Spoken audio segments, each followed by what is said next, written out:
world where power shifts with every headlines, news breaks and events happens, we bring you unbiased and explicit information on politics, economy and state of the nation. We break down the chaos. Facts, not fluff. Truth, not spin. We discuss not just politics, but a glimpse into the future. Voice of the People Television. Now you have more than a voice.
To know the happenings in the maritime sector, join us on the program Maritime Frontiers on VOP TV as we discuss key areas in the maritime sector from aquaculture, maritime transportation, maritime labor regulation, oil and gas exploration, ferry and passenger insurance, marine pollution and prevention, port operations and lots more. Maritime Frontiers, exploring Nigeria's blue economy. Behind every broken deck lies a broken promise. Education shapes the nations. But who is asking the right questions? Introducing Edu Dialogue, the show that goes beyond the surface, exposes the cracks, the corruption, and the silence in Nigeria's education system. Edu Dialogue, Saturdays, 3 p.m., only on VOP TV. We break the biggest stories, from missing funds to policy failures. We ask the tough questions and demand real answers. Edu Dialogue, this Saturday, 3 p.m. on Voice of the People Television.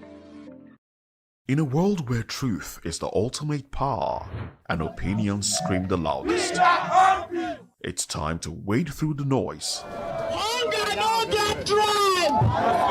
Hunger no get religion! And scan the human interest and trending topics that matter.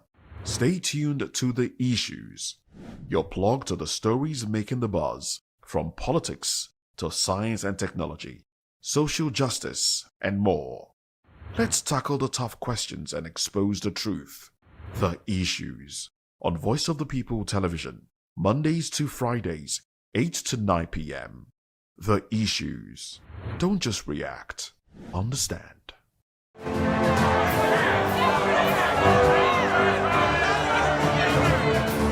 Do you want your voice to be heard? Do you know that you matter in the scheme of things? The People's Voice, the show where ordinary citizens take center stage as we discuss the biggest stories that affect you and I. With you in mind, we facilitate lively discussions, debates, and interviews on the topics that matter most to you and I, from social justice to economic empowerment, education to healthcare, governance, and more, tackling tough topics and amplifying your voice. Join the conversation and make your voice count. The People's Voice. Make your voice count. VOP TV. Now, you have more than a voice. Welcome to the locker room.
And downs, or just join us for this festive season. Take a moment to cherish the moments you've made and look forward to making new ones on the horizon. May this new year bring you everything good, everything prosperous. As we bid farewell to the old year and welcome you to the new year, may your heart be filled with joy and your home with laughter. And of course, may your spirit be filled with hope. We'll be bringing you live updates, exciting performance, and inspiring stories throughout the day. Stay tuned for our special New Year's coverage, and let's make this year unforgettable. Thank you for making us a part of your celebration. Merry Christmas and a Happy New Year.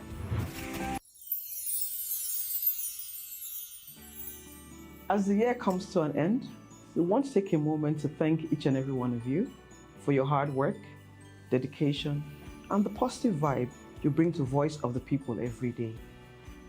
From all of us on the HR, we would like to say Merry Christmas, a happy, prosperous, and healthy New Year. Thank you.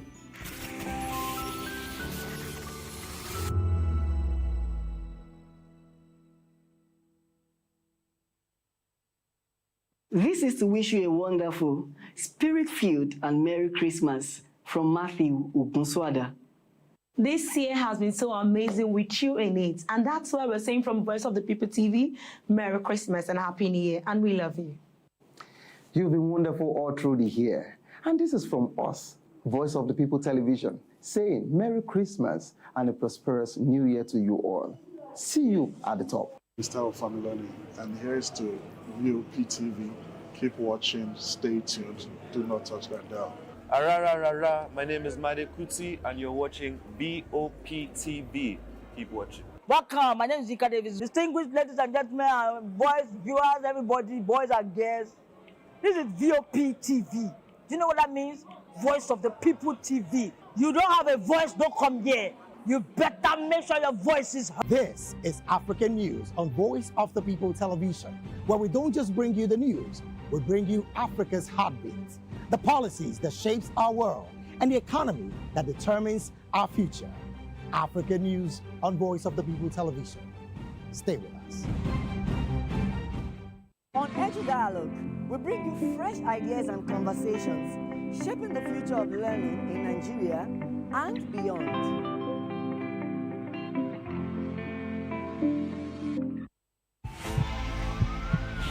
This is Health Check, your weekly guide to better living, smarter choices, and trusted answers. From everyday wellness to urgent health issues, we've got you covered. Health Check, only on Voice of the People Television, where your health has a voice.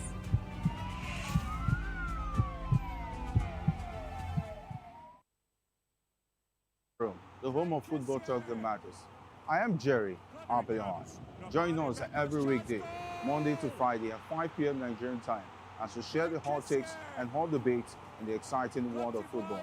And joining me are the usual suspects, Ikechukwu and Mayowa, as we break down all the hot takes and everything that's happening in the football. Don't just watch football, live it with us. Catch us on the Locker Room and Voice of the People Television at 5 p.m. Nigerian time. And like I always say, if not going to the front, please the sport. Are you ready for the extraordinary? Something big is happening on your screen. Introducing VOP TV.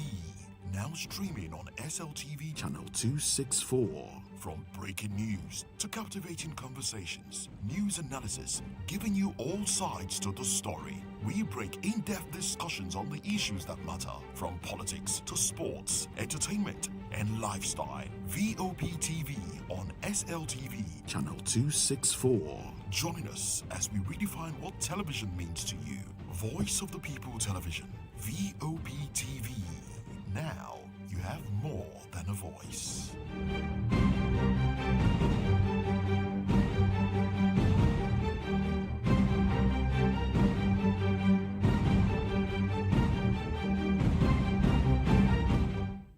In a world where truth is the ultimate power and opinions scream the loudest, it's time to wade through the noise. Hunger no get tribe. Hunger no get religion. and scan the human interest and trending topics that matter. Stay tuned to The Issues, your plug to the stories making the buzz, from politics to science and technology, social justice, and more. Let's tackle the tough questions and expose the truth. The Issues on Voice of the People Television. Don't just react, understand.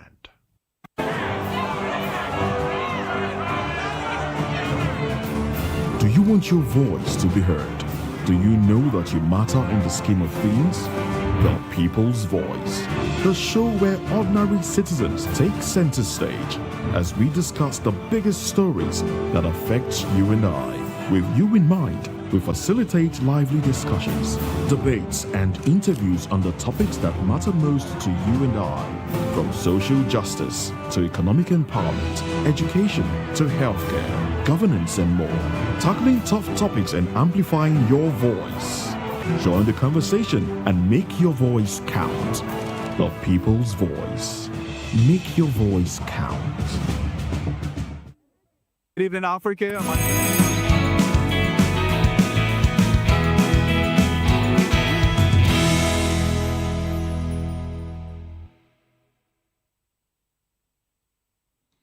A beautiful Monday morning, and I welcome you to VOP This Morning. I am Moses Humphrey.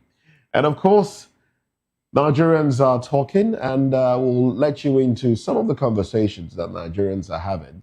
Peter Obi to join the ADC amid 2027 election. Now, that, of course, is one very interesting conversations that Nigerians are chiming in on.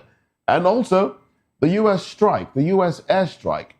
We hear that the U.S. airstrikes indict Tinubu APC. This is coming from Olawekbo Hashim. And also today on the show, we'll be looking at Rivers State. The Rivers State power struggle hits up again with Wike making statements saying, myself and my guys are the true supporters of President Bola Tinubu. Oh, my goodness. So now they're struggling for who supports the president the most. Interesting times we're in Nigeria. Welcome to the program. Good morning and thanks for joining us. I am Chukwu Okoro. Well, those are the major topics of discussion. Moses, I like the fact that I like what is going on in Rivers State. But people, I think a lot of people have seen that Fubara is not an easy bite.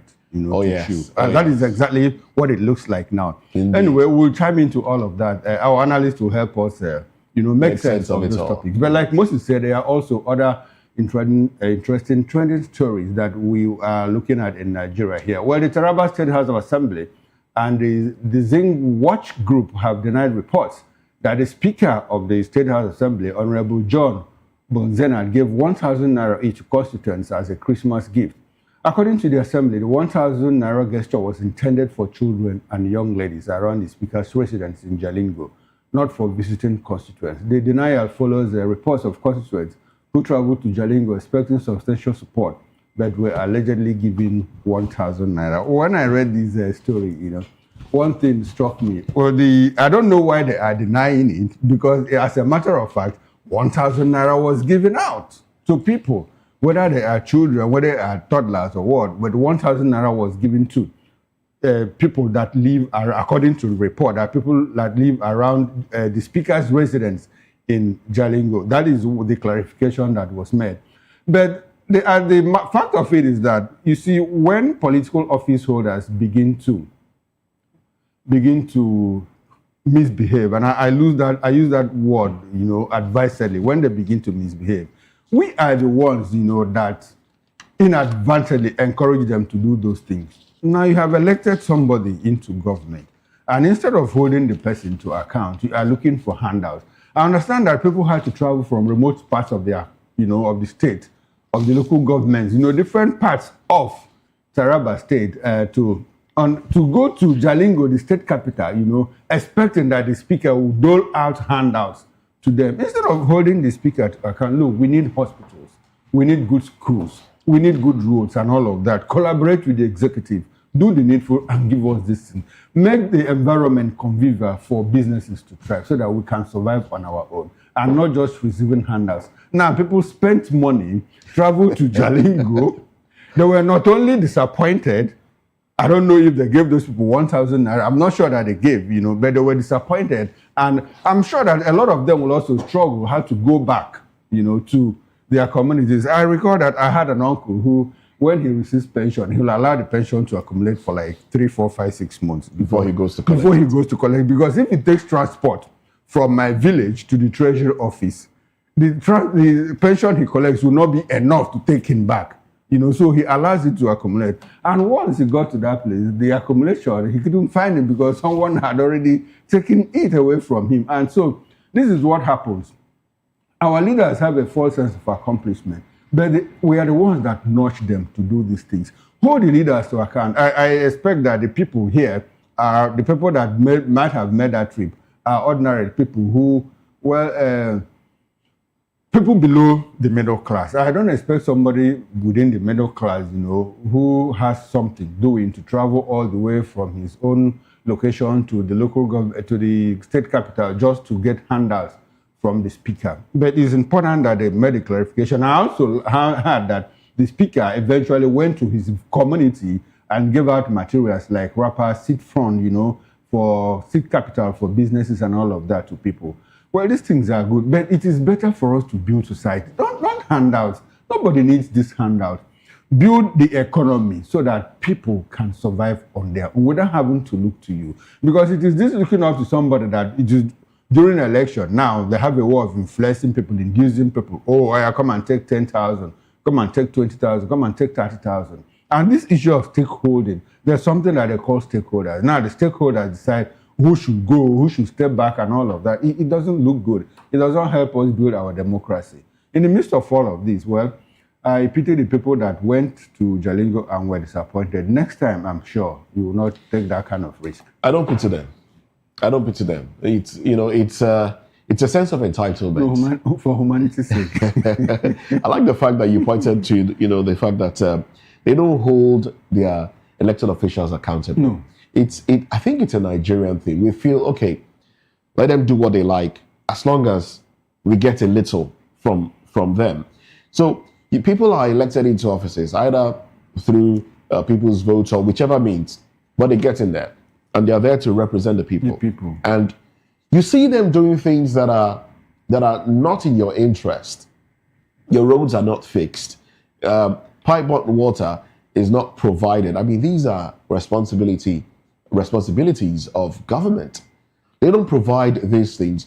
You manage, and then when they come around, rather than hold them, to account and say, look, you promised during electioneering that you would, if we vote for you, you will fix this, you will fix that, and you haven't.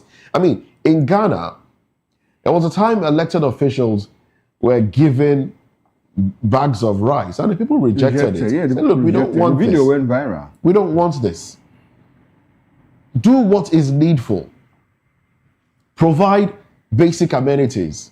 Make the environment conducive for businesses to thrive. For those that were given work tools, yeah, that's commendable, I would say, because people need to be empowered. In that light, give them things that they need to make money. Like they say, don't give me fish, but teach me how to fish. So, but for those that would go and say, okay, just even if it's any amount, how much were they expected? Honestly, and I can imagine the number of people there that went. Yes, they might be in their hundreds. Because they came from different local government areas. So the moment they heard that there will be this kind of palliative sharing, empowerment, and all of that. So were they expecting 10,000 naira each to about 200 people? What is 10,000 naira? What is 10,000 naira? What is 10,000 naira? That's the thing. 10,000 naira to about 200 people is how much? Is about 2 million naira, right? But because it's free. It's free. They will appreciate it. And the speaker can as well afford it, based on how we roll here. If it's about 200 people, 10,000 naira. But what will 10,000 naira do for you?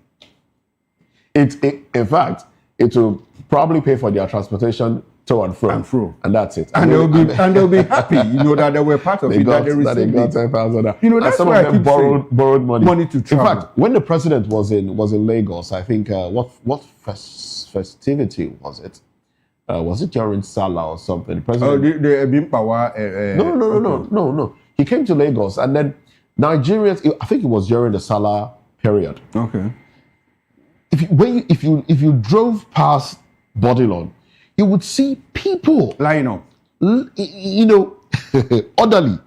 They lined up in an orderly manner to collect something. We are beggarly in our attitude. And it's very unfortunate. But the high point of this, the upside of it is that they should teach politicians a lesson that, look, it doesn't take much to make Nigerians happy. Honestly, it doesn't. It doesn't take much to make Nigerians happy.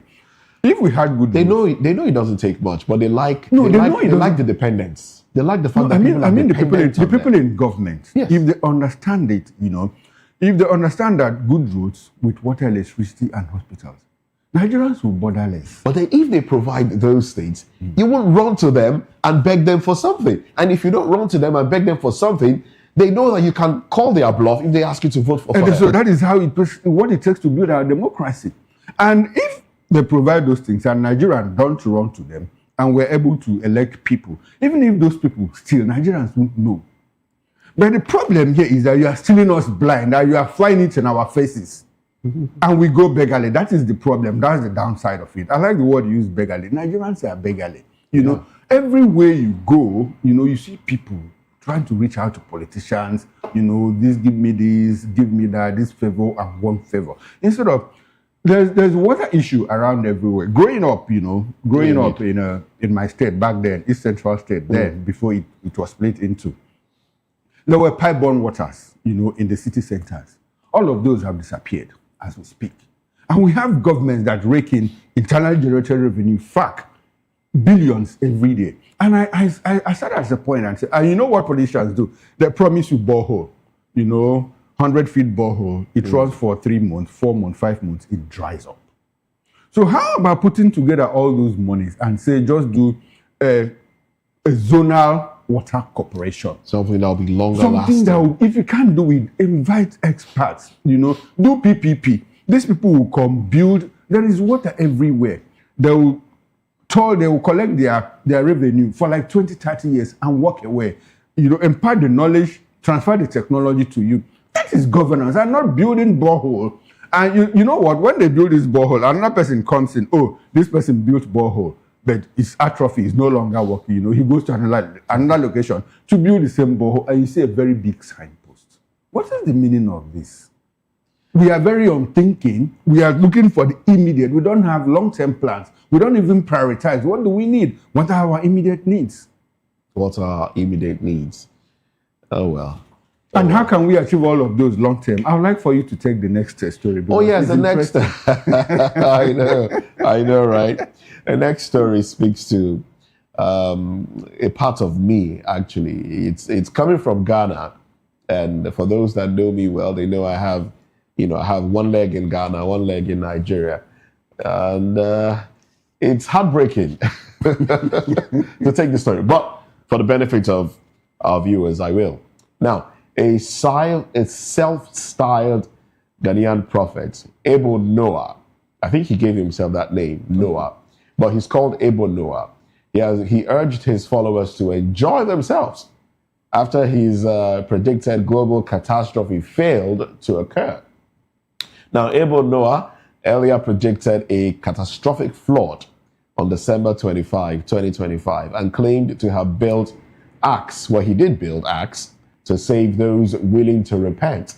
However, when nothing happened on Christmas Day, he announced that the disaster had been postponed due to his prayers.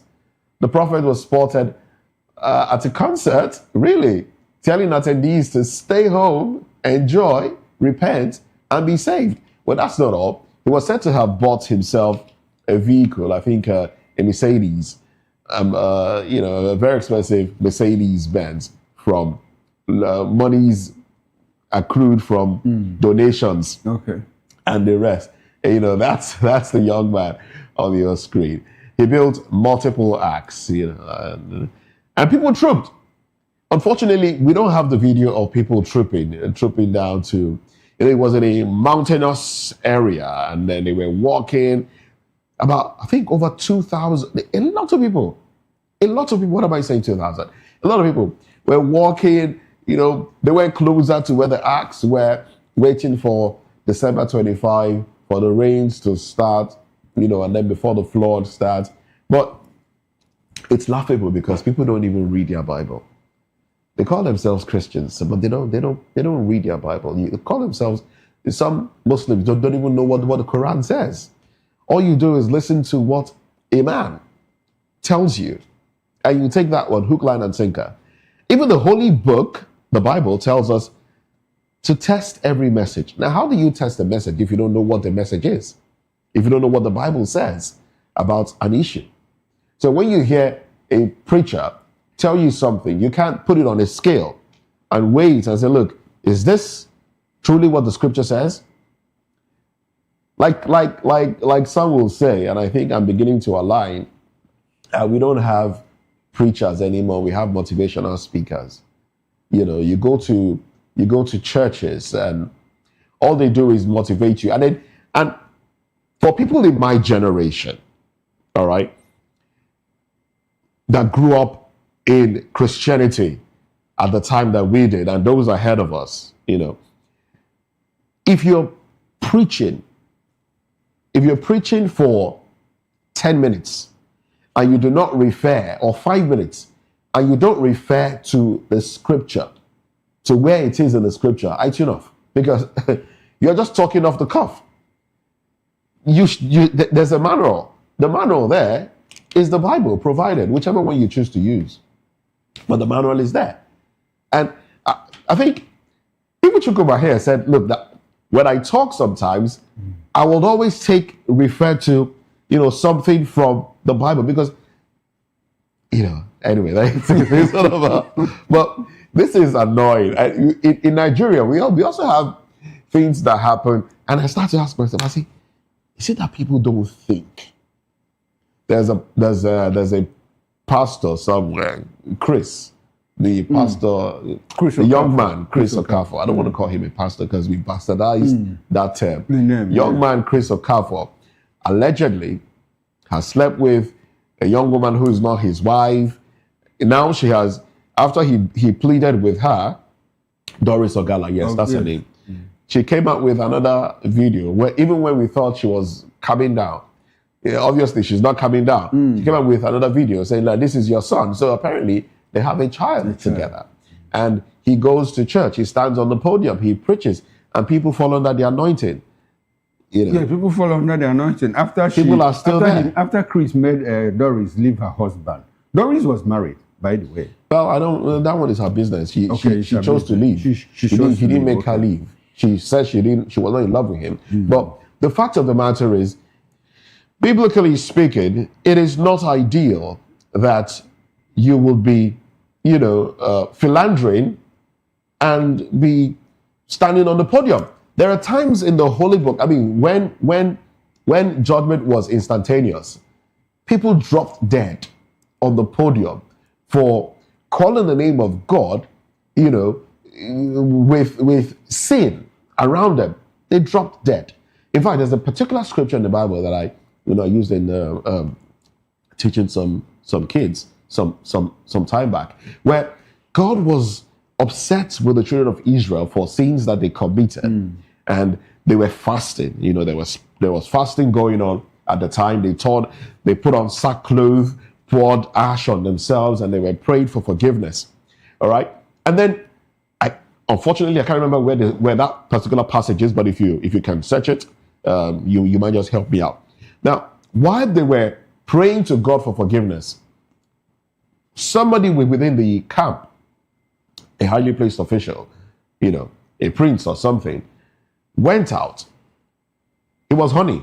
Okay. Got a woman and went into the camp, went into his tent to have carnal knowledge of her, while others were praying and fasting. And one of the young men saw him and was upset that we are begging God for forgiveness for the sin that the entire Israel committed, and you are going to have fun. So he took a spear, went into the tent, and struck both the man and the woman. And the Bible says God forgave Israel because of that act. Because it showed that, look, you were pained. You were grieved at the fact that, look, you're not taking this thing as seriously as we are. Now, we see people take the name of God in vain. And because judgment is not instantaneous, people just see, push things. We see choir. There's a lot. And I really don't want to go down this road. No one is, I mean, I'm not claiming to be holy, but, there were times when using the name of God. There were times when you know you've done something, no matter how minute it might be. Maybe you stole your mother's meat or something from the pot, and you go to church on Sunday. You would have the guts to stand in front. In fact, you'll be judging yourself. To go and receive communion. You will not be able to. You will stand afar off. You'll be judging yourself that, no, I know I've done wrong. I can't receive communion. I can't get close to the podium. You will not be able to. You can't get close to the pulpit because you've judged yourself. And then you not ask for forgiveness. But now people do these things. You get off. You stand up from on top of a woman who is not your wife. And then you're dressing up, you're running into church, and you're grabbing the microphone and you're singing praises to God because of grace. Oh, well. Okay, I want to talk about my anger with the Chris Okafor issue. Yes. Are the people in his church. The fact that they are still there. They still call him daddy. No, they still call him that is what religion does to you. When I keep saying it, when Karl Marx said that when Karl Marx said that the religion is the opium of the masses, I think he had Nigerians in mind, or he had Africans in mind, But I'm thinking, I've been trying to understand, probably that was the way it was too, way back, in Europe and in the West at that time, because a few things that I will cite now, gives me the impression that, look, the belief system is a global thing. When people are bereft of, when people lack, they try to cling onto something, and that thing that they cling to that gives them hope, they begin to worship that thing. What Ebu Noah has done, this is not the first time. This is not the first time. I think earlier this year we saw a young man ascending into heaven, because it's a group of people from the upstairs were pulling him, and you saw his congregation clapping, some of them wailing, shouting, waving by, and they pulled him under the eye. That is beam light, and everybody, and they could see the streets. And they could see the streets, and yet they believed that he was ascending. In South Africa, there was a certain man that collected money from people, that on so and so day they will all go to heaven, and people paid. People paid. In 1975, I was a very young boy then. There was this Armageddon that was predicted by the Jehovah's Witnesses, and I had an uncle who was, had bought a plot of land, molded cements, and was preparing. They were already digging the foundation and all of that when the prophecy came. You know what happened? He sold off that plot of land, sold off everything inside, that the world will, that they were going to heaven, ascending into heaven, there will be rapture and all of that. Till the man died, he never built a house again. He kept living from one uncle's, from one cousin's house to the other. That is Africa. Now, in 1993, I don't know, there's this group they call the Branch Davidians, from David. It was led by David Koresh. The Branch Davidian was a splinter group of Seventh-day Adventist Church, in the United States of America. Now, in 1993, young graduate then, I think I was doing my postgraduate studies. There was this shootout, between the FBI and the Branch Davidians, where David Koresh himself was killed. What led to it, there was a standoff for 51 days. Koresh had predicted that there would be a Armageddon, and the FBI got information that he was trying to orchestrate one within that camp. So there were arms had been smuggled in and all of that. After 51 days, when negotiations failed, FBI went in, was able to kill David himself and 70 of his followers. 70 of his followers. In 1973, Waco in Texas, it happened. I watched it on TV. Now, that was in the United States of America in 1993. So this thing, there was another one in Japan. There was another one in Japan recently, about 3 years ago, where a certain man predicted that there was going to be Armageddon and all of that. So David Abel, Nebo Noah has done his own. And you know what? There was even one in 2012. He said it was 2012. 2012. The world was supposed to end in 2012. We had so many of them.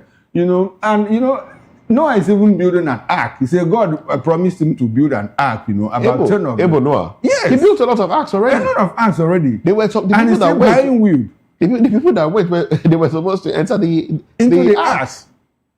Unfortunately for us in Nigeria, on that 25th day of December 2025, when they were expecting flood in Ghana, there was a flood of bombs, in Sokoto, and we are still discussing that and all of that. Well, religion is the opium of the masses, according to Hamas. And another man said, I think it was a Chinese that said, the religion is what makes the poor man not to kill the rich man. That it is religion that makes the poor man not to kill the rich man. They build it around humanity a method of control. It's unfortunate. Next time that they hear that the world is good, in fact, nobody even knows the day the rapture will happen. That's what the Bible says. Nobody knows. Nobody knows. At the end of the day, they will say, "Oh, he's here. You will go there. He will not be there." In fact, if I'm very correct, the Bible, says that because when they were asking God, Jesus, when he will come back, he said it's only the Father that knows, that himself he doesn't even know when he was living. I recall vividly, So when somebody comes out to tell you that he has this revelation, he has this prophecy that there will be a Armageddon and there will be rapture on it, please just ignore the person and go on with your life. Just do good. Just do good. Just do good. Live right. All right, that's about the only thing. Live right as much as you can, because nobody truly knows when the end will be. Some people don't even believe that there will be an end. But if you're one of those that believe, live right. And don't allow yourself to be deceived every now and then, people taking advantage of you. I mean, the Bible is there. It's been made available to everybody. You can buy a copy, you can buy one anywhere. Gideon's International give free. Okay. Free of charge. Yeah. Free of charge. So read it. Read it. You can. I mean, if you can read, then pick one and read through, and you'll be educated. You will know these things. The things happening now points to the end time, and the Bible says these things will happen, but it doesn't mean that Christ will come now. But when he will come, nobody knows. Shame to those that were. Let's move away from that and briefly talk about the tax business. Well, Nigerian Labour Congress, NLC, and small and medium-scale business operators have threatened to revolt against the implementation of new tax reform laws set to take effect on January 1, 2026. Would the president have come back by then? I understand that the president traveled to Europe, and he's from Europe to UAE or from UAE to Europe. Well, let's see how it goes. The NLC expressed concerns over lack of awareness and inadequate stakeholder engagement, while the Manufacturers Association of Nigeria has backed the law, saying they will be beneficial to its members. Moses, before I talk about the tax, the uproar the new tax law has generated, does it bother you? Because it bothers a lot of Nigerians that in the midst of, a bomb, that took out insurgents, and we are still struggling. Was it in collaboration with Nigeria? Did the United States do it alone and all of that? And the problems around, the conversation around the new tax law. We have our president, jumping on a plane and go to Europe for another vacation, And I don't understand all of that. I think it is one too many. We have talked about this several times, Because practically Nigeria is a nation in war. We are at war now. We are at war with terrorists. And America is helping us. And we see our president jump on a plane to UAE, from there to Europe, and we are just told vaguely that the president is going to Europe. We don't even know the part of Europe he's going to. Is he going to UK? Is he going to France? The president himself did not speak. I've not heard. It was the handlers that spoke, and then the Minister of Foreign Affairs. Foreign Affairs. And then, but Trump spoke. Trump was the person that broke the news. Tweeted it out. So the president being around or not being around, I don't think it makes any difference. Really. No, but it doesn't make it right. It doesn't make it right, but it doesn't make a difference. Because whether he's there or not, if there's going to be a collaborative attack on terrorists, it will happen, and the handlers of the president will now address the nation or put out a tweet. If it was a collaborative effort, the time the Trump administration was putting out its own. That's an argument I don't want to get into now. You understand? We can get into it another time. But not at this now, time. You know? Yes. So it worries me that we have an absent president, and to me it makes a difference. The difference is that he should have stayed around. You know, should have stayed around to apprise Nigerians of what is going on in our country. The new tax laws still has issues. The tax laws have issues around them. Is it going to take effect? It's going to take effect. It's going to take effect. They will because first is about 3 days away from. They will re-gazette. So what are they re-gazetting? Why are they re-gazetting anything? Which one are they even re-gazetting? Because the other one, where the lawmakers were prevented from seeing the gazetted copy. So which one are they re-gazetting? That means there was something wrong with that one. Now, if we are able to prove that there's something wrong with that one, is it not an impeachable offense? That the lawmakers... Apart from being an impeachable offense, which one are they re-gazetting now? They will have to, sit and... they are on recess now, right? They're on recess. So and we have an absent president. It's deeply troubling. It is troubling, actually. Unfortunately. It's troubling. Very unfortunate. Oh, well. Well, if we want to continue like this, we'll continue this conversation. But it's we're wrapping up 2025 in hopes that 2026 will be better. But 2026 is campaign year, so will things get better, really? Governance took the back seat a long time ago. I think it's just going to get a lot more obvious as we get into 2026. Yes, as we get. I like the angle it brought into it now. The angle it brought to it. Governance has taken a backseat. And I think the president should appoint politicians as ministers. You have ministers who abandon their duty post, travel home every other week, fortnightly, to go campaign. Adebayo Adelabu, the Minister of Power, is bent on becoming governor for your state. Yeah. And you know what he does? He has abandoned the power sector. The only thing he does is do politicking. I'm the anointed one for Oyo, and he's altercating with Sheyi Makinde, with Adebayo Shitu, and all of that. That is the only thing he does. And when he comes out, he tells us, look, it was not a national grid collapse, it was partial disturbance. We have a Dave Umahi who is interested in becoming president of Nigeria.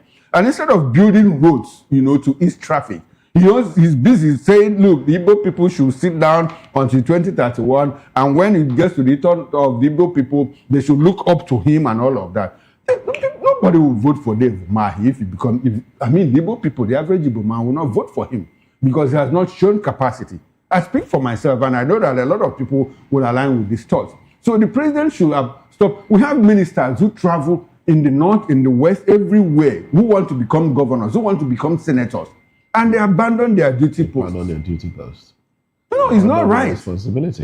That is why when people talk about technocrats, when Ngozi Okonjo-Iweala was minister, was she talking about becoming a governor or a senator? She was concentrated. They just concentrate on their duties. Oh, well. We'll get into these conversations, but let's take a break now. When we return from this break, we'll be looking at statements from the camp of Peter Obi that he will be joining the ADC as we look towards 2027 elections. Let's have this conversation when we come back from this break. Stay with us.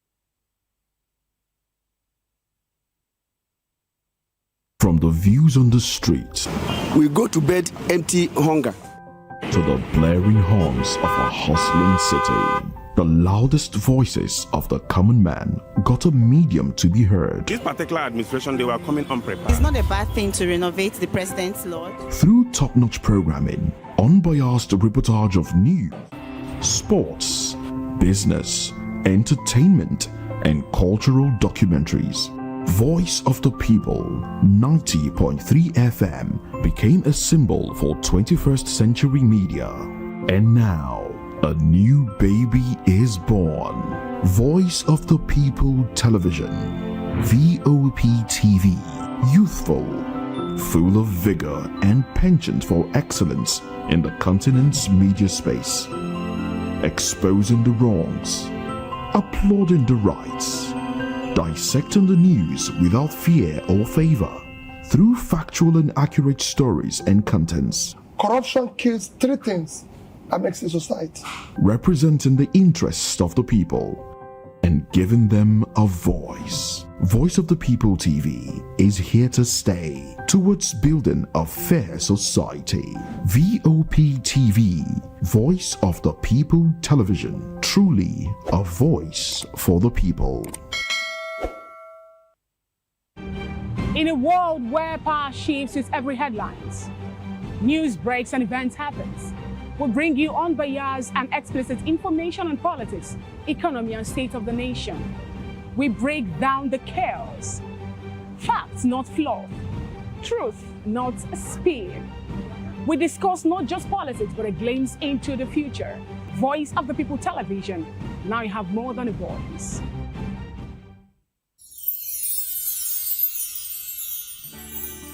It's the most wonderful time of the year. But for us, the technical crew, it's weird for technical people to be in front of camera, but I just want to say, now this one they make me come outside every day. Anytime they call me, I will rush come outside. We don't get holiday. Our holiday is part of our daily routine, and we've embraced it. I must say, the work is challenging, engaging, and interesting. We are all families here at VOP, and we the technical crew. For us, it's another day on the job. But it's tough being away from family. But the latter part of it is that after the work, we stay connected with video calls and messages. Merry Christmas. On behalf of the technical crew, we wish you a Merry Christmas and a Happy New Year. Merry Christmas, and here we are, job continues.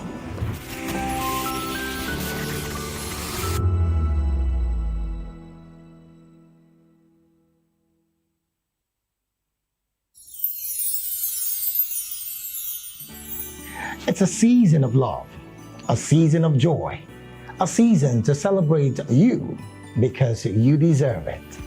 From all of us at Voice of the People TV, we only want to wish you a very merry, happy Christmas and a prosperous new year ahead.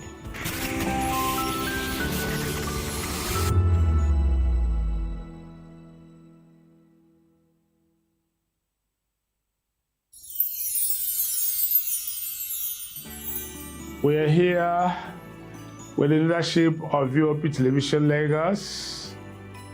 We do appreciate this opportunity to say Merry Christmas and Happy New Year to our viewers all over the world and admirers. Cheers.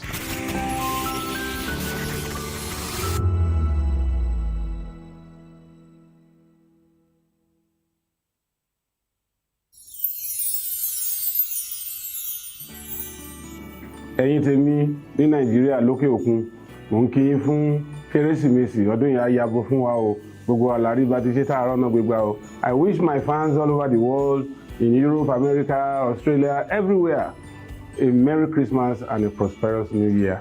Catch ya next year.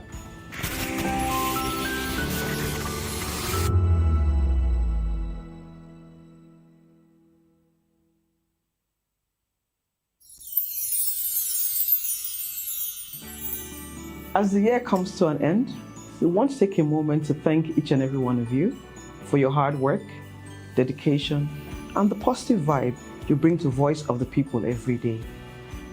From all of us on the HR, we would like to say Merry Christmas, a happy, prosperous, and healthy New Year. Thank you.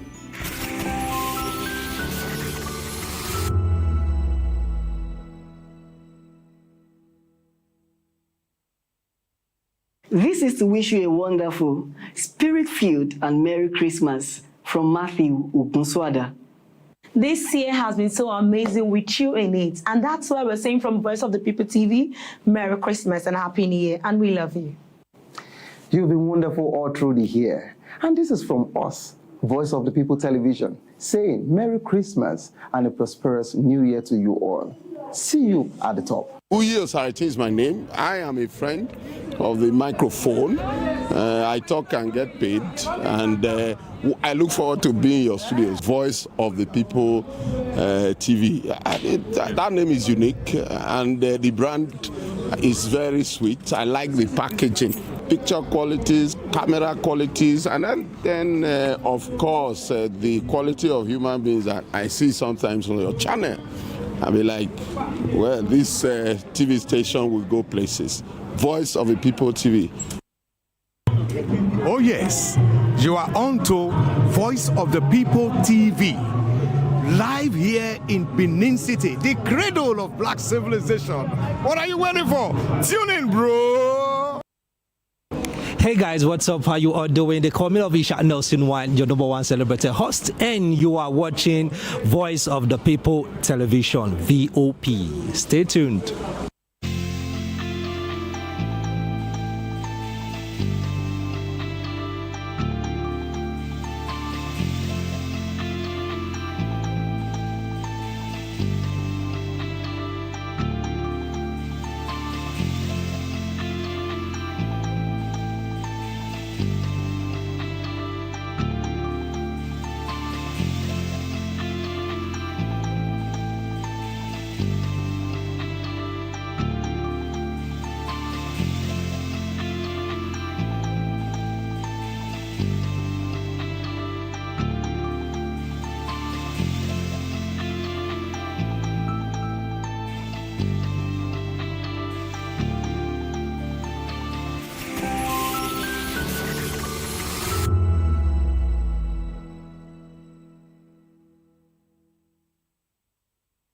This is African News on Voice of the People Television, where we don't just bring you the news, we bring you Africa's heartbeats, the policies that shapes our world, and the economy that determines our future.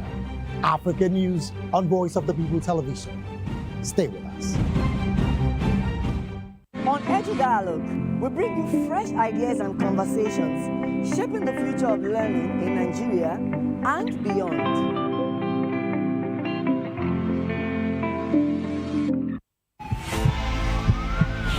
This is Health Check, your weekly guide to better living, smarter choices, and trusted answers.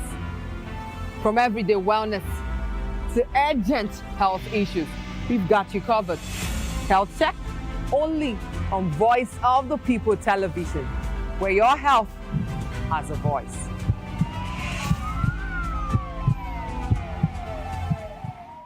Welcome to the locker room, the home of football talk that matters. I am Jerry Ampelon.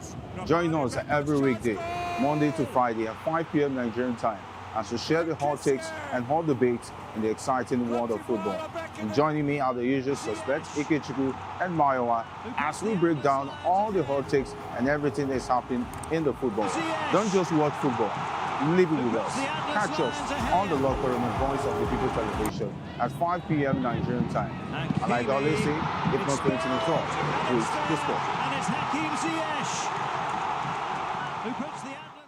Are you ready for the extraordinary? Something big is happening on your screen. Introducing VOP TV. Now streaming on SLTV channel 264. From breaking news to captivating conversations, news analysis, giving you all sides to the story. We break in-depth discussions on the issues that matter, from politics to sports, entertainment, and lifestyle. VOP TV on SLTV channel 264. Join us as we redefine what television means to you. Voice of the People Television, VOP TV. Now you have more than a voice.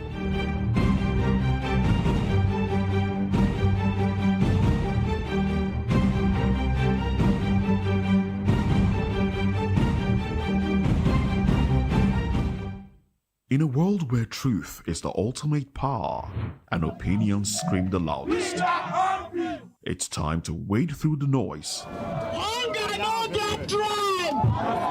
Hunger no get religion. And scan the human interest and trending topics that matter. Stay tuned to The Issues, your plug to the stories making the buzz, from politics to science and technology, social justice, and more. Let's tackle the tough questions and expose the truth.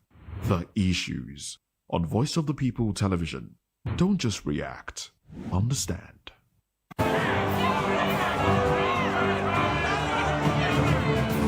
Do you want your voice to be heard? Do you know that you matter in the scheme of things? The People's Voice, the show where ordinary citizens take center stage as we discuss the biggest stories that affect you and I. With you in mind, we facilitate lively discussions, debates, and interviews on the topics that matter most to you and I, from social justice to economic empowerment, education to healthcare, governance, and more, tackling tough topics and amplifying your voice. Join the conversation and make your voice count. The People's Voice. Make your voice count. Good evening, Africa. My name is Mama Kore, actor, model, producer, and I'm giving a big shout out to VOP TV, man. Keep watching. Don't change the dial. Thank you and God bless you. My name is AY, and of course, I represent the voice of the people, and that's why I'm on VOP. AY say so. Hi everyone, it's your girl Miriam Tima from the Real Housewives of Lagos and the Real Housewives Ultimate Girls Trip Africa. Shout out to VOP, the voice of the people. You already know. Stay tuned, keep watching. And don't forget, VOP is the best. All right, hello, it's a brother Shaggy, the man from back with Melanie Poppy Black Skin Boy. This is VOP TV. If you're not watching VOP, I don't know why you're watching. Maybe you're watching your weight. Hello, beautiful people. This is Wale Ojo, and you're watching VOP, Voice of the People. Hi, guys. You already know who it is. This is New Energy. Flyers, whatever, live it. Keep watching VOP TV. Thank you. Hi, people. Ginny Albano here. Guys, please keep watching Voice of the People. The red carpets, awards, the razzmatazz, music, fashion, interviews, and more. Spotlight on Voice of the People television. Let's feed you with all the juicy stories in the global entertainment space, bringing you the glitz and glamour as it is hot. Stay tuned to Spotlight, 1 p.m. Monday to Friday. Spotlight on VOP TV. Entertainment like never before.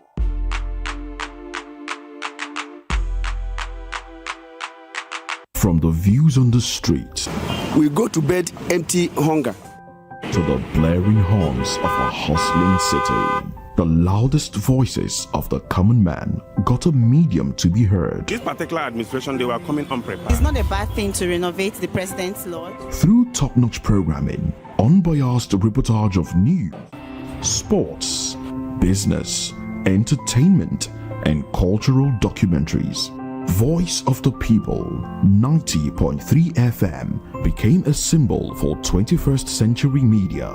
And now, a new baby is born. Voice of the People Television, VOP TV, youthful, full of vigor and penchant for excellence in the continent's media space, exposing the wrongs, applauding the rights, dissecting the news without fear or favor, through factual and accurate stories and contents. Corruption kills three things that makes a society.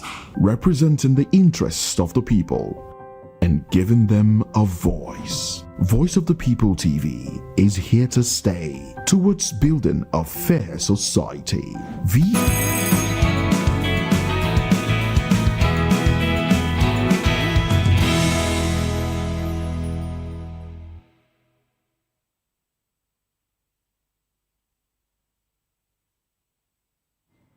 Well, thank you very much for staying with us. Now, let's dive into one of the conversations we have for you this morning. The former Labour Party presidential candidate, Mr. Peter Gregory Obi, is set to defect to the African Democratic Congress, ADC, in a move that could significantly impact Nigeria's opposition politics.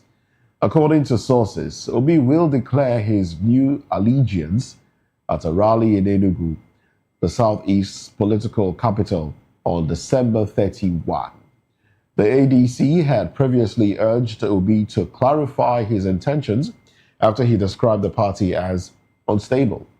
However, following a meeting with ADC National Chairman David Mark, Obi reportedly finalized his decision to join the party.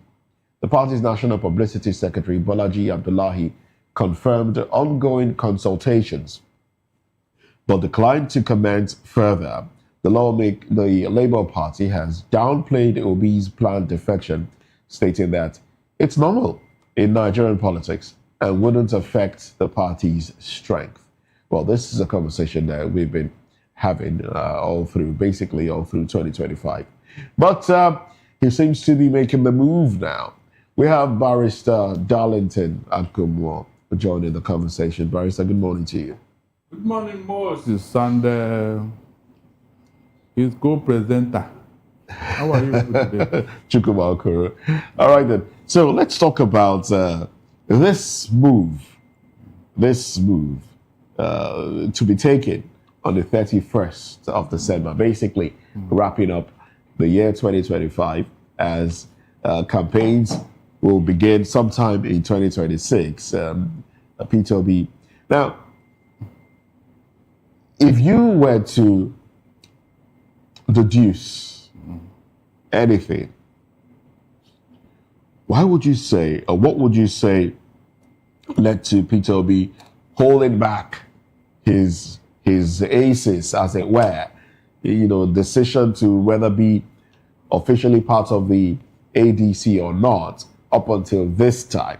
And if he joins the ADC now, does that mean that he will be contesting? Have they agreed that he will be the flag bearer, the presidential candidate of the ADC? Or are you still going with, I think you made your point clear some time back, that whether or not he's the flag bearer, it doesn't matter. He might as well run as vice under Atiku, and that would just be fine. Are you still taking that stance? Moses, without dwelling so much on this issue, I have made myself clear on other platforms and other shows that I will not talk about Obi until after 2027. No, seriously, I've said it. And so, until after 2027?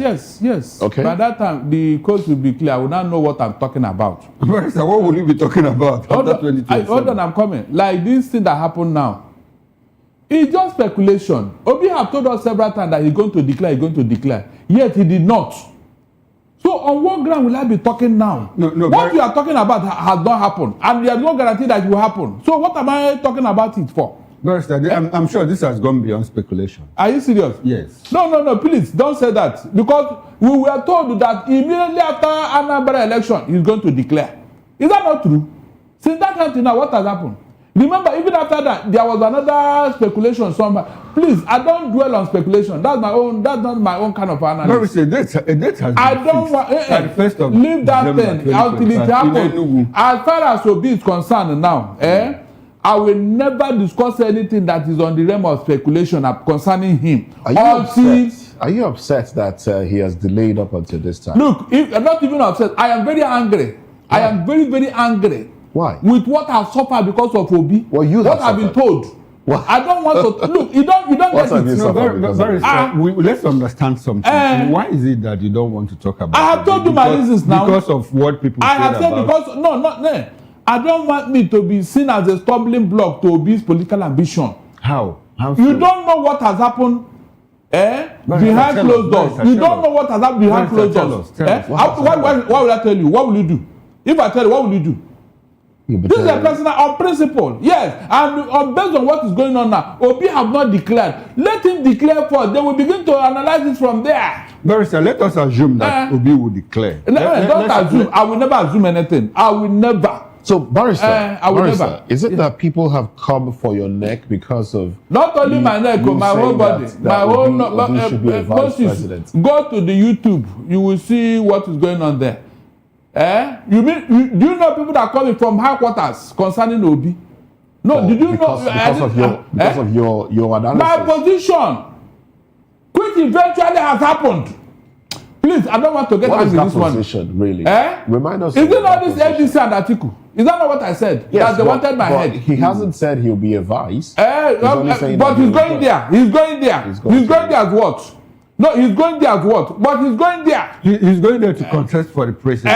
Let it happen first. Let it happen. Let us leave it there until it happens. Do you think I want to be proved wrong now. Do you think he will be disappointing a lot of people if he doesn't contest for the presidency under the Well, that one concerns the people that are teleguiding him, not me. Whatever he wants to do now. Yes, I have said it. Until it happen, I will not discuss it. But a lot of people also believe that Atiku Abubakar, is not going to contest the presidency. Yes, true talk, yes. Do you share that? I have told you, when it comes to ADC, Atiku and Obi, I don't want to speculate.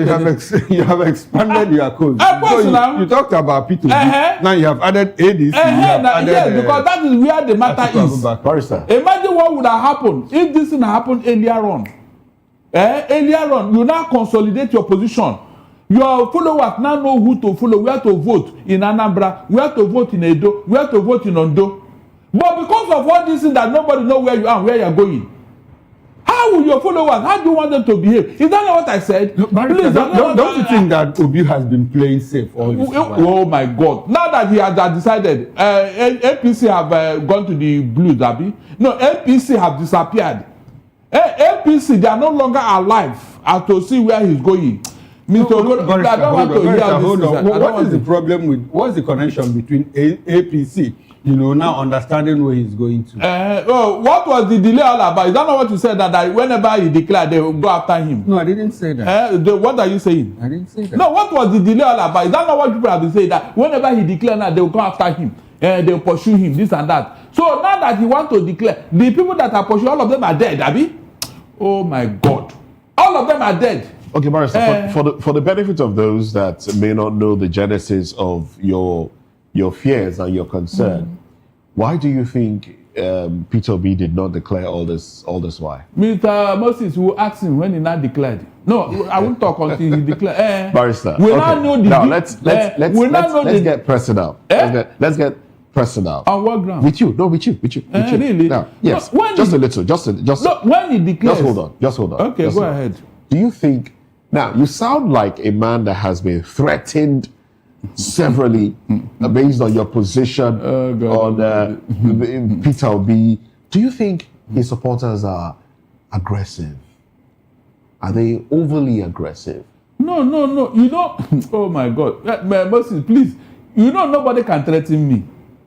Let us remove that. Nobody can threaten me. It's not possible. Not even in the whole world cannot persuade me to change my position on any matter that I know I'm right. You're not changing your you're not changing, but then you're not speaking. The whole world is that not fair?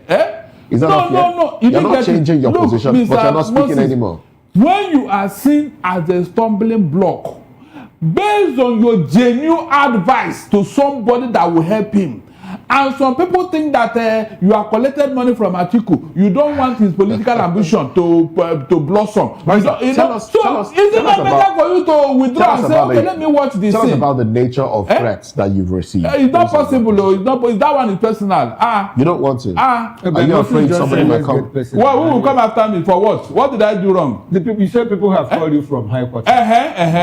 Yes. So what did they tell you? I want to stay away so that they can continue to people that called you from high quarters. What did they tell you? Hey, God Almighty. What are you that made you, withdraw? Look, I have just told you here that when your genuine advice is now misplaced and misdirected and misplaced. Okay, let's look at your advice. Let me withdraw my advice then. Let's look at your advice now. Your advice. You don't know, Abi. You have not had my position on this matter, Abi. Barrister, hold on.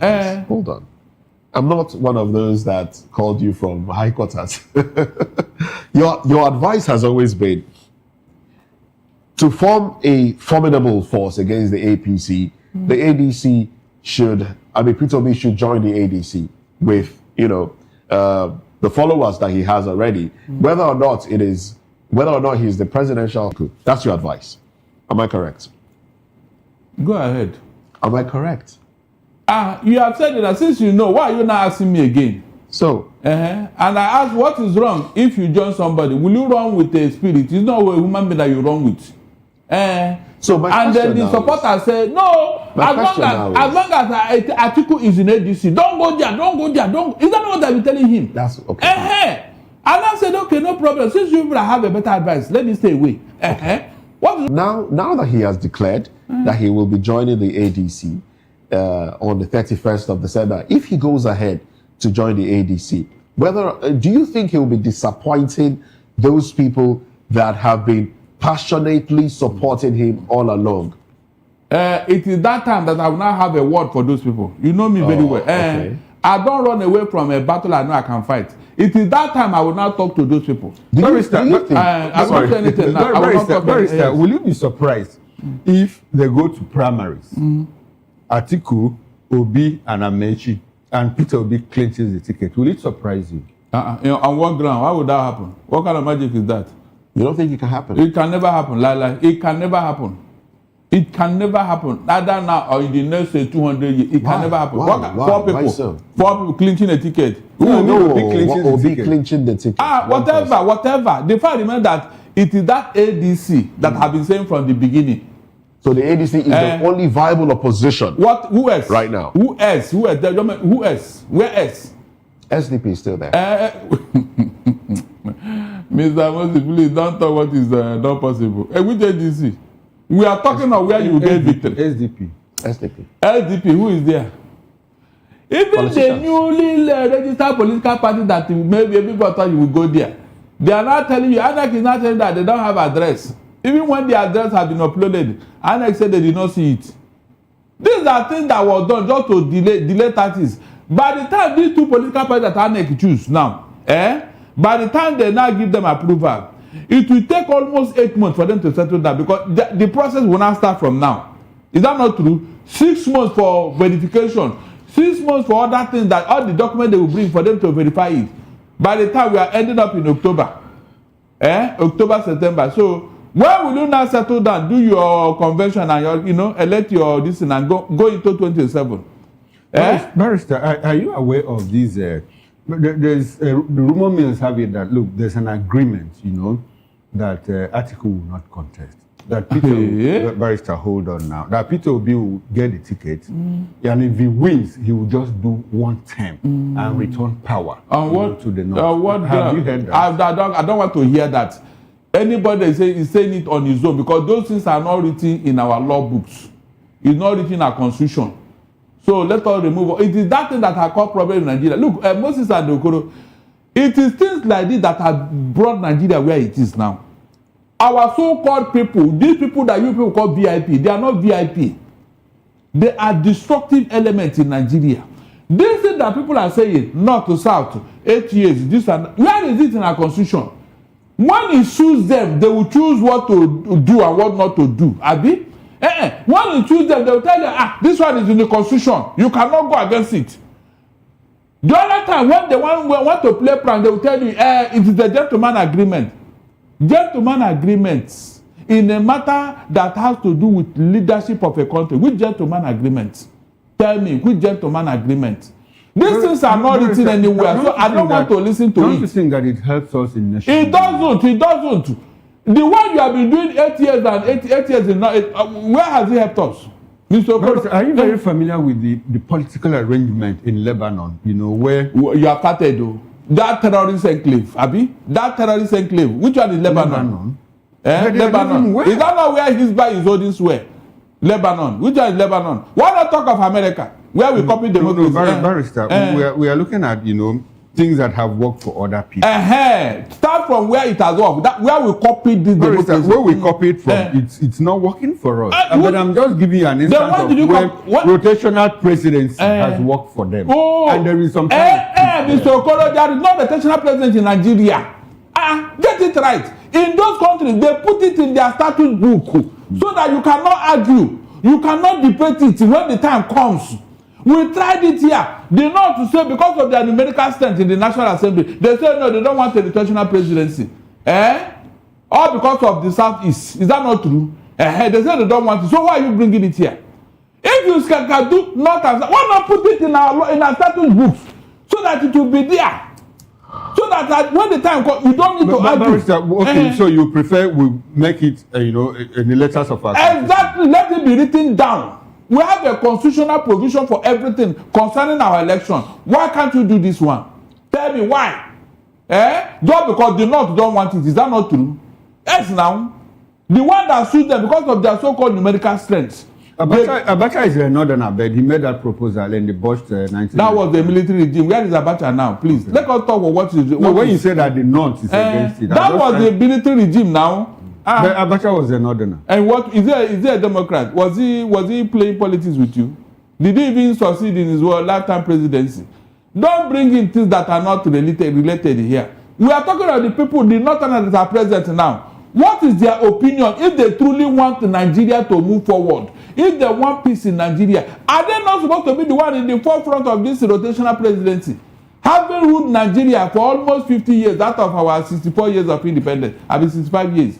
Are they not supposed to be, okay, let us do it this way, so that you go around, so that there will be peace? South Africa, they have three federal capital in South Africa. In Switzerland, they have almost seven vice presidents, just to bring everybody inclusivity. In Nigeria, they say no. So that whenever it is time, Mr. Okro, listen very well. Whenever it is time, they will use the number of people in the southeast to shortchange them.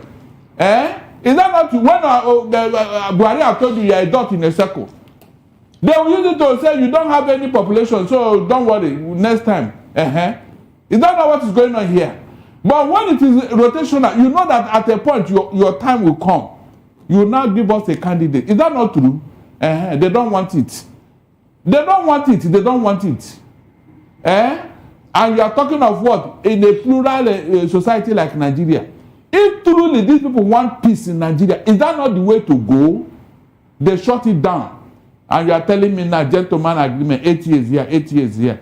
So if at the point of changing over to another 8 years, something happened, maybe the military struck in the north, they will now rule off another 8 years, I'll be making 16 years. By the time you want to count, they say, no, that one is a military regime. Why not count the number of years the military from the north have ruled Nigeria and add it up and see where we are in the south here? Because whenever they want to make arguments, they say, since 1999, the south has ruled for 18 years. I've been how many years? The north only 11.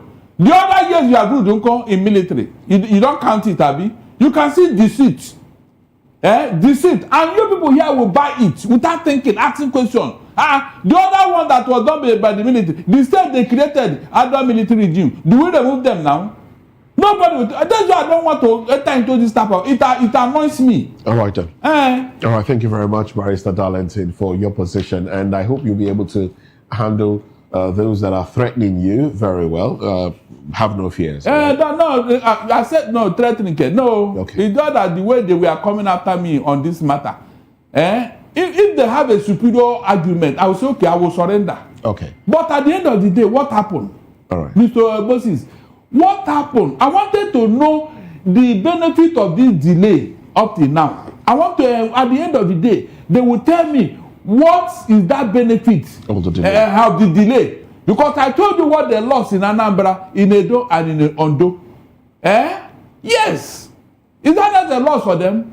But when I was saying, they say, that one now, it doesn't matter. It doesn't matter. Are you serious? It doesn't matter. Is there not a general that have full soldiers that will be commanding? If you don't have satellite state that will be backing you, all right. What kind of general are you? Let's move on to another conversation now. The former presidential candidate Gbenga Olawikbo Hashim has criticized the All Progressive Congress-led federal government over recent U.S. airstrikes on Islamic State enclave in Nigeria. He described the airstrike as evidence of deep-rooted security failures under President Bola Ahmed Tinubu's administration. Olawikbo Hashim argued that Nigeria's reliance on external military intervention is a damning indictment of the government's internal security architecture. He emphasized the need for internal reforms, improved governance, and decisive political leadership to achieve sustainable peace. Olawikbo Hashim linked the deteriorating security situation to deepening poverty, governance failures, and weakened institutions. He went ahead and warned that repeated external intervention could raise sovereignty and accountability concerns. But the former presidential hopeful called for courageous leadership to halt the country's slide into deeper insecurity. Well, we still have Barrister Darlington with us, and we're being joined by Abdurrahman Adebayo Shitu, who is lawyer, politician, served as Minister of Communication around 2015 to 2019, and also former member of your State House of Assembly. Good to have you join the conversation, sir. I would like for you to adjust. Pardon? It is my pleasure to join you. All right, please. I like to put on record, my name is Abdurrahim, not Abdurrahman. Apologies You have for to that. get it right, please. Abdurrahim. Thank you very much. Sorry about that. Shitu. Thank you very much for that. Thank you very much. Abdurrahim. Yes, we have that one on record. Do adjust your camera so we get your face very well. Now, yes, this is a whole lot better. Okay, now talking about the airstrikes and how Nigerians were made aware. Some Nigerians have been concerned about the fact that there was an airstrike in Nigeria between the government of Nigeria and the United States. And we heard it first from the President of the United States, Donald Trump, as he tweeted on his Truth social media handle. He made a tweet first before we now heard from our own leaders. And also the fact that this is still going on and the president has, gone abroad, is attending to some event, somewhere. How do you react to this? Hello? I can hear you. Can you hear me? Now you hear what's the the question? How do you react to this? Well, my position is that we had airstrikes. I just hope that it was a successful airstrike. I just hope also that in actual fact they really hit the target. They got the criminals, destroyed. That is the important thing. The timing of the announcement by our presidency, to me, is not really relevant. What's important is that there was a collaboration between the Nigerian government and the U.S. government to eliminate bandits and criminals who have made life very difficult for our people. I think that's also, making, controversy about who spoke first and so. The U.S. may have wanted to gain advantage for political reasons by quickly announcing before things settle down. In the type of war that was being fought, the Nigerian government would be more interested in achieving results, before the issue of, who spoke first and all of that. Okay. It was not an agreement anyway that Nigeria had to speak first or the U.S. had to speak first. The U.S. may have wanted to take advantage. Well, it's interesting that you're basically trivializing the fact that the people of a country were affected and they are not hearing from their leaders first on the attack. Well, Some will say it just shows that their leaders have no care for them. If it's a covert operation, it is not about being careful. I am telling you, within how many minutes was the difference in the timing? What is important is that they all spoke within minutes to each other. The U.S. may have wanted to take advantage of the timing for political reasons. For me, what is important is that they succeeded. Okay. And I am saying that I hope that the target was met. All right. Mr. Former Minister, a lot of Nigerians believe that, look, the fact that the information leaked first from the American government, gives credence to the fact that the Nigerian government didn't know. They also believe that if the Nigerian government had known that the operation might not have been successful, like we had in the past when America wanted to intervene and they wanted to gas the whole place, to smoke out the terrorists. And they got there and discovered that the terrorists were already wearing gas masks and all of that. That is one part of the question. Some people believe that, look, Nigerian government didn't know, and that they are coming to say it was a collaboration is merely an afterthought. Damage control. Okay. Now, Mr. Minister, do you approve of the fact that Nigeria is more like in a war situation where we have a another country, trying to save us by helping us take out terrorists. And we have our president, in the midst of all of that, jump on a plane and travel to Europe where Nigerians don't even know. We are not told the destination. We are just told that he will stop by at UAE to attend the Sustainability Summit. And from there to Europe, nobody knows which part of Europe our president will be. How do you react to that? We decide to be very difficult and very impossible to satisfy. I think this is what is, taking place. When did our president travel out? I mean, the president traveled out yesterday. The striking, was not yesterday, definitely.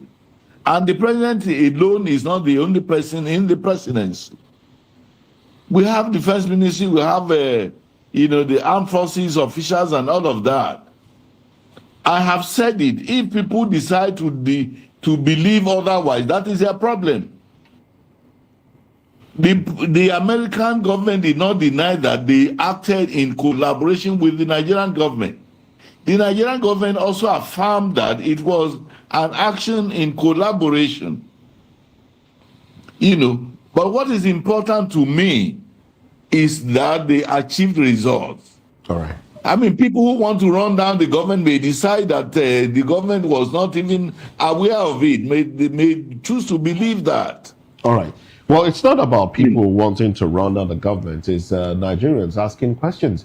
And, we who believe the president are also Nigerians. Amazing. Yes. So it's not a matter of any person being more important than any other section of the Nigerian people. Okay. Barrister Darlington, let me get your thoughts on this as well. From the body language of these federal governments, they don't want to give up the terrorists. They had a covenant with them, and nobody wants to break that covenant. Are you speaking facts? Sorry? Are you speaking facts? The facts are there. Listen very well. When this thing started, is there any suggestion we do not give to these people to rout out these criminals? Moses, what did they do? But now there is a collaboration. Hold on, let's say before America stepped in, what were they doing? Moses, before America stepped in, what was Tinubu doing?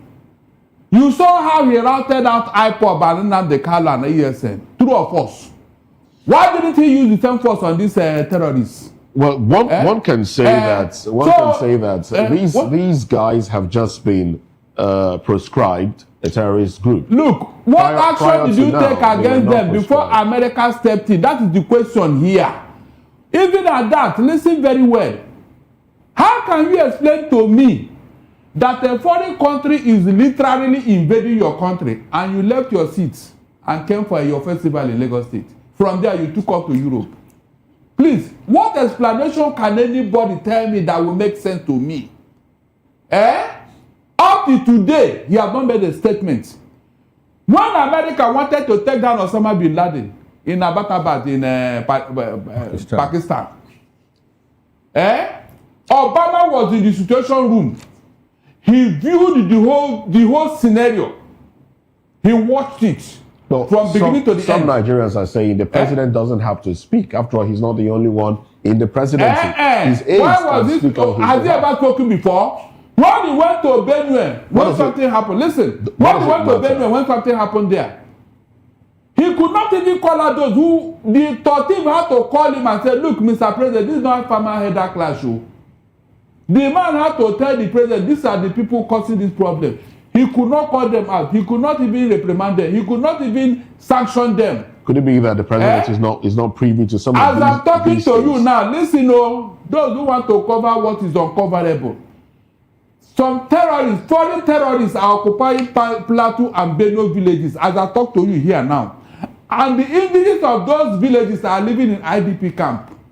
For how many years now, Mr. Moses? Tell me. The president cannot muster the political will and tell the defense minister and the chief of army staff, go and remove those rascals from those villages so that Benue farmers can return to their home and go back to farm. Oh yeah, explain that to me. Moses, explain that to me. You and those people supporting this evil. Explain it to me that the president is on asking the questions and the foreign terrorists invaded his country. I haven't taken a stance on any. asking the questions. The question you are asking now does not add up. No, I'm asking you the question. I'm telling you, yes, I'm supporting the same question with my own question. How do you explain that? Please tell me. Can Obama tolerate that in America? That a foreign terrorist, known to everybody, came into your country, sacked the entire part of your country, took over the place, renamed it, took over the homes of your people, the people you swore to defend and protect. And they are living there now for over 10 years. Mr. Moses, please, tell me what this presidency is doing. Tell me. They are trying to make America believe that, yes, so we are doing so. That was why the man got angry. In the first place, have you asked yourself why Donald Trump removed his ambassador in Nigeria? Have you asked yourself? Have you asked yourself? Because if it's a change of ambassador, of course, there will be proper procedure. There will be letter of credence and the new man comes. But this, he withdrew him by force. 14 other African countries. That of Nigeria, listen, that of Nigeria, I'm talking of Nigeria, yes. What, I'm just telling you that 14 other African countries were involved. Hold on. What was the reason for that of Nigeria? Can you tell me? Those African countries, do they have the situation we have here? Did Donald Trump tell you that it was routine exercise? Oh my God. I said those African countries you mentioned, do they have the situation we have here? That is the question. I don't want people comparing what is incomparable here. It doesn't add up. This one I told you about Plateau and Benue is not serious, Abi, because you are not in IDP camp. Abi. All right, Barry, so let's you are not in IDP camp. Okay. How do you explain it? Let's get a balanced view. Let's get Abdul Rahim Adebayo's view on this one. Minister, go ahead. With due respect to Barrister Darlington, this combativeness in argument does not help the cause of national unity. We should not see our government as, a stranger. A lot of the information Barrister Darlington is giving are baseless, with due respect to him. You are not in government. You don't know how government, processes occur. I mean, the fact that there is war in the north and in several parts of Nigeria does not mean the presidency must grind to a halt. If the president has to attend the foreign conference, does he stop attending it because there is infiltrations and all of that, by bandits in parts of Nigeria? Should he go ahead to attend such a conference when Nigerians are dying? Does that show empathy? You can't give what you want to believe. No, I'm asking you the question. I'm asking you the question. You're taking a combative stance as well. Does it make if the president decides if Nigerians are dying, if there are a record of Nigerians dying in their tents, what is the relevance? With due respect, what is the relevance of Abdikanu's trial and all of that with what is happening in the Northwest? What is the relevance which he has? I think I'm not trying to defend Barrister Darlington here, but I think he was trying to discuss insecurity at a broader level of it. Talking about insecurity and the crisis in the South. Now, Minister, you are of the position that there is nothing wrong with the president. After all, the heat was on the 25th and he traveled on the 28th. But recall too that Donald Trump has promised that there will be more strikes. Let's create a what-if scenario. Now the president is somewhere in Europe that we don't even know, and there's another strike in another part of Nigeria. Who tells us what happened? Should the president be outside when, Nigeria is in the middle of this kind of crisis? I don't see anything which has reduced from presidential actions in the fact that the president had to travel out. Okay. On behalf of Nigeria. All right. On behalf of all of right. Now, Minister, I would like to ask you another question. The Nigerian government told us that Foreign Minister Yusuf Tuga told us that Nigeria provided intelligence, for the strike. Apparently telling us that, look, they know the movement, of the terrorists and all of their hideouts and where they are, the camps. So what is the value? What has been the value of this intelligence if they had it all this while and they couldn't use it until the United States of America stepped in?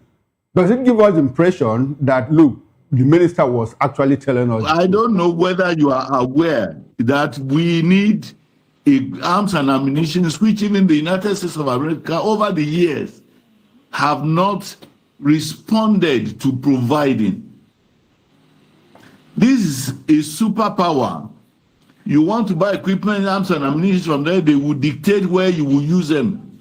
There are even insinuations that American government has been part of the people who promoted a lot of the, a lot of the criminals. There are insinuations out there. We had paid for several arms and ammunition which were never provided. I mean, if you know, I'm sorry, Minister. I hate to butt in at this moment, but you also understand that we had at some point, targeted airstrikes in some of these places, and they were not as precise as what America did. So blaming equipment, lack of equipment. We are not the ones who produce the equipments for the airstrikes. But we have been buying Tucano jets, and when we try to hit, there was a lot of collateral damage. A lot of time they will not even supply. That is the truth of it. Minister, I'm sorry. It looks like you don't get my question. My position is this. American government said, Nigerian government said they provided intelligence. Now, if we had all this intelligence all this while, why were we not using them? And when we try to use them, like we saw in some parts of Sokoto and Kebbi, where the Air Force had to strike and there was a lot of collateral damage because they were not precise. But America did their own and it was very precise. Are you certain that Nigeria has equipment which they could use from the Atlantic Ocean and it will hit targets in the northwest of Nigeria? Yeah. Are you sure of that? Minister, you were in government. Can you recall, you were in government at some point. Can you recall how much your administration approved, for purchase of military equipment? We have Tucano jets. We have drones that we bought $5 million apiece. I am telling you on good information. If you like, you believe. If you like, you do not believe. That a lot of times you pay for equipment, American government will not even supply them. For reasons best known to them. No, that is quite indicting. That is quite indicting. Because if a nation, I'm saying it on public. If a country pays and the supplying nation does not supply, then shouldn't they be taken to international courts or something? So they take the money. Want to dictate even how you utilize the equipment. Minister, former minister. So what you're saying is they take the money and they don't supply. And we keep quiet. They do. I am saying this on public news. You see, you need to know the dynamics, the way the Americans behave. That is really troubling. That is really troubling. Because even as a businessman, you're ordering something from China or wherever. If they take your money, they must. Simplistic as that. Okay. Ordering arms and ammunition from the U.S. It's not as simplistic as I'm sorry, Minister. I'm sorry, Minister. Let me quote you, Minister. In this occasion, now in this very intervention, you have said that America will even supply you equipment and tell you how to or how not to use it.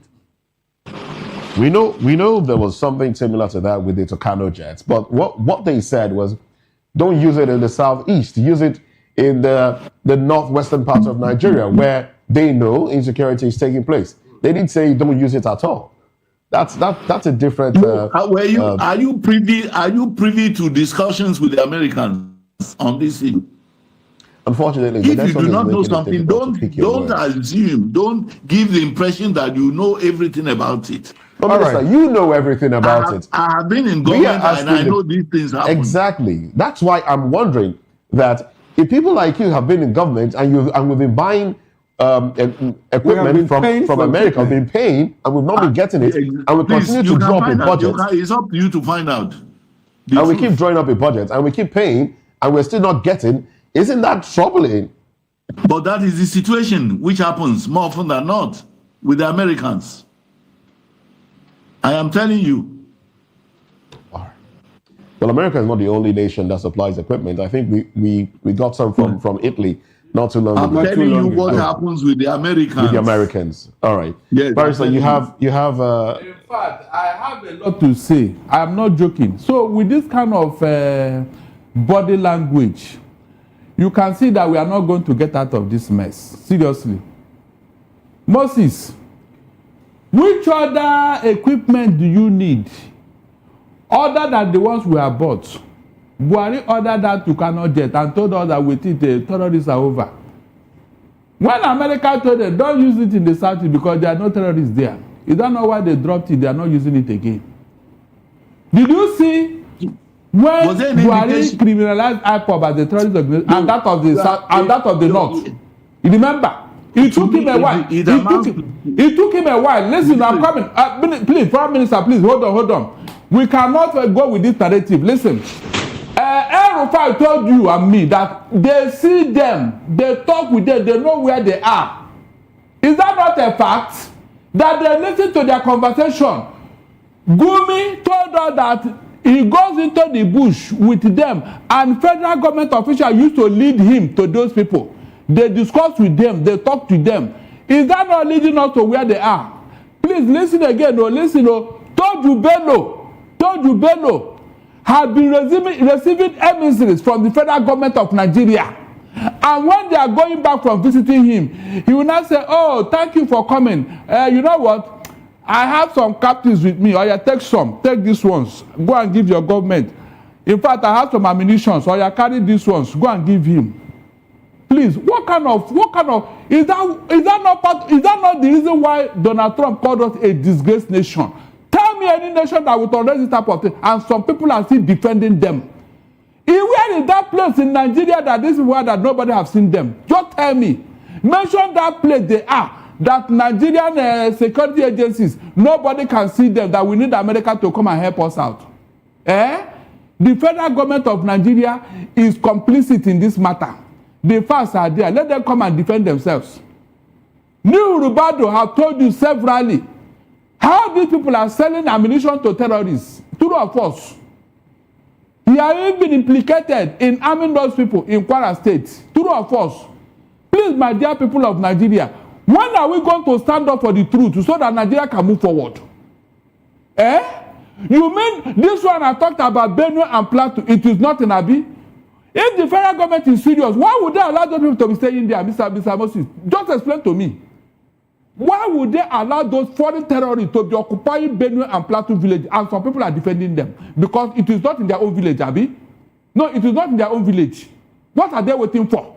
No, they cannot give order to the military to go and destroy those people there, Abi. They cannot. Please, I don't want to hear certain things. I don't want to hear it. What kind of defense is this? Okay. Let's get back to former Minister Adebayo. Even Bayo told us that he was making a deal with them.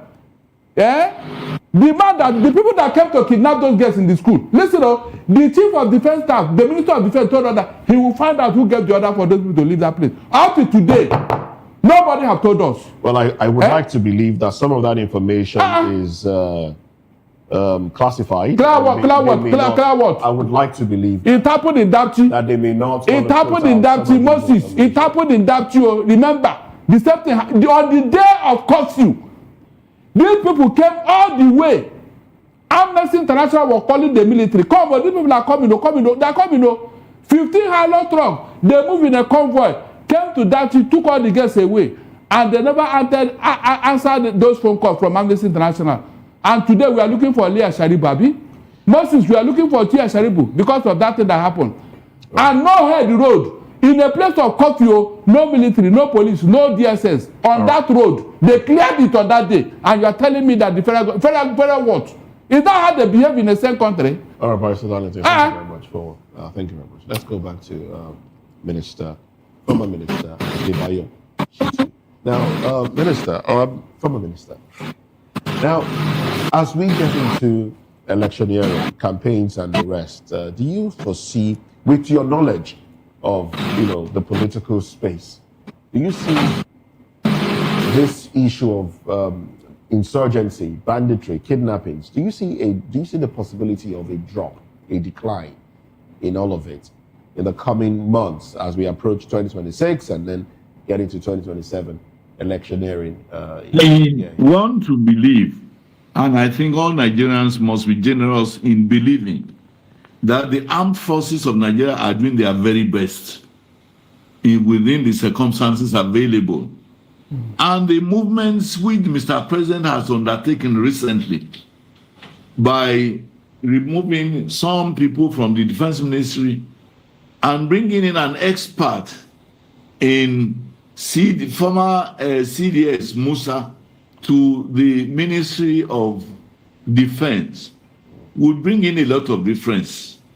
CDS Musa already has given certain undertaking that he would, hit the ground running. I think we should pray for him and give him time to do the best. I think he will do the best. I have confidence that we will continue to have improvements in the security situation. I didn't see what is going to affect the 2027 elections in all that is going on. I believe the insecurity would have been substantially contained in various parts of Nigeria. In the area of Benue and Plateau, what we do see is there is a lot of people who want to take over land for grazing. It is illegal for them to do that. We also have seen disclosures of even pastors in Plateau selling arms and ammunition to criminals. It's been in the news over the years. In Plateau, in Benue, a lot of people. So one of the bad things that the US did was to,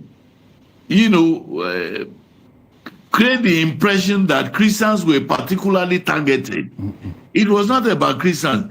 In fact, there are more Muslims are being targeted all over and it is not because they are Muslims or Christians that they are being targeted. It is because of greed for what is in their hands. The criminals all right. Thank you very much, former minister. Now, that's your own position. A lot of people will disagree with you. I would like for us to talk a bit about, we already started talking politics. I'd like for us to talk about politics in your state. I spoke to you on my show, Political Lens, about 2-3 months ago. And at that point, I was like, former minister, what's going on in your state? Can you give us a feel of what's going on? Are you still interested in that position, Agodi House, and all of that? Can you walk us through? I am interested. I am the most experienced politician who is aspiring for the governorship.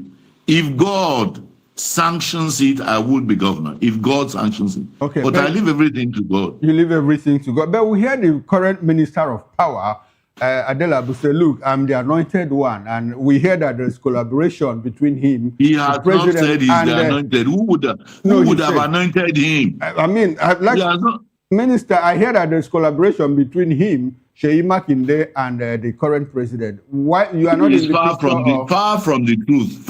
Is cheap blackmail. Cheap blackmail. Of course, Adelabu actually said the president has not anointed anybody. Those who fabricated that story about anointing or whatever, it's up to them. Nobody is anointed. Okay. So but you also said that there were 10 of you at that point that we spoke. You said there were about 10 of you in the APC. Exactly. Do we still have that number, or are you guys talking in terms of consensus? If not more. Okay. So everybody is going to struggle for a share at the primaries. Exactly. And you are very hopeful, according to you, if God willing. No, I am a very religious person, religiously inclined, and I believe that God is the ultimate person, put to sanction what would happen. Okay. And you are very optimistic that APC is going to win Oyo State in 2020. That you can take that to the bank. Okay. I mean, APC is very much on ground. Well, they were not on ground in 2019. 2027, we are prepared. Were they not on ground in 2019? Let me tell you, there were circumstances which I don't need to go over. There were circumstances which made him to succeed in 2019 because of mismanagement by the leadership of our party at that time. But that has become history. Okay.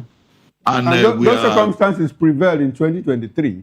I think that will They change will in not. 2027. Yes, they will not happen again. Those things will not happen again. All right, and thank you very much, former Minister Adebayo, Abdulrahim. Abdulrahim. My name is so simple to Abdulrahim. pronounce. I don't know why it's Thank you very difficult for much some of you for to being pronounce. part of the show. Now, before we leave, I'd like to have your concluding thoughts on the issue that we talked about, insecurity. What's your final word on it? You see, I'm a Muslim. My religion teaches me that we must continue to pray for our leaders. If we pray for them and they get it right, it is to our benefit. If we refuse, we are combative and we refuse to pray for them. If evil happens, God forbid, it will be on all of us. So let us continue to pray. Nobody is a saint. Nobody is perfect. The government is aspiring to be the best that it can be. And so we must continue to pray for them that they succeed. All right, then. Thank you very much, former It's my Minister pleasure. Abdulrahim Adebayo Shitu, a lawyer, politician, former member of your State House of Assembly, former Minister of Communication between 2015 and 2019. Thank you very much for your contribution on the program. Also, a big thanks to Barrister Darlington. Barrister Darlington, let's have your concluding thoughts. Yes. We have prayed enough. Moses, we have prayed enough. There is no leader we have not prayed for in Nigeria. This was not the impression Tinubu gave us when he was coming into office. He even told us not to pity him, that he planned this thing for 30 years. What has he done? At least, they say heaven help those who help themselves. Mention one thing Tinubu has done in office that will require our prayer. Just mention one. Just one thing that you hear that the president, so he has your interest at heart. Mention one is thing. for you to be cursing him. So what is the alternative? Leave him to his own. prayers. Let him make all the promises we made. Let him keep it. By the grace of God, he will be He in has not office kept- in he will not keep it. He is not 2031. ready to keep it. He will not keep it. He will be there. Some of us will continue to pray for him. I disagree And with you. he, by the grace of God, he will be there. He swore to 2031. protect life and property. Has he done that? Has he done that? That's the beginning of it. Beginning of it. Has he done that? That's the first This thing. combativeness is not part of life. Look, Mr. Minister, please. This is not combativeness. It is anger. It is. Where we are now, every Nigerian should be angry. Yes, every Nigerian should be angry. Continue to be angry. Some of us are very calm and prayerful. No, you are talking as an APC person, and that's not fair. Nigeria is decaying, and you are pampering it. You are watering it down. Because you are APC. What's the alternative to that? Look at where we are. As I'm talking to you now, 210 trillion naira is missing from NNPCL. Look at the amount of money, and they want to collect that from me. Abi, look at that money. You are a lawyer. You are a lawyer. You can do whatever you think. It's true. It's true. Appropriate. It's true. Yes, it's true. I've heard you. Others that went to court. What came out of it? Thank you very much. Nigeria has gone this bad, and people are treating it with kid gloves. This is where we draw the curtains on the program, VOP, this morning. The newspaper review comes up next. I must say a very big thank you to you, gentlemen, for being part of the conversation. Well, let's take a break now. When we come back at 10 o'clock, it will be newspaper review. We'll be going through the dailies, looking at the headlines, making sense of it all. I'm Moses Humphrey. And I am Chukwuma Okoro. Bye for now.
To know the happenings in the maritime sector, join us on the program Maritime Frontiers on VOP TV as we discuss key areas in the maritime sector from aquaculture, maritime transportation, maritime labor regulation, oil and gas exploration, ferry and passenger insurance, marine pollution and prevention, port operations, and lots more. Maritime Frontiers, exploring Nigeria's blue economy.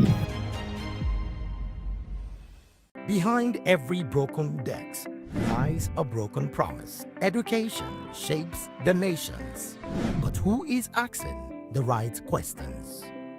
Introducing Edu Dialogue, the show that goes beyond the surface, exposes the cracks, the corruption, and the silence in Nigeria's education system. Edu Dialogue, Saturdays, 3 p.m., only on VOP TV. We break the biggest stories, from missing funds to policy failures. We ask the tough questions and demand real answers. Edu Dialogue, this Saturday, 3 p.m. on Voice of the People Television. In a world where truth is the ultimate power and opinions scream the loudest, it's time to wade through the noise. Hunger no get tribe. Hunger no get religion. And scan the human interest and trending topics that matter. Stay tuned to The Issues, your plug to the stories making the buzz, from politics to science and technology, social justice, and more. Let's tackle the tough questions and expose the truth. The Issues, on Voice of the People Television, Mondays to Fridays, 8 to 9 p.m. The Issues. Don't just react, understand.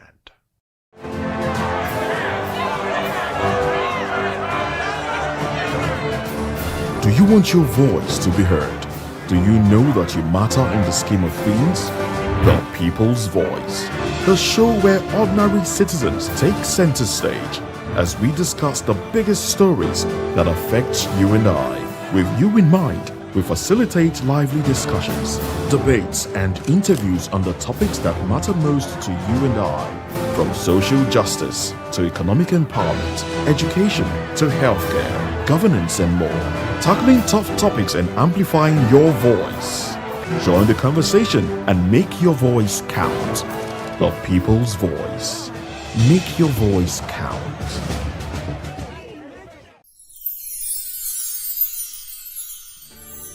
We are here with the leadership of VOP Television Lagos.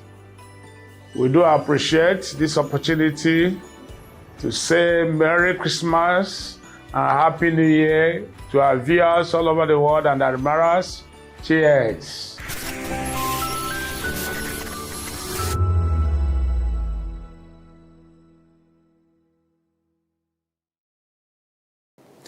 You've been wonderful all through the year. And this is from us, Voice of the People Television, saying Merry Christmas and a prosperous New Year to you all. See you at the top. The red carpets, awards, the razzmatazz, music, fashion, interviews, and more. Spotlight on Voice of the People Television. Let's feed you with all the juicy stories in the global entertainment space, bringing you the glitz and glamour as it is hot. Stay tuned to Spotlight, 1 p.m. Monday to Friday. Spotlight on VOP TV. Entertainment like never before.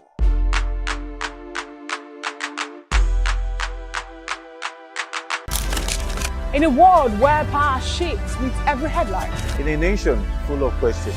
In a world filled with noise, the truth needs a voice.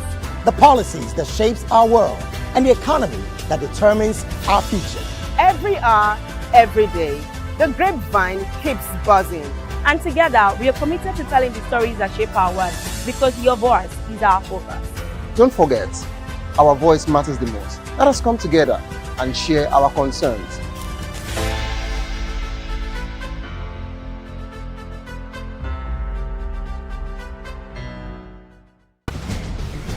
Join us as we drive into the world of politics through insightful interviews with prominent political figures, both serving and former governors, ministers, senators, legislators, party chieftains, activists, and analysts. Get first-hand information into the decision-making processes that affect our daily lives. Highly engaging one-hour program that brings political discourse into focus.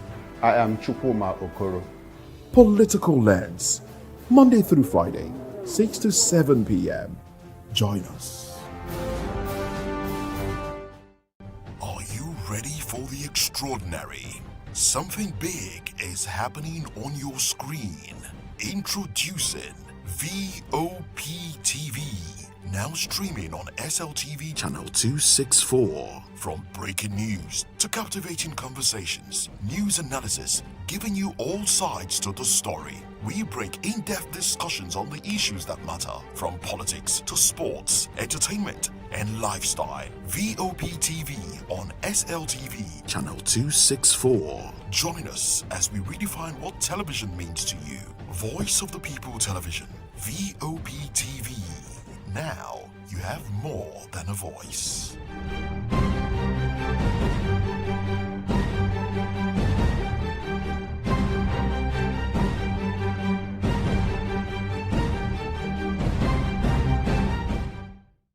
We encourage you to click on the like button and subscribe to our YouTube channel. We are Voice of the People TV. Also follow us on all our social media platforms. We are at VOP TV Live. Visit our website www.vop.ng for fresh and trending news. Also watch us live on SLTV channel 264.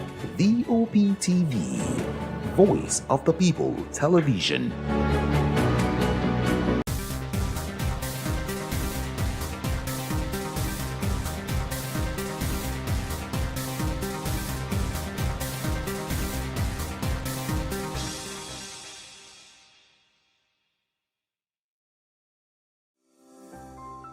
VOP TV. Now you have more than a voice.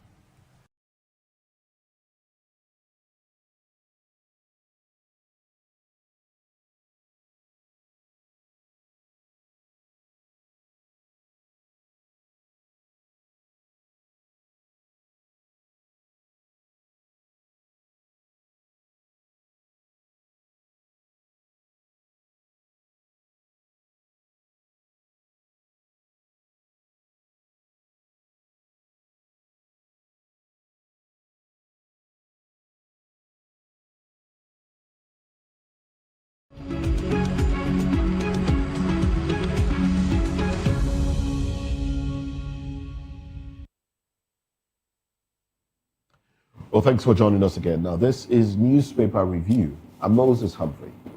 And I am Chukwuma Okoro. Thanks for joining us again. And we still have Barrister Darlington Agumo with us. Barrister Darlington, thank you very much for staying back. My pleasure. We're also being joined by Lawale Kudayo, who is a public affairs commentator, an educationist, and a farmer. Well, thank you very much for staying with us, for coming. Thank you. Now, let's dive into it. Yes, this story obviously catches the attention. And we're already talking about this particular story. It says, federal government writes off $1.42 billion, 5.57 trillion naira NNPC debt. Presidential nod wipes off NNPC's legacy debts to federation. NUPRC battles 5.65 trillion naira revenue gap. Gentlemen, this of course is of major concern.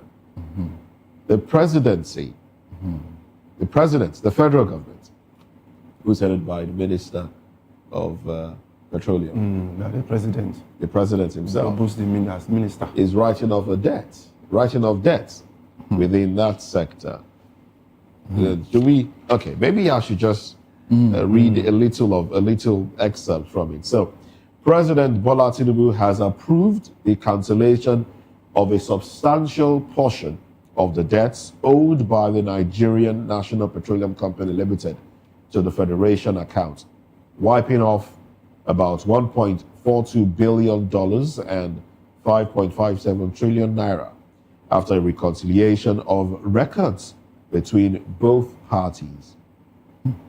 Now, this is contained in a document prepared by the Nigerian Upstream Petroleum Regulatory Commission and presented at the November meeting of the Federation Account Allocation Committee. All right, so providing a breakdown of the affected balances, the NUPRC added, consequently, out of, okay, this is 1,480. This, I don't want to confuse myself with this because like you know what I mean. But anyway, it goes. So it says the document indicates that the approval followed the recommendation of the Stakeholder Alignment Committee on the reconciliation of indebtedness between NNPC Limited and the Federation, which reviewed the company's royalty and lifting related liabilities up to December 31, 2024. Despite the cancellation of the legacy balances, fresh debts built up in 2025 remain. God, it's funny. So this is up until 2024. But the ones that have accrued in 2025 are still there. Fresh debts. Fresh debts. Which might be probably written off in 2026. Yes. Or early 2027 to wait for election. Let me make it straight. Okay. The problem in all of this is that, when you don't punish small crimes, that is why the big crimes thrive. I thought they were conducting an audit of NNPCL accounts, which they have not done for the past 10 years. I understand that there was a forensic audit, that was undergoing. They should have waited for that audit, to be concluded. And now let Nigerians know what has happened in the NNPCL for the past 10 years. While that audit is going on, they quickly constituted a committee, to reconcile debts between the NNPCL and federal government. And before the release of the result of that audit, we have a president who serves as Minister of Petroleum, say, look, I've written off, based on recommendation of the committee. Now, who are members of that committee? Who were members of that committee that recommended that a certain $1.42 billion of Nigeria's money and 5.57 trillion naira of Nigeria's money be written off as bad debt. It's even worse. Without consequences, nobody's career is damaged. We don't know what happened to that money. That money will just develop wings and fly away. And we believe that we have a country we call Nigeria. The report tells us that, look, there are also fresh debts that has accumulated in 2025. And we are going into 2026, running 3 or 4 budgets simultaneously, concurrently. Now, by the end of 2026, we also have another debt written off, waiting to be written off. Are we? Who did this to us? Let's say it in pidgin. Who drew us? Let me make it clear. In a layman's term for Nigerians, let me make it clear. Now, NNPC is supposed to remit certain amount to the federal government. So NNPC did not remit those amounts completely.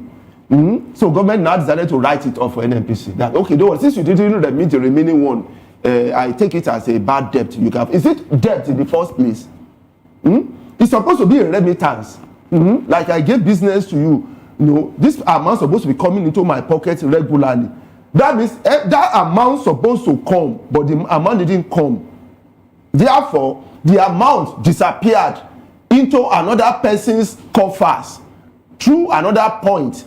Instead of going into federal government's coffers, the amount disappeared into another people's or another areas, disappeared away.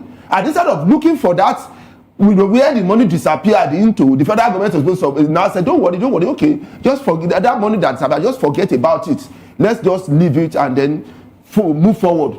That's the layman's language of what has happened. And it's so worrisome. NNP is supposed to remit money to federal government. They didn't remit it. Federal government now say, okay, don't worry, just forget about that money. Just forget about it. Let's move forward. Let's talk about next year. Do you know that if this money happens maybe because of natural disaster, force majeure, or something, we can say, okay, it's part of the hazards of the job. But no explanation. It's just that the money disappeared into pockets. And those pockets are too deep for you to put your hand and collect the money. How does this, will this affect the ongoing probe of Ahmed, what's his name? I have told you, you are blocking loopholes now. All those things that you can ask, they're already blocking it. Nothing will come out of it. Nothing. If not, the man would have been in jail by now. Nothing will come out of it. I've told you here. Nothing. Don't Dangote can sing from now to high heaven. They're even calling him to come and explain whatever. So the information he gave, all you need to do, verify the information yourself. He has supplied the names of the children, the schools they are going to one by one. Why not go and find out whether he's talking true or not? You are not telling him to come. And the man I've told you is not coming anywhere. What is he coming to do? Act on the information he gave you and see whether if it's not true, then you can come for him. Yes. You come for him, yes. Say you gave up false information. But when they want to, cover up their own, that's what they do. They will now make you the whistleblower. They will now make you the victim. They make you the victim. That is what they do. Look at since this thing happened, any news. Please, Mr. Moses, since you have been hearing about 210 trillion naira, have anybody given you any explanation as to where that money is or what happened to it? And this is from the National Assembly.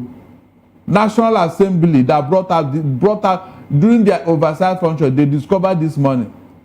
The last thing I heard from this NNPC man is that the money was misplaced, it's not missing. And up to today, they have not found out where it was misplaced. And the next and you are the person that is keeping this amount of money, you are writing off the debt is owing you. Yes. So that means the man is now, they will now properly finish off the money. The money is our own since the government has already done the thing for. God. And you call this a country, and they want to collect tax from you by next year. What is the guarantee that tax will be kept properly? What is the guarantee that tax will be properly used? What is the guarantee that tax, when they collect it, it will be used for the purpose of developing your country and all that? No, there will be other missing by the time we get to the end of this year. If the federal government cannot find out this money, the 210 trillion from NNPCL, they should not bother collecting this tax. So that's my own opinion. They should not bother. Let them explain to us where that money is. It's important. It's our money. 210 trillion. Mr. Moses, that money will pay our debt. And we still have change. With it, the naira can be even 200 naira to $1 at most. Look at where we are. The money you are trying to go and borrow, the one you borrowed, you have used it to line your pocket. I'm telling the whole world and Nigeria that there's no money. Which country can lose this type of amount of money and still be existing?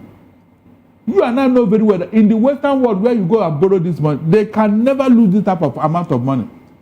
You can't even steal $1,000 from China and live to eat it. You can't. You can't.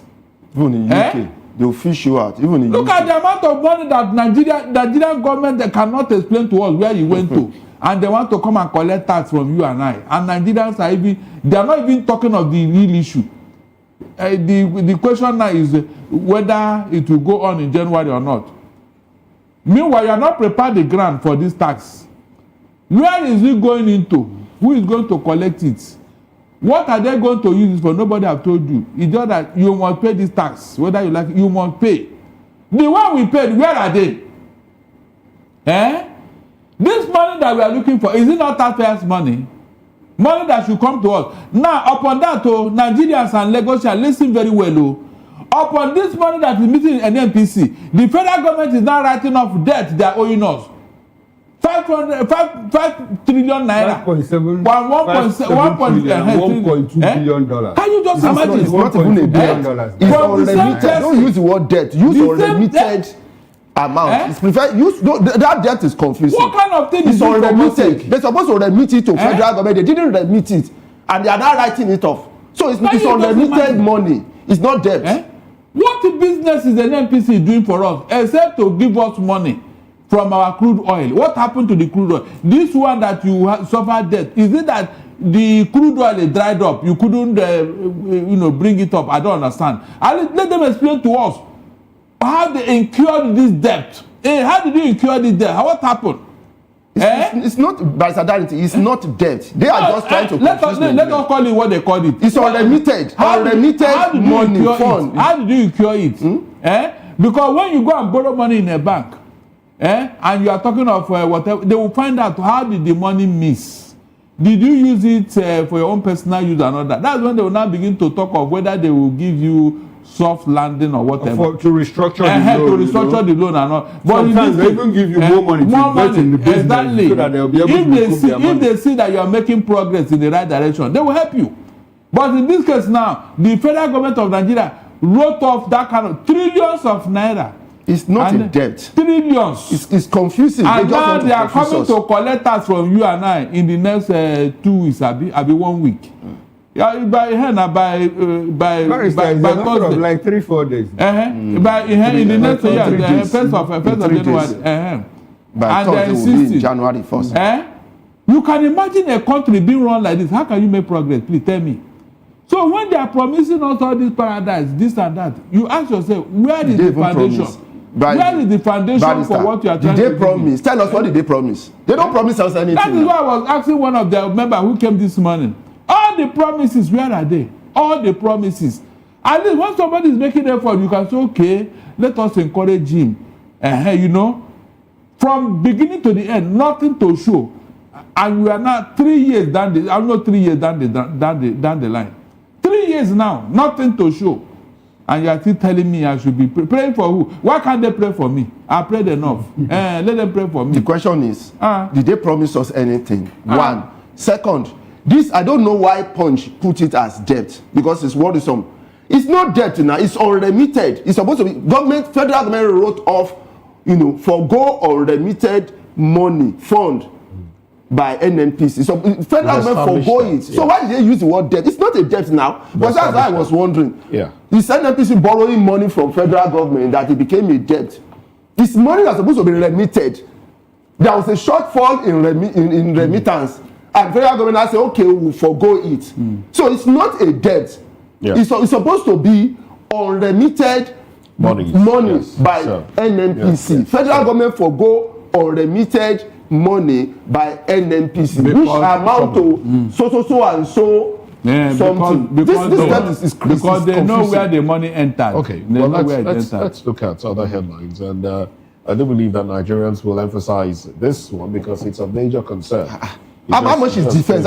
So how much did they budget for defense for next year? How much did they budget for education?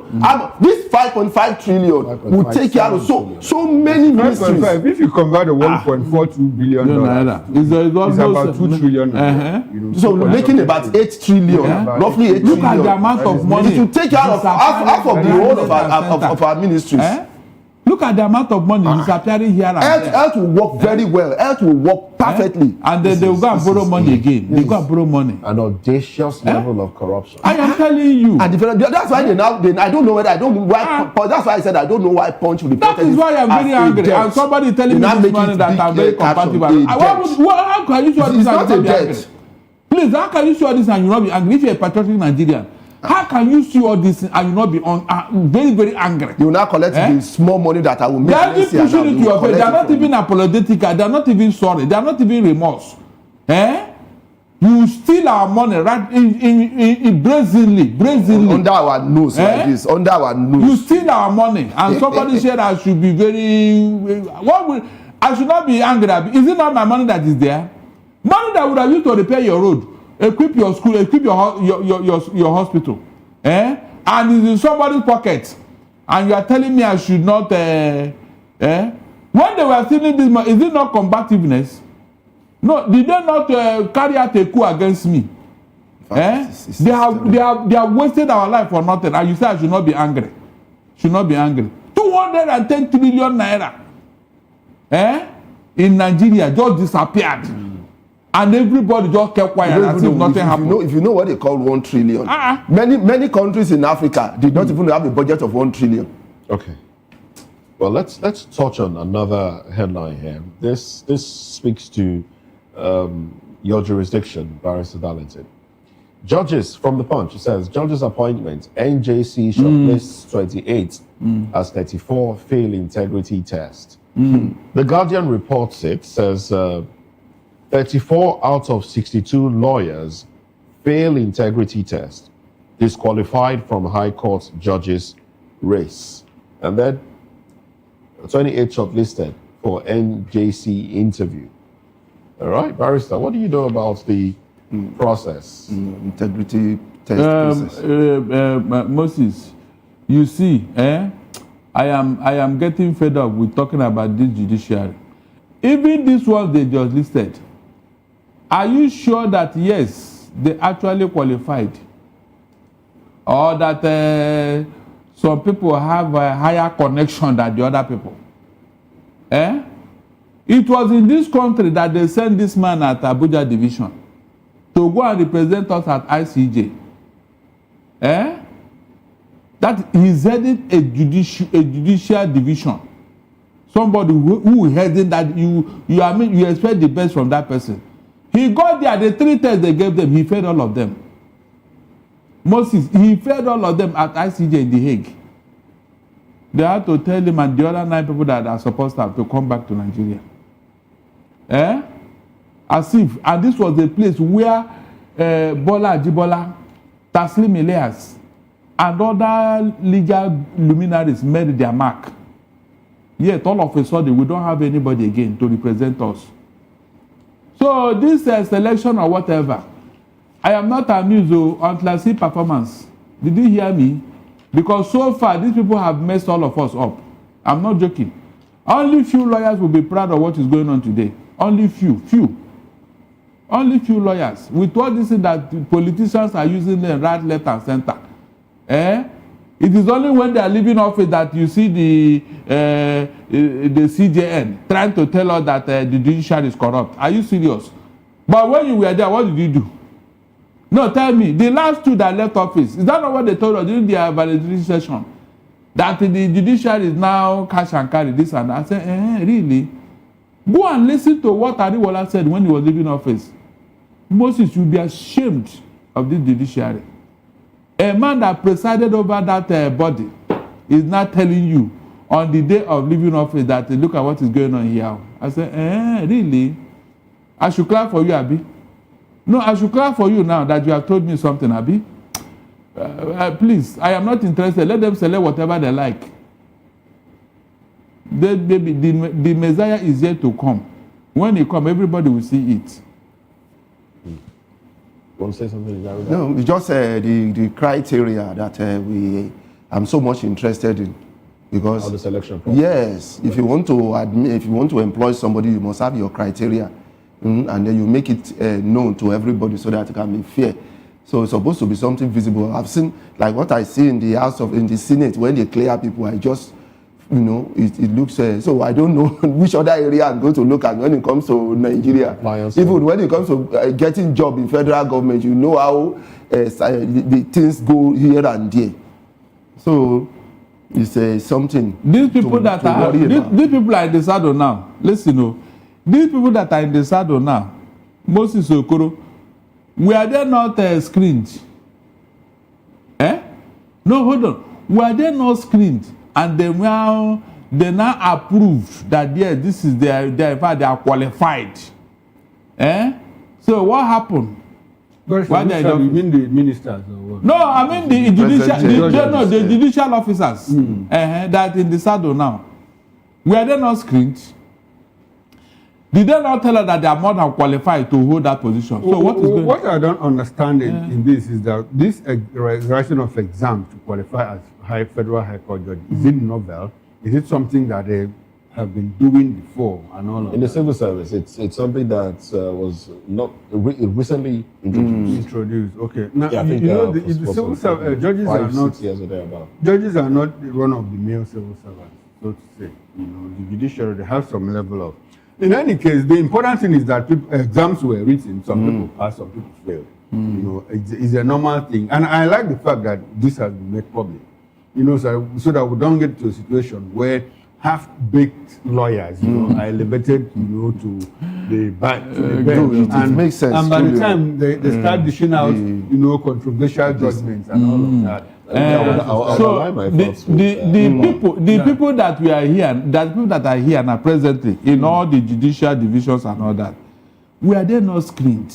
Barrister, now that is what I'm saying. This exercise, if novel, they did not write exams recently. We were here when body of benchers, judicial judges were holding their meeting the other day. What was the highlight on your Monday? Barrister, we are talking about exams that were written. Are you serious? That were fair. And it is now public knowledge that out of 62 people that wrote the exam, in 28 passed and 34 failed. Now, these 34 people will not be elevated to Federal High Court judge, to judges and that position and all of that.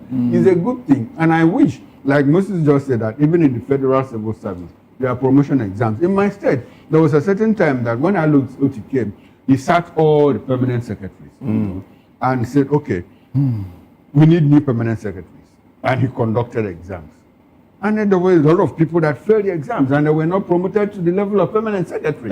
It speaks to the kind of competent people that we should get into government. It's a good thing. See, if you want competency, your level of exam or whatever you are going to do to get them into that post must be standardized. Now, I'm coming. What I'm trying to say is that it makes sense, but not in the form of like you are writing CBT. Mr. Lawal, do you know the method they use? That's why I'm asking that maybe you should let us know. But if it's CBT, then it's people wrote exams and some failed. See, when you are going to... So what's your point now? What I'm saying that when you say you conduct interview or exam for promotion to any post, even when it even comes to become a president, they're supposed to conduct exams. We have our own way of conducting through coming for interviews, coming for debates. All those are part of the screening process for selection of political posts, even up to the presidency. It's only here in Nigeria that president will never come for debate and he will still win. In other countries, you come if you don't come for debate, you're automatically out of the race. You have to go for debate, you have to go for press. Those are the ways by which we screen the people that will become presidents, governors, or political posts. Now, the same thing if you are screening like judges or you screen permanent secretary, it has to be a standardized thing because when it comes to that post is more of you are dealing with people than you are doing exam. No, so I don't know the point you want to make. What the point I'm saying has been. Do you know if okay? So you think this one was not standardized? Or no. That's why I said that the way it is conducted is supposed to be made public. You understand me? Supposed to be made public. Do you have a group of? They have a template for these things. They have a template they follow. And if you did not meet it, that is where this disqualification comes in. That's what they said. The integrity. I think I understand. Some of them failed integrity test.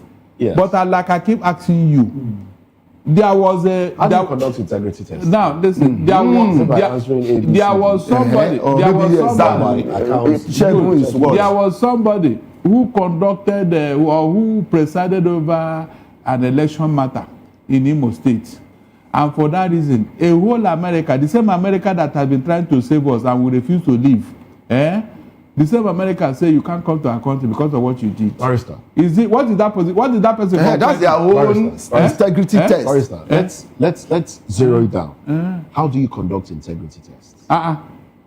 By checking on the whatever you are doing in office and all the past judgment. Then we should have a problem. If it's not written exam per se, it's part of it. It's not one-off. It's not the one-off thing. No, it's not the one-off thing. There are stages. Integrity test is part of it. Also have integrity tests. Exactly. But your character in office. What I'm saying, complaints about you and all of that. Your past judgments. What I'm saying, out of 34 people have been found not to have integrity. That's what it means. No, that's not what they say. You could have integrity and fail the written exam.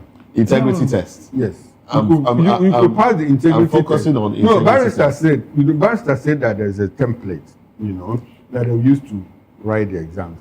So I don't know how he brought in integrity test. Yeah, but he said integrity. Yeah, but that's what they said now. That's what they said. They said, yeah. He said integrity So test. if they fail So now integrity Moses test. is saying that 34 people failed integrity test. Which means that they don't and have I'm integrity. saying no, I'm not saying No, that is the logic. They failed the exam. We were not told that they failed the integrity test. We were told that they failed the exam. Moses is right. You know why?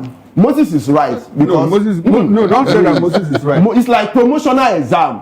If you fail it, they'll say you fail promotional exam, isn't it? So if they say integrity test, you fail, that means you don't have integrity. Mr. Kunda, you're listening. Or you are low in integrity. Mr. Kunda, you're listening. If you come to exams, exam will have two, section 1 and section 2. Section 1 could be written, section 2 could be multiple choice. Yeah, okay. You could pass one and fail one. But everything together, what do you call it? Integrity test. Is not integrity test. Is that what they wrote there? The real law is what is. I think that one has 60% or so. Okay. Are you getting what I'm saying? Knowledge and law. Yes. Okay. Your capacity. Okay. Are you getting that to take over cases, to preside over cases? Okay. Then the other. Other one will come. Yes, exactly. That one. Yeah. So it's not as if. If you get 40 in the real law itself, and you fail integrity test, you've passed. No, you passed now. No. Yes, now that's based on the real law is 60. Hold on. You score 50 there. You score 50 over 60, and you score 10 there. That is 60 now. 40 or 50 in the real law, knowledge 50. Of law, that's a pass mark. Yes. Good. Then you now score 10%. Then you don't have integrity. It's okay. That's not what they told us. No. That's like Moses. No, wait. You have 40, yes, 60. Whatever you are scoring is over. Okay. And it's still over now, which is 60. It's over 100 or 200, depending on the template. That, this thing changes from year to year. Okay. It's not written in or cast on stone. Okay. Are you going to say based on the prevailing circumstances? Okay. They can raise the bar. That's okay. They can raise the bar. You see, the thing is that NJC conducted exams to promote judges to federal high court. There were 62, 28 passed, 34 failed. And those 34 that failed. The important thing for me is that we don't want to see or hear that their names were smuggled and eventually became high court. You may not even know that one. When you go to court, you ask the judge, were you among those who paid the other side? No, that is it. The NJC and the Ministry of Justice should have. All right, let's take a few I don't get the example. I get the example of what happened in Abuja that test and the ICJ. That one, it did not surprise you. A whole person heading a division is not even as if it's a. Bella and I have always repeated this story here that a certain group of people, I think brigadier level, were sent to Russia, Nigerians, to go and do training. And so after the training, normally they write their report to your report and give to you. So the report they gave to two of our own generals, Nigerian generals, two of the generals. I said, this officer is not trainable. This officer is not trainable. The same Russian that wrote those reports came back years later and discovered that two of those people had become head of states in Nigeria. Talking about Abacha and Buhari. So it is not today that we started writing tests to promote people. Was it not here that somebody told us that even if the man has a NEPA bill, he's qualified to rule us? So even the president, while we were campaigning in 2015, he said, look at them asking for General Buhari's certificate. What are they doing with the certificate? All right. Let's move on. Let's move on to other headlines here. Politicians, let's go to Rivers State. Politicians came in for 600 billion naira in Rivers coffers. Wike. Now Wike is saying that. I like what is going on in Rivers Wike is saying that politicians are scheming for the 600 billion naira that Ibokete Ibas left in the coffers of Rivers State. Struggling to grab it. No, he's putting himself out of it. Say politicians are scheming. He's the governor now, so he's not wicked. I want to. Former governor. Wike is the former governor. That's what I'm saying. Now he's the one. He's the man that is talking. Is he not? Wike is the one. Wike is the one talking. Oh, talking. The politicians are scheming for 600 billion naira. Who are the politicians? We are asking.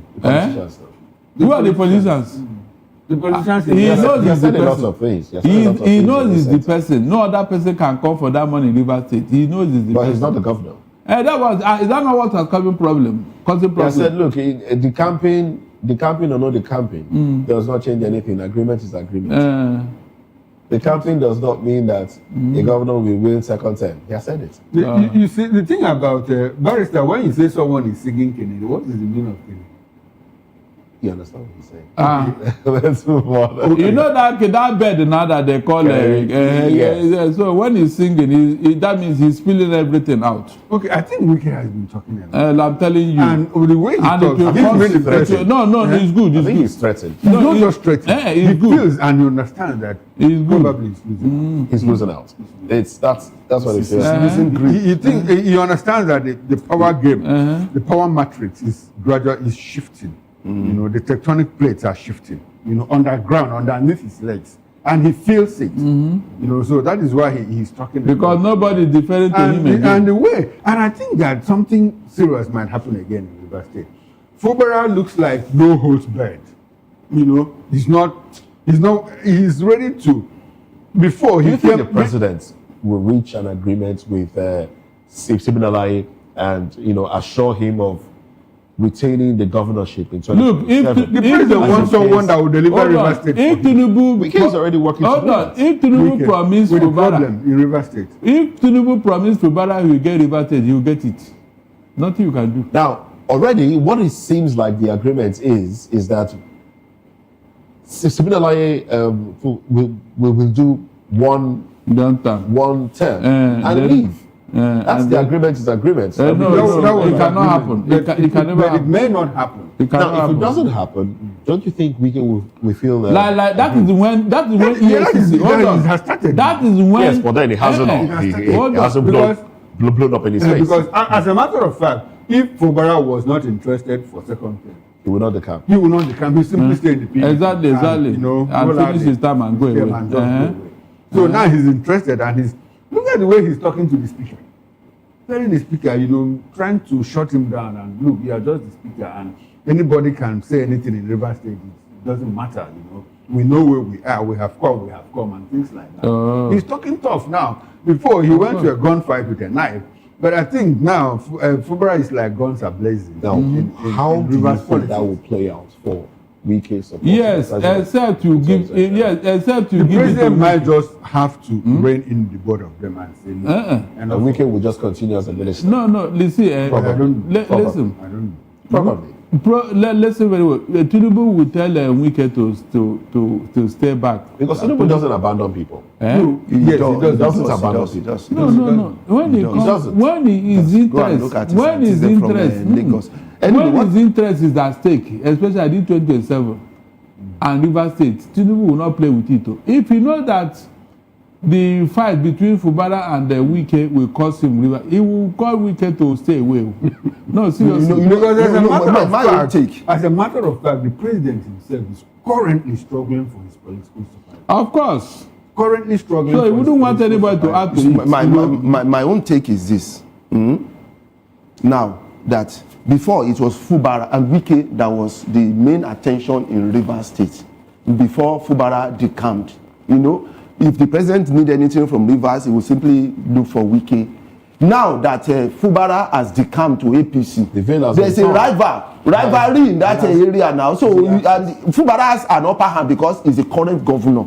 And it's automatically in charge of the structure of APC. He was current governor when Wike has the local government see, leave that area. You don't want to because see, he has a local wait, it doesn't really have now. He's losing grip of everything. You know why? Because Fubara automatically become head of the of APC in Rivers and all those. He was head of PDP now when the problem was No, what I'm saying, you know that time there was a battle between him. Wike was putting pressure using the pressure is no longer there. It has reduced because it's already decamped now. What pressure are you going to put on him again? The only pressure you have is the agreement. Mr. There's something you don't understand.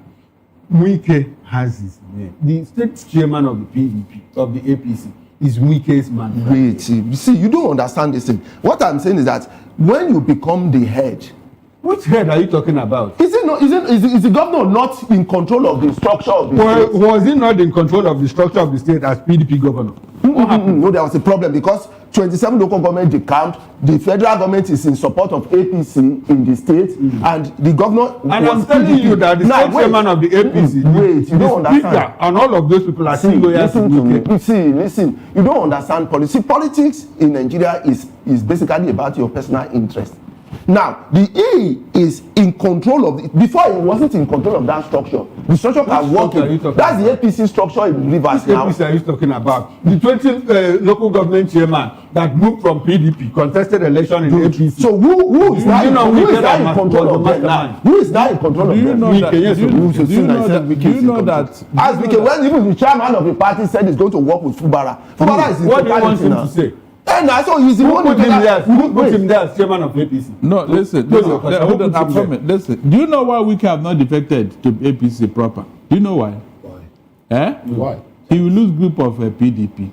And if he now decides to go to PDP, PDP now, if you want to defect, that very day EFCC will come after you, just like Malami. If he defects to PDP? Yes. No. If he defects to PDP, it's in PDP. He has not. Look, listen very well. What he's doing now, he has not explained where he is. Wike, he has not. Seriously. I said, leave this thing you are telling me. He's on paper. In reality, he's not. So where is he? Is he not causing? He's still working with APC. Yes, we know. So what does that tell you? So you say if he decamps away? If he decamps proper to APC now, APC. Good. You will now see that he will lose grip of PDP, which he doesn't want to. Okay. Now, if he now decide to settle down in PDP proper and leave APC alone, that's which he will not. Well, that's what they are waiting for. That's the trap they set for him. Who said? What are you talking about? He's the one that's setting trap for other people. He's catching him now. Go and ask Malami. The trap is catching him. Go and ask Malami. Go and ask him why he left APC and entered the. He can't be as relevant as before in Rivers now before the president, because the president has a rival for him already, which is the governor. I see some kind of APC cannot make you and allow you with all the money you have stolen and now use it to go and build another party. They will not tolerate that. But that's what he's doing in PDP. PDP. Who is PDP in power? PDP was not in power now, so you could do anything with them, and nobody will sanction you. Honestly. No, you can be no. It's not a question of loss. I am telling you, I'm challenging Wike. Oh yeah, decide today to settle down with PDP to build your political career and see what will happen to you. You become irrelevant to the president. No, not even irrelevant. You see what EFCC will do to you. And it's already losing the relevancy. He has. What I know is that in that river, so he has a rival now, which is Fubara. No matter what, Fubara will begin to galvanize his strength in that area. All this one you say they are Wuke's supporters. We have seen it in Lagos State before now. We have seen it in some other states. Look at what happened to Ambode and so many others. Where is Bucknor today? So many like that. Even Pedro before he was where is Pedro? No, we don't. What did he do? No, what did he do now? Look at what Jamdo. There was a time Jamdo moved to I think he came back again. What is going on in Lagos State is an aberration. I don't think there's the politics going on in Lagos State here. No politics. So whenever you want to campaign, don't mention Lagos State. The people of Lagos State, they know what is pursuing them and they know what they are pursuing. You cannot tell me that the whole Lagos State Center of Excellence, this type of thing is going on here, and you want to use it to compare. That's the reality. That is what is going on. That's why I'm telling you that it's not. I don't see politics here. What do you see? Nothing is going on here. So what happened in River State? What is it? Is it not similar to what? At least somebody resisted somebody. Somebody resisted somebody. Yes. Okay. And we don't have a godfather who will install and remove anybody. That's the truth. All right, so Gazetted Tax Act illegal amounts to forgery. Atiku insists. No. Let's see if there are riders to that headline. Okay. The riders there. Alteration allegation baseless. Patriots back presidency. Nigerian airlines will collapse under new tax laws, says Onyema. All right. And then Zamfara attack. Tinubu's trip to Europe, UAE, shows lack of empathy, says ADC. Of course. FG seeks to calm markets as US airstrikes test sovereignty, economy. Airlines, agencies fear low patronage as US visa ban begins January 1. See, this was really what I wanted to ask earlier in the day. The issue around visa ban persists between Nigeria and US. Yes. And we are collaborating in the area of military, in the area of fighting insurgency. Now they are banning some Nigerians from getting different levels of visa. Nigeria is threatening to do same, but they're collaborating. So it feels like I don't know. It feels off. We need the US It more feels than they off to me. We need the US more than they need us. So if you want to do retaliatory diplomacy, it will not favor you. How many Americans want I wonder how many. So that's why they are just talking tough. They are holding us by the jugular with the visa ban, and then we're basically dancing to their tune. They were selective in it. This is how Nigerians so. They mentioned the different levels. Barrister, the different level, the category is more like it was more like a total ban. The sweeping ban, really. How? Tourist and B1, B2, tourist, business tourist, student visa, and there were 4 categories. Yeah. And if you put them together, you discover that even ordinary visa, it affected practically everybody. And mind you, also, there's already sanctions, on some level of civil servants, who cannot go to the United States. I think what America is trying to do in that essence is to create some kind of discontent amongst Nigerians, so that they can, even if they don't revolt physically, they can go to the polling booths, and revolt. That is one thing. But in the area of this collaboration, I find it strange, and I find it curious that our president could, in the midst of, this bedlam, jump on a plane and leave for United Arab Emirates. You don't want to be mentioned. A sort of Mo Simbe. Emma Boruko mi Simbe, Mo Simbe. I'm not there.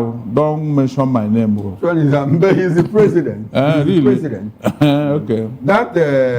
I just feel that the president is going to Europe for something personal. Otherwise, he could have also sent Shetima to.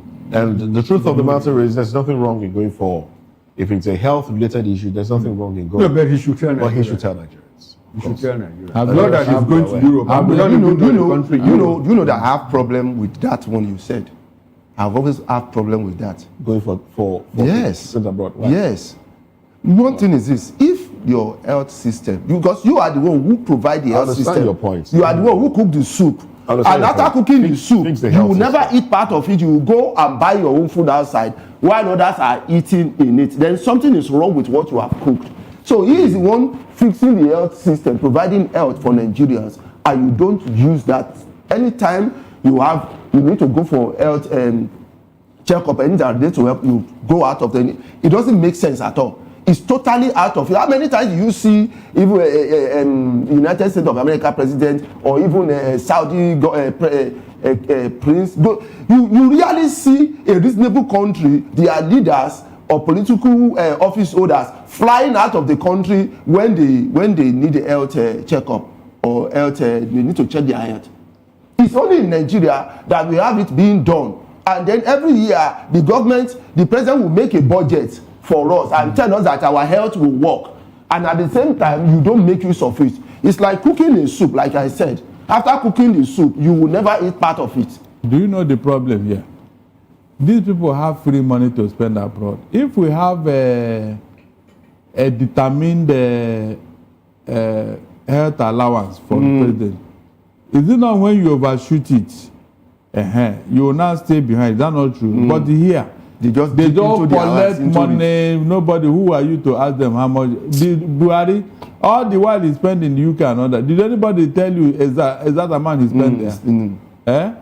That we don't have a country yet, too, seriously. That's why, no that's why they will write off NNPC 8 trillion debt. Government will write it off. You cannot run a country like this and then you expect to make progress. Moses, but it's not Johnson, possible. how much did he take? That was trouble for him. Just to do party in a down street. Just a party in his office. And then a journalist. That's why I said that you people are very lazy. You don't go and get all these things for us. Moses. Journalists, you don't do like that man in Ghana, Anas. Go and be swooping on them. All these things they are doing in their guest houses with their misuse. Take it and see how much they are the 210 trillion naira that you have been hammering. Where did you get it from? It's the National Assembly. The National Assembly. Now, who broke it to you? It's the National Assembly said it. You people have not given us any breaking news. You journalists, Nigerian journalists, especially Lagos Ibadan Press, you don't give us breaking news here. You don't. So that's it. Even education, you see them, their children graduating outside the country. I begin to wonder, and then every year you sit down and then you tell us. Because by now, Moses and Okoro, by now, somebody would have told us what Tinubu is always going to do in France. That particular place he goes to, what he does there. By now, the CNN would have. They told you before. The CNN would have. The CNN would have told us. Barrister, provide flight ticket. I'll go to Europe and find out. Go. All right. There are a few more headlines. A few more headlines here, but unfortunately we can't take them all. It's the 29th day in the month of December. A few more, I think 2 more days to the end of 2025. Well, thank you very much, gentlemen, for your contribution. Barrister Darlington Agumo, thank you very much. And Lawale Kunayo, thank you for your time as well. This is where we draw the curtains on the show today. Chidinma Okoro makes a return later tonight at 6 p.m. Yes, I'll be joined by Barrister Darlington Agomo, and we'll travel around Nigeria to bring you interesting stories. So we might just start the recap, to let us into what happened all through the year from January to December. Join us, then it promises to be quite interesting. All right, there you have it. And that's it on the show today. Sports is coming up next. I am Moses Humphrey. Have yourselves a beautiful day. Bye for now.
Ready for the extraordinary? Something big is happening on your screen. Introducing VOP TV. Now streaming on SLTV channel 264. From breaking news to captivating conversations, news analysis, giving you all sides to the story. We break in-depth discussions on the issues that matter, from politics to sports, entertainment, and lifestyle. VOP TV on SLTV channel 264. Join us as we redefine what television means to you. Voice of the People Television, VOP TV. Now you have more than a voice.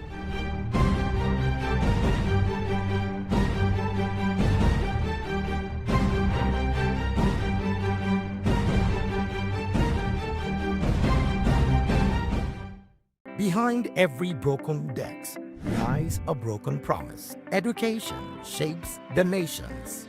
But who is asking the right questions?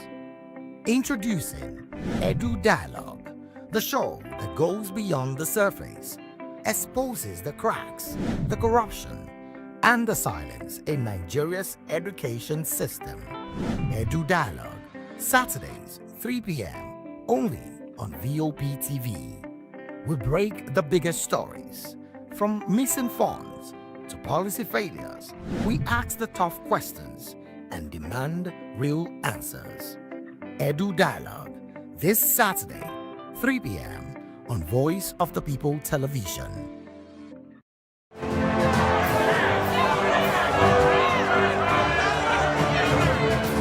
Do you want your voice to be heard?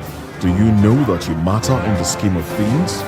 The People's Voice, the show where ordinary citizens take center stage as we discuss the biggest stories that affect you and I. With you in mind, we facilitate lively discussions, debates, and interviews on the topics that matter most to you and I, from social justice to economic empowerment, education to healthcare, governance, and more, tackling tough topics and amplifying your voice.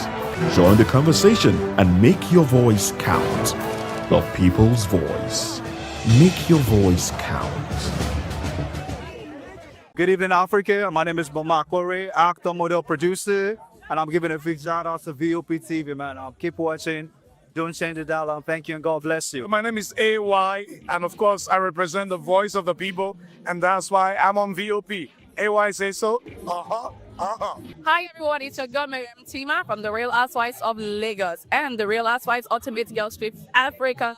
Shout out to VOP, the voice of the people. You already know. Stay tuned, keep watching. And don't forget, VOP is the best. Alright, hello, it's about that shaking the man fine back with Melanie Poppy Black Skin Boy. This is VOP TV. If you're not watching VOP, I don't know why you're watching. Maybe you're watching your weight. Hello, beautiful people. This is Wale Ojo, and you're watching VOP, Voice of the People. Hi, guys. You already know who it is. This is New Energy. Flyers, whatever, live. Keep watching VOP TV. Thank you. Hi, people. Ginny Albano here. Guys, please keep watching Voice of the People. Hello there, my name is Damilola Ogun, also known as the Goldfish. Hi, my name is Chiki Bright Emmanuel. I'm an actor and a filmmaker. Hello peeps, my name is Yomi E. Adejumo. Hi everyone, I'm Paul Utomi. Hi everyone, my name is Stacey Benjamin, and this is Voice of the People TV. I need you to keep it locked to VOP TV. See, are you looking for good entertainment? You want to get good movies, good music, politics, talk shows, sports and entertainment. You really want a channel that gives you everything you need without you having to run around. VOP is where you are. That's Voice of the People. If you're not listening to this, you're not one of us. And you deserve to be killed. Scrap chat. Don't be killed, but watch it. Or I'll find you. And I want you. And you are locked on VOP TV. Don't go nowhere. This is where the juice is. This is where all you need for entertainment, politics, movies, and whatnot. And keep watching VOP TV. So keep it locked, because I'm locked already, man, and it's money back guarantee. So you're gonna have a good time, because I do. And please keep watching VOP TV. I want to actually, I beg you, subscribe, watch it. If not, whatever you see, you see. You better not touch that die, because VOP is the plot.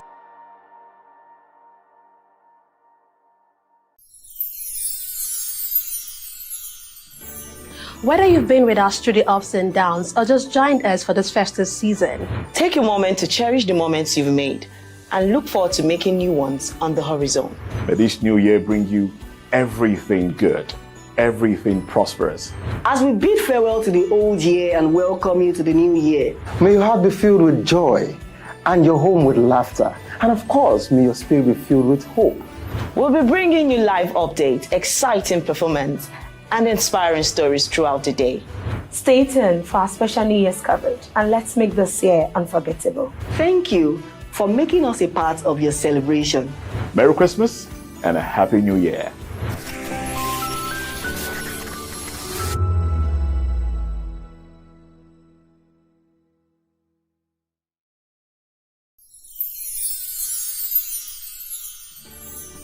As the year comes to an end, we want to take a moment to thank each and every one of you for your hard work, dedication, and the positive vibe you bring to Voice of the People every day.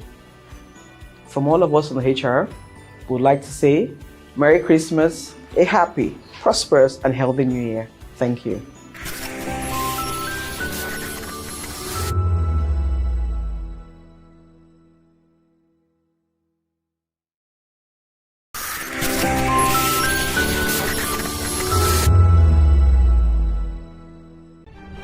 In a world where power shifts with every headlines, news breaks and events happens, we bring you unbiased and explicit information on politics, economy, and state of the nation.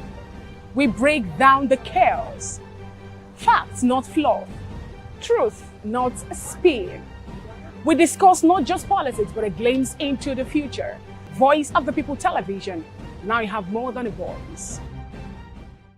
2564 is coming up on Barney 9, right? The 2564 Atlantic Tower. What happens in the hush behind hangar doors? Who signs the papers that gamble with lives? Which truths were grounded before they even ever had wings? If you've ever buckled a seatbelt at 30,000 feet, if you've ever stared out of that tiny window and wondered who's really in control of the skies, it isn't just flight, it's power, it's politics, it's pressure sealed in steel. We're peeling back the clouds from runway risks to sky-high secrets. We're diving deep where most dare not to look. Aviation Scope, every Sunday at 7 p.m. only on Voice of the People TV. We don't just report, we reveal. We don't just ask, we uncover. Because when it comes to the skies, ignorance is turbulence. Aviation Scope, the sky isn't the limit, it's just the beginning. In a world where truth is the ultimate power and opinions scream the loudest, it's time to wade through the noise. Hunger no get tribe! Hunger no get religion! And scan the human interest and trending topics that matter. Stay tuned to The Issues, your plug to the stories making the buzz, from politics to science and technology, social justice, and more. Let's tackle the tough questions and expose the truth. The Issues on Voice of the People Television, Mondays to Fridays, 8 to 9 p.m. The Issues. Don't just react, understand. VOP TV. Now, you have more than a voice.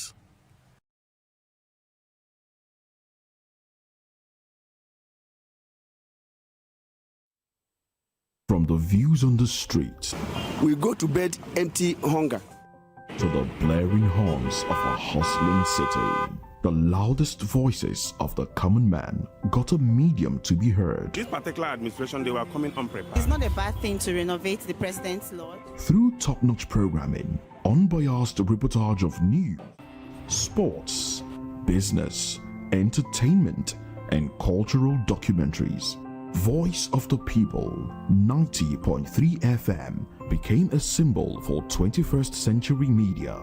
And now, a new baby is born. Voice of the People Television, VOP TV, youthful, full of vigor and penchant for excellence in the continent's media space, exposing the wrongs, applauding the rights, dissecting the news without fear or favor, through factual and accurate stories and contents. Corruption kills three things that makes a society. Representing the interests of the people and giving them a voice. Voice of the People TV is here to stay towards building a fair society. VOP TV, Voice of the People Television, truly a voice for the people. In a world where power shifts with every headline,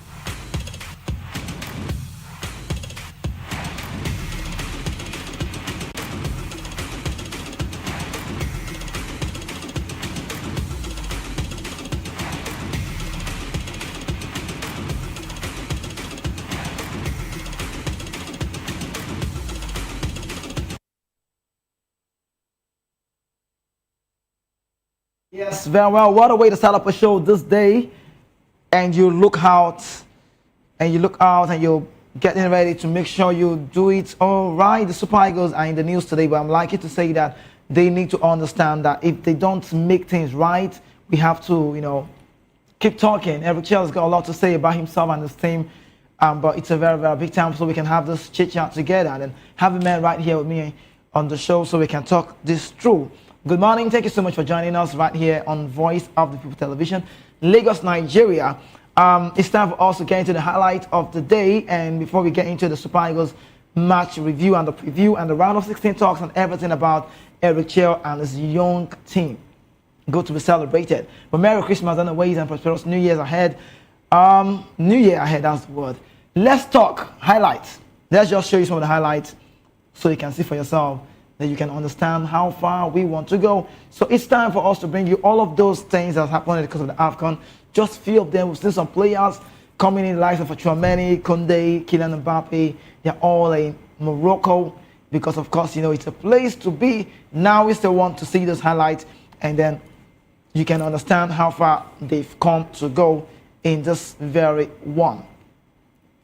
Okay, so while that's still on the sideline, the highlight seems like it's not coming. Just what it is. Let's talk about the Tunisian game, the preview that we did see.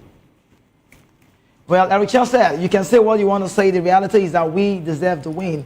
We can't do 90 minutes without a big heart pressure. We did for 75 minutes, and that's why I did too. We got sub from Eric Chell. So don't complain when you say him this. The Super Eagles finally have qualified for the AFCON, and just qualified for the next round of 16. Mozambique recorded their first ever victory at the Africa Cup of Nations in their 17th match. 4 draws, 12 losses after 6 tournament appearances since they made their debut back in 1986. A day to remember for the Mambas. I love this one. Congratulations to the Mozambique side. They got the result right. So 1986 is actually a long time ago to look at Mozambique. Well, they got a connection like that of the Portuguese. But officially, this is done. Akraf Hakimi has come to say he's back and is available for Morocco's next game after he suffered an injury against Bayern Munich in the Champions League, playing for Paris Saint-Germain. He's going to be ready for the next AFCON game, and that will be against Zambia. Akraf Hakimi. Now, this is the most surprising one, if you ask me. That lady there, she's married actually, right? You can see the ring in her hands. And she cried like a baby. It was an emotional time.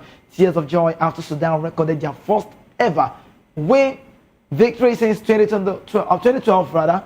Total Energies AFCON 25, and it's a good one for the Sudanese side. Underdogs against Equatorial Guinea, but it's done. Riyad Mahrez has got 3 goals right now to his name.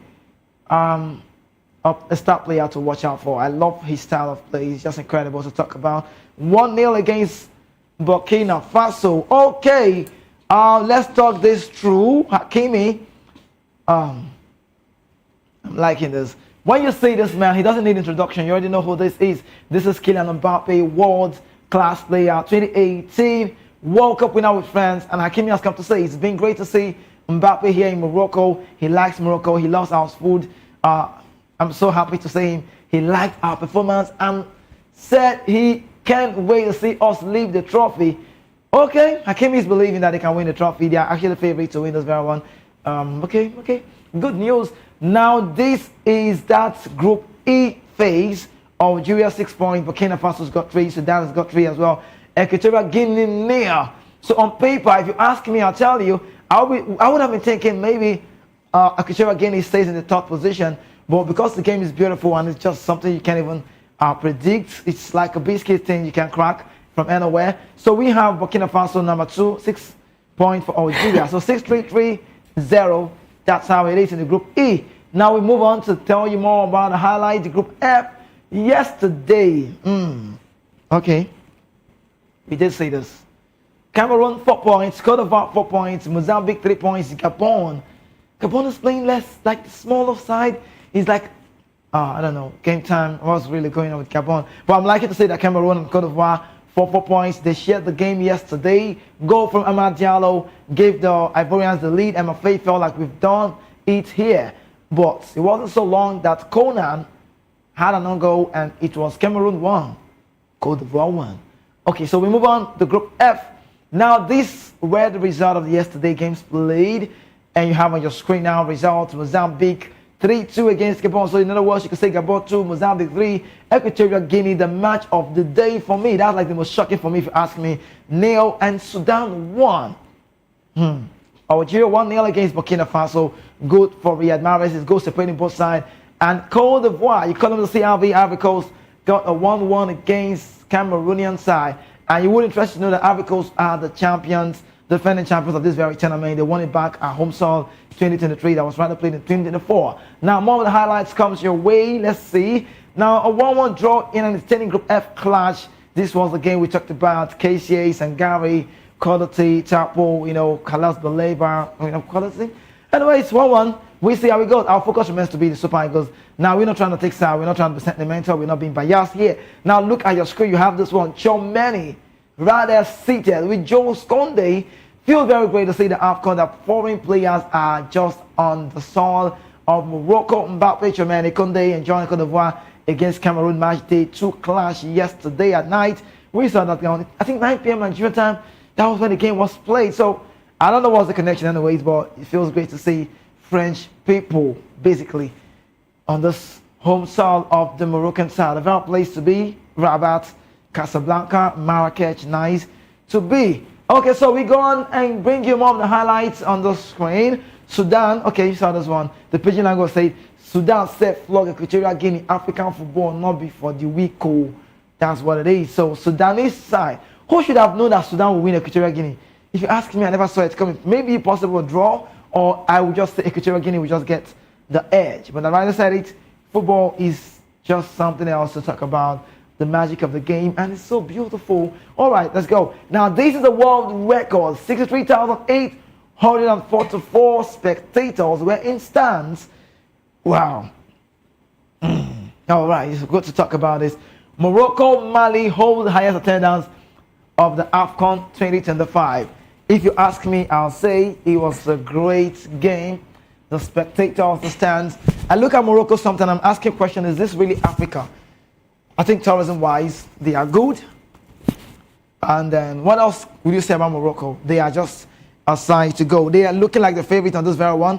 But if you ask me, they just might clinch on this. So I look at Morocco side, I'm looking at the players they've got. Sofiane Amrabat, you're looking at Onahi, you look at Nasiri El Kabi, Hakraf Hakimi, Rahimi. I like the team. They've got quality in the middle of the park. So if you ask me, they are good to go. They are good to go. Can they win this very one? Yes, they can. But I don't know why people still think they are favorites to win this one. But look at the stage. Look at the speech. You wouldn't believe this is an African football. You wouldn't believe this is an AFCON tournament. So what we're seeing in Morocco with the facilitation, the equipment, everything that you want for, the football world is looking so great. So the president, the Mohammed VI, the 5th, the names they call, everything is going on well for Morocco. And I wish them all of the best and hope it unfolds so well. But I'll be sentimental. I would like to be biased on the show.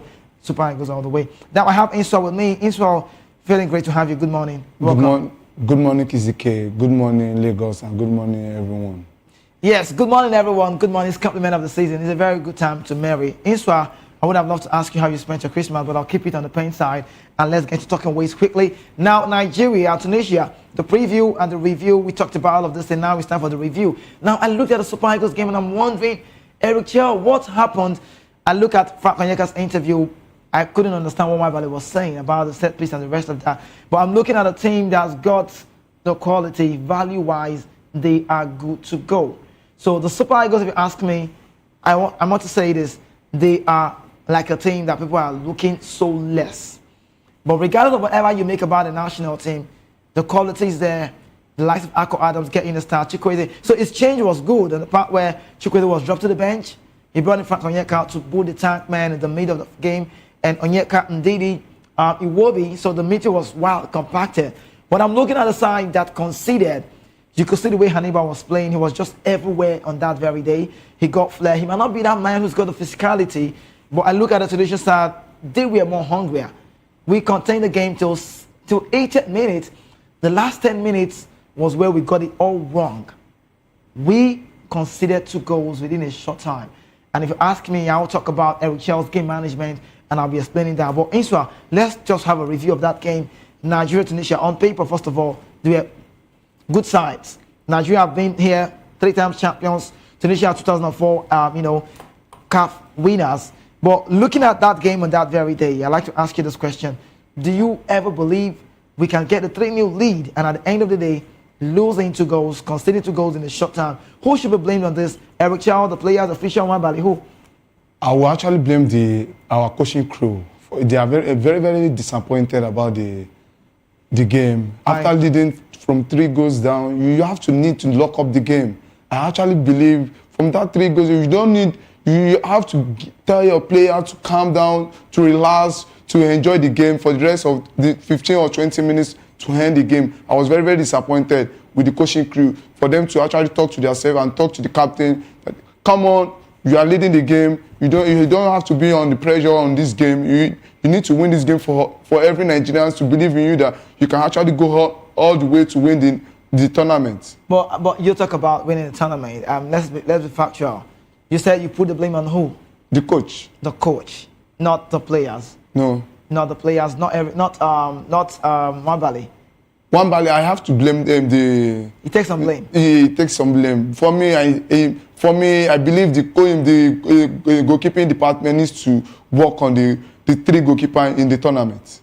All right, so the 3 goalkeepers in the tournament. Quickly, let's get to talk points and let's move into this one. Super Eagles qualify for the round of 16. What we expecting? Great game. Hoping they can merge things to go well. I'm in support of the Super Eagles and I've really been, talking good about them. But if they get to a point that they are not giving us all we need and we deserve, then it will be so bad. Look at this one. So the round of 16, what are you expecting? We've qualified. Before we talk about Uganda's game, let's talk about the round of 16. Are we good to go? We are good to go. For me, I believe the coach needs to work on the first match and you have to go and watch the first match and the second match for him to know the real mistake he has really done for him to get it wrong. Because when you get to the round of 16, either if you don't win the game, you're out of the tournament. Yeah, it's a knockout phase. All right, so it's a knockout phase, but I really started by talking about Eric Chell's game management. So we quickly let's talk about that in the brief time. I've never been a fan of Eric Chell, truth be told. He has never been my world-class manager. He's never been in my first 30 managers in the world. But like Riley said, it's not time to point a blame and put a lot of blames on the manager and the manager and the officials. But I like to say this, I like to state it well. One thing Eric Chell has done to the national team right now is the fact that he's giving them some of the flair we want to see. The last AFCON, we lacked that flair. We were getting the result, we got to the final, we were supposed to be the dominating side, but we got to lose possession. Now, with the quality we have at the middle of the pack, the players up front, the Akoperi to Seaman, if you ask me, I'll say Eric Chell has got quality that he needs to merge. Now, game management is key. You can't concede a goal to a North African side. When I said they were dead and buried, I saw a game, I saw Achiri Sakiri, these guys were lost. Now, it was about the Super Eagles. Osimhen came out alive. He was great to watch. His lift, the goal was great. Ako Adams also was just everywhere. Now look at Lookman. He was quiet sometimes, but that's what big players do. Magical moments. Now the game management is the point where you don't concede. We want to see a manager who can turn the table around, tweak the game in a short period of time. 3-0. At 3-0, that's where you see the manager's got the tactical acumen. Now what do? You go back, you look at the strategizing game, you look into looking, say, let's not concede. Are you going to be defensive? If you want to be defensive, you should be offensive-wise mentality as well. Now, what Eric Chell did, each time he felt like he's gotten the result, you could see the panic from the Franco-Malian. Now, you cannot be winning 3-0 and then it's side coming from behind. Now, look at the pressure. When they scored 1, they scored 2, the pressure was there. If there was time more on that game, I just would say maybe a draw or we should have lost the game. I'm using the word we now because I'm being Nigerian here. But I'm looking at Eric Chell and I understand that he's getting to understand this team. But when you played against Tanzania, I recorded a game management for him. It was 2-1, no doubt. They were the smaller side. They were the winners of the game. They were the underdogs. We conceded to Tanzania. But I still love the fact that he maintained the game because even at 2-1, we are still in charge. But in the in the Tunisian game, we lost that momentum. The intensity was so shallow. We can't be on top. We can't be winning, right, and struggling.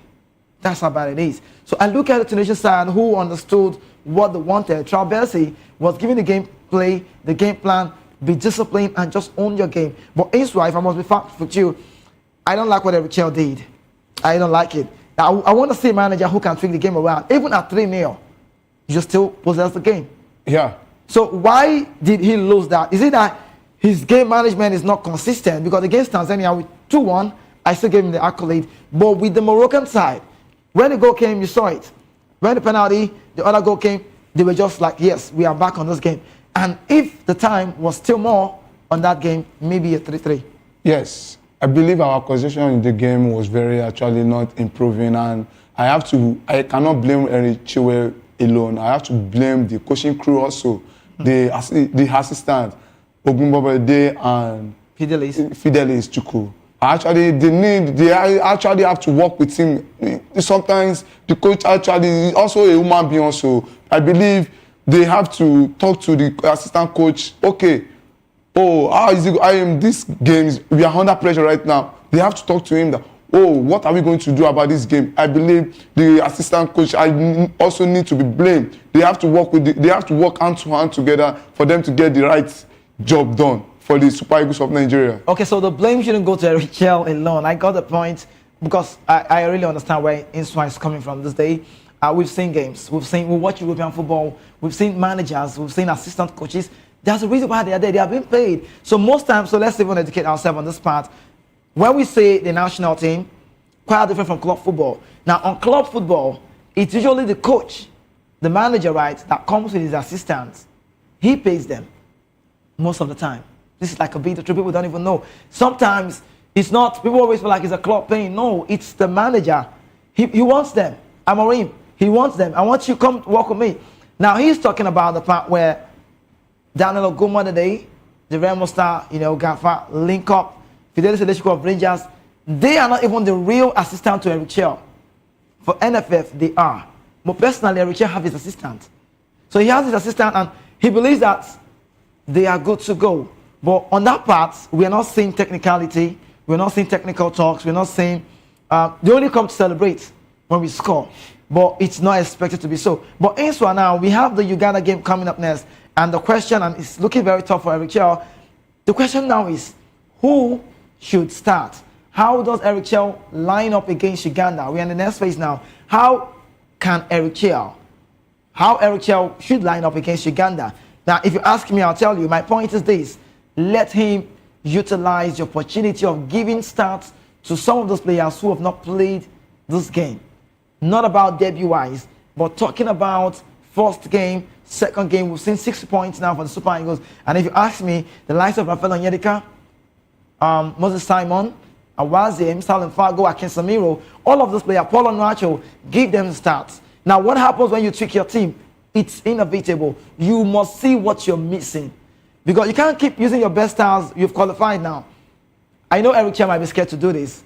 He wouldn't want to lose to Uganda. But on a very good day, Uganda is nowhere close to the Super Eagles if only they can put things right. Put games to bear where you can. Be clinical in front of goals. Don't waste time. When you have the chances, convert them, take it, and then it works for you. You should be ahead like you did. Now, I watched the Tunisian game and I'm asking and I'm saying, if you want to win the AFCON, that's how you respond to your opponent. 3-0. Look at the first half. Look at the way we played. We were in possession. We are dominating the game. So in Uganda side, I would not be surprised that Nigeria will concede against Uganda. Now, I would say for me, Eric Chell should give the opportunities to those players who have not yet played, because when he starts seeing them play, he will start seeing what is missing in the national team. But Insua, I don't know if you have a different opinion, if you want to go contrary to me. Who should Eric Chell give a start come next leg? For me, I actually go with your opinion also. For me, from the coach, from the goalkeeping department, I would like him to start Amos Obasoge as the goalkeeper. For me, he has to bring in the right back also from Blackburn Rovers also. Yeah, I love your show. Yes, I'm bringing also the club bridge player also, Rafael Onyedika, and try and bring in some of the new boys also, so that for them to enjoy the game also, to even know more about this player also. It's not about inviting 30, 40 players to the camp because you not know any of them at all. This is the right time. We've already qualified. Every Nigerian fans in Nigeria and all over the world knows Nigeria have already qualified. Yeah. Introduce the new boys to to the last group stage for them to know what is actually going on and to enjoy the game also. Okay, so enjoy the game also. All right, let's talk about Morocco. Just what's really going on now. Super Eagles coach strategy and substitution. Insua, we talked about Eric Chell and his style of play. We've seen managers who tweak the game around when the result is out, when the result is in. Be factual with me, be truthful to me, be honest, that's the word. Does Eric Chell have that strategy of winning matches? Is he tactical enough? How would you rate his substitution so far? For me, I will actually rate him 30 over 100 about that. That's a poor one then. For me... On what part? Strategy or substitution? Yes, strategy or substitution. For me, his substitution is actually wrong. Look at our match against Tunisia. He almost killed the game. Why removing Frank Onyeka, our tank? You do our last AFCON tournament. He was the key player for the tournament. Now you actually, for me, I think he does not believe in the Frank Onyeka. For me, the guy is actually one of our best players in the Super League right now. You sound like he's underrated. Yes. But if you say the coach does not believe in it, why do you give him a start against the Tunisian side, resting the Chikwueze? Because everybody would have felt. So he made 2 changes. Let's give him the credit. Let's say it. Let's give him that credit. 2 changes that was tactical. Sanusi was dropped to the bench. Bruno Onyemaechi came in. Chikwueze was dropped to the bench. And then we had Frank Onyeka. Now that changes means we still have a 4-4-2 flat. That's what we did. A 4-4-2 flat. We played that row where we have the midfield compacted. And I think the Tunisian side did same well. Achiri, we saw him dropping back. Hannibal and we saw Abdullah. They had this connection of a midfield fight. So I must give it to Eric Chell on the part that he started Bruno Onyemaechi, who you love so well. He did well on that one. But talking about Frank Onyeka the tank, people are saying, why do you take him off? Immediately he got off in that game. The game the midfield was open. Yes. So can we now do without Frank Onyeka? And on what game should Onyeka be playing? Because we also have Chikwueze. So Chikwueze is more like the coach does like-for-like changes, except the Onyeka one.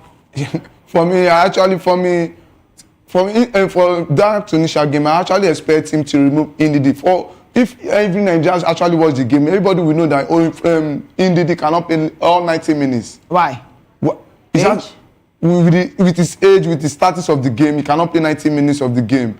Because I actually expect him to remove Ndidi in that game and bring in maybe Chikwueze or bring in the guy from Club Bridge. Because when you watch him against Barcelona in this Champions League, when he scored, you will actually know that he actually one of our best players in the Super Eagles also. So when you talk about it, I think this is where Eric Chell needs to, maybe possibly a letter from us to the Super Eagles coach, Franco Malian. It's time to give some players a start. Let's be factual. One of the criteria for getting a team is the opportunity you give to them. We might not see some of those guys playing the national team if you don't give them a chance. And the time is now. Rafael Onyedika. I think the word is, maybe we don't, I don't know. I'm just saying, I feel like we don't believe him. That's the word. Because if you ask me, he plays top level football, Club Brugge, Jubilee Pro League in the Belgium side. He's playing in the best league, in the Champions League. He played against Barcelona. Against City was formidable. Incredible midfield player. He's a ball holder. Why can't we give the Rafael Onyedika that space? Oh, see, I think it's a fear factor. Eric Chell needs to own up. It does not. Casemiro plays for Pisa on loan from Inter Milan. So exposure-wise, these guys are even good to go. Yes. See, I'm sorry I'm sounding this way. I might be sounding nasty. Who is Uganda? Sorry to say. Uganda are nowhere close to the Super Eagles. Quality-wise, even the second team of the Super Eagles, if you ask me, will get the result right against the Uganda side. So if I'm saying this, it's well to be asked. Eric Chell needs to understand that these players are plying the trade themselves abroad.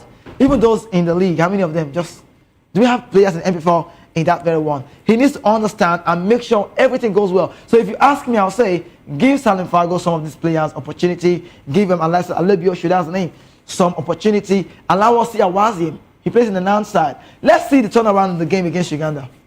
I think, yes, and we actually need a turnaround in the last match of the group stage. Because for me, not giving them the chance for the last match of in the group stage, for me, everyone to believe that because you don't trust the new player you actually call up to the team.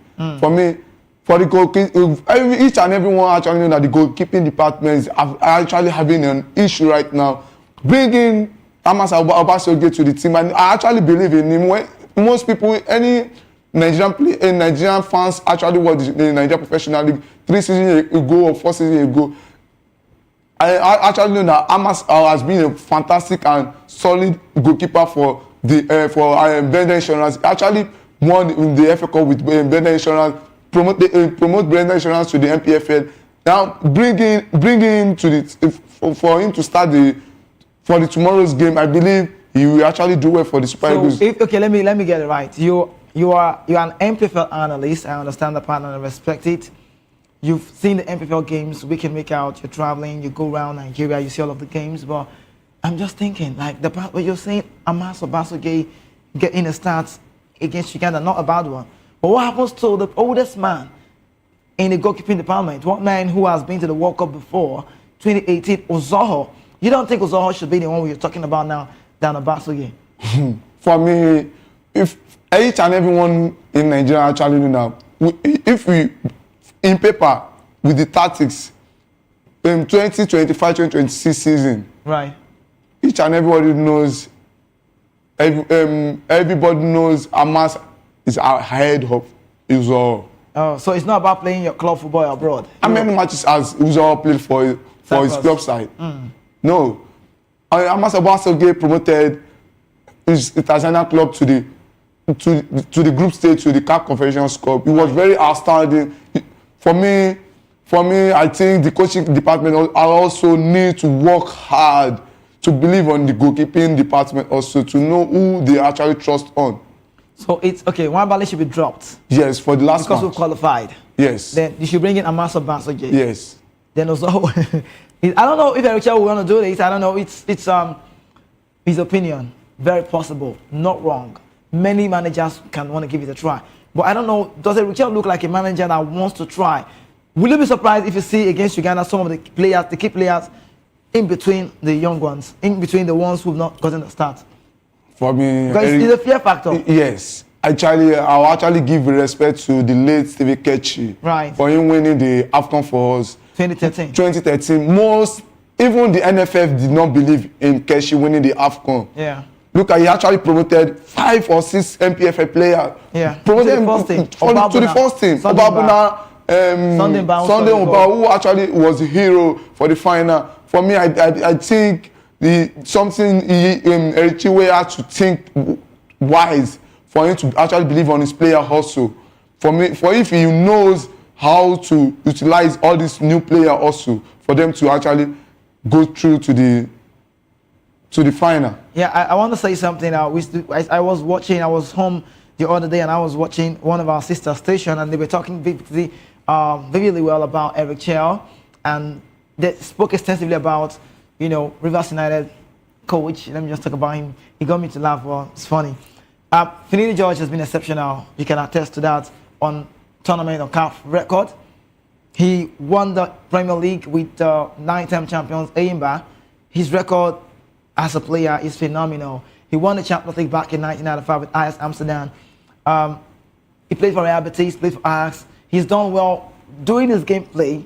But I look into Finidi George and how much he was paid, not even about the money.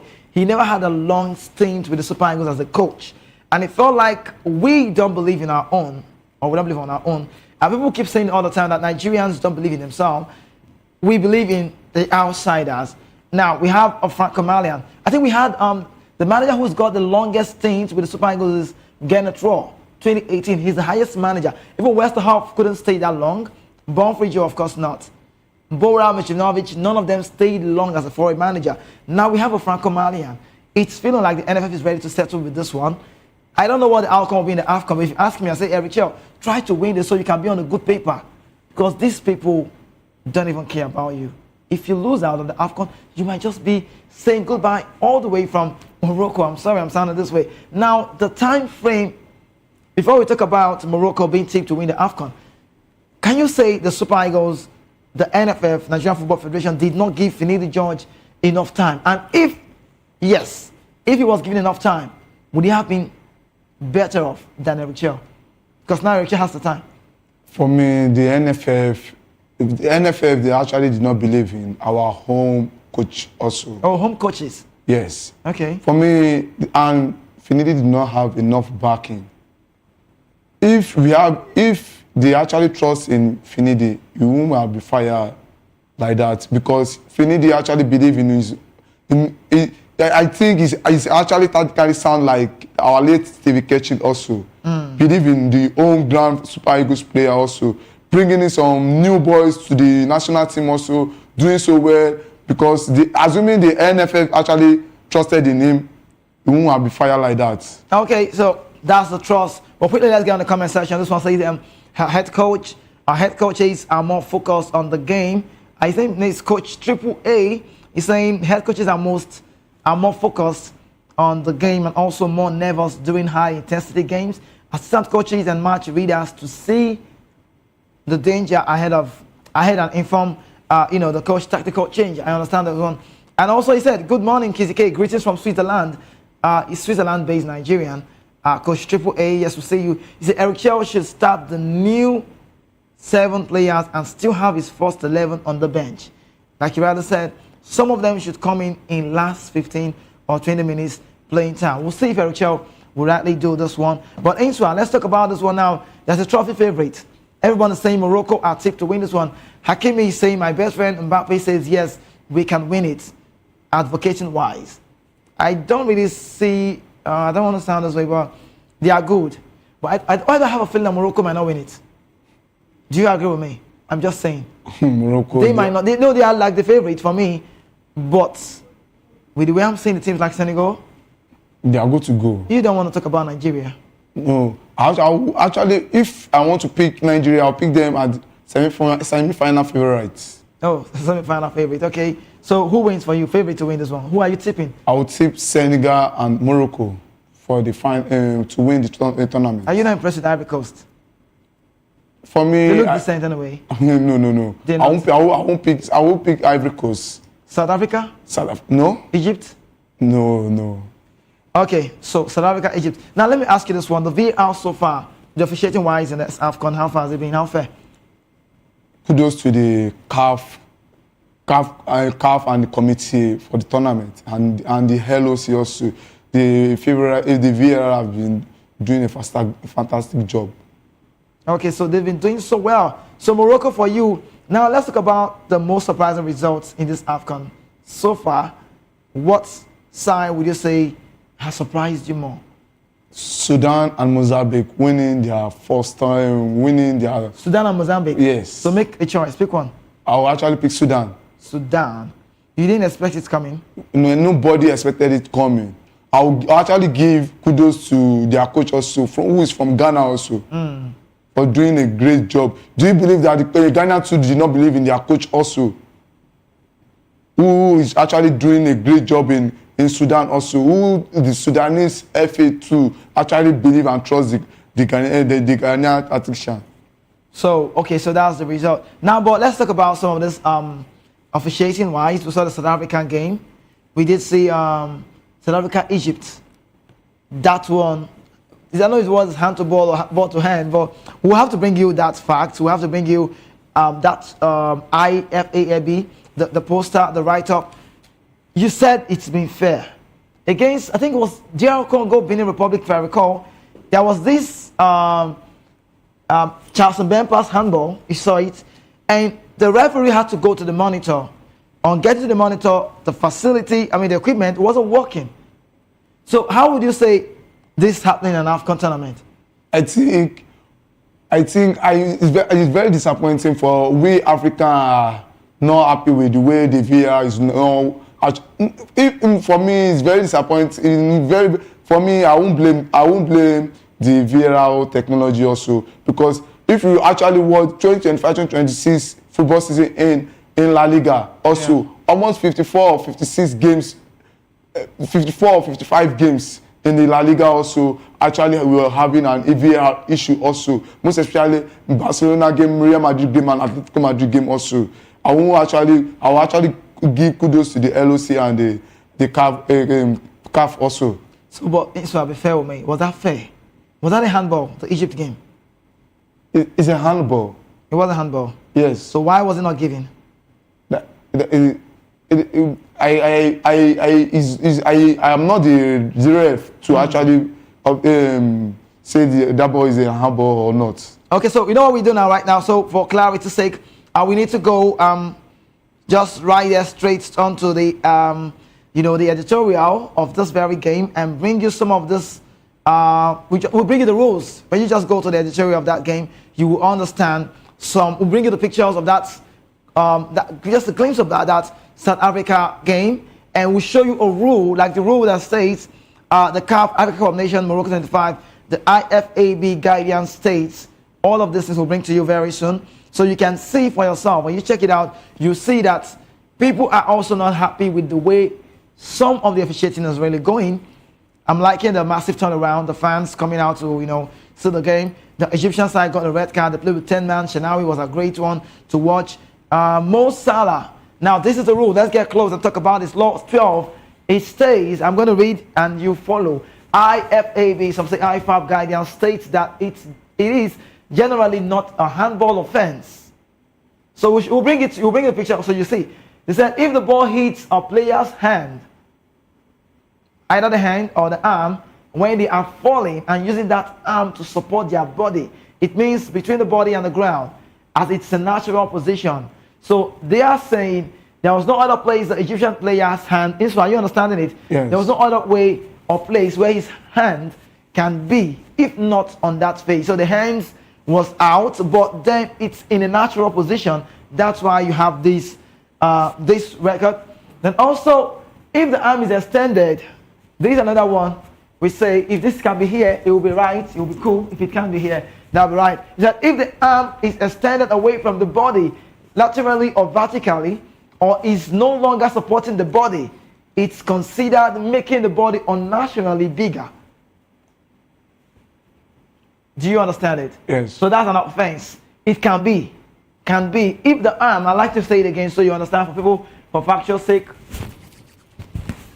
Yeah, it says if the arm is extended away from the body, laterally or vertically, or is no longer supporting the body, that is what it means. The hands are out. That's what it means. Now look at this tackle. That's it. Okay, let's go. Let's just see some of the tackles before we go back to the rules. Let's see some of the tackles again on that very one. Now the tackles. You see, this is absolutely insane. This is a bad one. This is a tackle. You can see this. So more of the tackle. This is Teboho Mokoena, one of the key players of South African side. Plaza Street in Mamelodi Sundowns in the PSL League. More of the highlight. Let's say more. Okay, this is how surprised he was to see a red card. I'm so sorry for that very man. And we keep going. Now, this was it. This is that incident. Look at the time. Inswa, please, I beg you. Look at this. 92-25. 92 minutes gone. 7 minutes added. 5 minutes ago. This would have meant a lot for the Bafana. Inswa, I don't know how this sounds, but it's crazy actually to look into this. Now, look at this. Let's be factual. His hands in a natural position. Am I right? I don't know if it can be on the full screen. If that works. His hand in a natural position. Are you saying it? Yeah. So there was no way he could have landed on the ground without this ball touching his hand. There's no way he could have landed without his hand touching. But you see this. So if that hand was close or possibly away from this, there's no way you can fall. Are you seeing it? Yes. So does that rule stand for you? Does the rule stand? Yes. The rule stands. So if you look at this, you watch the man, the referee took out time, he saw this well, he looked, okay, let's go. Yes, this is what I'm saying. Now this I'm saying. You see, Inswa, you watch, there's no way. Okay, you see, that's the hand, that's the ball. There's no way this man could have struck the ball, that the ball wouldn't touch his hand because he's going down. He's going down. So it's natural. So the rules is right. Let's get the rules again so we can see. The rule stays right, and I'm very sure they did well with this one. If the arm is extended away from the body, laterally or vertically, or is no longer supporting the body, it's considered making the body unnaturally bigger. Now let's talk about the contest matter. The referee judges if the arm position is a natural reaction to falling or an attempt to block the ball unfairly. This is another rule. I'm liking this. The referee judges if the arm position is natural reaction. Like your hands should be, if your hands are out, then you can see it should be counted. But this one is saying if the arm position is a natural reaction, falling, is a natural reaction to falling or an attempt to block the ball unfairly, it can be counted. Yes. That's well known. Now, origin of contact, this is where it says so well. It's also not an offense if the ball comes directly from the player's own body, the head, the body, the foot, or nearby teammate's body. Okay, let's get this right. Let's even explain this well so we can wrap up with this. Let's explain this well. Now, look at this. Look at this. Now, the ball comes to a player. It's just more like you're a free kick coming to take, the player's taking a free kick and you're blocking your face or your sensitive parts, and the ball gets to hit you.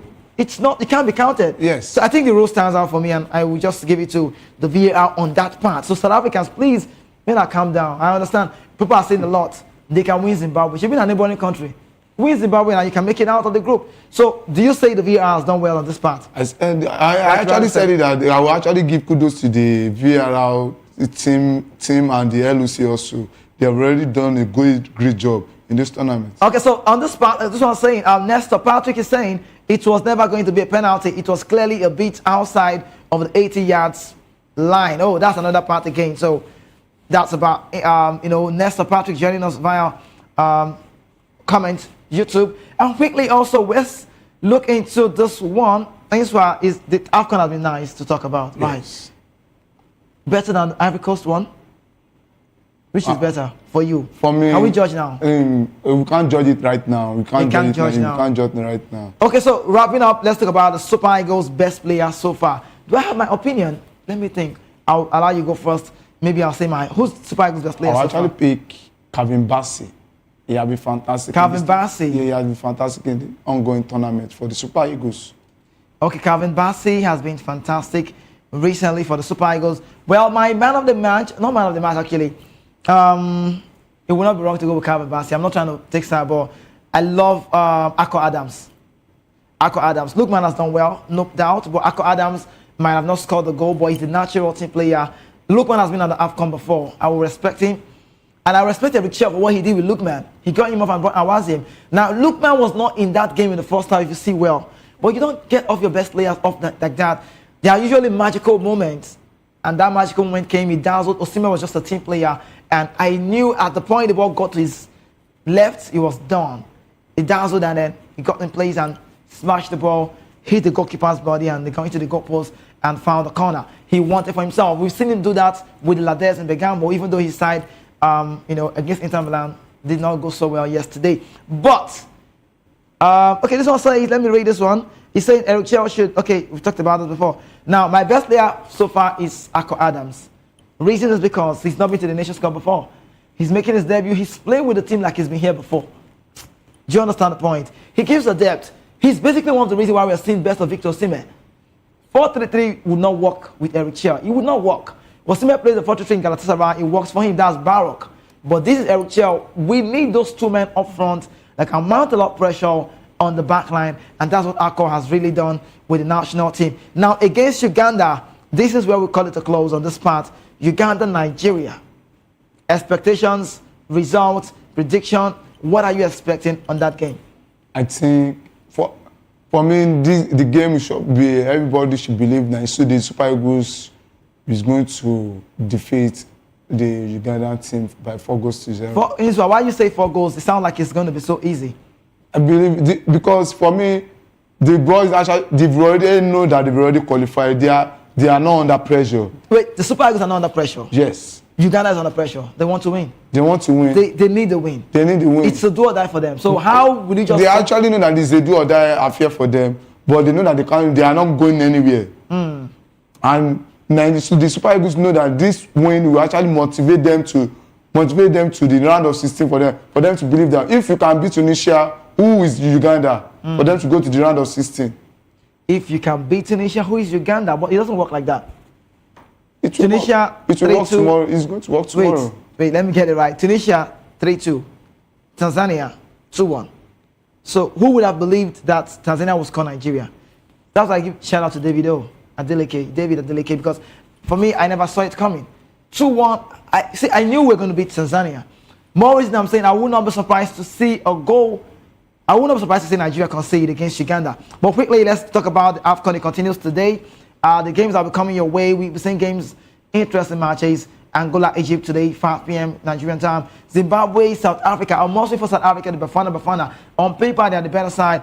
Egypt also, well done. They've got so right. I think the leading top scorer right now is I think Ahmad has joined. I don't know. Mahrez got 3 goals now. Now, Comoros, Mali, Zambia, Morocco, all of those games coming up today. So, Comoros, Mali will be coming up at Nigerian time, 8 p.m., while at that same 8 p.m., we're seeing Zambia, Morocco. So, I want to predict Norway's scoreline. I just think Egypt will edge past Angola, even though I think they've qualified. South Africa will get a win against Zimbabwe. Comoros, Mali. Mali needs to just win. That's why they struggled against the Moroccan side. They got a 1-1. So if you ask me on paper, I will give it to Mali. But Comoros look like a team that's not coming down anytime. Then Zambia, Morocco. So all of these games, what you make? From Comoros, Mali, very tough game also. Tough game. If you actually watch the opening match against Comoros versus Morocco, you actually see the goalkeeper was very outstanding for saving a penalty that day. I'll actually give kudos to them also for them. The people who actually believe they were underdogs, that Morocco will actually defeat them with a large goal margin. I believe Morocco or the Comoros will actually give a tough time game for Mali. Okay, so Nestor Patrick on YouTube saying Uganda has always been a thorn in the flesh for the Super Eagles. And for tomorrow, a quick update about the games that were coming up. We'll say Nigeria, and that's tomorrow game. So Tunisia, Tanzania, 5 p.m. Nigerian time. Nigeria will play against Uganda at the same time, 5 p.m. No match fixing on this very one. Benin Republic will play Senegal, 8 p.m. Nigerian time. While we'll see Botswana, DR Congo. It feels like a Senegal automatic qualification for me. Yes. So star match for tomorrow and Nigeria prediction. Let's go. Which one? Nigeria prediction. I've already said 4-0. 4-0. So star match for tomorrow for you. Is it Nigeria or Senegal game? I'll actually be Senegal game. Senegal, Benin Republic. Yes. All right. Thank you so much, Insua, for having this great time with me on the show today. I really appreciate your time. I hope we can do this again some other time. Thank you so much, and it's back to you. It's time for us to leave. Time for us to call it a close right here on the show. It's really been a roller coaster time, having a fun time with Insua, MPFL analyst. We'll not be talking about MPFL today. It's strictly all about the Super Eagles. And tomorrow, I believe, we'll edge past the Uganda side. If it's for what the street is saying, the question is, who be Uganda? But you just never know what the game brings. My friend says it's like biscuit, and it could crack from anywhere. The game is beautiful, and it's all about the AFCON 2025 Morocco, Marrakesh, Rabat, and I'm liking the Agadir, the stadium. It's been nice. We have the media news coming up next right here on the show. Don't go anywhere, and that's for 12. And do well to join the guys later on. The very guys will be out here to tell them more. The locker room, Jerry Apeluai, and then Ikechiko to tell them more about the AFCON and everything unfolding in the football world. Up until then, be safe out there. We'll see you again.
Ready for the extraordinary?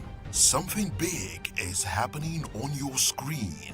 Introducing VOP TV. Now streaming on SLTV channel 264. From breaking news to captivating conversations, news analysis, giving you all sides to the story. We break in-depth discussions on the issues that matter, from politics to sports, entertainment, and lifestyle. VOP TV on SLTV channel 264. Join us as we redefine what television means to you.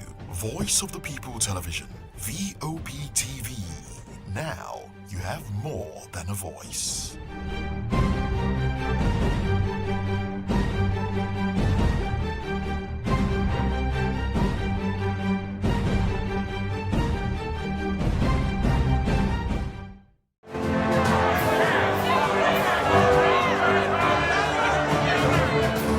Do you want your voice to be heard? Do you know that you matter in the scheme of things? The People's Voice, the show where ordinary citizens take center stage as we discuss the biggest stories that affect you and I. With you in mind, we facilitate lively discussions, debates, and interviews on the topics that matter most to you and I. From social justice to economic empowerment, education to healthcare, governance, and more. Tackling tough topics and amplifying your voice. Join the conversation and make your voice count. The People's Voice. Make your voice count. Good evening, Africa. My name is Bamakore, actor, model, producer, and I'm giving a big shout out to VOP TV, man. Keep watching. Don't change the dial. Thank you and God bless you. My name is AY, and of course, I represent the voice of the people, and that's why I'm on VOP. AY say so. Hi everyone, it's your girl Miriam Tima from the Real Housewives of Lagos and the Real Housewives Ultimate Girls Trip Africa. Shout out to VOP, the voice of the people. You already know. Stay tuned, keep watching. And don't forget, VOP is the best. Alright, hello, how are you? It's about shagging the man fine back with Melanie Poppy Black Skin Boy. This is VOP TV. If you're not watching VOP, I don't know what you're watching. Maybe you're watching your weight. Hello, beautiful people. This is Wale Ojo, and you're watching VOP, Voice of the People. Hi, guys. You already know who it is. This is New Energy. Flyers, whatever, live it. Keep watching VOP TV. Thank you. Hi, people. Jenny Albano here. Guys, please keep watching Voice of the People. Hello there, my name is Damilola Ogun, also known as the Goldfish. Hi, my name is Chiki Bright Emmanuel. I'm an actor and a filmmaker. Hello, peeps. My name is Yomi E. Adejimo. Hi, everyone. I'm Paul Utomi. Hi, everyone. My name is Stacey Benjamin, and this is Voice of the People TV. I need you to keep it locked to VOP TV. See, are you looking for good entertainment? You want to get good movies, good music, politics, talk shows, sports and entertainment. You really want a channel that gives you everything you need without you having to run around. VOP is where you are. That's Voice of the People. If you're not listening to this, you're not one of us. And you deserve to be killed. Scrap chat. Don't be killed, but watch it. Or I'll find you. And I want you. And you are locked on VOP TV. Don't go nowhere. This is where the juice is. This is where all you need for entertainment, politics, movies, and whatnot. And keep watching VOP TV. So keep it locked because I'm locked already, man. And it's money back guarantee. So you're going to have a good time because I do. And please keep watching VOP TV. I want you actually, I beg you, subscribe, watch it. If not, whatever you see. You better not touch that die because VOP is the plot.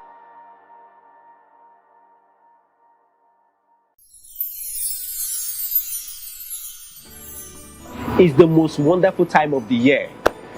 But for us, the technical crew, it's weird for technical people to be in front of camera, but I just want to say, now this one they make me come outside every day. Anytime when they call me, I will rush come outside. We don't get holiday. Our holiday is part of our daily routine, and we've embraced it. I must say, the work is challenging, engaging, and interesting. We are all families here at VOP, and we the technical crew. For us, it's another day on the job. But it's tough being away from family. But the lighter part of it is that after the work, we will stay connected with video calls and messages. Merry Christmas. On behalf of the technical crew, we wish you a Merry Christmas and a Happy New Year. Merry Christmas, and here we are. Job continues.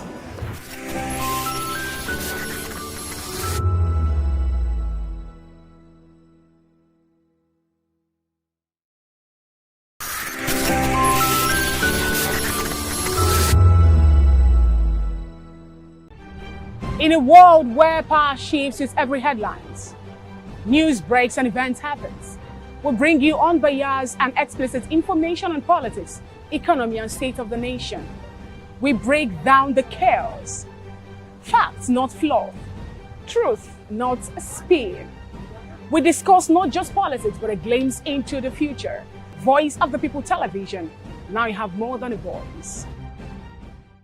2564 is coming up on Bunny 9, right? The 2564 Atlantic Tower. What happens in the hush behind hangar doors? Who signs the papers that gamble with lives? Which truths were grounded before they even ever had wings?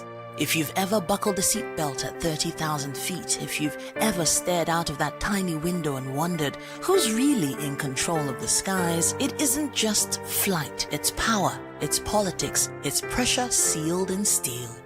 We're peeling back the clouds from runway risks to sky-high secrets. We're diving deep where most dare not to look. Aviation Scope, every Sunday at 7 p.m. only on Voice of the People TV. We don't just report, we reveal. We don't just ask, we uncover. Because when it comes to the skies, ignorance is turbulence. Aviation Scope, the sky isn't the limit, it's just the beginning.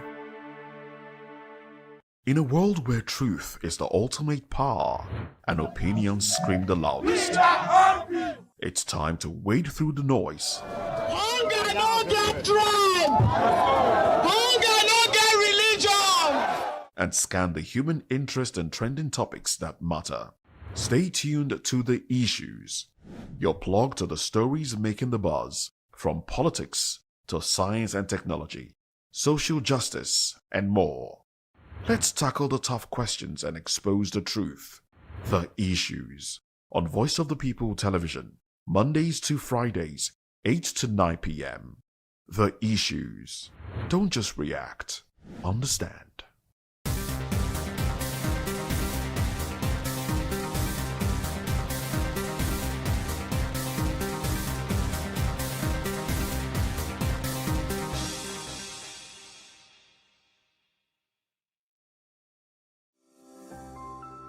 VOP TV.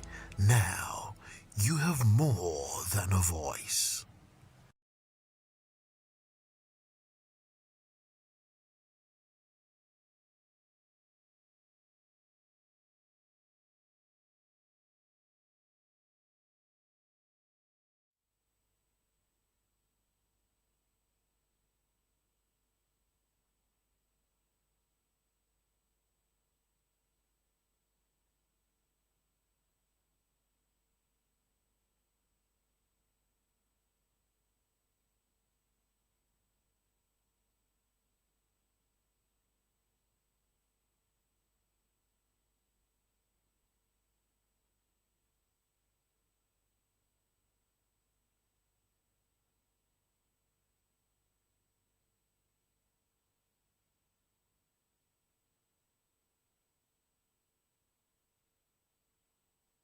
From the views on the street, we go to bed empty hunger.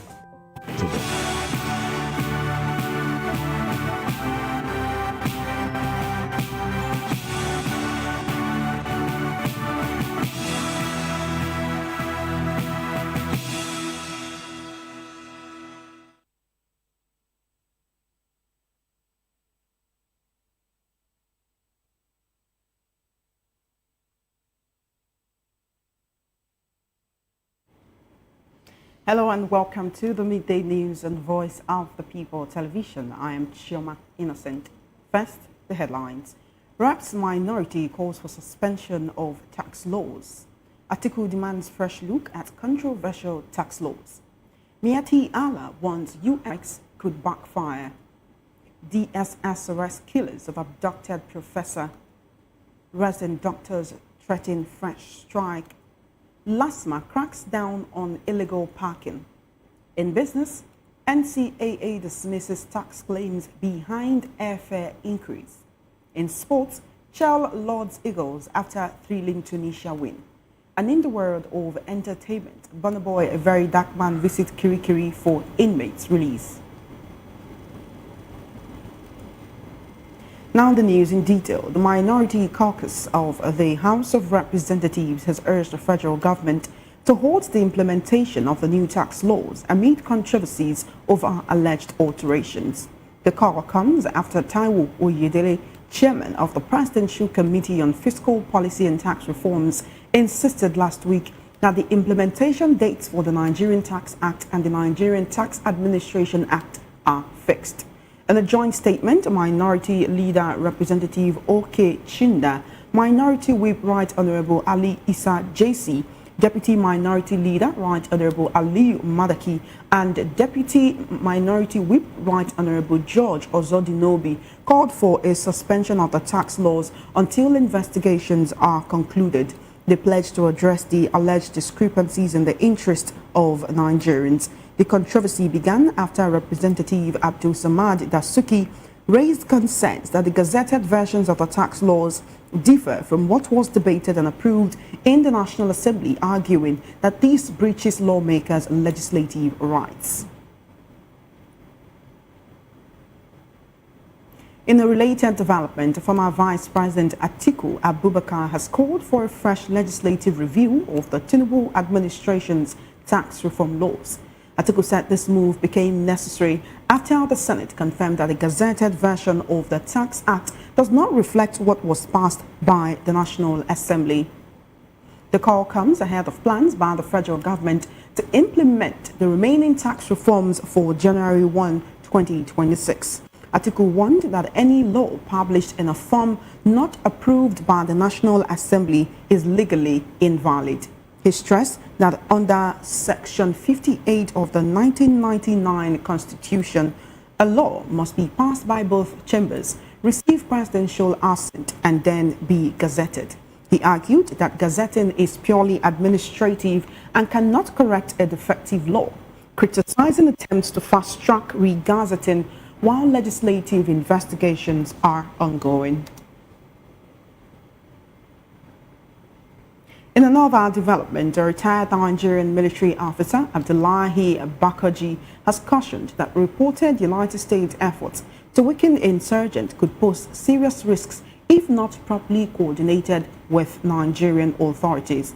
Bakaji, who is also the Kano State Chairman of the Miyelsi Ala Cattle Breeders Association of Nigeria, MACBAN, said while foreign military support may be well-intentioned, poor coordination could endanger civilians and worsen insecurity in other areas. He warned that actions taken without full local cooperation could displace violence and undermine trust between communities and the government.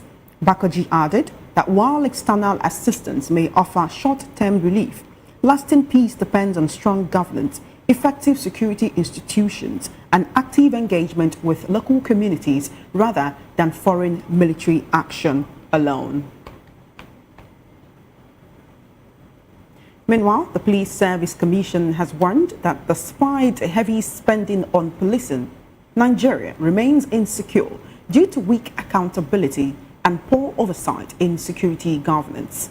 The Commission Secretary Onyemuche Nnamani said lasting security cannot be achieved through firepower alone, noting that weak oversight undermines discipline, professionalism, and public trust in law enforcement.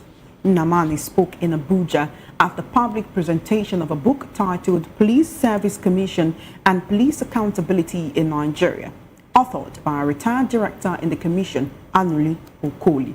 He said the nation's security depends not on the volume of weapons deployed, but on how effectively the use of force is controlled, adding that the Commission's constitutional mandate has been weakened by poor funding and institutional neglect. Okoli said the book draws from her years of involvement in police oversight and reform and is intended as a resource for policymakers, scholars, practitioners, and the public. Senator Victor Ume, who chaired the event, commended the author for documenting key experiences in security sector reform. Elsewhere, operatives of the Department of State Services, DSS, have reportedly arrested the suspected killers of Professor Ekanem Philip Ephraim nearly 2 years after her murder. The suspects were apprehended at a medical facility in Cross River State while allegedly planning to kidnap another doctor. The DSS had been tracking the gang since Ephraim's abduction and killing in July 2023 when gunmen posing as patients kidnapped her. The suspect reportedly confessed, admitting they killed the professor after collecting multiple ransom payments from her family. Her kidnapping had sparked nationwide protests by the Nigerian Medical Association, which went on an indefinite strike, crippling the health sector for over a week to press the government to rescue her. Now, the Nigerian Association of Resident Doctors has warned of a possible nationwide medical strike over the federal government's failure to implement a previously signed memorandum of understanding. In a post on X, NARD Secretary General Dr. Shaibu Ibrahim cautioned that the country is on the verge of a total and indefinite strike if the government continues to ignore deadlines for meetings the association's demands. NARD has suspended a 29-day strike on November 29 after signing the MOU under which the government committed to fulfilling the doctors' demands within 4 weeks. The association stressed that failure to comply within the agreed time frame would force them to resume a full indefinite strike.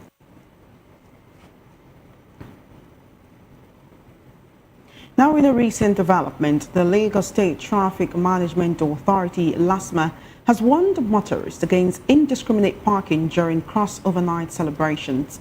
In a statement, the General Manager of LASMA, Olaliko Bakari Oki, said unlawful obstruction of access routes around places of worship, markets, nightclubs, event centers, and other public gathering points will not be tolerated. He noted the crossover night usually records heavy vehicular and pedestrian traffic, often worsened by poorly coordinated activities such as carnivals, street jams, and roadside celebrations. Bakari Oki advised motorists against abandoning vehicles on carriageways, road shoulders, medians, pedestrian walkways, or key access routes. He also cautioned organizers of carnivals and street parties against blocking roads without proper authorization and coordination with relevant authorities, warning that offenders will be sanctioned in line with traffic laws. The LASMA boss appealed to religious institutions, market leaders, club operators, and event organizers to show civic responsibility by providing adequate parking facilities.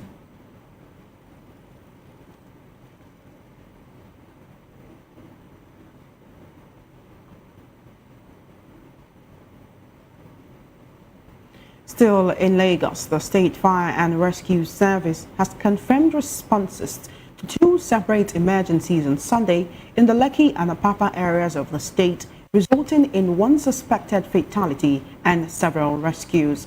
In a statement, the Controller General of the service, Margaret Adesheye, said a distress call was received at 2:31 p.m. reporting a road traffic accident at Wole Olateju Crescent, Lekki Phase 1 in Etiosa local government area. Firefighters from the Oniru fire station were deployed to the scene, where a speeding jeep reportedly lost control and rammed into 5 male children aged between 8 and 13 who were standing at the gate of a residence. 4 of the children were rescued with severe injuries and taken to hospital by sympathizers, while 1 was suspected dead. Adesheye said the damaged vehicle was evacuated to the Maroko Police Station, adding that officers of the Maroko Police Division have taken over the case for further investigation. In a related incident, she said firefighters from the Ajegunle fire station also responded at about 4:47 p.m. to a distress call involving a broken down fuel tanker opposite an EcoBank branch in Apapa.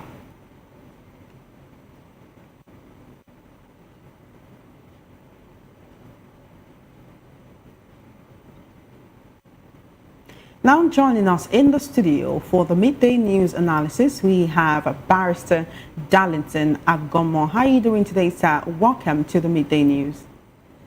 Thank you, Shoma, and happiest Mass and New Year in advance. Compliments of the season to you as well. I hope you had a happy celebration. Of For many Nigerians, they would say it was a happy celebrations, while for others, they would say it wasn't a very happy celebrations. But if there's one thing Nigerians were elated about, it was the fact that we did not have, widespread mass attacks on people like we have seen in previous Yuletide seasons. Some people have made jokes out of it, saying that, oh, everyone had a blast, including the terrorists, referring to the U.S. missile that was struck in Sokoto State. Anyway, Miati Ala Cattle Breeders Association of Nigeria, MACBAN, well, one of their leaders, he says he's speaking for the group, but he may well be speaking for himself, as some Northerners have come out to say that they're not happy with what some of their leaders are saying. But are you surprised that MACBAN, Sheikh Gumi, and some other Northerners are against the U.S. strike and the attack on terrorists? I am not surprised, because that is their character. When somebody is acting out of character, you should not be surprised. And the only reason why these people have continued to behave in this way is because Nigerians have, we are giving a lot for these people. Because when people say they're not all Fulanis, it's not all Katoriaras. But when the leadership is talking like this, are they not talking for the generality of the people? If it is an ordinary member or roadside person is talking, I'll say okay. But this is the leadership speaking for the group. That means this is their stock in trade. Let nobody be surprised. How will it backfire? In what way? In what way? Is there anything we have not done for these people to give peace a chance? Many states have called them, come and take land if that is what you are looking for. We'll provide you everything you need to do your business. They said no. The government have provided Roga, provided cattle colony, all manner of things just to please them. Yeah, they don't want it. They prefer to go into people's farm and rape women in their farms. The problem is they are saying it could backfire. It could affect civilians. It could affect innocent people who are just going about their duties. And when it comes to striking terrorists, we've seen situations whereby the Nigerian military actually mistakenly struck civilians. Or the U.S. cannot make such a mistake. They should leave that to the U.S. and their precision bombing. Don't you think it will pose a problem for this administration if the U.S. should actually mistakenly bomb Nigerian civilians? In any matter like this, there will be collateral damage. But is it not better that the main target is achieved? We have to bear in mind that these collateral damage are actually human beings, people with flesh and blood, people who do not want to leave their ancestral land due to the activities of these terrorists. Why are they good enough to be collateral damage? Now, listen, in a normal setting, these same people you claim to be innocent, have they not been routinely kidnapped and at times killed? What do you make of that? When these people go on their rampage, don't some people die? People die. So I don't see why this should be a very big problem. If the 90-95% target is met, then any other thing is, yes, it is expected. In any war, somebody must die, but let the main target be achieved. That is what I'm after. And America is doing that so well. So well. So telling us it could backfire. Backfire what? The people you are kidnapping, what did they do to you? The people you are killing in their farm, what did they do to you? The over 600,000 people in IDP camp from Benue, what did they do to you? Those ones, it did not backfire, B. It did not. It is not that America wants to stop your rascality. It is, you now remember that it can backfire. Really? Let them keep their summons to themselves. We are not interested. If they don't want anything to backfire, why can't they give peace a chance? If there's peace in Nigeria, will anybody be talking of backfire or even bombardment? They should be asking themselves the question, how did we cause all this problem? Yeah, that's the first question. How did we cause this problem? When you answer that question, they begin to talk of backfiring. No matter what they try to do now, this bombing must continue until they surrender or they leave Nigeria, because they are not from here. When you say they're not from here, it makes it look like they are not elements within Nigeria that actually support them or that are a part of them. If they're not from here, how come the federal government keeps telling us that they're going to reveal who the terrorist sponsors are amongst Nigerians? So it's like we keep blaming our West African neighbors for our problem. If they are a problem, why are our borders porous to allow these elements to infiltrate our communities? They are not from here. The facts are there. If they are from here, why would they sack people in Benue and Plateau and take over their village and stay there and rename it, and they're occupying their homes? If I have a home, why would I leave my own home and go and occupy another person's home? It's not possible now. So the facts are there that they are not from here. That is the truth. They are causing problem in Nigeria. That means they are not from here. They should go back to where they came from. That's what we are saying. Until they do that, the bombing must continue.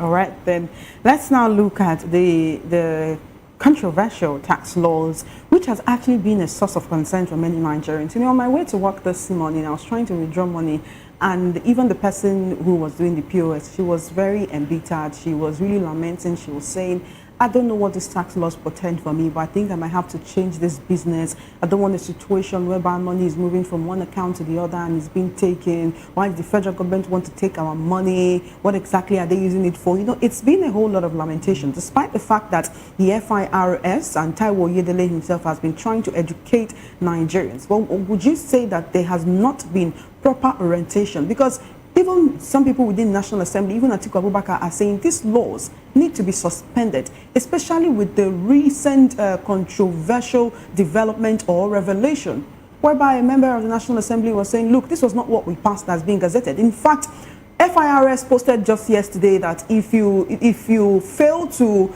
there's a way they put it, say if you fail to pay your tax or to submit your taxable income, you'll be fined 200,000 naira. Then you have to pay double the tax that you did not pay with interest at the current CBN rate as at the time the person defaulted on that tax. And I made a comment. I said, is this not overburdening already burdened Nigerians? Because we say someone did not pay tax on maybe 100,000 naira, then you want to fine them 200,000 plus 100% surcharge on the tax that was not paid, plus interest at the CBN rate, which can climb up to 18, 10, 18, 19, 20, 25, 23, 13%. Do you go with what Atiku is saying? You are expecting the citizens to be sincere and tax compliant, but you who is the operator, you who is the leadership giving the order, are you sincere? You cannot give what you don't have. If you want people to obey paying their tax and all that, then you must be sincere in implementing the tax reform. The tax reform, is it not this one that is now shrouded in controversy? You want people to be sincere and all that. You too, are you sincere?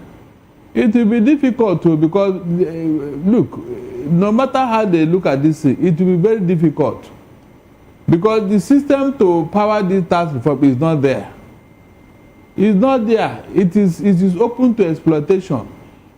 It is open to extortion. The banks are going to have a fee day in people's account in the name of tax reform. That's the truth. Most illiterate bankers, they don't even know when money has been taken away from their account. They won't know. They won't know until you call a forensic expert to help you check. And the illiterate bankers, they don't even know what is forensic audit and all that. And so there will be heavy exploitation and extortion in people's accounts. That's the truth. A very good example was that of Innocent Motors. If that man was not a very rich man, Which business will you remove 24 billion naira and the business is still standing? That was how much one bank took away from his account until he asked his forensic auditor to look into it, and this thing was discovered. 24 billion naira in one man's account. And so this happened without the tax reform. Oh. Now that this thing has come, you think it will be over? Or do you think that man was the only person that the bank had been making his account? No. There are many more. It's just that they have not taken time to go through their statements and see what is happening there. So all these threats, it will end up in court. Oh. It will end up in court. I'm sure of that. It will end up in court. Let them be ready. So who will take it to court? The Reps Minority Caucus has called for a suspension of the tax laws. Yes. This is the House of Reps now. Part of them saying, look, this should be suspended. We do not think that the people, I mean, the time is ripe for this. And also, do you think that this might actually send Nigerians back to the streets? Or maybe not back to the streets, but like there may be a large, disobedience amongst the people who feel like the government is not deserving of their taxes? Of course, because the ones we paid before, we don't know where they are. Up to today, we are still looking for 210 trillion naira from NNPCL. All we are hearing is that the money was misplaced, but it is not missing. Where did you misplace it? Is it in somebody's pocket or in somebody's bank account? Bring it out now. They have not. They have not. Meanwhile, the federal government of Nigeria is writing off a debt owed by NNPC. Can you imagine? If you calculate the dollar and the naira equivalent, it's about 8 trillion naira. That the government said, okay, you can go with that money. Don't worry, don't bother. Just, Can you imagine? And you are looking for tax. You are looking for money. This government is not serious. I'm telling you the truth. They are not serious. With all this evidence before us, do you think this government is very prudent in managing our finances? The answer is capital no. Capital no. They are spending money as if the money is going out of fashion. Trillions of naira. Trillions that people have taken away from our accounts. And yet, they still want to collect tax from people. Shamelessly. And Nigerians are now asking them questions. Me, I will ask, I will ask. All right, let's ask some more questions. As the Nigerian Association of Resident Doctors have warned that they could return to a strike, a nationwide strike, as the federal government has failed to implement a previously signed MOU. Now, in a post on X, the Secretary General of the association, Dr. Shaibu Ibrahim, said the country is on the verge of a total and indefinite strike if the government continues to ignore deadlines for meeting the association's demands. After many years of backs and forths, after many years of renegotiations, it was just last week that the federal government and ASU came to an understanding which may see our lecturers returning to the classroom for a long period of time without strikes. What is hindering the federal government from reaching this kind of agreement with the Nigerian Association of Resident Doctors, knowing fully well just how, very low our healthcare system? Some people, in fact, with these strikes, many people found it difficult to get access to adequate healthcare because they could not afford the private facilities. Can we afford for our healthcare providers to go on another strike? Look, government is not interested in your health. I'm beginning to think that there is a conspiracy to depopulate Nigeria. You're beginning to think? I am thinking so, because why should anybody pay lip service to health issues in Nigeria? These are the people who come out every 4 years and demand votes. Why would you think they want to depopulate Nigeria when they actually need more numbers for more votes? If they depopulate Nigeria, who then will they rule over? Isn't our strength in our population in the Committee of Nations? So when you say they want to depopulate Nigeria, isn't that a conspiracy theory taken too far? Chioma, maybe you are not aware. One of these people you claim they come every 4 years to, do you think it is your vote that they used to get into office? He said that even if it is only two people are in Imo State, he will rule Imo State by force. A governor said this to his people. So what are you talking about? You think that they are interested in your... No, they are not interested. Because look at it this way. That money they wrote off for NNPC. Please, will it not take care of the lecturers and the doctors' demand? And they will still have change. But look at how they wrote it off for NNPCL. Without interrogating, how did you inherit this debt? What happened? Why did you not pay? Was there any disaster in the oil well rig? You know, at least to show that yes, we made losses and all. So what exactly? Why can't you remit this money that you are owing us? What happened? You know, no natural disaster, no force majeure. You know, so. You can see how government behave. Federal government of Nigeria writing off over 8 trillion naira to a company, an agency of government that is already owing government 210 trillion naira. Some would say that is the start on a clean slate. Look, there are things that you don't even begin to think of because you may have problem with your mentality. I cannot connect it. NNPCL cannot explain where 210 trillion naira is from their custody, and now that the government, they are owing government almost 8 trillion naira, and government is okay. You know what? That money, we forgive you. You can go with it. We write it off without any explanation. Add it to the 210 trillion naira. In fact, and you still want to collect tax after squandering all this money, Abi? You want to collect tax? You can see. I thank God it's the National Assembly that is populated by APC that brought out this issue during their oversight functions. And the NPC have not denied, though. They have not that they say it's a lie, it's propaganda, it's gossip, it's rumor. They never say so. So where is the money? Where is the money? 210 trillion naira. Where is the money? It's unfortunate, seriously.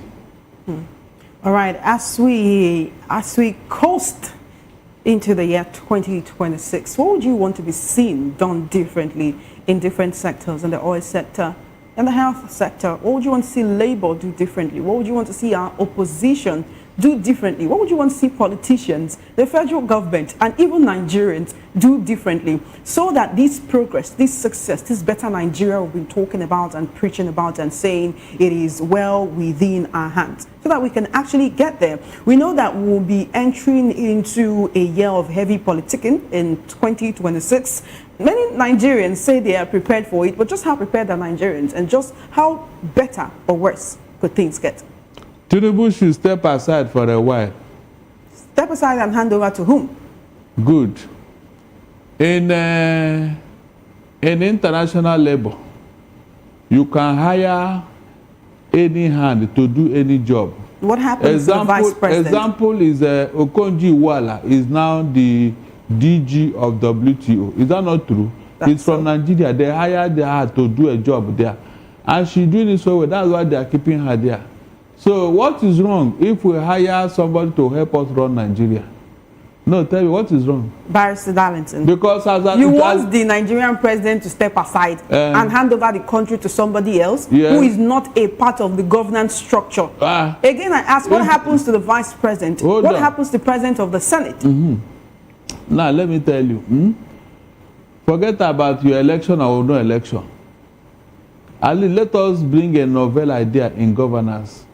Any country that their leadership is not performing, let them hire somebody elsewhere. Doesn't that undermine our democratic institutions that say this is the way Nigeria should be run as a federal republic? So we should tell Okonjo-Iweala, hold on with the WTO, come in. Is our economy the only thing that is not going well? So if someone is running the economy, what about other areas of the country? Who runs it as well? And what would the president be doing in that time? He will go and be lounging somewhere, or what? He should be resting the same way Fubara was resting for 6 months when they imposed the state of emergency in Rivers State. what would be the role of the vice president in all this? I don't think you've answered that. And that's what I'm saying. They should leave office now. The man will hire those who will help him run the country. At least we'll hire him for 6 years or for 6 months or for 1 year. Let's say he takes your advice, right? You know, just like when River State Governor Fubara went on the suspension, many people who know, you know, lawyers and like yourself have been saying he has to complete his 4 years, which means River State may now be part of those that run off-cycle elections. So if he walks away for a year and then he returns, that means he will not be leaving office in 2027. No. Let us even start. Let us try the experiment first. Let's try the experiment and see how it goes. After all, we don't even have a democracy as of today. I hope you know that. Some would say that this, your advice, this suggestion is very, very porous. But if it were one that would be taken, one would wonder just how it would work. But are you really expecting the president now to take this, your advice, knowing just how hard it works to be where he is today? You see, is it better? Is it better we have this thing that they have in Mali, Burkina Faso, Niger and all that? Is that what you are waiting for? That's the military regime. So some will tell you it can never happen in Nigeria. So that's what I'm saying. So to take the easy way out, let us call people who will help us run this gun, because the way it is, we are bastardized this democracy. We are not running a democracy. Let nobody be deceived. We are not running a democracy in Nigeria. And the facts are there. The evidence are there. So instead of this thing that we are doing here, say we are running it, no, let us call people who will help us out. If we're not running a democracy, what are we running? The same way America is helping us now to secure our life. What do you call what America is doing? You keep saying America is helping us, and you know you cannot just help someone at the detriment of yourself. So what's the advantage to America? They are doing something. What is the advantage of helping Nigeria to America? Nigeria is not the only country in distress. What is the advantage to America? The fact remains that they are doing it, and we are not even complaining. Right, you are deflecting. Hold on. What is the advantage of the help that America is rendering to Nigeria to their own country? The advantage is that sanity has come back. Yes, to where? The terrorists are now. They are beginning to realize that there is a powerful force that can deal with them. Okay, you do not think America wants anything from us? They just want Nigeria to be better. Because we are the best country in the world. We are the best people. We are the best friends. Hold on. What do you need that America does not have? What do you need? Have they made any demand from you? You think they will make any demands? That. What I'm telling you is already happening, but you don't know. Have Tinubu not left Nigeria for America? Hold on, where is Tinubu? These things are happening and you're still doubting. No, have Tinubu not left Nigeria for Donald Trump to run? Is that not what happened here? A country have literally invaded your country. Instead of you to start, you just left and took a walk outside your country with all the crisis around you. Tinubu have already outsourced his responsibility, and you are here complaining. Donald Trump is running Nigeria as it is today. Can't you see it? You may think so, but it is definitely not official. It's happening. Okay, so you answered the question when I say, what should we do differently in 2026 so that the country can get better? If the president steps aside, you feel that every other thing will be better in the country. Nigerians will be happy, the economy will be stable, our healthcare sector will be the best. All the president needs to do is to step aside. Good. Would you have given that same advice to former President Muhammadu Buhari? Hold on. No, that one is gone. Let's talk of the present. Now that America have started to bring sanity into our security system, teaching us what we don't know, telling our military how to bomb terrorists since they don't know. By the time they finish, because Donald Trump just said that this is the beginning, he said he's coming back. Are you getting it? So he said he's coming back. By the time he finished with that phase, maybe other sectors, sanity will come in. We will not tell him that Oga Trump there are some people who are stealing our money here. Please, can you help us deal with them? They know how to deal with those people too. By the time we finish, we will not tell him, Oga Trump, there are some area boys and agberos who do not want us to do with the election. Every time there's election, he said, don't worry, he'll find a means of dealing with them. And he'll come out with a plan. By the time these things are concluded, don't you think there will be sanity here, Chioma? Because of our time, what would you say to people like Sheikh Gumi, who says Nigerians who are supporting the U.S. airstrikes are, in his words, stupid? And he says that Trump's hands are blood-stained. Nigerians who are supporting bandits and terrorists are more stupid. Let's try not to use derogatory words on national television. I'm just telling you what he said. I'm not asking you to repeat what he said. I'm just telling him too. The same way he called you stupid to those people. Those people are not saying that anybody supporting bandits and terrorists is more stupid. Yes? Is it not balanced? The thing is, when you say it is balanced, the people who are supporting this, Sheikh Gumi says he just advocates for them, right? That he talks about how kidnapping school children is less evil and all. He's just advocating for them. Some people say he's part of the terrorist sponsors in the country. Some people, in fact, even from around the world, many people, including Muslims, have been calling for his arrest. Some Muslims have been coming out to make videos to speak against what he's saying. Don't you think he's just speaking for himself and the terrorists? Look, if you tell me your friends, I'll tell you whom you are. Why is he hobnobbing with bandits and terrorists? Why? Tell me. Is it a patriotic Nigerian that will support what these guys are doing? Kidnapping. Do you even saw what one of the things he said the other time? That it is better to kidnap children than to kill military men. Can you just imagine? This is something that somebody opened his mouth, an adult opened it, that children is better you kidnap them. Can you just imagine? Such a person, do you think are you not suggesting that they should go and check him out as Yaba left? Some would say that is just his own opinion, right? But if that opinion does not sit well with the people in government, why do you think he's not been arrested before now, despite the calls by many Nigerians? Because all of them are the same people. They are the same people who refused to do something before Donald Trump came in. Yes. They are in bed with the terrorists. That's why the man in America got frustrated. That's why he got angry. You didn't even hear what he told Nigeria, that Nigeria is a disgraced country. Is it not ironic that he's saying he's trying to save Nigerian Christians from a Christian genocide being perpetrated by those whom he called Islamic jihadists and being supported by those whom he called, quote and unquote, scum? And yet, he's preventing Nigerians from entering his country. He selected those who will not enter. Did he say all of you will not enter? He selected those who will not come in. Why not? He's protecting his country from terrorists and jihadists. What is wrong with that? But you open your border and brought in terrorists here, Abi? I did not open the borders. Oh, is it not you that supporting Nigerian government? I'm not supporting Nigerian government. Now. I'm asking questions, and I just want you to answer in an unbiased manner. All right? Because if you don't like the government, you don't like the person in power, and you always speak against them, don't you think people want to take whatever it is you say with a pinch of salt, because they'll believe that it's already quoted, is covered in bias? You've asked the president to step aside. Would you ask the president of any other country to step aside? Would you ask the president of Benin Republic to step aside because there was a military coup in the country? Have you asked the military regimes of Burkina Faso, Mali, and Niger to step aside? Would you have asked former President Muhammadu Buhari to step aside? Why would you say the Nigerian president should step aside for one full year? He may not be doing things right. You're not even saying he should put better people. He should work with people that can do things better. You want the president to go and sit down for 1 year? Please let me ask you, Chioma. It's like are you the only new man in Rome?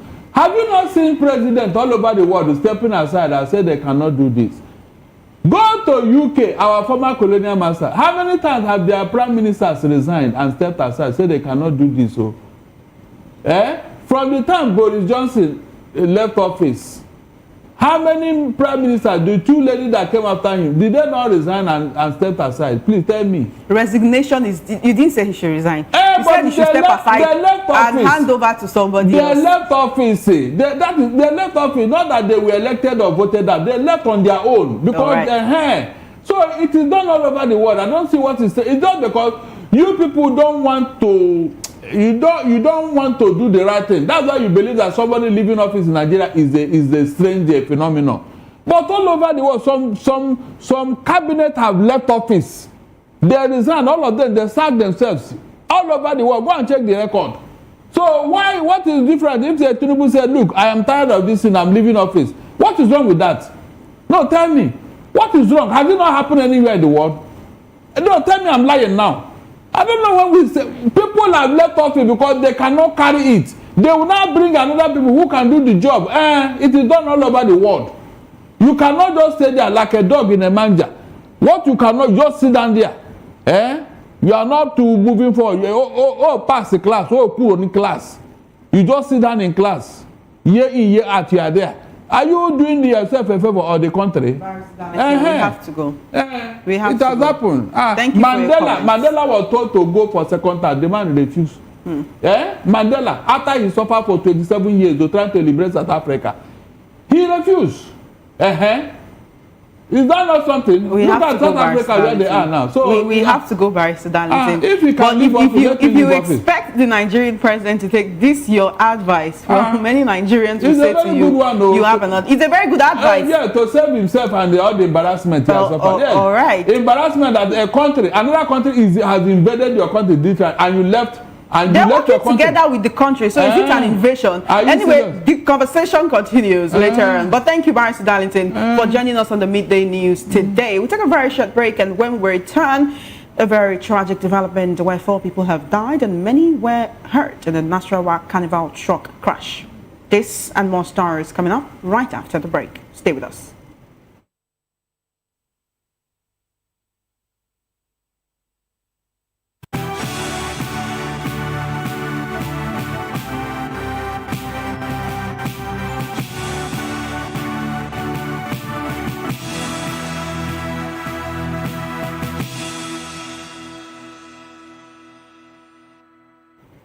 Welcome back. A very tragic development has occurred in the north-central part of the country where 4 people have died in a tragic accident involving 3 trucks during the annual Ogun Carnival in Nasarawa Ogun local government area of Nasarawa State. The incident occurred when a truck lost control and ran into a procession moving from the palace of the Are Ogun, the paramount ruler of the Ogun people, to Ogun Community Secondary School, the venue of the carnival. 2 other trucks later collided into the scene from behind. The Nasarawa State Sector Commander of the Federal Road Safety Corps, Yahaya Sabo Adiku, confirmed that the crash occurred on Sunday, December 28, attributing it to reckless driving. He said the bodies of the victims have been deposited at the Federal University of Lafia Teaching Hospital and stressed the need for mandatory drug tests for drivers of articulated vehicles before they are allowed on Nigerian roads. In another development, President Bola Tinubu has left Lagos for the next leg of his end-of-year break in Europe.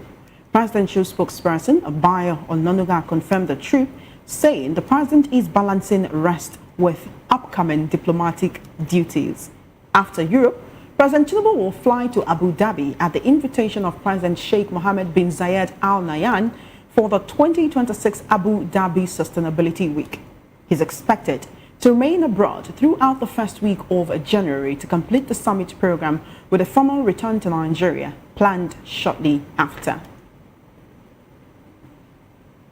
Meanwhile, the African Democratic Congress has criticized President Bola Tinubu's decision to travel to Europe amid rising insecurity in Nigeria.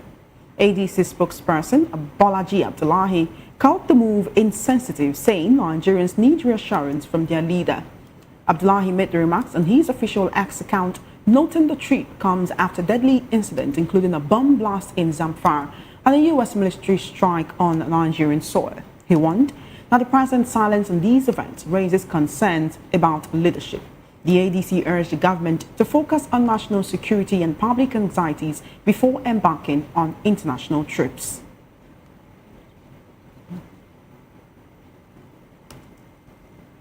We now take you into the world of business, where the Nigerian Civil Aviation Authority has dismissed claims that the December rise in domestic airfares was due to government taxes. Michael Achimugu, the Director of Public Affairs and Consumer Protection at the NCAA, said in a Sunday post on X that the increases were driven by market forces and high demand, particularly on busy festive routes.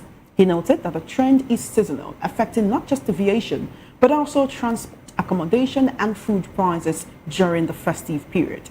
The clarification follows comments by Airpeace CEO Alan Onyema, who who said Nigerians pay some of the lowest domestic airfares globally, but airlines retain only about 81,000 naira from a 350,000 naira ticket after taxes and charges, putting operators under financial pressure. Still in business, the group's CEO of NNPC Limited, Bashir Ojulari, has announced that the $2.8 billion Ajaokuta Kaduna Kano AKK gas pipeline is expected to be activated for export in early 2026. Ojulari made the disclosure following an inspection of the project by the Minister of State for Petroleum Resources, Gas, Ekpo, and the NNPC executives, including Executive VP for Gas, Power and New Energy, Olalekon Ogunle. He said welding of the pipeline's main line, including the River Niger crossing, a long-standing technical challenge, has been completed, paving the way for connection early next year. Once operational, the pipeline will deliver gas across northern Nigeria, supporting industrial and economic activities. Ojulari attributed NNPC's improved performance to reforms under the Petroleum Industry Act, which have repositioned the company as commercially driven and independent of federal allocations. He added that President Bola Tinubu has reaffirmed his goal of attracting $30 billion in new investment by 2030 and raising oil production to 2 million barrels per day by 2027. The AKK pipeline, first conceived in 2008, is expected to expand economic opportunities, enhance power supply, and support national industrialization, particularly in northern Nigeria, where energy shortages have long constrained development.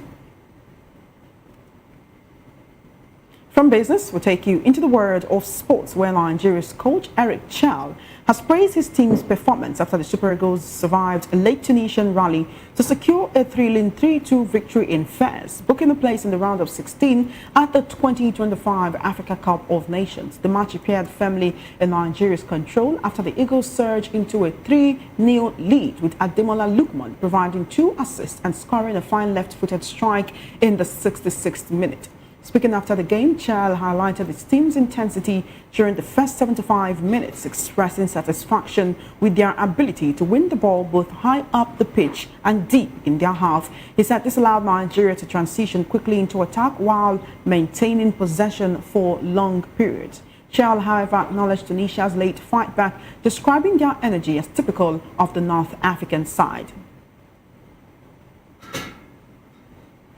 Still in sports, Uganda Crane striker Ivan Ahimbisibwe has backed his team to put in a strong performance against Nigeria's Super Eagles in their final Group C match at this year's Africa Cup of Nations in Morocco. While Nigeria have already secured a place in the round of 16, Uganda must win to keep their hopes of reaching the knockout stage alive. Ahimbisibwe expressed confidence that the Cranes can get the required result against the 3-time African champions. The forward, who is yet to feature at the tournament, said he's ready to wait for his opportunity if called upon.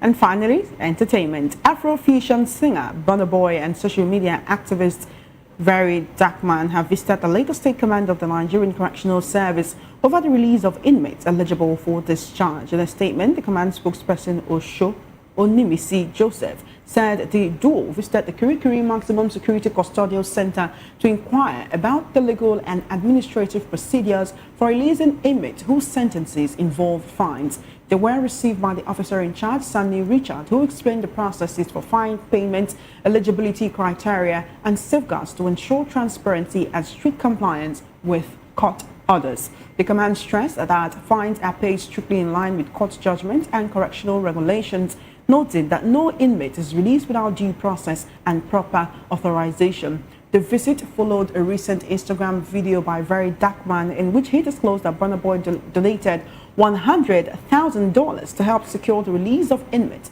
unable to pay fines and to settle hospital bills for patients in public hospitals.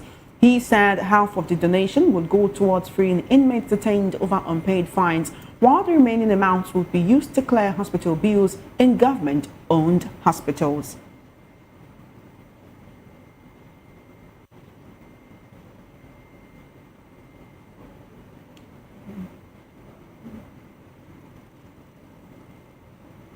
And that's it on the Midday News and Voice of the People television. My name is Chioma Innocent. Thank you for watching. Up next is Spotlight with Precious Agumana.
Ready for the extraordinary?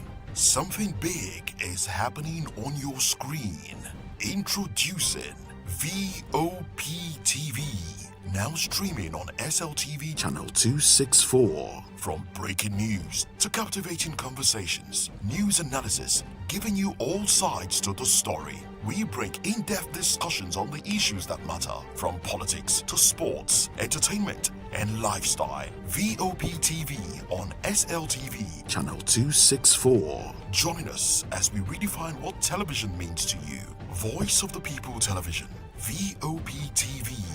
Now you have more than a voice.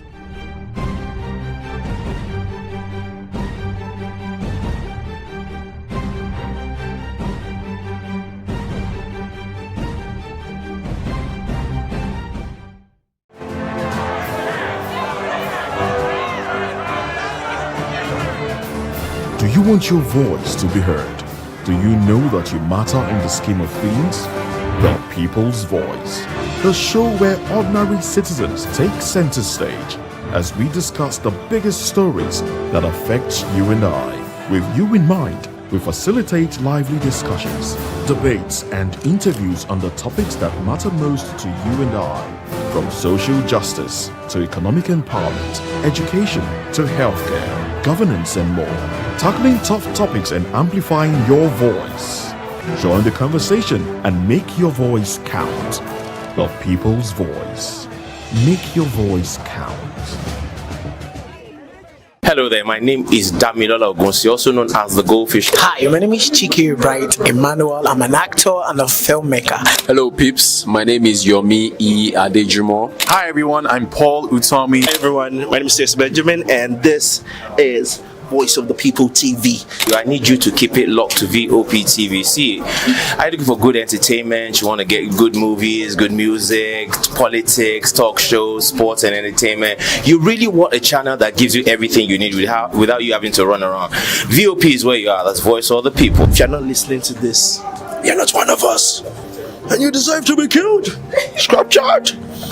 Don't be killed, but watch it, or I'll find you, and I want you. And you are locked on VOP TV. Don't go nowhere. This is where the juice is. This is where all you need for entertainment, politics, movies, and whatnot. And keep watching VOP TV. So keep it locked, because I'm locked already, man, and it's money back guarantee. So you're gonna have a good time, because I do.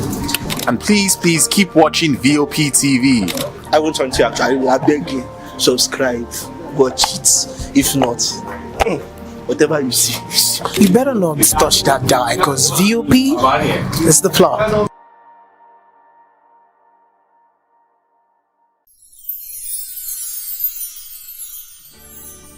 It's the most wonderful time of the year. But for us, the technical crew, It's weird for technical people to be in front of camera, but I just want to say... Now this one, they make me come outside every day. Anytime when they call me, I will rush, come outside. We don't get holiday. Our holiday is part of our daily routine, and we've embraced it. I must say, the work is challenging, engaging, and interesting. We are all families here at VOP, and we the technical crew. For us, it's another day on the job. But it's tough being away from family. But the lighter part of it is that after the work, we stay connected with video calls and messages. Merry Christmas. On behalf of the technical crew, we wish you a Merry Christmas and a Happy New Year. Merry Christmas, and here we are, job continues.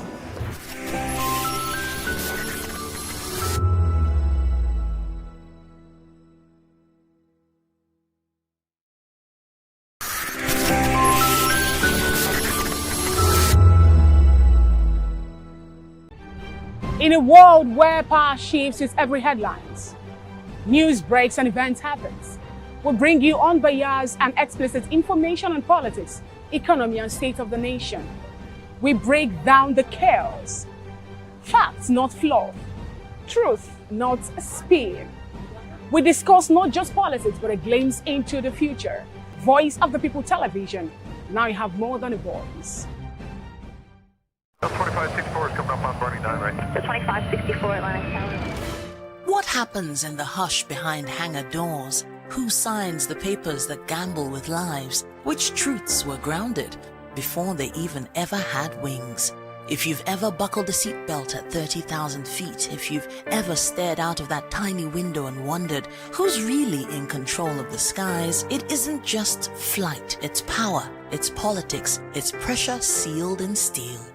We're peeling back the clouds from runway risks to sky-high secrets. We're diving deep where most dare not to look.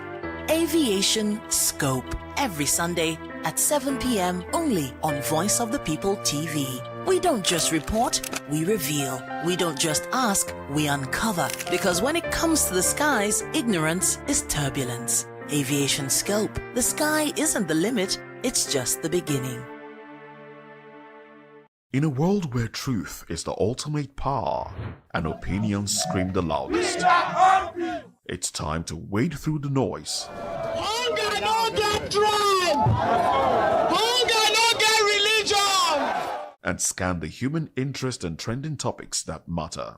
Stay tuned to The Issues, your plug to the stories making the buzz, from politics to science and technology, social justice, and more. Let's tackle the tough questions and expose the truth. The Issues on Voice of the People Television, Mondays to Fridays, 8 to 9 p.m. The Issues. Don't just react, understand.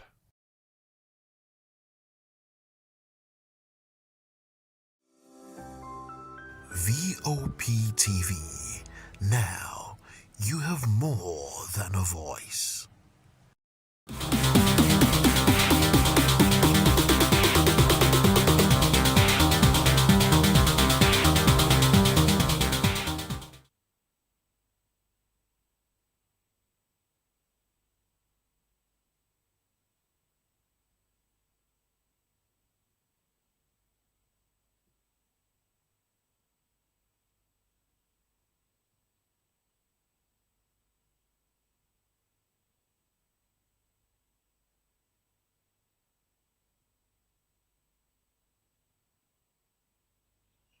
Hello, beautiful people. Welcome to Spotlight on VOP TV, your favorite hub, where we shine the light on creativity, culture, style, music, and purpose-driven people. Yes, this is the place where voices matters. And yes, I'm your special baby girl, Precious Agmanu, aka call me Prezi. And yes, it's just how many days to, the new year. And it has been a lovely season. And I trust you that you enjoyed your Christmas.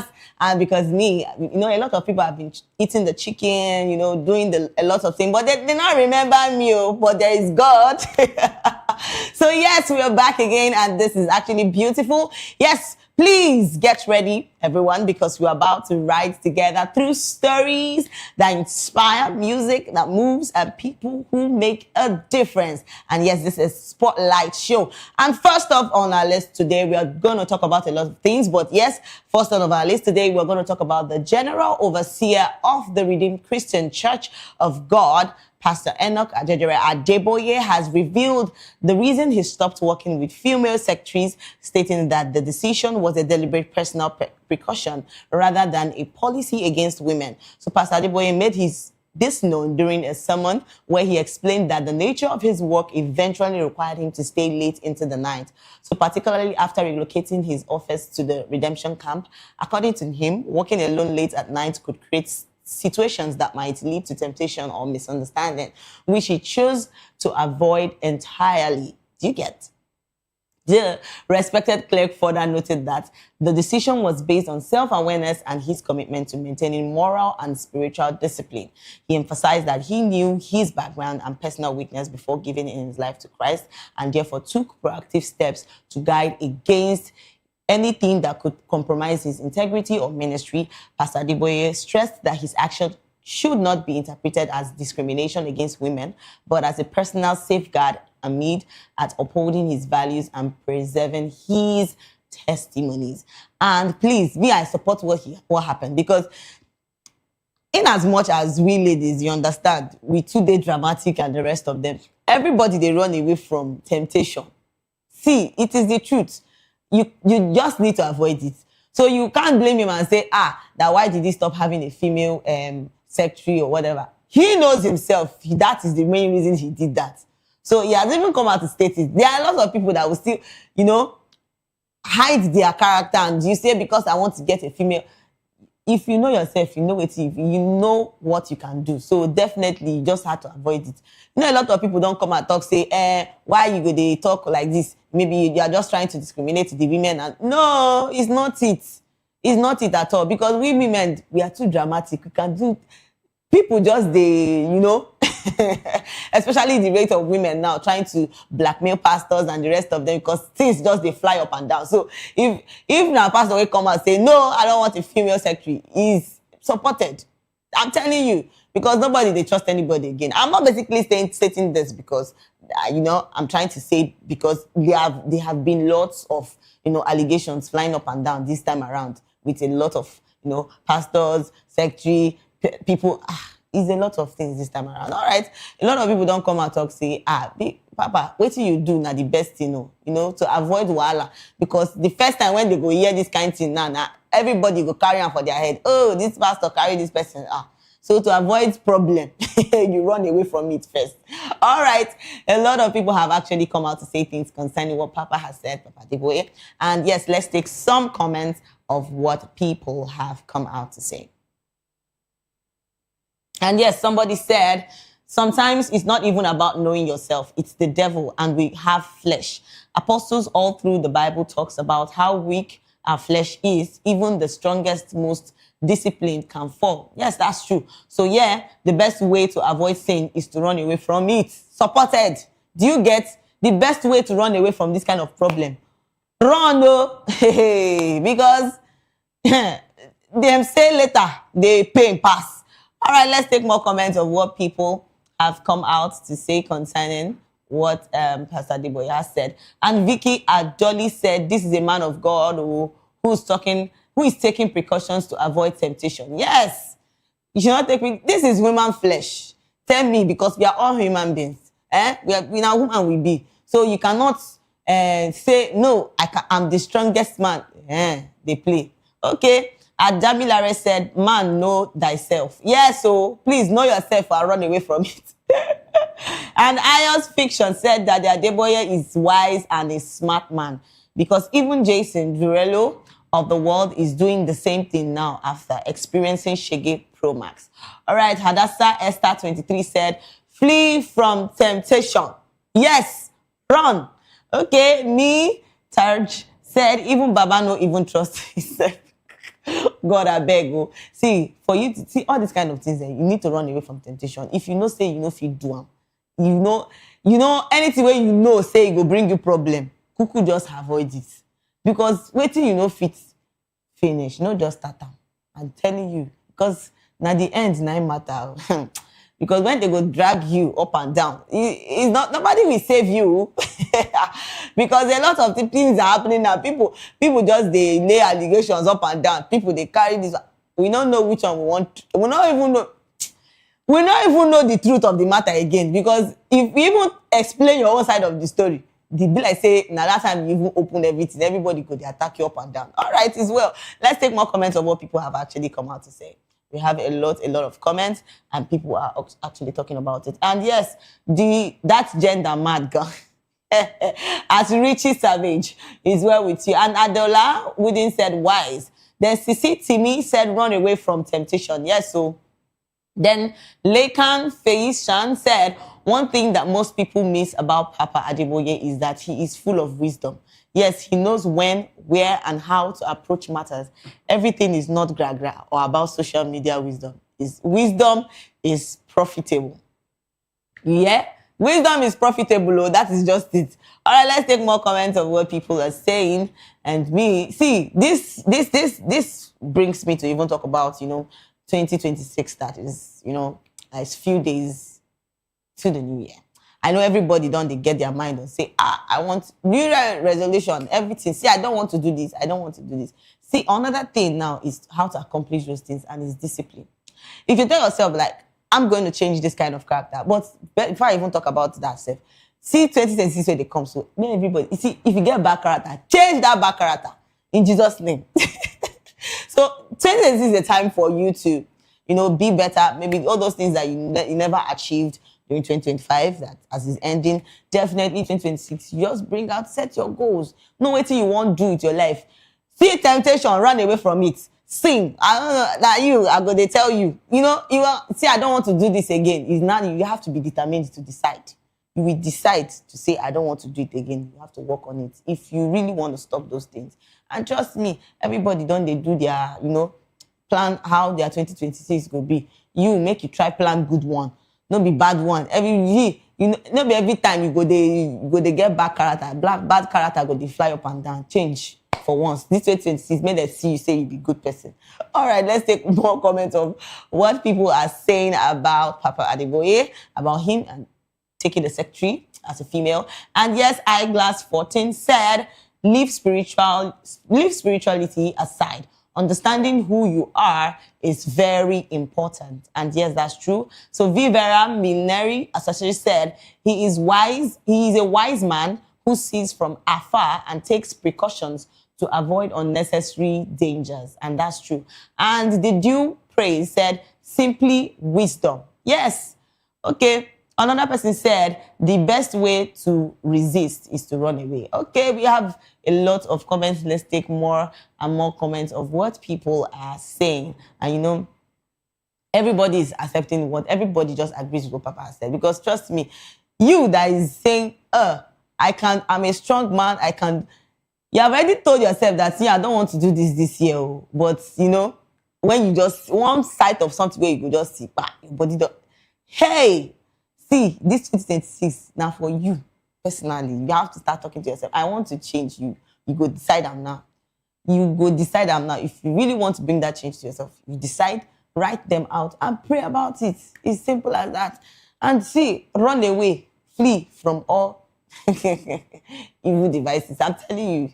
And yes, we have more and more comments of what people are saying. Let's take more comments of what people have actually come out to say. And me, Terrell said, even Baba don't even trust himself. Who I can be. I beg you. Liz Dana said, lol, all men are the same. Take it or leave it. Just that some get sense past some. Even if you be pastor, you are not exempted. Okay. All right. It's Story B of Jojo Official said he's not. See, this time around, make we just tell ourselves the truth. Try to do things right this period. This is the year 2026 is forthcoming. So change. Live bad character. Try live good. Help people. Be kind. Be the courage people needs. Be an inspiration people needs. Not you coming to do a lot of things. Say this 20 days. Some people have already decided. Say this 20 days. God, I go see war for war. They calm down. No be everything no be fight, everything no be war. Everything no be fight, everything no be war. Try be kind to people because right now a lot of people need this. And trust me, 2025 was a good one. Thank God for life. We celebrated. So 2026 is coming.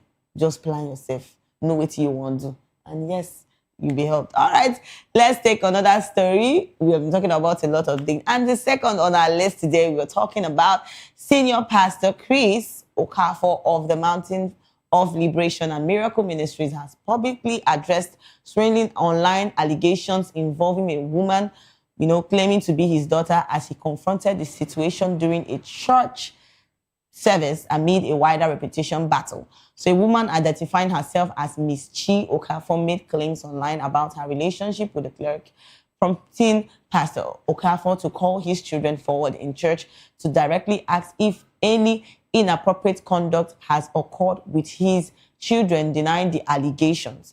So, and describing the claims as unfounded, the pastor insisted that nothing inappropriate ever happened under his supervision and called for clarity as part of his response to the controversy. So the matter has also played out in the media and legal arena, with Okafor's lawyer demanding an immediate DNA test to verify or disapprove the paternity claims and threatening legal action against those spreading what they label defamatory content. So the cleric has denied being the biological father of the woman making the claims and has framed the saga as part of a broader attempts to damage his ministry, while social media personalities involved in this case continues to challenge him to produce evidence. This matter is a long one because we don't even know who is saying the truth again. Pastor Chris will come and say his own. VDM will bring out his own. Doris will bring. Everybody just get waiting they want to talk. God. What have we... See, basically, I don't know what we have turned the church into. Like, a lot of people don't have respect for the body of Christ. I'm telling you, no more respect, no regard. People come to church, behave the way they want to behave, and they feel because they want to, they just do anyhow. And a lot of things are just happening. And like, God just, they watch us from heaven. They say, now my pikin be this. If to say God now, mommy, see, plenty people they don't wipe a lot of people. But see, our God is a merciful Father, and trust me, that's why Ingo does they see all these things they keep quiet. So we don't even know what is going on again, because a lot of people have actually come out to say things concerning this Doris issues with Pastor Chris. This one will come say, now my pikin. This one will come say, no be my. What is all this? It's a lot of things, but yes, let's hear what he has actually said and how he actually called his daughter on the pulpit to talk about the allegations. Let's see the video.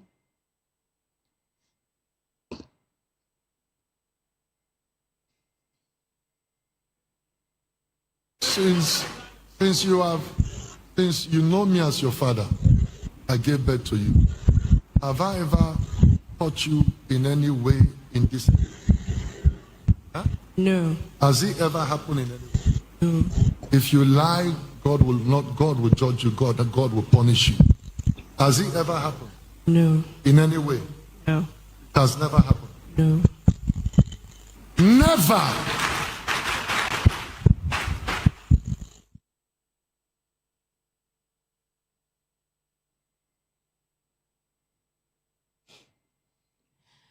Now, see, I even saw a video that came up one time about the so-called, daughter of the pastor that came out to say, she regrets even having the DNA or the blood running through her vein, running through her body, Kiniko, where video brought her out, but her face wasn't really showing. So my own question is, in fact, the complexion of the lady I even saw wasn't the same thing I'm seeing right now. So who is now, like, everybody does they deny their own, let's see me this. It's a lot of things. Trust me. I don't know what people have turned this church into. Everybody is now saying that they can, you can do anyhow in church now. Everybody, you just go scot-free. It's crazy. All right. A lot of people have actually come out to say things concerning this, the issues between Doris Ogala and Pastor Chris Okafor. So let's take some comments of what people have actually come out to say. And yes, Baba Legba TV said, be careful when you are trying to correct a negative impression. You might end up creating another terrible one. Damage control most times creates damage you can't control. Exactly. I think that is true. You know, sometimes when you don't plan yourself, say you want to explain, person don't talk petty bad things about you, and you want to explain yourself. God, there are some things that need to be that just need to be left alone. Allow sleeping dogs lie. Not be everything you go come out they talk. See, because you go end up, you know, they shoot that. You try to calm the situation down, but it's not going to work. Yes, it happens.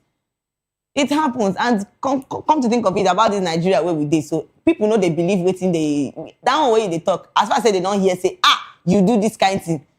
If you like, you go explain tire. I'm telling you the truth. You go explain tire. People know they hear the truth again. They don't want to hear now that one where they talk. Now they want to believe. All right, let's take more comments of what people have actually come out to say concerning this. We have a lot of comments. And yes, Nikita Yembe said she's not saying her mind. Okay. And another person said, official J. Benson said, obviously she's not having it. They've cursed her into submission.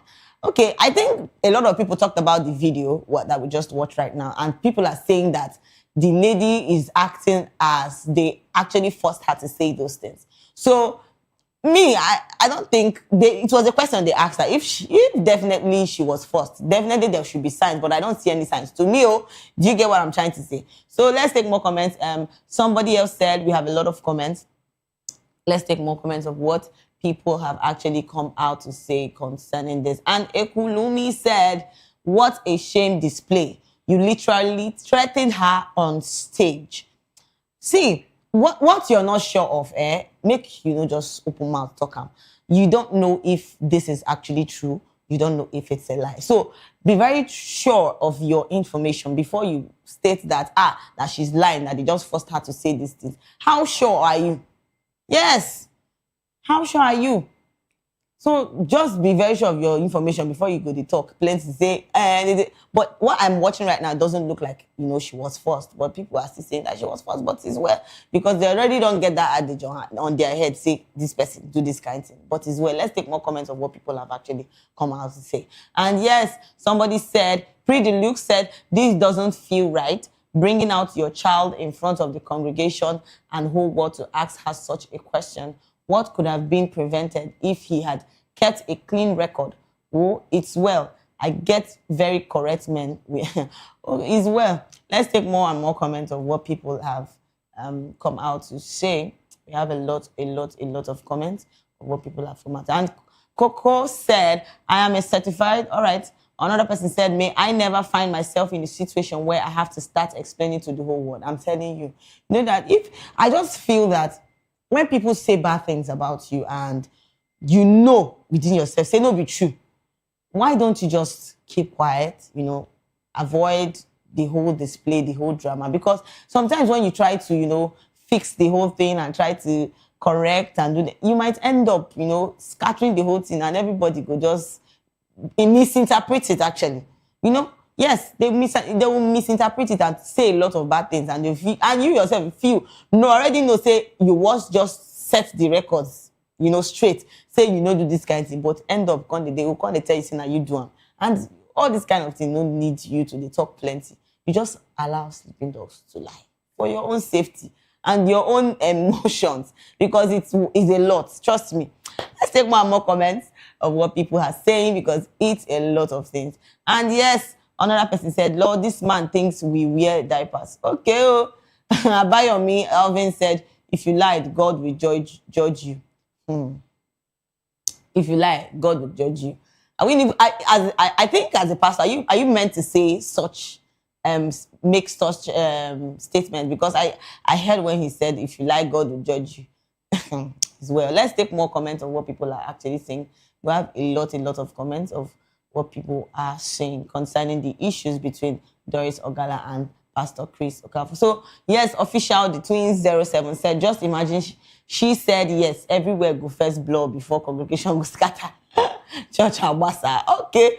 And Kiki Bam Bam said, he definitely violated this girl, no doubt about it. And Sweet Awilo said, she couldn't even look at him. I don't understand. How do you expect her to look at... You guys, they asked the question. She was supposed to look at the church and explain. Why are people reasoning this thing the other way around, for crying out loud? a lot of, like, una too dey imagine things for una head. And definitely, now we don't carry and say, hey, now the truth be that. Calm down. Things are not meant to be this way. If he has explained, may we watch and see. Because we don't even know who they talk to again. Doris not talking on. VDN not talking on. Pastor Chris don't bring out your own matter. Everybody's saying something about this case. So make una dey calm down. Definitely, we don't say nothing is hidden under the sun. It's going to come out one day. All right, let's take more comments on what people have actually come out to say, because it's a lot. And somebody, Sweet Awilo, said she couldn't. And Igala Cowboy said, make he try sue. May you no go there. Make I first of all advise.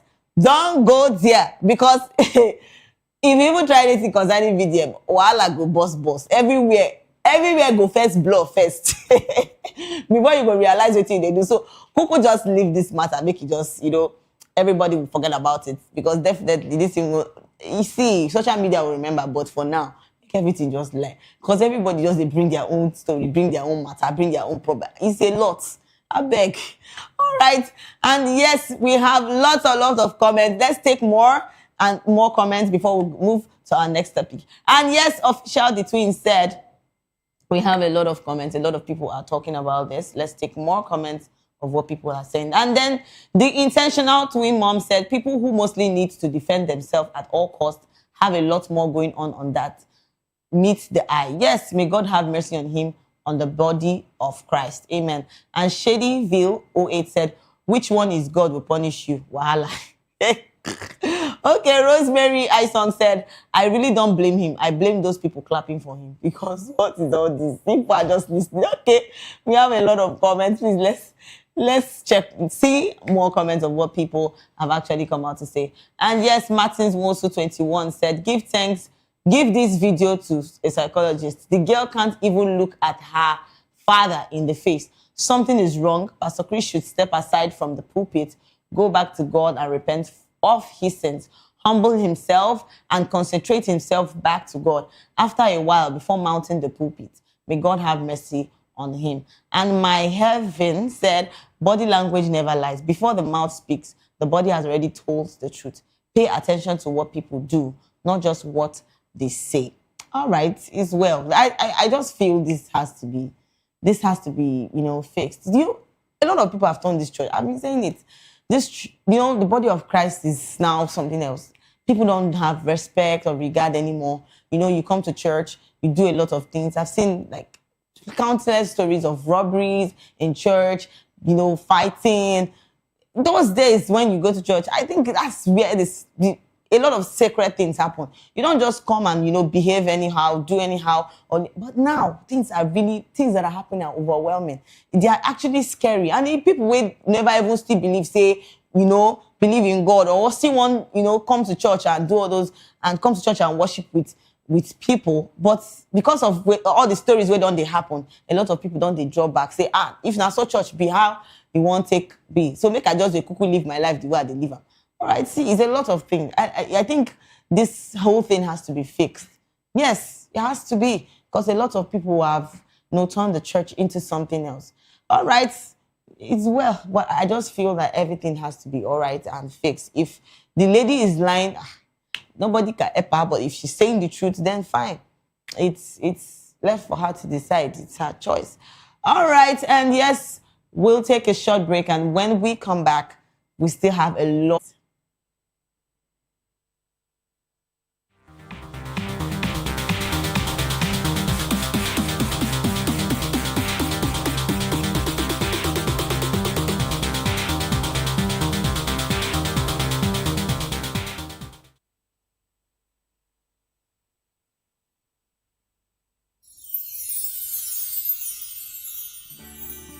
It's the most wonderful time of the year.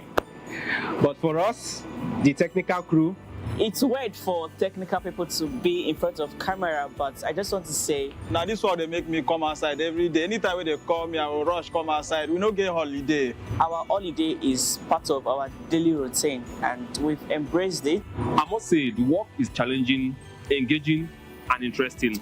We are all families here at VOP, and we the technical crew. For us, it's another day on the job. But it's tough being away from family. But the latter part of it is that after the work, We stay connected with video calls and messages. Merry Christmas. On behalf of the technical crew, we wish you a Merry Christmas and a Happy New Year. Merry Christmas, and here we are. Job continues.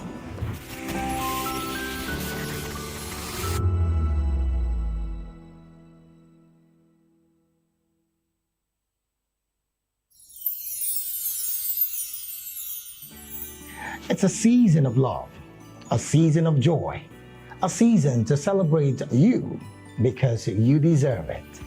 From all of us at Voice of the People TV, we only want to wish you a very merry, happy Christmas and a prosperous new year ahead.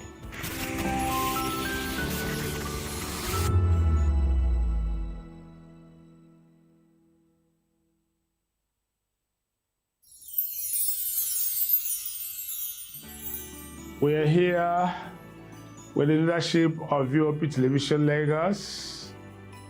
We do appreciate this opportunity to say Merry Christmas and Happy New Year to our viewers all over the world and admirers. Cheers.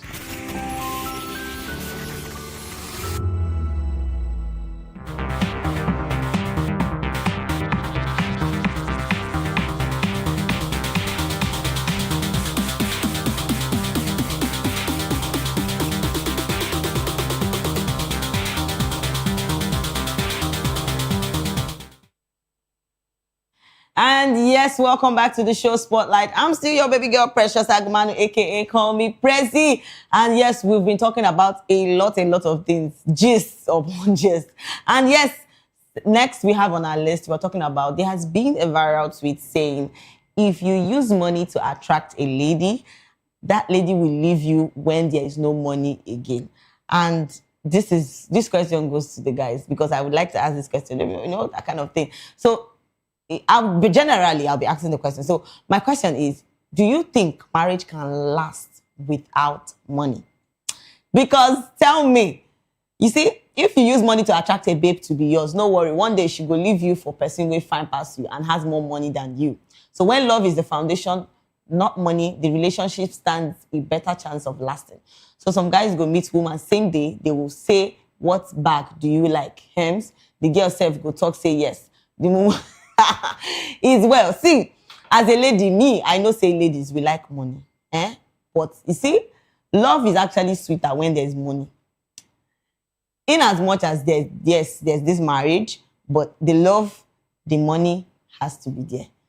If you say you want to do the love alone, I won't say 100% that marriage will last for long, because definitely money, when money don't enter, when it's where they tell your wife like this now, or your husband, everything will enter where you go, they understand. But trust me, to me, I just feel that money and the love has to be involved, because yes, it is what it is. All right, a lot of people don't come out and say, me, I know what. See, I want just the money. You know, a lot of ladies have actually come out. Guys, don't talk their own. So let's take some comments of what people have actually come out to say concerning this. Their own experience. They've said, me, I can stay with me, I cannot. All right, Prosper Crew said, life no get manual. Do whatever works best for you. Yes, and that's true. If it work for you, if you send a love, now you like, you want day inside love, you don't want money. Oh, voila. Good luck to you.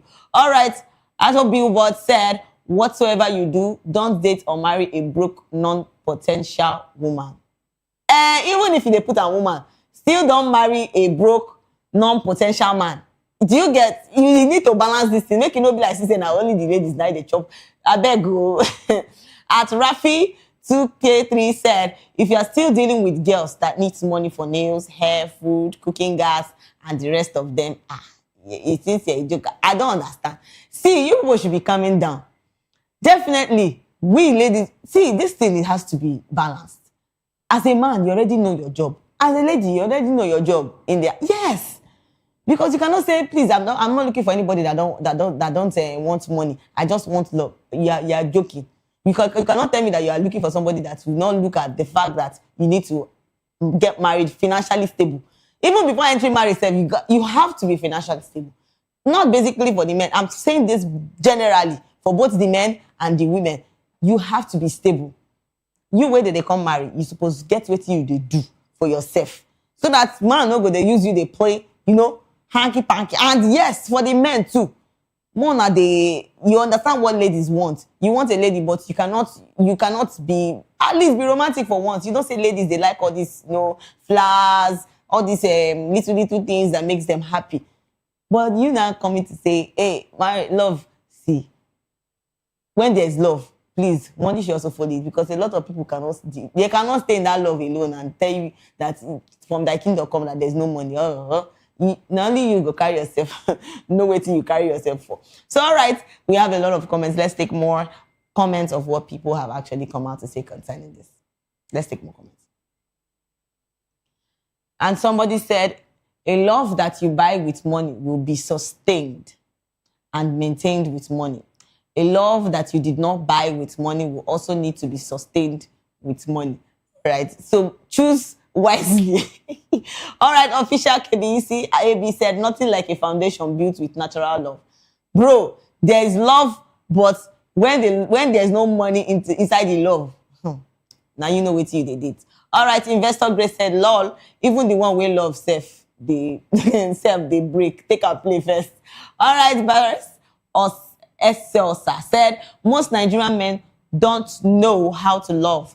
They believe money is all they need to offer. And most Nigerian ladies don't know what love is. They believe if a man provides money, then the man loves them. It took me until I left Nigeria and started earning money for myself to really understand this. Okay. And Wanyi Buego said, even if you are using anointing oil to attract the babe, she will still bill you. No be lie.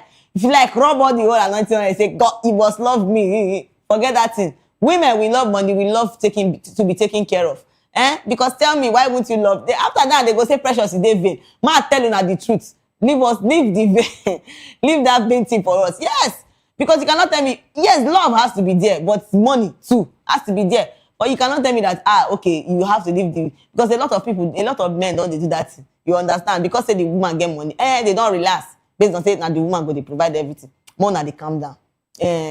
See, this life not just hard. Now you just try to make it hard. All right, let's take more comments on what people have actually come out to say, because this is a lot. And yes, Wanyi Buego said, just make sure you are with a woman that's resourceful. Thank you for that. And not selfish. Every woman loves money. Yes. But her empathy will keep her with you. Trust me. And that is the truth. All right, let's take more comments. And Olai Mata said, man, we use money buy love. No, they pay finish. At DJ Reeves said, when love, not money, is the foundation, a relationship has a far greater chance of lasting. A relationship built on love will outlast one built on money. Love is the foundation that makes relationship endures. Money alone can never. All right, when love comes first and money second, the relationship stands stronger against time. All right, I think I support that, because when love comes first and money second, there should be money. That is just what I'm trying to say, because you cannot sustain. I'm telling you cannot sustain marriage without these two things. That is just the truth. For peace to reign. Let's take more comments. And CJ Best said, love don't cost a dime. If you like, go pay for them. You go later cry. Even if you no pay for them, bro, you go still cry. All right. At Finset, Mama said, then go don't collect soon. Okay. Vic Far said, you can't buy love with money. But you cannot stay in that. See, I even say this thing again. You can't buy love without money. But let me tell you the truth. People know I'm sorry, but I just feel that people know they love again. You don't even trust people when they love again, because love self, don't they? You know they fear people. When person tell you say, babe, I love you, or guy, I love you. See, you need to check and where. I'm telling you the truth, too. All right. Another person said, if a man meets you and wants to run away, if sex is the foundation of the relationship, they will leave you for more beautiful girls with Sabi. All right. Love and patience should be the first foundation of relationship from both parties. So Dimi Darling said, even if na love be the foundation. See, if you love somebody, that is just the truth. If you love somebody, you would want to see that person happy. You cannot say you love somebody and not be there for that person, support the person, both financially and, otherwise. So trust me, if you say you love somebody, definitely you have to be given. And basically finances and the rest of them. So don't say you need to settle a woman with the two of them are very important. The love and the money. Both of them are important in a marriage. And yes, that's it. So let's take more comments on what people are saying. Someone saying me, I cannot love somebody without money. All right. For people who want an understanding girlfriend, I in the talk. All right, let's take more comments on what people are saying because it's a lot of things. And somebody said, money is not everything. As a man, you should take care of your woman to your power extent. I talked about that. But make sure she loves you genuinely from her heart, not because of anything. Me, I don't even care about all that. Just a man who is humble to the core and respectful and responsible. A man that knows his woman, values that all. I'm okay with that. Okay, Zari John said, your soulmate doesn't care if you don't have money. She only cares about how to help you in life. Actually, that's true too. And we have a lot of comments. And somebody else said, if you use money buy love, you know fit pay finish. Okay. All right, somebody said there's an old saying that says, man, where use money buy love, no they pay finish. Also, where your money stop now, where another man money starts. So note this. Okay, and Tony for real said, if you are dating or marrying a girl born between 1995 to waiting age year now, I have to do with this. Una don't start. When I want bring age matter for this thing now, una don't start. See, I feel that ladies are ladies. See, don't carry age matter to this thing. No. I'm telling you. Because, all right, we have a lot of comments. Let's take more. And somebody said, if you use money buy love, you know fit pay finish. All right, we have a lot of comments of what people are coming out to say concerning this. Before we move to our next gist, because it's a lot. See, I believe and I know that there are good marriages, there are good love, there are good relationships out there. In as much as a lot of people are not trustworthy nowadays, you will want, fall in love, and if you say, yes, it's the right time, be very careful, because a lot of people that come and tell you, I love you, I do this, true, not be from their mind. You understand? And definitely those kind of people, you're not going to see. But trust me, anybody that says, I love you, genuinely, they want to see you happy. They want to, do things for you. You don't even need to open your mouth to talk. They do it for you. I'm saying this generally. Yes, actually, that's true. All right. And yes, that takes us to our next gist. And we are talking about Nollywood actress Yvonne Jegede has stirred public debate after stating that marriage is overrated and that people should consider cohabiting, instead of placing excessive importance on traditional marriage. Speaking during an interview, the actress explained that her view is shaped by personal experience and observations around her. So according to Jegede, many couples date for years and appear compatible only to separate shortly after marriage, suggesting that the title of marriage sometimes introduces pressure, unrealistic expectations, and reduces tolerance between the partners. So she clarified that she's not against marriage and remains open to remarriage if it happens naturally, but she's no longer actively searching for it. So Jegede advised that people should prioritize love, understanding, and peace of mind over societal pressure to marry, adding that for some individuals, living together with someone they genuinely love may be more fulfilling than pursuing marriage for its status alone. So her comments have since sparked widespread reactions online, with supporters praising her honestly, while others defended the cultural and emotional value of marriage. See, in as much a lot of people have, bad experiences about marriage, please, there are still good marriages. I am telling you this. There are still good marriages that you can look up to and you will be happy. See, don't come and be saying plenty things. Yeah, it's her own experience. That shouldn't be yours. Do you get what I'm trying to say? It's what she feels that maybe she doesn't want to get married again and she just wants to, a lot of things. But then there are good marriages. I've actually counted like a lot of breakups we've been seeing this time around, and it's a lot of things. People just get married 1 month, they are done, settled, and the way we see it is shaky. A lot of people, and it's because of the pressure that maybe our parents are putting on their children, or maybe because of the pressure they're having when they see their fellow people, fellow mates, or getting married, and they'll be like, I just want to get married, and they feel that marriage is something that they can just wake up to one day and just rush into. My dear, it's not a plaything. you can't just wake up one day and say, yes, you just want to get married. Yes, you have to know that, but you have to know the person you're getting married to.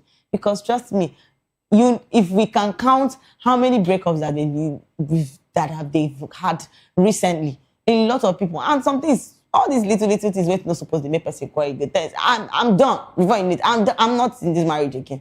And there's a lot of things people don't even think about. The depression this comes with, the pain this comes with, your emotions. We put at stake, and a lot of them. I don't know how you people do this, but then see, cohabiting is not me. I don't even support that. I don't support that personally. You get what I'm trying to say? Because if it do the cohabitation later, you go only fall in love. Trust me, the person will go find another person. Person there with you. Go to the yes, that's the truth. So let's take comments of what people have actually come to say concerning what Yvonne has said. Let's take some comments of what people have said. All right, and Shoes by Dara said, what do they mean by overrated? Okay, I am Dara said, marriage is never overrated. The people who get married makes it complicated. All right, marry right and watch your marriage blossom. Let me shock you. You feel still marry right, eh? Still come up for that marriage. Yes, you can marry right and still be divorced. Okay. All right, let's take more comments. And somebody said, just say it's all right. Somebody said, because you didn't work or you can't find one, then it's overrated. Misery really love company. Okay. At Seymour Studio said, it's love, not overrated too. Love yourself and forget finding love from anyone. Advice from frustrated and wounded heart. I beg, shift one side. Okay, it's well with you. Let's take more and more comments of what people have actually come out to say concerning this. And Miss Okifo said, just say it's better for you. It's not the standard. You're saying this because you had a bad experience, but my darling, a beautiful marriage is is underrated. And Gingy, the artist, said, marriage is not overrated. Now you marry your partner. Abina, you be the partner. Said, in all, when two great souls meet and are intentional, they reproduce and enjoy all benefits of a blessed home. And that's true. And Onyi Dibia said, I beg to differ. I feel this is misleading to the younger ones. Marriage is a beautiful thing. Yes. And another person said, people should stop projecting their inadequacies and failures and think it is the normal. All right, we have a lot of comments of what people are saying. See, in as much as they are bad people, they are bad marriages, they are still good marriages that you can, go into. Not be everybody. You cannot compare yourself to you will never marry. You don't already get that mindset. Say, me, I know. No, calm down. It's not like that. You should always have that, good, positive mindset that you will meet the right person. And trust me, when you meet the right person, it's actually very beautiful. So yes, let's take more comments of what people have actually come out to say concerning this. We have a lot of comments of what people are saying about Yvonne. And yes, somebody said, wow, isn't this why marriage was instituted? 1, find the person you love. 2, learn to cohabit because life will test you both. But the love will keep you two together. This has been the idea till you guys start to redefine marriage. Marry for money, marry as retirement plan, marry just to adopt another man's name, marry to look good to the society, marry for the perks, marry to just give birth. People started destroying this semester of marriage. Please, in all your marital pursuit, marry for love. Merry Christmas, everyone. All right. And Nigeria Delta Relator said, this is not what God said. Social media is a menace indeed. And we have a lot of comments, It's a lot of things this time. Right? Even the Bible said, he who findeth a wife findeth a good thing. Because me, I don't even understand the game. Because a lot of people now say, the women, when they're supposed to find now, don't they shout, say, see, the marriage this, marriage that. Come on. I think in as much as it is your own experience of how you saw marriage, doesn't mean that every other person has to experience the same thing. Their life differs, and life happens too. So let's take more comments of what people are actually coming out to say concerning Yvonne. We have a lot of comments. Let's take more. And somebody said, yesterday's sermon as streams of joy, really, okay. And all she said is the storm. Don't let your storm define you. People speak from a place of trauma. Most times she isn't wrong. Neither are you. She's only is allowing herself be defined by the storm she has experienced. So my dear, you and your experience are just as good as bad as the conditioning of your mind. Emancipate yourself from the prison of a negative mindset and seek to live just as God would rather we do. Marriage is divine, and anything outside of it, per opposite sex relationship, is outside of God's will. I pray she heals, not because it's the next best thing to say, but because I really wish that for her. She's a sweet lady and a very of the good things. Okay, that's actually beautiful. Marriage is beautiful. We should always try to not have that kind of mindset of saying, that because somebody else has a bad idea about marriage, you yourself, you want to know it's not right. So just, don't get those things in your head. You as a young one, you want to get married. They are beautiful marriages. And trust me, love is a beautiful thing. Yes, just find the right person. Of course, it is. And, we've been talking about a lot of things, and this is where we draw the curtain. So to my amazing viewers, thank you so much for staying with us on the Spotlight Show. Trust me, it was a blast. It's a lot of things. All right, before we go out, I would like to take a short break, and when we come back,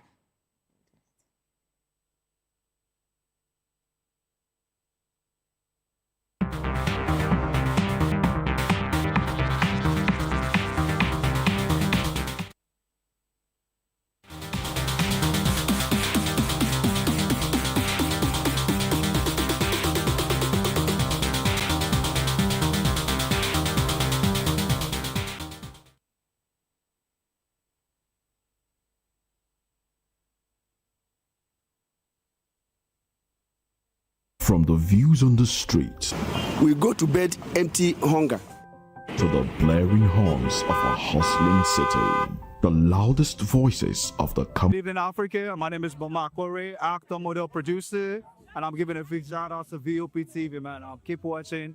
Don't change the dial. Thank you, and God bless you. My name is AY, and of course, I represent the voice of the people, and that's why I'm on VOP. AY say so. Hi, everyone. It's your girl, Miriam Tima from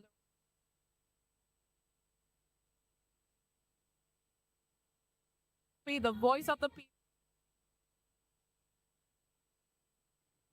So you welcome back, yes, my beautiful people, and I'm still your special baby girl, Precious Agumanu, aka call me Prezi. And yes, we've been talking about a lot of things, and we talked about marriage, we talked about love, and right now, there's something that had just happened recently, and they said Anthony Joshua just got in a road accident, and it's really painful. Oh my God, I can't really even believe this. And I just pray he's okay and he's fine, and pray for healing. That's all I can say. And yes, this is where we draw the curtain to my amazing viewers. Thank you so much for staying with us. It was a blast. And remember, if you're going viral or going global, please always stay true to your stories. And please don't forget to follow us on all our social media handle at VOP TV Live and subscribe to our channels for more exciting episodes and updates. Till next time, I'm still Precious Agumanu, aka call me Prezi. This has been Spotlight, where voice is made purpose. So bye for now.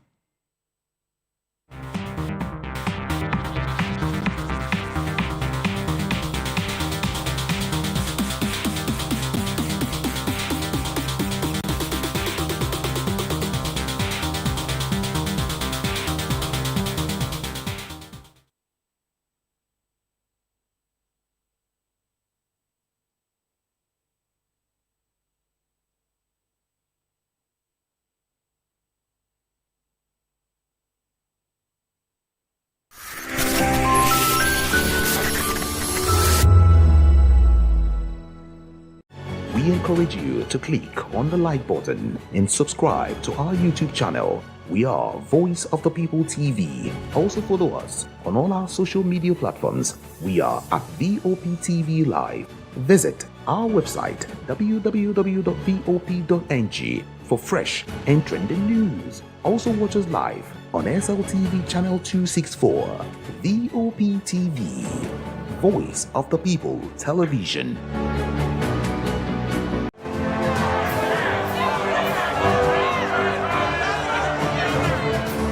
Do you want your voice to be heard? Do you know that you matter in the scheme of things? The People's Voice. the show where ordinary citizens take center stage as we discuss the biggest stories that affect you and I. With you in mind, we facilitate lively discussions, debates, and interviews on the topics that matter most to you and I, from social justice to economic empowerment, education to healthcare, governance, and more, tackling tough topics and amplifying your voice. Join the conversation and make your voice count.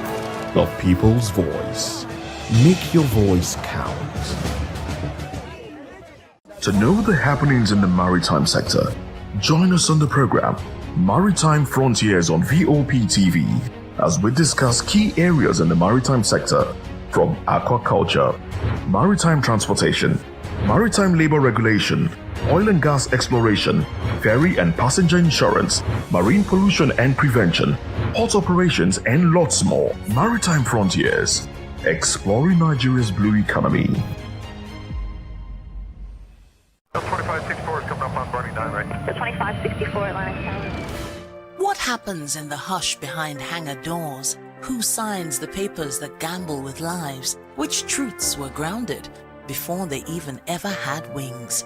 If you've ever buckled a seatbelt at 30,000 feet, if you've ever stared out of that tiny window and wondered who's really in control of the skies, it isn't just flight, it's power, it's politics, it's pressure sealed in steel. We're peeling back the clouds from runway risks to sky-high secrets. We're diving deep where most dare not to look. Aviation Scope, every Sunday at 7 p.m. only on Voice of the People TV. We don't just report, we reveal. We don't just ask, we uncover. Because when it comes to the skies, ignorance is turbulence. Aviation Scope, the sky isn't the limit, it's just the beginning.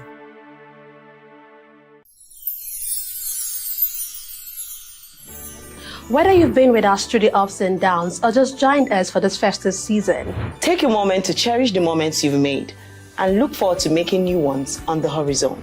May this new year bring you everything good, everything prosperous. As we bid farewell to the old year and welcome you to the new year, may your heart be filled with joy and your home with laughter. And of course, may your spirit be filled with hope. We'll be bringing you live updates, exciting performance, and inspiring stories throughout the day. Stay tuned for our special New Year's coverage and let's make this year unforgettable. Thank you for making us a part of your celebration. Merry Christmas and a Happy New Year.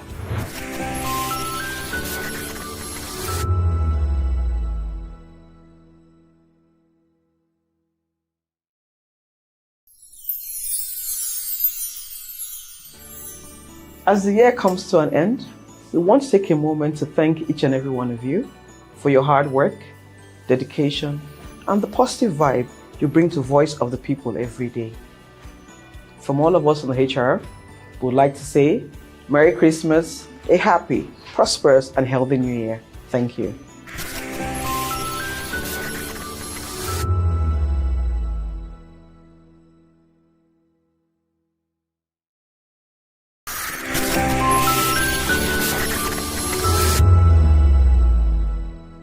Good evening, Africa. My name is Bomakore, actor, model, producer, and I'm giving a big shout out to VOP TV, man. Keep watching.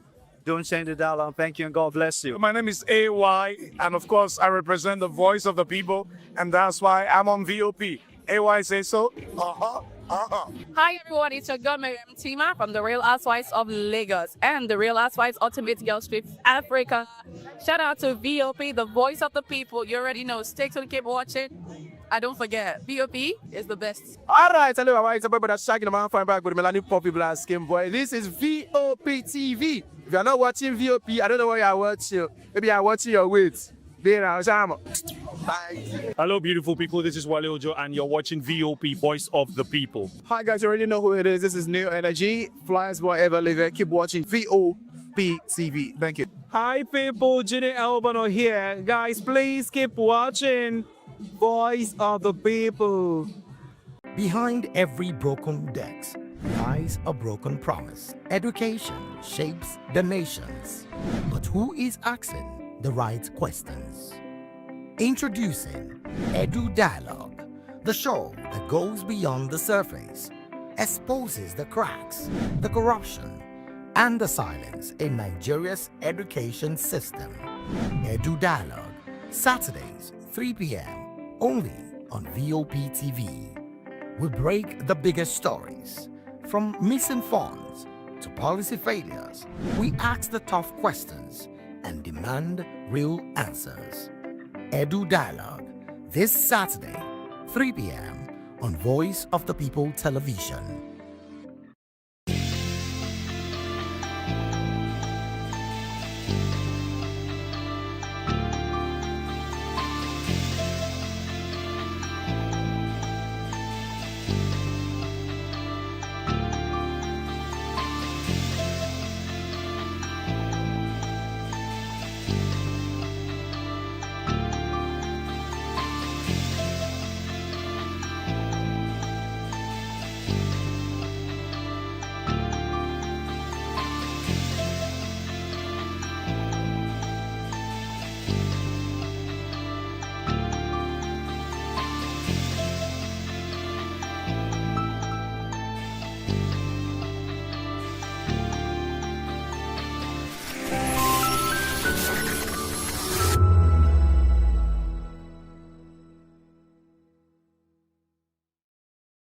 Hello there, my name is Damilola Ogun, also known as the Goldfish. Hi, my name is Chiki Bright Emmanuel. I'm an actor and a filmmaker. Hello peeps, my name is Yomi E. Adejumo. Hi everyone, I'm Paul Utomi. Hi everyone, my name is Stacey Benjamin and this is Voice of the People TV.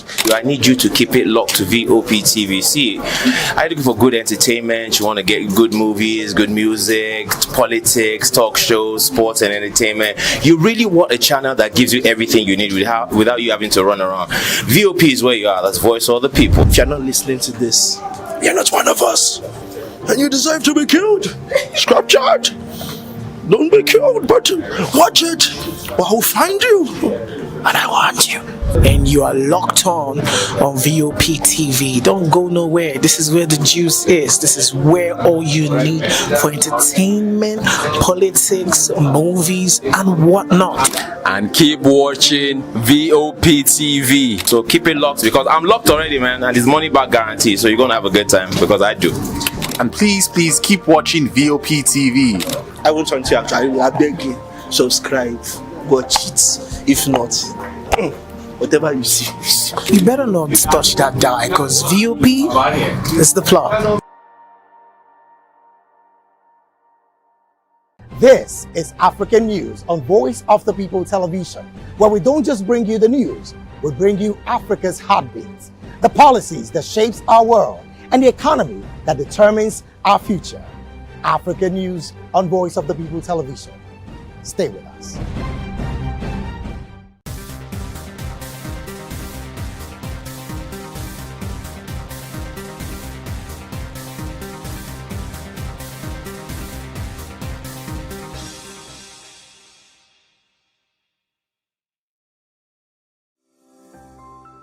VOP TV. Now you have more than a voice.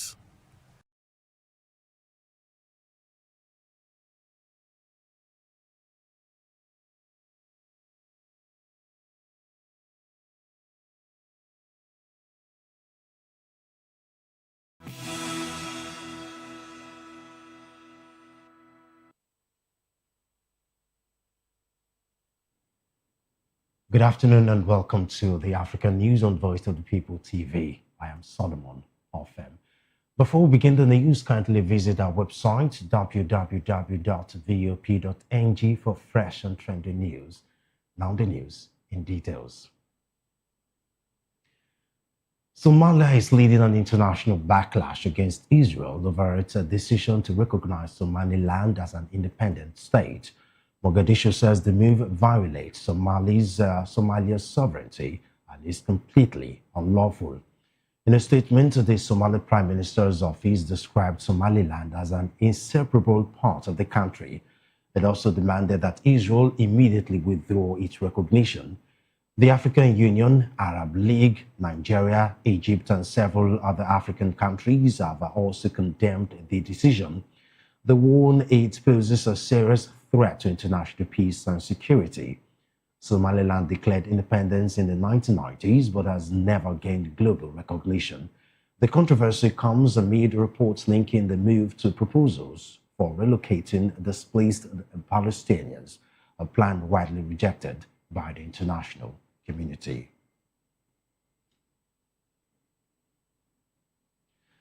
Meanwhile, China has openly opposed the recognition of Somaliland as an independent state. Beijing says it fully supports Somalia's sovereignty and territorial integrity. The Chinese Foreign Ministry warned countries against backing separatist movements for political or strategic gain. It also urged Somaliland authorities to halt what it described as separatist activities.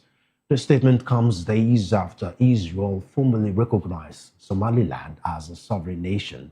Israel says it wants immediate cooperation with the territory in areas like technology, health, and agriculture.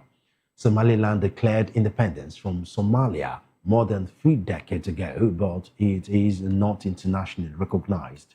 China's position aligns with the long-standing stance of the Somali federal government. Moving on, polls have opened in Guinea for the country's first presidential election since the 2021 military coup.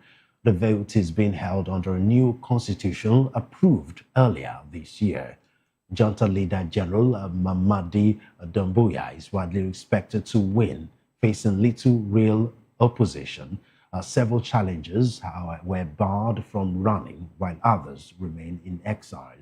Doumbouya's campaign has focused on infrastructure projects and reforms, including the massive Simandou iron ore project. Authorities say the plan will create jobs and help diversify the country and the economy rather. Despite Guinea's vast mineral wealth, poverty and food insecurity remain widespread.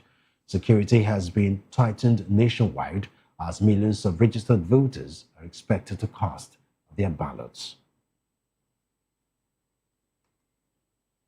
Hopes for peace in Eastern Democratic Republic of Congo are fading after fresh clashes erupted in Uvira.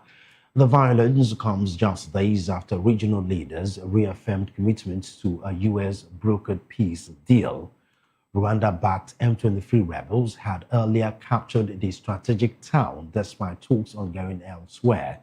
Residents say fighters remain in the area even after claims of a planned withdrawal. Local security sources say Congolese forces used drones to strike rebel boats at a lakeside port. Gunfire has also been reported between M23 fighters and pro-government forces. The renewed fighting has forced tens of thousands of civilians to flee across the border into Burundi. Aid agencies warned the latest clashes are deepening an already severe humanitarian crisis.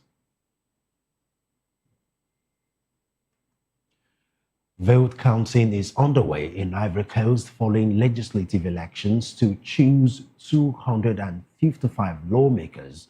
The polls were held amid deep political divisions lingering from the recent presidential vote. President Alassane Ouattara's ruling party is expected to dominate the assembly after fielding candidates nationwide. The opposition, however, remains divided, with Laurent Gbagbo's party boycotting the process. More than 2,700 candidates contested the election, including hundreds of independents. Civil society groups say the outcome will reveal the true balance of political support across the country. Attention is also on a new party hoping to emerge as a third force in parliament. Final results are expected within days as the country watches closely for what comes next. Central African Republic President Faustin Archange Touadera has voted in an election where he is seeking a third term. The poll follows a 2023 referendum that removed presidential term limits. Voting went largely without incident across the country, with counting beginning in the capital, Bangui. Provincial results are expected early next month. Touadera is widely seen as a favorite after touting security gains backed by Russian mercenaries and Rwandan troops. Analysts say his re-election would likely deepen Moscow's influence in the country. Opposition groups have raised concerns about fairness, with the main opposition bloc boycotting the vote. Despite the complaints, the president says the election is key to restoring peace and stability.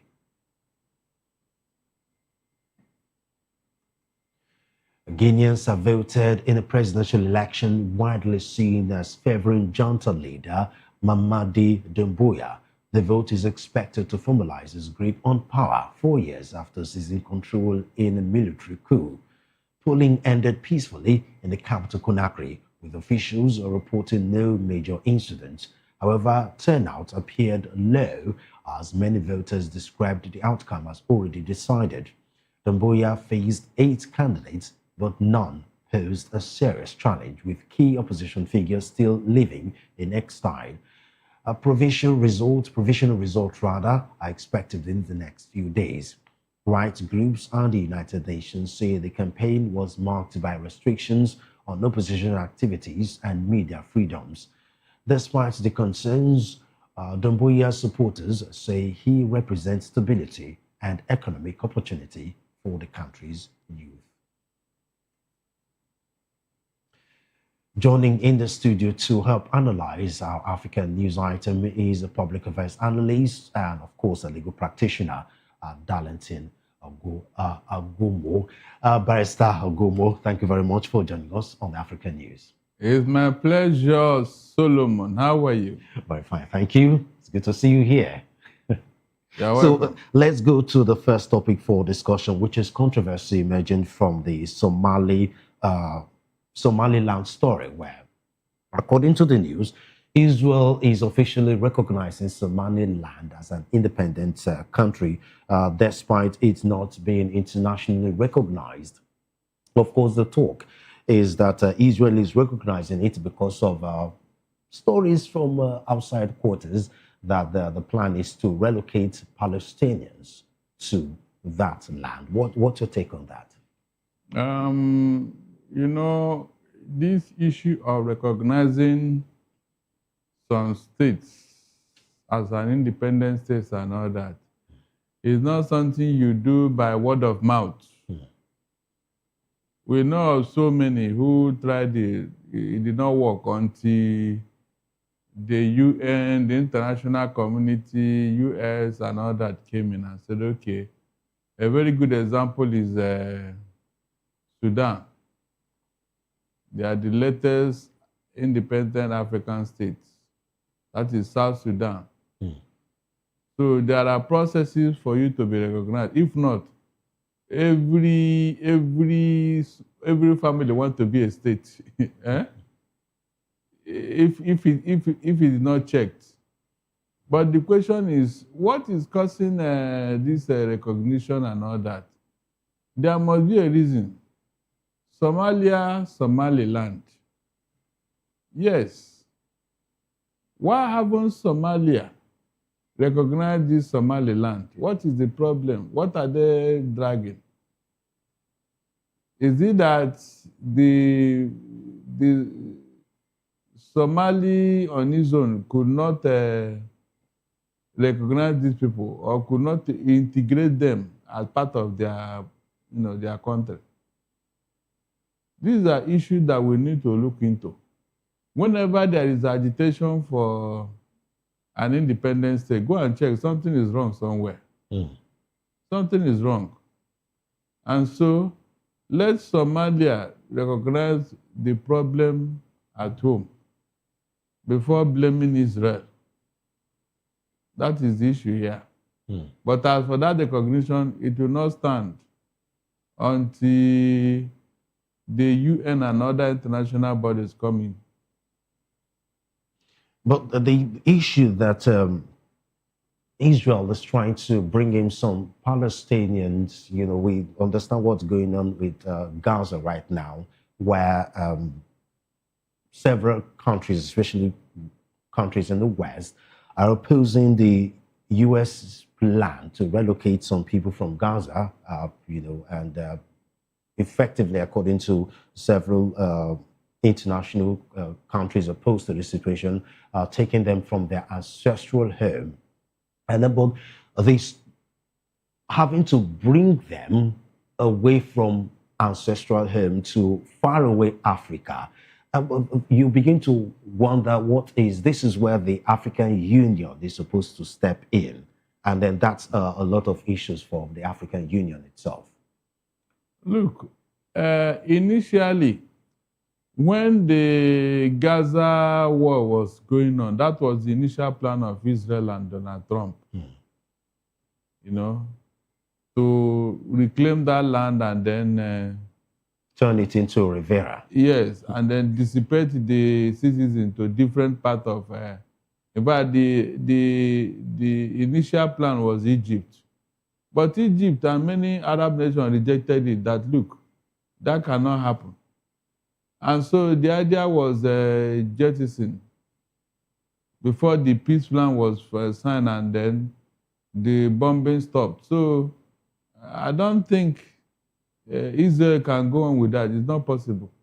I mean, but if the United States supports them, even the United Nations will not be able to oppose powerful, make an enemy of the U.S. But then, U.S. cannot risk such a plan because... Well, they've risked supporting Israel this Yes, they can. But in this particular instance, all the American allies, they are opposed to it.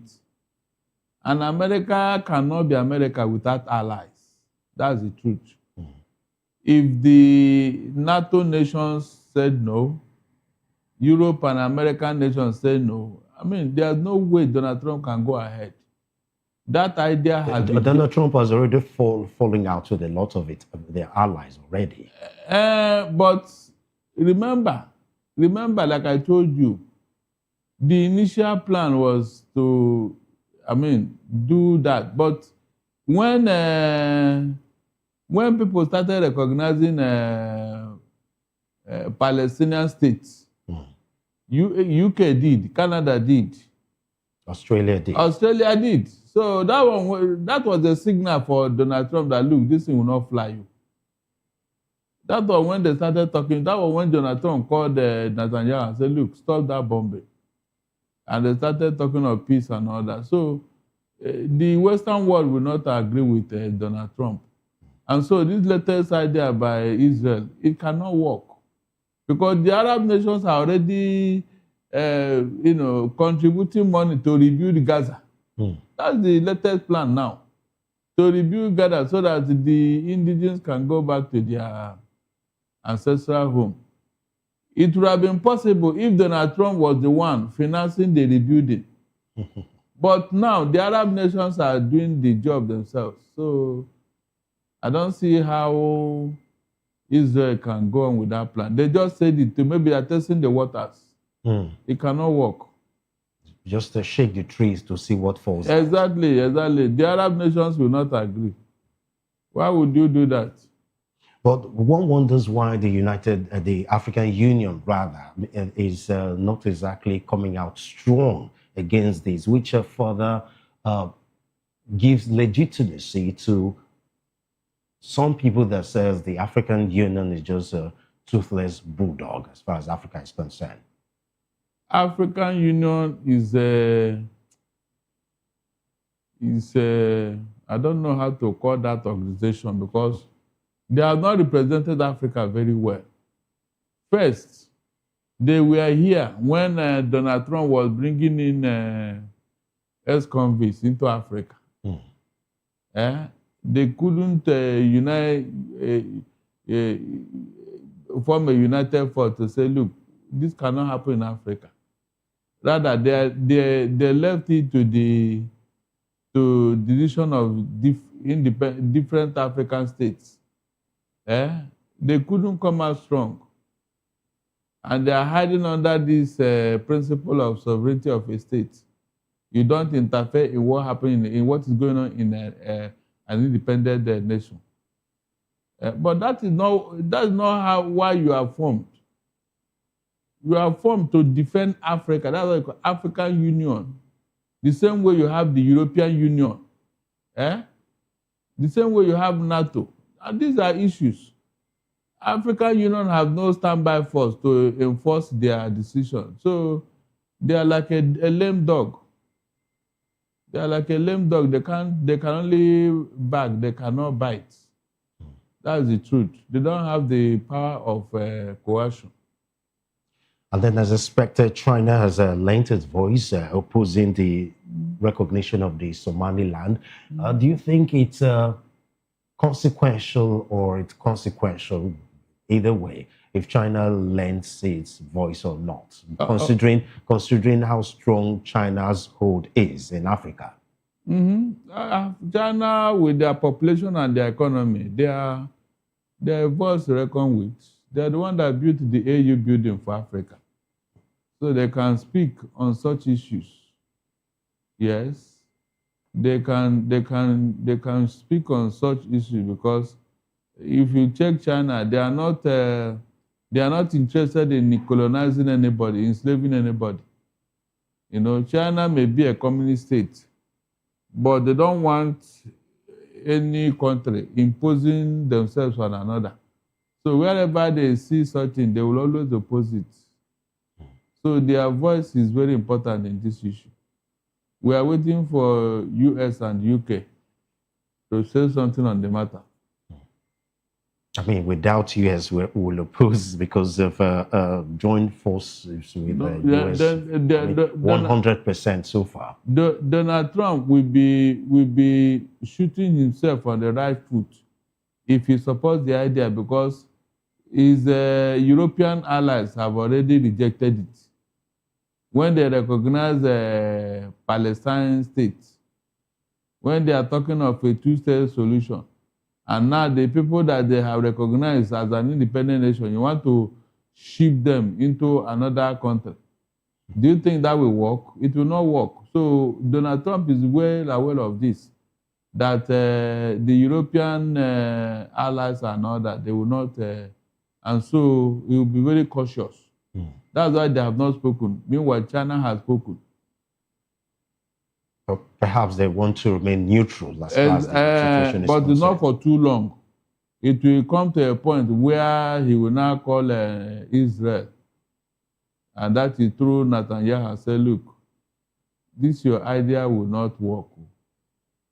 Don't you think the Israelis would have seek the approval and support of the US before they make that pronunciation? Because that's what has happened so far. Most times, yes. Most times, some of them work behind the scene.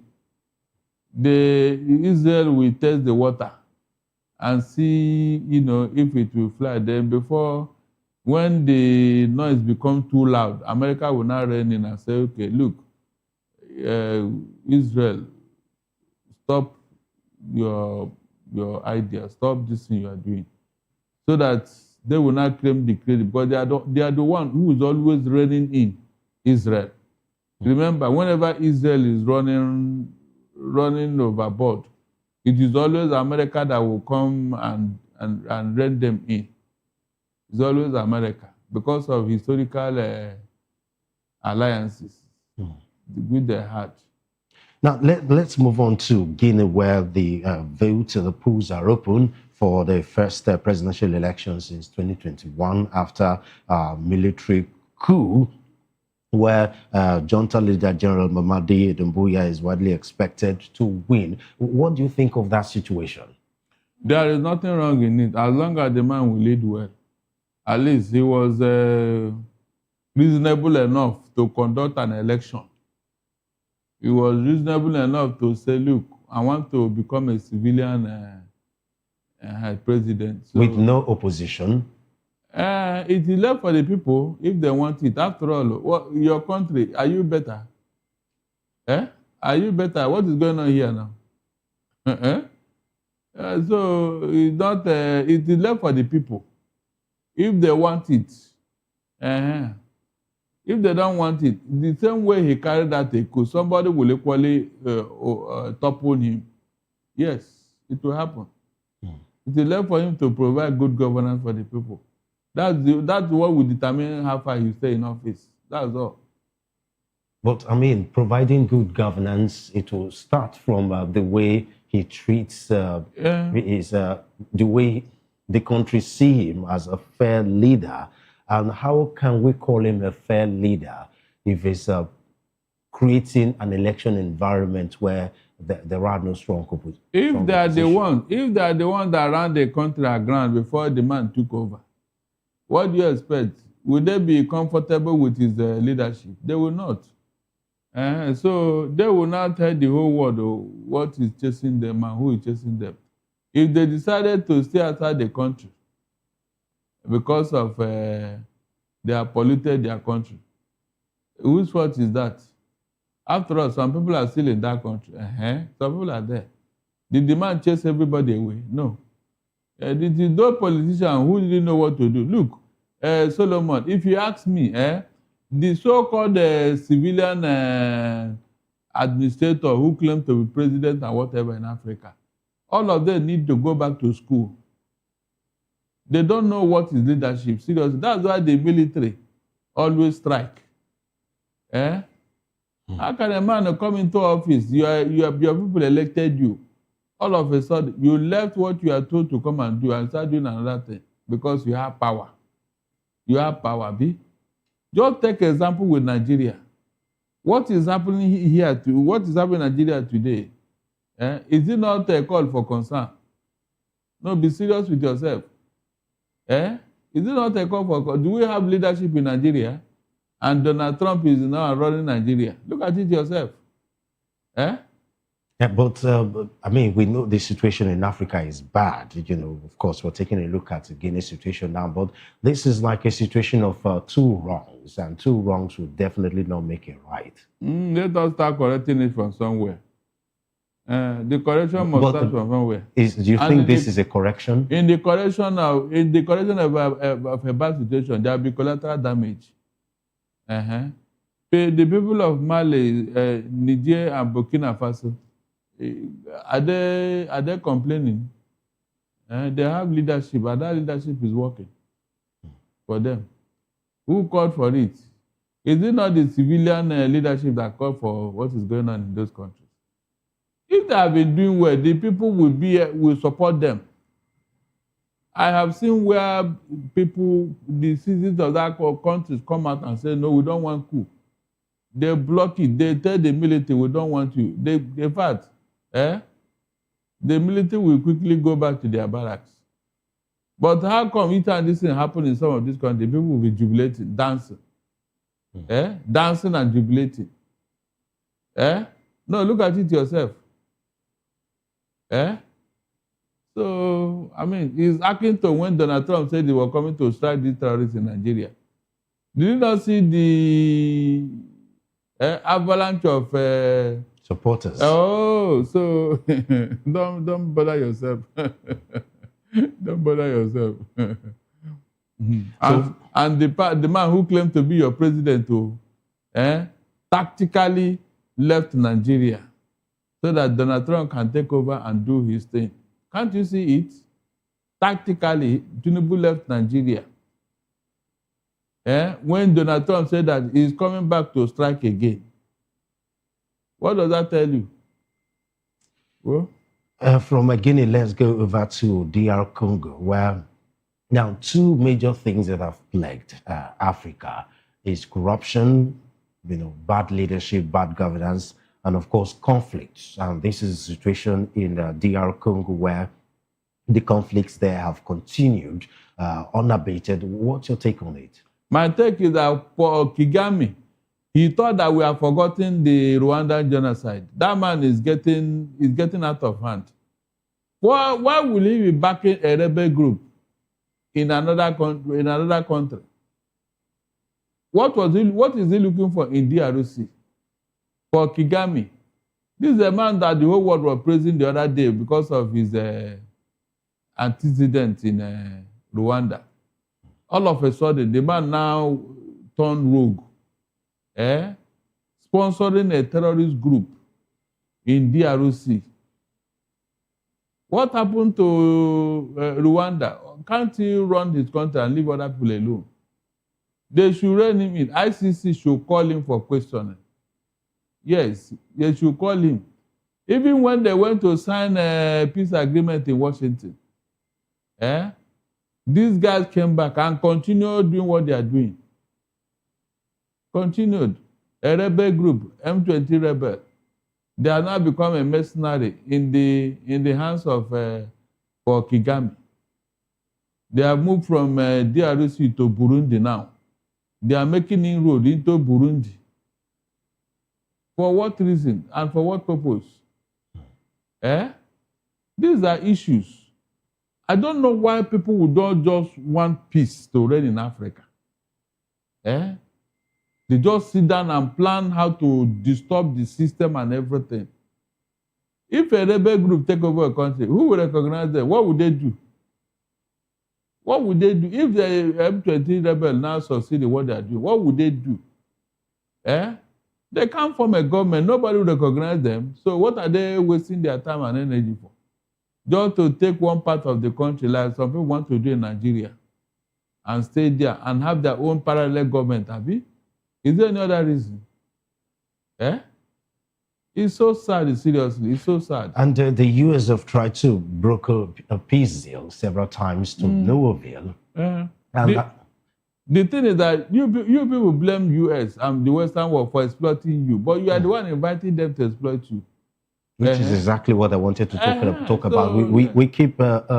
We keep mentioning neo-colonialism, and then African leaders we're not doing anything to stop that neo-colonialism. You call for it, like they say in my play. They say any man who goes into the bush to go and fetch ants-infested firewood, when he bring the firewood into his compound, won't lizard come there to come and party? Lizards will come for a feast now. So what are you? Will you blame the lizard? You are the one that brought the firewood that is infested with the ants. And so lizard must come for a party. That's the truth. And once again, the questions keep coming in. What is the role of the African Union? Forget that body. They are just there in as a. I said when I knew that body is completely useless. I mean, completely.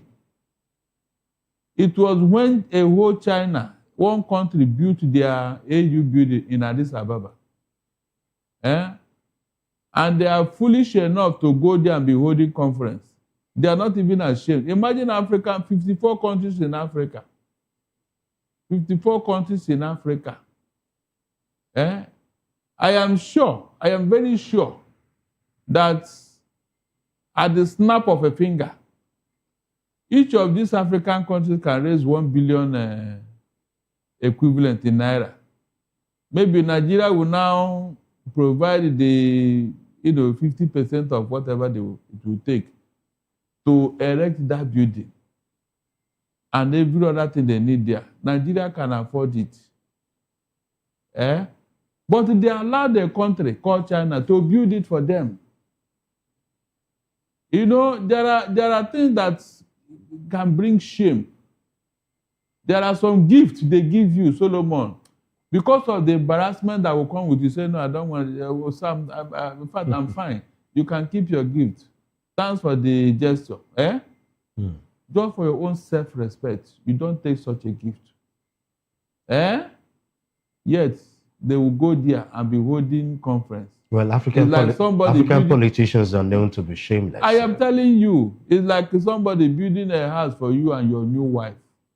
And every night, you people go there and be doing romance. You are not ashamed. A man like you build a house for you and your new wife, Abi? And you are happy for that. He gave you a house. What happened to you? We are talking of a whole continent. A whole continent. They couldn't afford a building for themselves. Can you imagine? Meanwhile, just in Nigeria alone, oh my God, you are looking for 210 trillion naira. that some people or somebody put in his pockets up till now. From DR Congo, let's go over to Ivory Coast, where counting is underway following legislative elections to choose 255 lawmakers. But the same thing being questioned, the same question is being asked here, where we find ourselves in a situation where the ruling party make a conducive environment for that to make the environment not conducive, rather, for opposition to thrive. And that's the allegations we're hearing here in Ivory Coast, where the President Alassane Ouattara's ruling party is expected to dominate, and then allegation there is the silencing of dissent, and the opposition parties are finding it difficult to field candidates to challenge the ruling party. Now, Solomon, with what you said now and with what has been going on all over Africa, will you be surprised when the military strike in such places? You can see. These are civilian people that you people claim that you love democracy, you love democracy. Is this what democracy entails? Is this the definition of democracy in Africa? This same man was the man that did Laurent Gbagbo in. Now, since he took over, he now refused to, do the proper thing. You can see.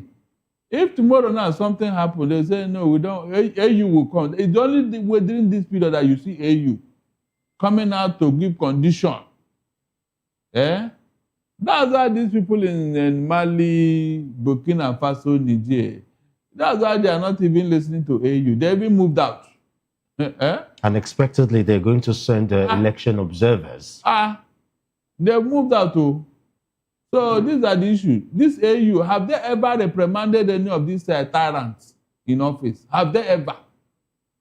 This AU, have they ever told their tyrant members, look, this thing is not proper. Do the right thing.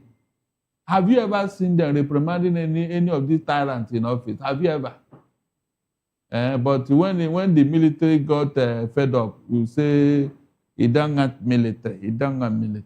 Are you not the one that invited them? Please.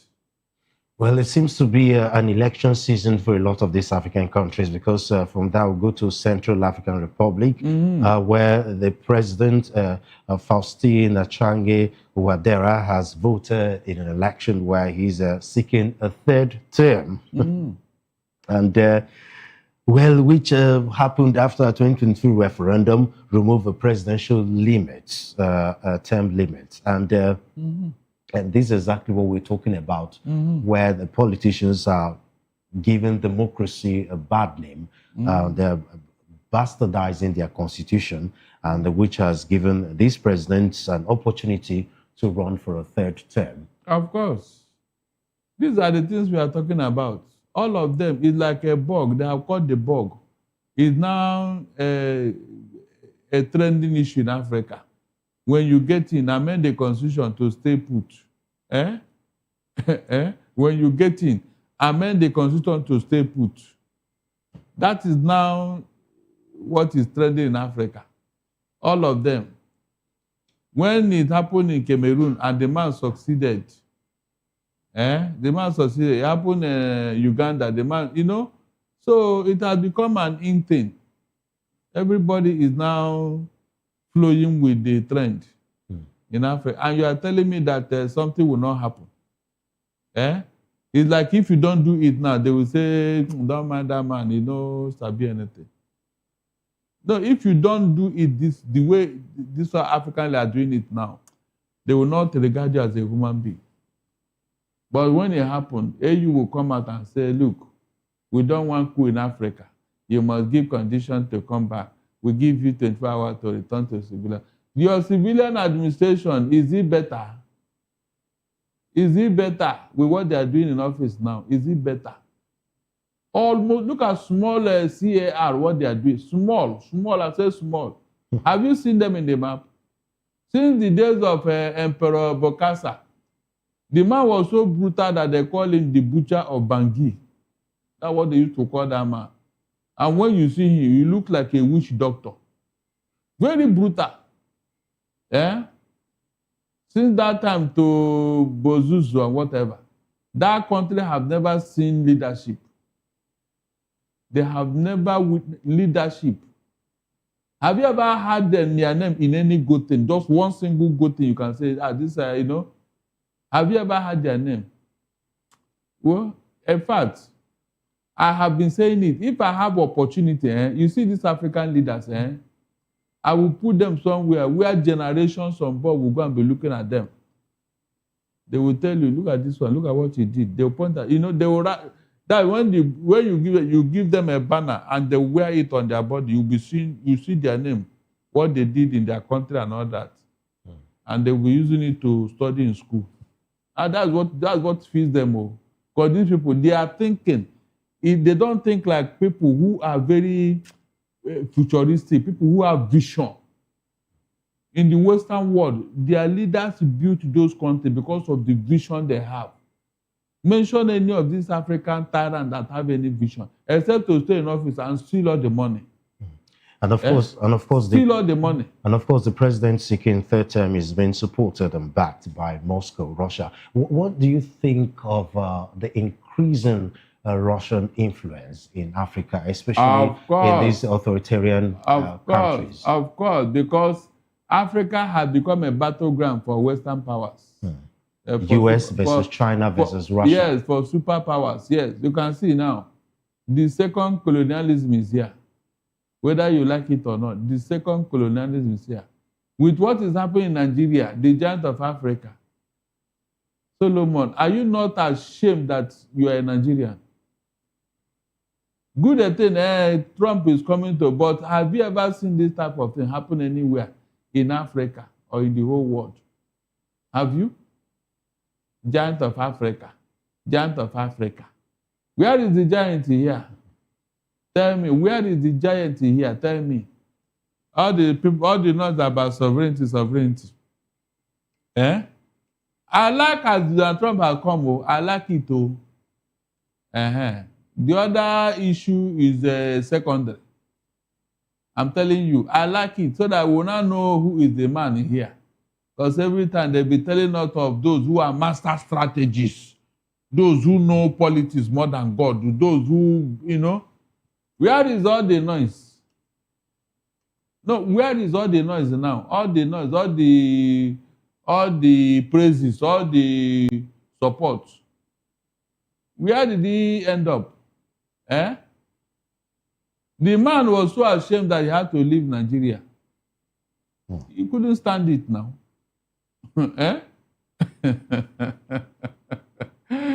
Will somebody come and tell me tomorrow that I said what you have in Africa are local champions. They can't even stand before Donald Trump. If African leader gather, they can't stand before Donald Trump and talk.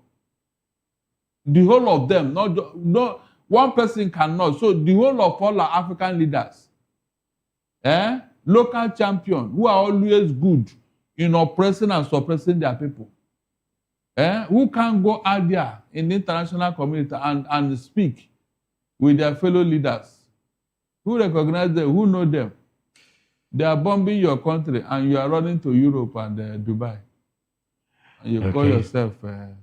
we have to end it here, Barrister Darlington Agumo. Thank you very much for your time. They should direct Donald Trump very well so that some of these missiles don't drop in Asoroko and they say it's a collateral damage. Because when the man is not the anchor, so they should be... Thank you very much. You're watching the African News on Voice of the People TV. More stories after the break. Stay with us.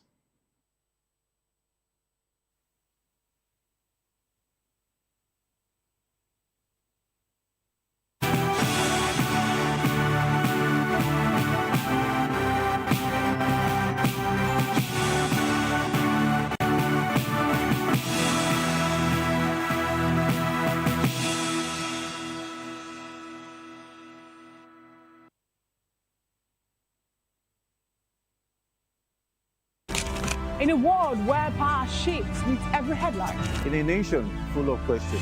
In a world filled with noise, the truth needs a voice. The policies that shapes our world and the economy that determines our future. Every hour, every day, the grapevine keeps buzzing.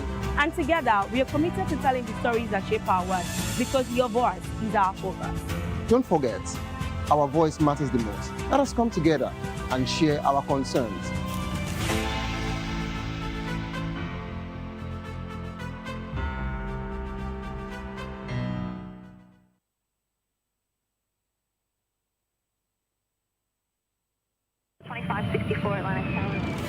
What happens in the hush behind hangar doors? Who signs the papers that gamble with lives? Which truths were grounded before they even ever had wings? If you've ever buckled a seatbelt at 30,000 feet, if you've ever stared out of that tiny window and wondered who's really in control of the skies, it isn't just flight, it's power, it's politics, it's pressure sealed in steel. We're peeling back the clouds from runway risks to sky-high secrets. We're diving where most dare not to look. Aviation Scope, every Sunday at 7 p.m. only on Voice of the People TV. We don't just report, we reveal. We don't just ask, we uncover. Because when it comes to the skies, ignorance is turbulence. Aviation Scope, the sky isn't the limit, it's just the beginning.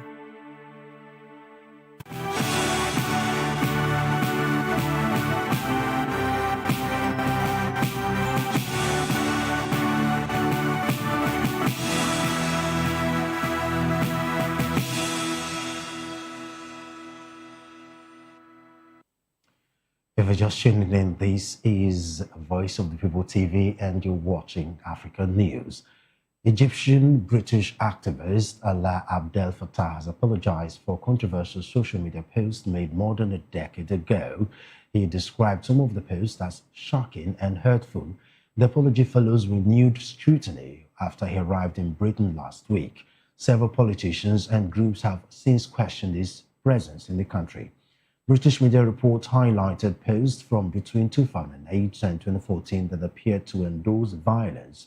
Abdel Fattah says while some were misunderstood, others were clearly unacceptable. Calls for his reportation have come from opposition figures, while the UK government has condemned the historic post. Abdel Fattah was recently freed from an Egyptian prison after serving much of his adult life in detention. The United Kingdom has reached new agreement with Angola and Namibia to accept the return of illegal migrants and criminals. The deals follow warnings from London over possible visa penalties. At the same time, Britain has imposed visa restrictions on the Democratic Republic of Congo. Officials say the move is due to poor cooperation and migrant return. The UK Home Secretary says tougher measures could follow if compliance does not improve. She insists countries must take back citizens who have no legal rights to stay in Britain.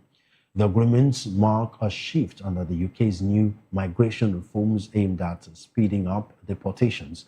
British officials say removals have increased sharply over the past year.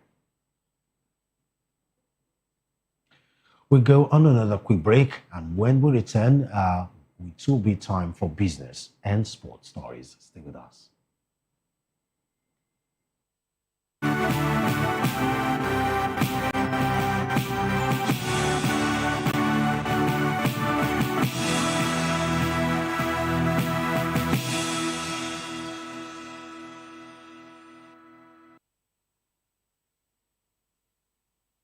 Welcome back and thanks for staying tuned. Now to business news. The South African rand weakened slightly in early trading on Monday.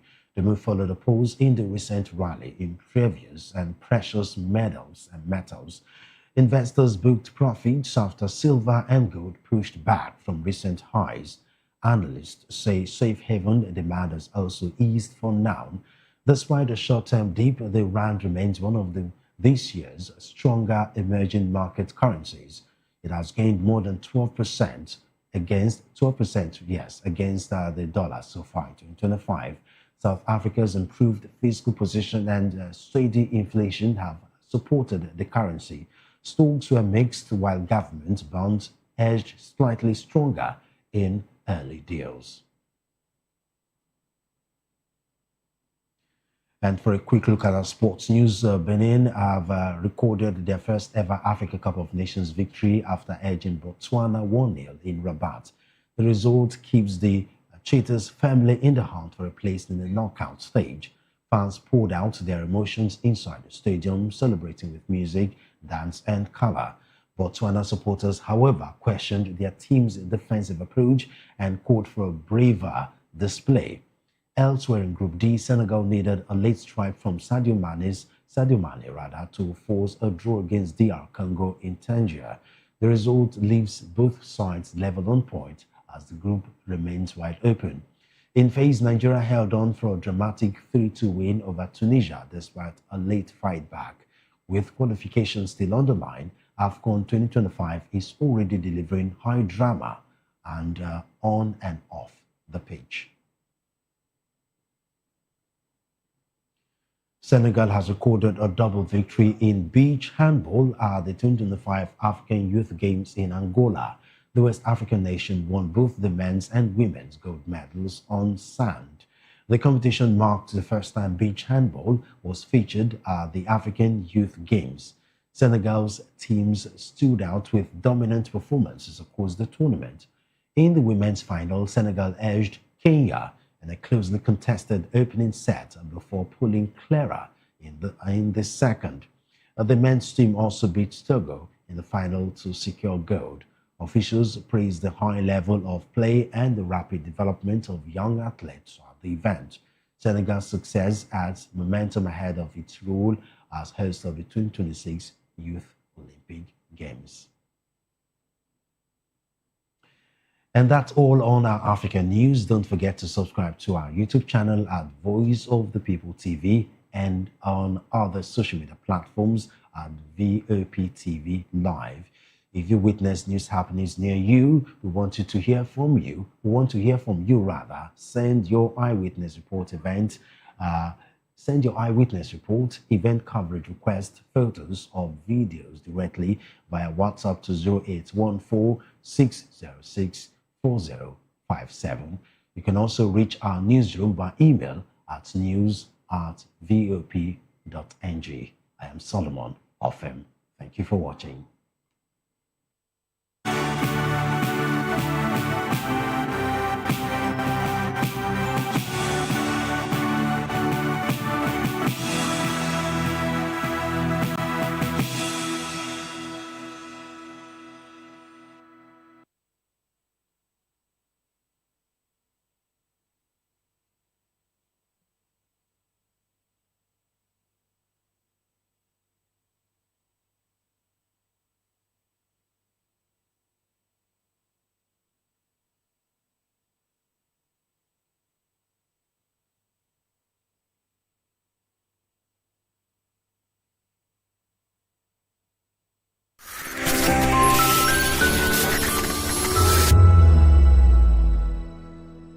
We encourage you to click on the like button and subscribe to our YouTube channel. We are Voice of the People TV. Also follow us on all our social media platforms. We are at VOP TV Live. Visit our website www.vop.ng for fresh and trending news. Also watch us live on SLTV channel 264.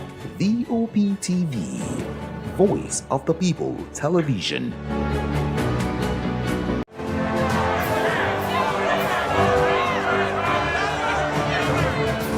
Do you want your voice to be heard?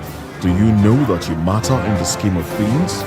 The People's Voice, the show where ordinary citizens take center stage as we discuss the biggest stories that affect you and I. With you in mind, we facilitate lively discussions, debates, and interviews on the topics that matter most to you and I. From social justice to economic empowerment, education to healthcare, governance, and more. Tackling tough topics and amplifying your voice. Join the conversation and make your voice count. The People's Voice. Make your voice count. To know the happenings in the maritime sector, join us on the program Maritime Frontiers on VOP TV as we discuss key areas in the maritime sector from aquaculture, maritime transportation, maritime labor regulation, oil and gas exploration, ferry and passenger insurance, marine pollution and prevention, port operations, and lots more. Maritime Frontiers, exploring Nigeria's blue economy. 2564 is coming up on Burning 9, right? The 2564 Atlantic Tower. What happens in the hush behind hangar doors? Who signs the papers that gamble with lives? Which truths were grounded before they even ever had wings? If you've ever buckled a seatbelt at 30,000 feet, if you've ever stared out of that tiny window and wondered who's really in control of the skies, it isn't just flight, it's power, it's politics, it's pressure sealed in steel. We're peeling back the clouds from runway risks to sky-high secrets. We're diving deep where most dare not to look. Aviation Scope, every Sunday at 7 p.m. only on Voice of the People TV. We don't just report, we reveal. We don't just ask, we uncover. Because when it comes to the skies, ignorance is turbulence. Aviation Scope, the sky isn't the limit, it's just the beginning.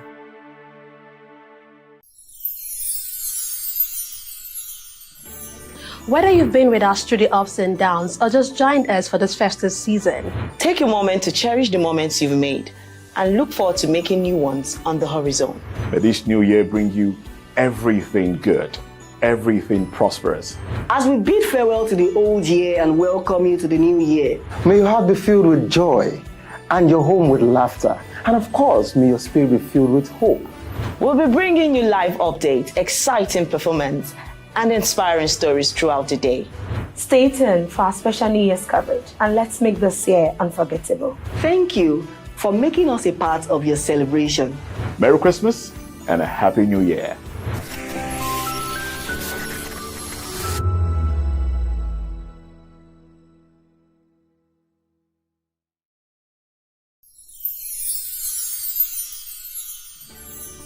As the year comes to an end, we want to take a moment to thank each and every one of you for your hard work, dedication, and the positive vibe you bring to Voice of the People every day. From all of us on the HR, we would like to say Merry Christmas, a happy, prosperous, and healthy New Year. Thank you.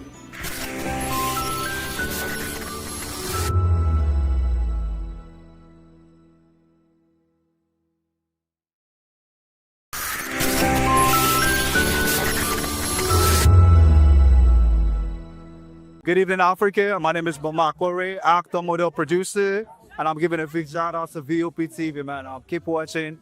Don't change the dial. Thank you and God bless you. My name is A1. Of course, I represent the voice of the people, and that's why I'm on VOP. AY say so. Hi everyone, it's your girl Tima from the Real Housewives of Lagos and the Real Housewives Ultimate Girls Trip Africa. Shout out to VOP, the voice of the people. You already know. Stay tuned, keep watching. And don't forget, VOP is the best. Alright, hello, it's about that shagging man fine back with Melanie Poppy Black Skin Boy. This is VOP TV. If you're not watching VOP, I don't know what you're watching. Maybe you're watching your weight. Hello, beautiful people. This is Wale Ojo, and you're watching VOP, Voice of the People. Hi, guys. You already know who it is. This is New Energy. Flyers boy ever live. Keep watching VOP TV. Thank you. Hi, people. Ginny Albano here. Guys, please keep watching Voice of the People. The red carpets, awards, the razzmatazz, music, fashion, interviews, and more. Spotlight on Voice of the People television. Let's feed you with all the juicy stories in the global entertainment space, bringing you the glitz and glamour as they hot. Stay tuned to Spotlight, 1 p.m. Monday to Friday. Spotlight on VOP TV. Entertainment like never before.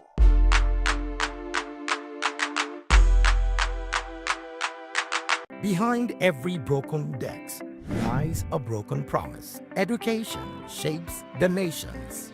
But who is asking the right questions?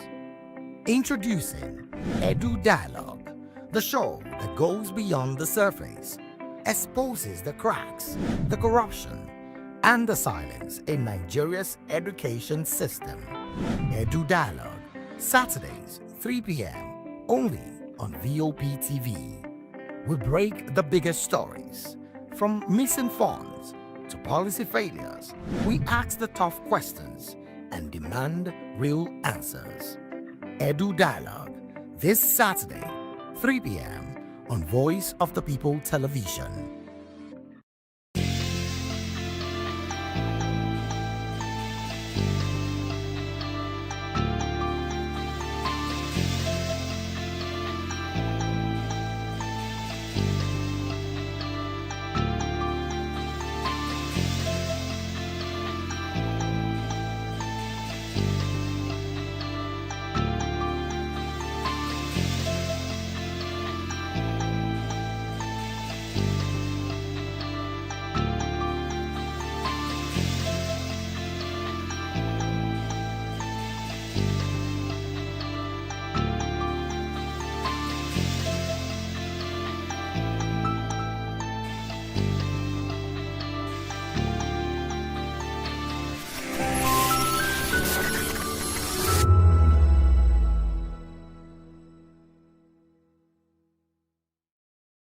Hello there, my name is Damilola Ogun, also known as the Goldfish. Hi, my name is Chiki Bright Emmanuel. I'm an actor and a filmmaker. Hello peeps, my name is Yomi E. Adejimo. Hi everyone, I'm Paul Utami. Hi everyone, my name is Stacey Benjamin and this is Voice of the People TV. I need you to keep it locked to VOP TV. See, are you looking for good entertainment? You want to get good movies, good music, politics, talk shows, sports and entertainment. You really want a channel that gives you everything you need without you having to run around. VOP is where you are. That's Voice of the People. If you're not listening to this, you're not one of us. And you deserve to be killed. Scrap chat. Don't be killed, but watch it. Or I'll find you. And I want you. And you are locked on VOP TV. Don't go nowhere. This is where the juice is. This is where all you need for entertainment, politics, movies, and whatnot. And keep watching VOP TV. So keep it locked because I'm locked already, man, and it's money back guarantee. So you're gonna have a good time because I do. And please keep watching VOP TV. I won't want you actually. I beg you, subscribe, watch it. If not, whatever you see. You better not touch that die because VOP is the plot. This is African News on Voice of the People Television, where we don't just bring you the news, we bring you Africa's heartbeats, the policies that shapes our world, and the economy that determines our future. African News on Voice of the People Television. Stay with us.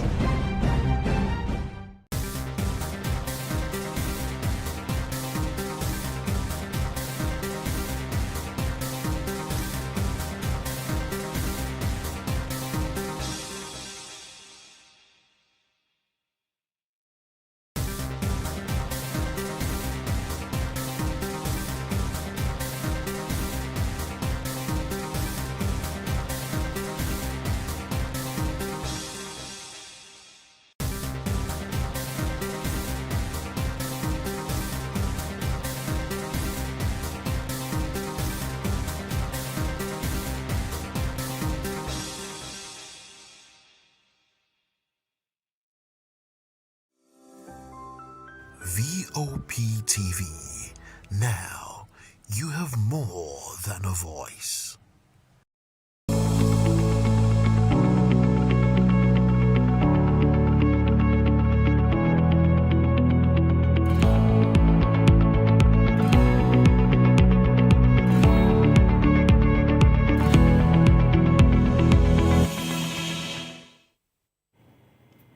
Hello and welcome to Health Check, compliments of the season. This is a program where we examine the issues that shape our health, our choices, and our quality of life right here on Voice of the People Television. I'm Praise Peters, and we're glad to have you join us on this week's episode of Health Check. But please remember to join us live on SLTV channel 264 and on YouTube at VOP TV Live. And of course, follow us across all social media channels as well. Well, today's very an interesting conversation. We're going to be having a very interesting conversation. This episode is full of festivities, right?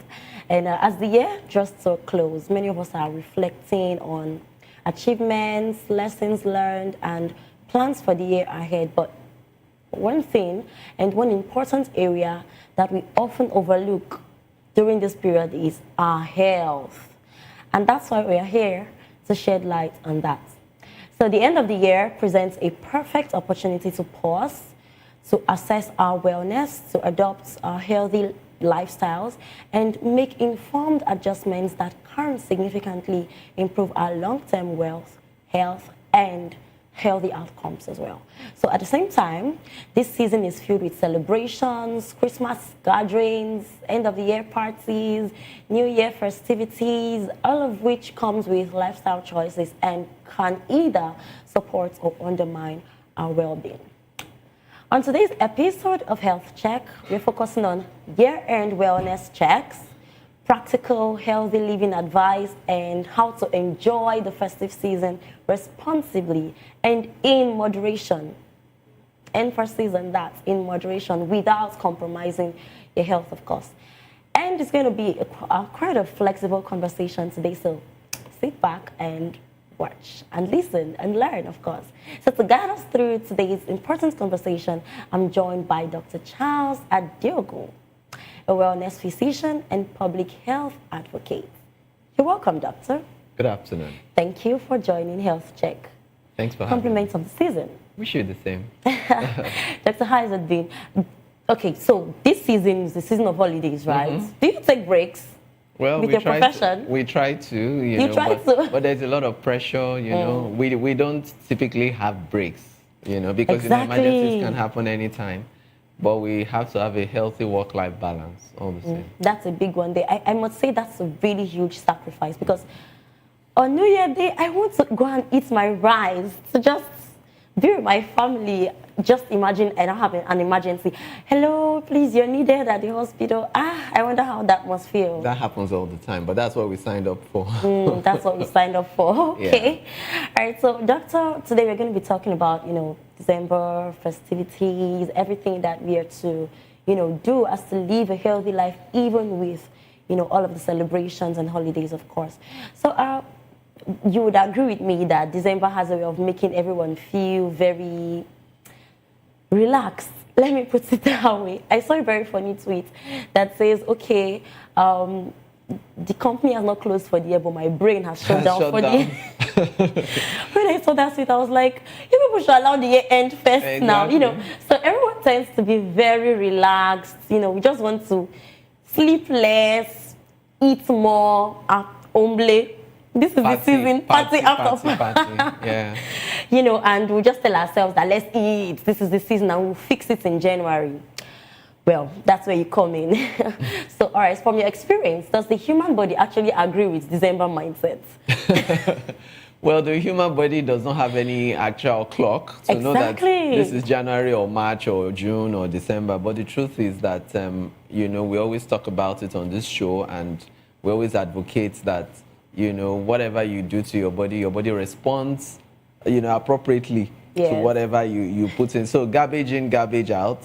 And that tells you that whatever your lifestyle decisions, your choices, they overall, play a huge role when it comes to your wellness. So in the spirit of the season and the festive celebrations, we have to be moderate in everything we do. Moderation is key. You don't overeat, you don't overdrink, you don't forget your exercises, you don't party and forget to get enough rest, and then you don't just keep binging Mama calls. Exactly. You don't keep binging on energy drinks to stay alert and all that. You don't do that, because your body requires, the needed rest.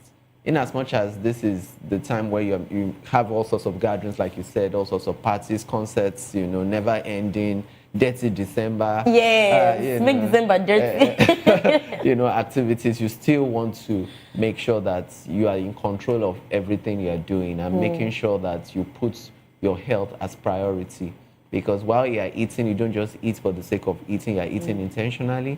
Everything you are drinking, you're able to be accountable for what you do, because whatever you do to your body responds to it. So if you feed your body right, your body will give the right response. And if you overeat, you overindulge, or you take things that you're not supposed to take, your body also reacts. It is during this season you have a lot of people coming down with all sorts of enteritis, diarrhea. Exactly. Because they keep eating from party to party. They not leave minding how those foods are cooked. Just keep downing everything from one party I to like the another word downing. to another place, and then they keep eating all sorts of things that normally they would not eat. And a lot of people, in the name of trying to get new experiences, they try out new foods that they are not used to. And this can also pose some challenges. Allergies, yes, and food all allergies that. and all that. And then people who also have food intolerances. Certain people have certain food sensitivities that, they are supposed to stay off certain classes of foods. But because, no, this is dirty December, I let down your guards, feel free, eat anything. We'll fix it in January. Like, exactly. but even before January comes, you may end up as an emergency case if you are not careful. So it's very necessary that you eat intentionally and that you stay within the bounds of moderation and self-awareness. Anything that you know is not appropriate for you. If you know you are lactose intolerant, you stay off those kind of foods. If you know you have gluten sensitivity, you stay off those kinds of food. If you know, everybody, of course, moderation with alcohol, that there's no brainer. That's what applies to everybody. You can't overindulge in alcohol, because if you do, you're going to have the detrimental consequences of that. And you make sure that you get enough sleep. We can't overemphasize that. Getting enough sleep, so you're not living from one all-night concert to another all-night concert, to another Christmas Eve or New Year's Eve activity, and you're not giving yourself the needed rest. It's very essential that we all pay attention to this, so we don't have complicated cases during this period. There's something I actually like that you said, being in control of your activities. So your peers or people around you don't get to choose how they don't need to influence you. Yes, don't have to influence your decisions as to what you eat, where you go, and everything. If you're not comfortable with anything, it's okay to say no. Yeah, it's okay to say no. You must have your boundaries. You must have your limits. The fact that you are within a gathering and they are all doing a particular thing that you know in your own health or well-being is detrimental to you, you don't have to join the crowd, because your health is on you. Your decisions are on you. So, and if you do something wrong, you pay the price for it. The people that pushed you into it will go scot-free. Exactly. They're not going to lie on that hospital bed with you. So you have to make the right choices and the right decisions, and be able to say no, and be able to draw up your boundaries and stick to those boundaries. Wow, this is already getting very interesting. So are people here wellness checks and think it's something that only rich people do or very sick people do? So in simple terms, we're still talking about wellness check here, even while we are paying attention to, festive season and what we do around this period. So what is a wellness check, and really, who truly needs one? Well, as the year is wrapping up and you're looking into the new year, and I know a lot of people are looking into the new year with high hopes, aspirations, objectives, and goals to meet up with. But you can only do that when you're healthy. Yeah. So this is a good time to actually reflect on how your health has been this year. And if you have not gone for any wellness check, this is the time to go for a wellness check. Have a doctor assess you, from head to toe, do all your blood work, do all your possible investigations that are appropriate for your age, and take the recommendations of your doctor, because those wellness checks are not just done for the sake of doing them. You are doing them to pick up a thing or two that you can nip in the bud early enough, so that any findings, that requires you doing something about it, you are able to do something about it quickly. Because a lot of people neglect those early subtle symptoms that come. What I know does not kill me. What I don't know does not kill me. Well, it can actually kill you. It can. In this context, it will kill you. And even if it doesn't kill, it can maim you or incapacitate you. Yes. Because people have strokes because it wasn't that they needed to have that stroke. It was preventable. If they had picked up some things earlier, started some lifestyle changes earlier, some dietary changes earlier, started some medications earlier, things would have been under control. So it's very necessary that those wellness checks, you go for them as the year wraps up, so that you can start the new year, on a clean slate with a bang, you don't ready want to take spill on, over exactly some, ready to take on your dreams and focus on everything you need to do, Yes. and your energy and everything is optimal. And there starting is the new something year. about knowing that you are healthy.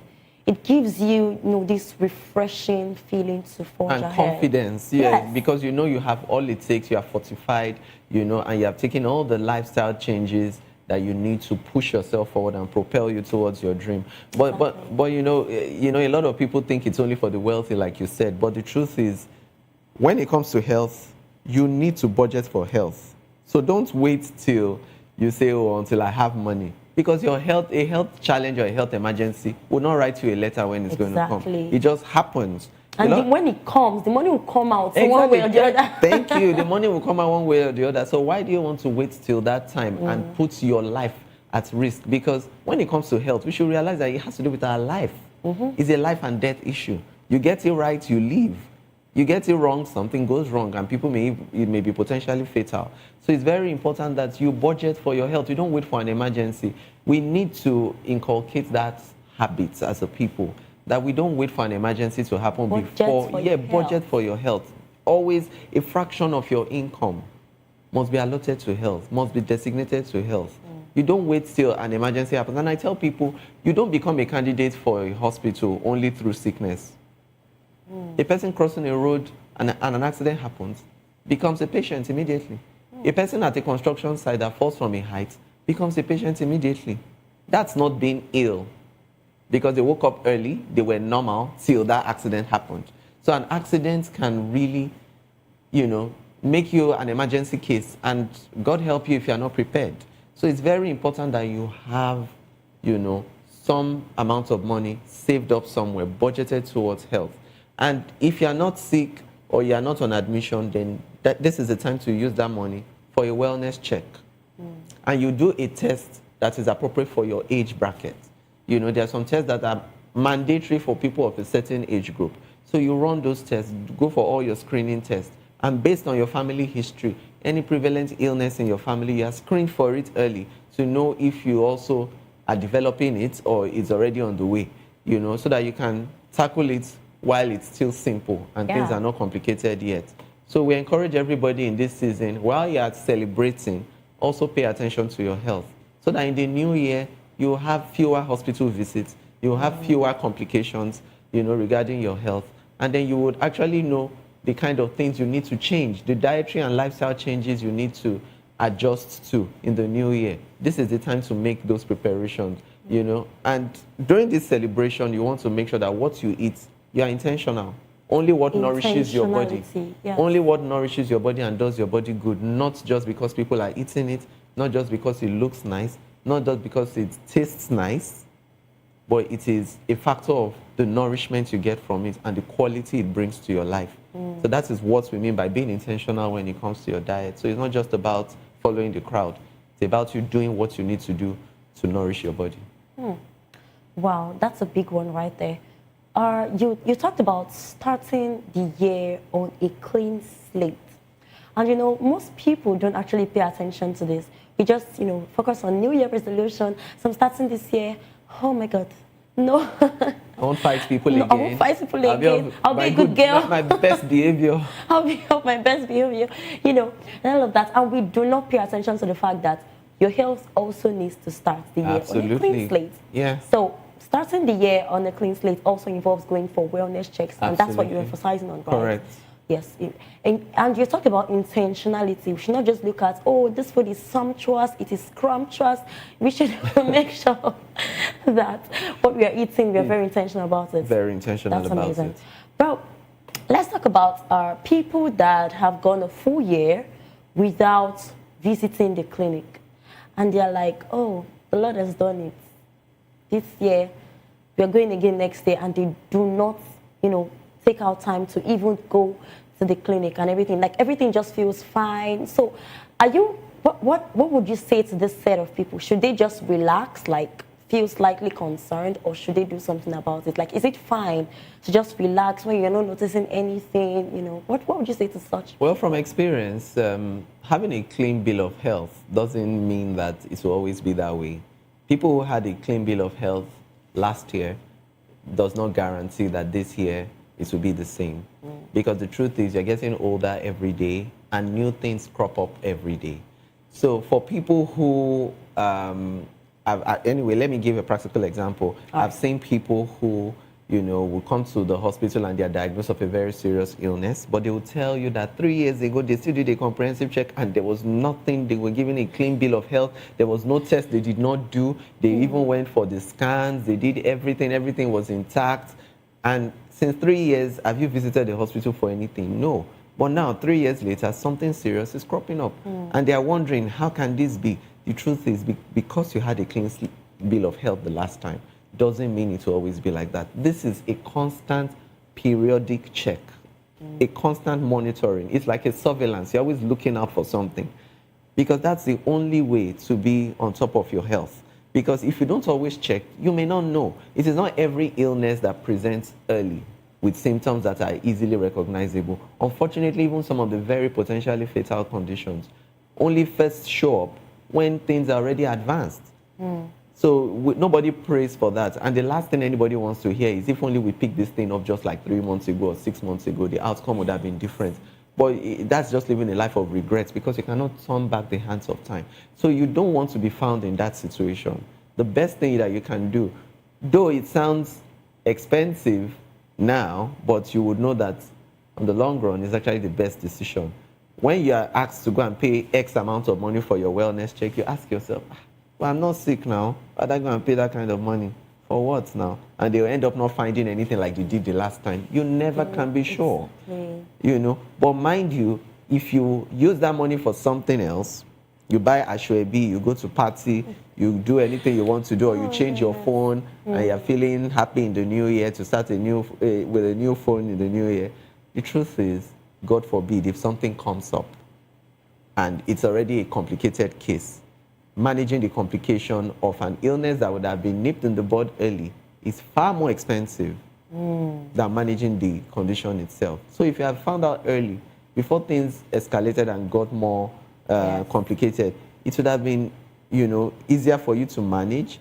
You will go through less stress and you will pay less than for it to get complicated. We need to also emphasize on the fact that money spent on taking care of your health never a waste. It's never a waste. It's never a waste. Really, because some people can actually, take a test and say that, oh, nothing is wrong with them, and they start having regrets like, if I had known, I wouldn't have even bothered. I tell my patients that if you come out with a clean bill of health, just know you bought yourself peace of mind. And knowing that you've done... And that's worth more than... Yes, and knowing that you've done the needful and that you're doing your due diligence when it comes to your health, because that is part of self-responsibility. Because you can't expect your health to be neglected and you pray for a good quality of life. It's not going to happen. So it's very important that you do your part. If you get a clean bill of health, thank God, it means you're doing something right, which you should continue. So it is not that, some other people, because it gave them a clean bill of health, they now misinterpret that to mean I am free, I have the license to do as I want, to eat, as I want. They told me, the doctor said nothing is wrong with my sugar, nothing is wrong with my cholesterol, I'm free to eat anything. You don't do that. Getting a clean bill of health simply tells you that you're doing something right and you need to continue that for you to maintain that stable state of health. Yes. So it's essential to know that. Yeah. So you mentioned eating recklessly and all that. Are there any sicknesses or any health conditions that could be underlying in certain foods that we eat in the festive season that we should pay cognizance of? Course, some people don't actually pay attention to things like that. So are there certain foods that we should pay attention to and not eat during these festive seasons that could pose a health condition in the future? During the festivities, a lot of people exchange gifts, cakes, sweets, and all that. A lot of sweet stuff, sugary stuff, high carbohydrates laden foods, are relatively common in this part of the world during this period. And you find that a lot of people let down their guards. They say, I don't take ice cream normally, but this is Christmas, Let's enjoy ourselves. Yeah, so they overdo things, they overdo the sugars, they overdo the processed foods. They overdo, things that are not really, really natural, just because they just want to have a feel that this is holiday time. Let's do what we don't normally do, and they overdo it in the process.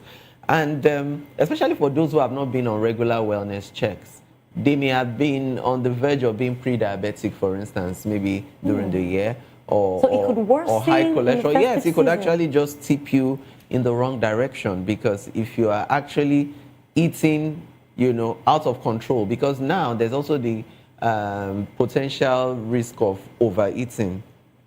Portion control becomes a problem for a lot of people, because people would say, is that all you're eating? Eat more now. Can't you see how many wraps of food the other person is eating? Why will you eat just 2 and you say you're good? And you're pressured to eat a lot, or you yourself, you now suddenly have a huge appetite for food unusually.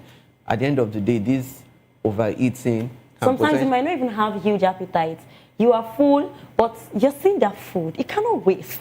And this is not the normal period. This is the festive season. Exactly. Where it's all about party and eating. So a lot of the discipline level goes down. The self-restraint goes down. A lot of people let down their guards, and portion control becomes a big issue. So not many people can say no. At the end of the day, you find that a lot of people become overweight. You find that a lot of people with diabetic issues previously may have poor glucose control, blood glucose level control. Even people who are hypertensive, you may find them pounding up more on their cholesterol intake, and all those things can have detrimental effects on their health, basically. And people are likely to exercise less, because they are always in the midst of friends, in one gathering or the other. Then, of course, alcohol, a lot of beer, a lot of hot drinks, a lot of whiskey flying around, and you find out a lot of people just binging on these things, and ultimately they either damage their liver or they worsen an already pre-existing condition that they had that they probably didn't know about. Talking about pre-existing conditions, we're talking about things like high cholesterol, diabetes, and all of that. So December can feel like a temptation marathon and all of that. So how do they actually enjoy the season? Because we've been talking about how that they should have self-control and all of that, but some of them still really want to enjoy themselves. So really, from your professional point of view, how do they enjoy the season without underdoing or overdoing the whole year of discipline and all that? So we just have to wake up to the reality that December is really not different from any other month. Surely. So that's the first thing to consider. Yes. Then you should also know that whatever you've been doing right must also apply in December. So your portion control still applies. Your regular sleep and exercises still applies. And they shouldn't feel bad about it. You shouldn't feel bad or feel guilty about it. Then, of course, taking your medication, if you're on any medication, this is not the time to say, because this is Christmas, please, we've been doing this from January to November, let's relax. Like you said, now. the body doesn't have a clock. There's no clock, so Yes. the body is just the same anytime. So you make sure that you do all that is expected of you, all those healthy lifestyles, you make sure you stay compliant with them. Portion control is important. Make sure you eat a balanced diet. Make sure you drink sufficient water, and then make sure that you eat as natural as possible. We cannot overemphasize this. This is always relevant. Less food with preservatives or additives, less food with artificial colorings, less food with processed meats or processed foods in general. If you want to do your juices, let them be as natural as possible. All this, you can't go wrong with your fruits, with your vegetables. You can play along those lines, and then you make sure that you can have healthy snacks. Healthy snacks that you can eat in between meals. You can have your nuts, your healthy nuts. You have the almond nuts, you have the walnuts, you have the peanuts. For people who are not allergic to nuts, people that are not allergic to the nuts, yes. And then basically you can also have some very enriching drinks. You can have some good protein shakes, that are very good and will nourish your body. Yes, smoothies, yes, all those are very, very good, and they will actually help your digestion. Make sure that, because you're eating so much, your fruits and veggies are important. You need fiber to help you digest your food well, and so that you don't get constipated in this period. High fiber diet is important for movement of your bowels easily, because a lot of people may end up having serious digestive issues because of overeating. So you make sure that you're drinking enough water, a high fiber diet, you stay physically active. All those are very important, they are mandatory, and there's no timetable to it. So it's not like it's suitable in June, but in December it's a different thing. It still applies now. So moderation in what you eat, very, very key. And making sure that whatever you eat nourishes your body, not just because you crave it. Profound. That's very solid. But I'm really, really concerned about medications. All right, so I must say I'm also guilty of this.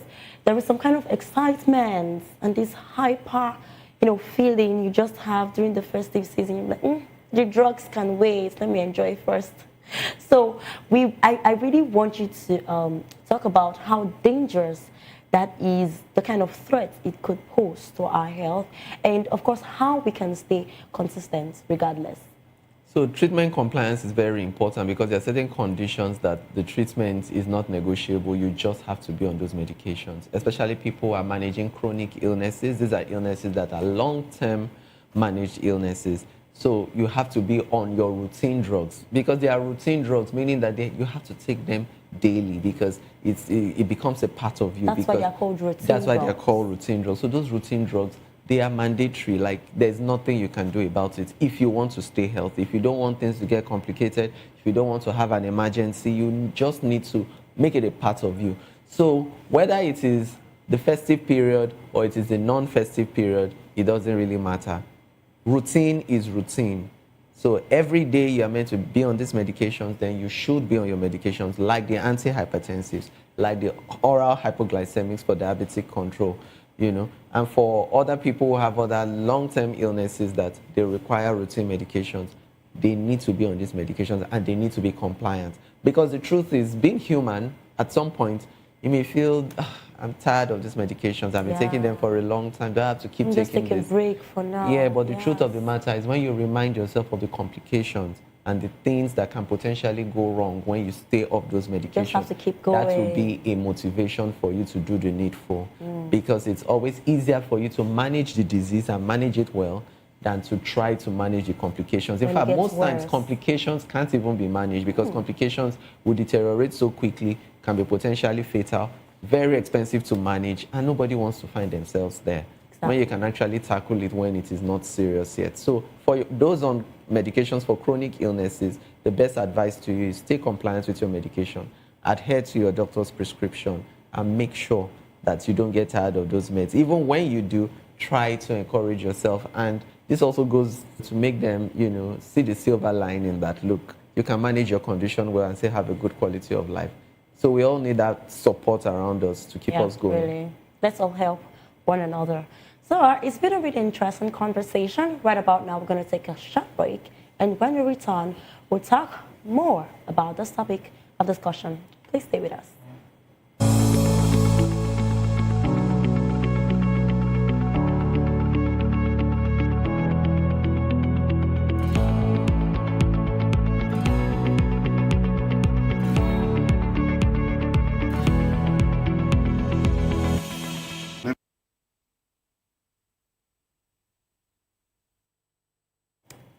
Welcome back. This is still Health Check on Voice of the People Television. I'm still Praise Peters, and I'm still joined with Dr. Charles Adeogun. And we've been talking about how you can manage your health adequately in this festive season. We've talked about making sure that you're in control of your health, making sure that you stay put to the nutritional things you need in your body. Be intentional about what you eat, be intentional about your sleep, and all of that. So, Doctor, we start talking about lifestyle realities in this festive season and all of that. So I must confess that sleep suffers in December from traffic. People travel, traffic, parties, end of the year deadlines. People are running on vibes, coffee, taking caffeines and all of that. So we really need to know how dangerous this is. So what does poor sleep actually do to the body? Because when we know what we are up against, we better manage things. So sleep deprivation, like you rightly said, is a very key problem that happens during the festivities. A lot of people are going for the endless concerts, like you said, travels and trips. But we need to also know that you need a healthy balance. You need to maintain a healthy balance when it comes to your sleep. if you don't get the needed hours of sleep, your body pays for it in different ways. Through, you may find out that you're having low energy levels, you're feeling lethargic, you're having headaches you can't explain, cranky. you're having muscular aches and pains, yes, Exactly. irritability, yes, cranky, and easily angered. You have very short temper, and then you also notice. Funny how some people don't know that it is sleep that is causing exactly this. that happens. I don't know why I just feel angry. Why is your body peppering you exactly. like this? Exactly, yeah, because it's a form of stress. Really and then stress. And then most importantly, your body interprets it as stress, because when your body can't regulate itself to put itself to sleep, get refreshed, because that's the natural mechanism by which your body replenishes itself, rejuvenates itself, and then revitalizes itself. So if you're not getting that sleep, what will happen is that your immune system would even pay for it, because you become more vulnerable to illnesses. You're able to pick up infections. Your body cannot actually defend itself like it should. So you find out that you fall ill more frequently when you are sleep deprived. And then we now talk of the emotional and psychological effects, and even the mental health effects of insomnia or sleep deprivation. A lot of people, when they don't get to sleep well, they notice that they are at risk of having elevated blood pressure, and they are also prone to having anxiety disorders, because when you're not sleeping, your head is firing. You're always thinking of your next deadline, what to do next, all the things you have undone, and this, worsens your stress levels ultimately. And for a lot of people that also have an existing mental health disorder, it may actually give them a crisis, tip them into a crisis and make things worse for them. So it's very essential that we have a healthy balance between our level of activity and rest. Rest is mandatory. It is not something that you can say, okay, when it comes, it comes. It's not negotiable. For your body to perform optimally, you need to get the needed rest. Yes, that's the only way you can actually do well and be a healthy person. And a lot of people don't know where to draw the lines. You must have boundaries when it comes to your level of activities. You must have your normal working hours and you have your rest hours. So when it gets into your rest hours, you should shut down. Shut down physically, shut down mentally, shut down emotionally, so that you can, get your body the needed rest it needs for it to function well. You can't expect so much from a body that you're not nourishing, in terms of food and in terms of enough rest, because all this ultimately play out, when it comes to your general well-being. Yeah. So let's talk about exercise now. So some people might not have all the time to hit the gym and all of that. So could things like dancing in parties serve as exercise? It's movement now. Are we not in motion? Yeah, dancing is a form of exercise. So yes. how can we, Absolutely, and then that works. That as well as emotional stress. So how can we manage emotional stress, and how does it quietly show up in our bodies? Let's just answer those two in one. Okay, so when you dance, yes, it's good exercise. That helps you circulation and all that, and the endorphins, the feel-good hormones. Your mood is brightened, and you cheer up, and you just let go, and you're happy. You enjoy the moments. That's fine, and it's healthy. But all the same, emotional stress or emotional distress, like you suggested from your question, is something that comes to everybody, but it's how you manage it that counts. A lot of people are less expressive. Even when they're going through a lot of distress, you may not even notice anything on them. They are bottling in so much, they've sucked in so much, and you would absolutely not sense it around them. But for other people, you find them lethargic, you find them, uninterested in things, and then it shows that, they're showing maybe mild signs of depression. And for some other people, you may actually find them having sleep disturbances.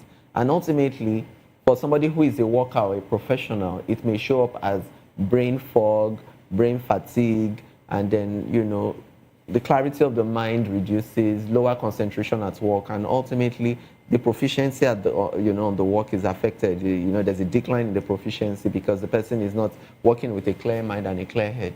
So emotional distress is something that requires proper management on the part of the individual, knowing that you can only do something about what you can control. The things that you can't control, then you just have to find a way to not bother too much about them. So I'm so sorry to cut you short there, but mental health often doesn't go on holiday. right? So for some people feeling lonely, they're feeling overwhelmed, feeling burned out, and everyone else seems happy. What would you like them to know? I'd like them to know that whatever challenge they're going through that is putting them in that state is not peculiar to them. Because even the people you see dancing in the parties, if you actually sit down and ask them, everybody's going through a lot. Everybody's going through something, but yes. the coping mechanism differs. So a person can actually be going through something worse than you are and may not be expressing it, or it may not be detectable around the person because the person is coping well with it, and the person can draw a boundary between the problem and their normal self. They are not letting it eat them up. They're not letting it get them non-functional. But there are some people, because of how they were raised or their childhood experiences or their personalities, they may not be able to withstand certain kinds of stress.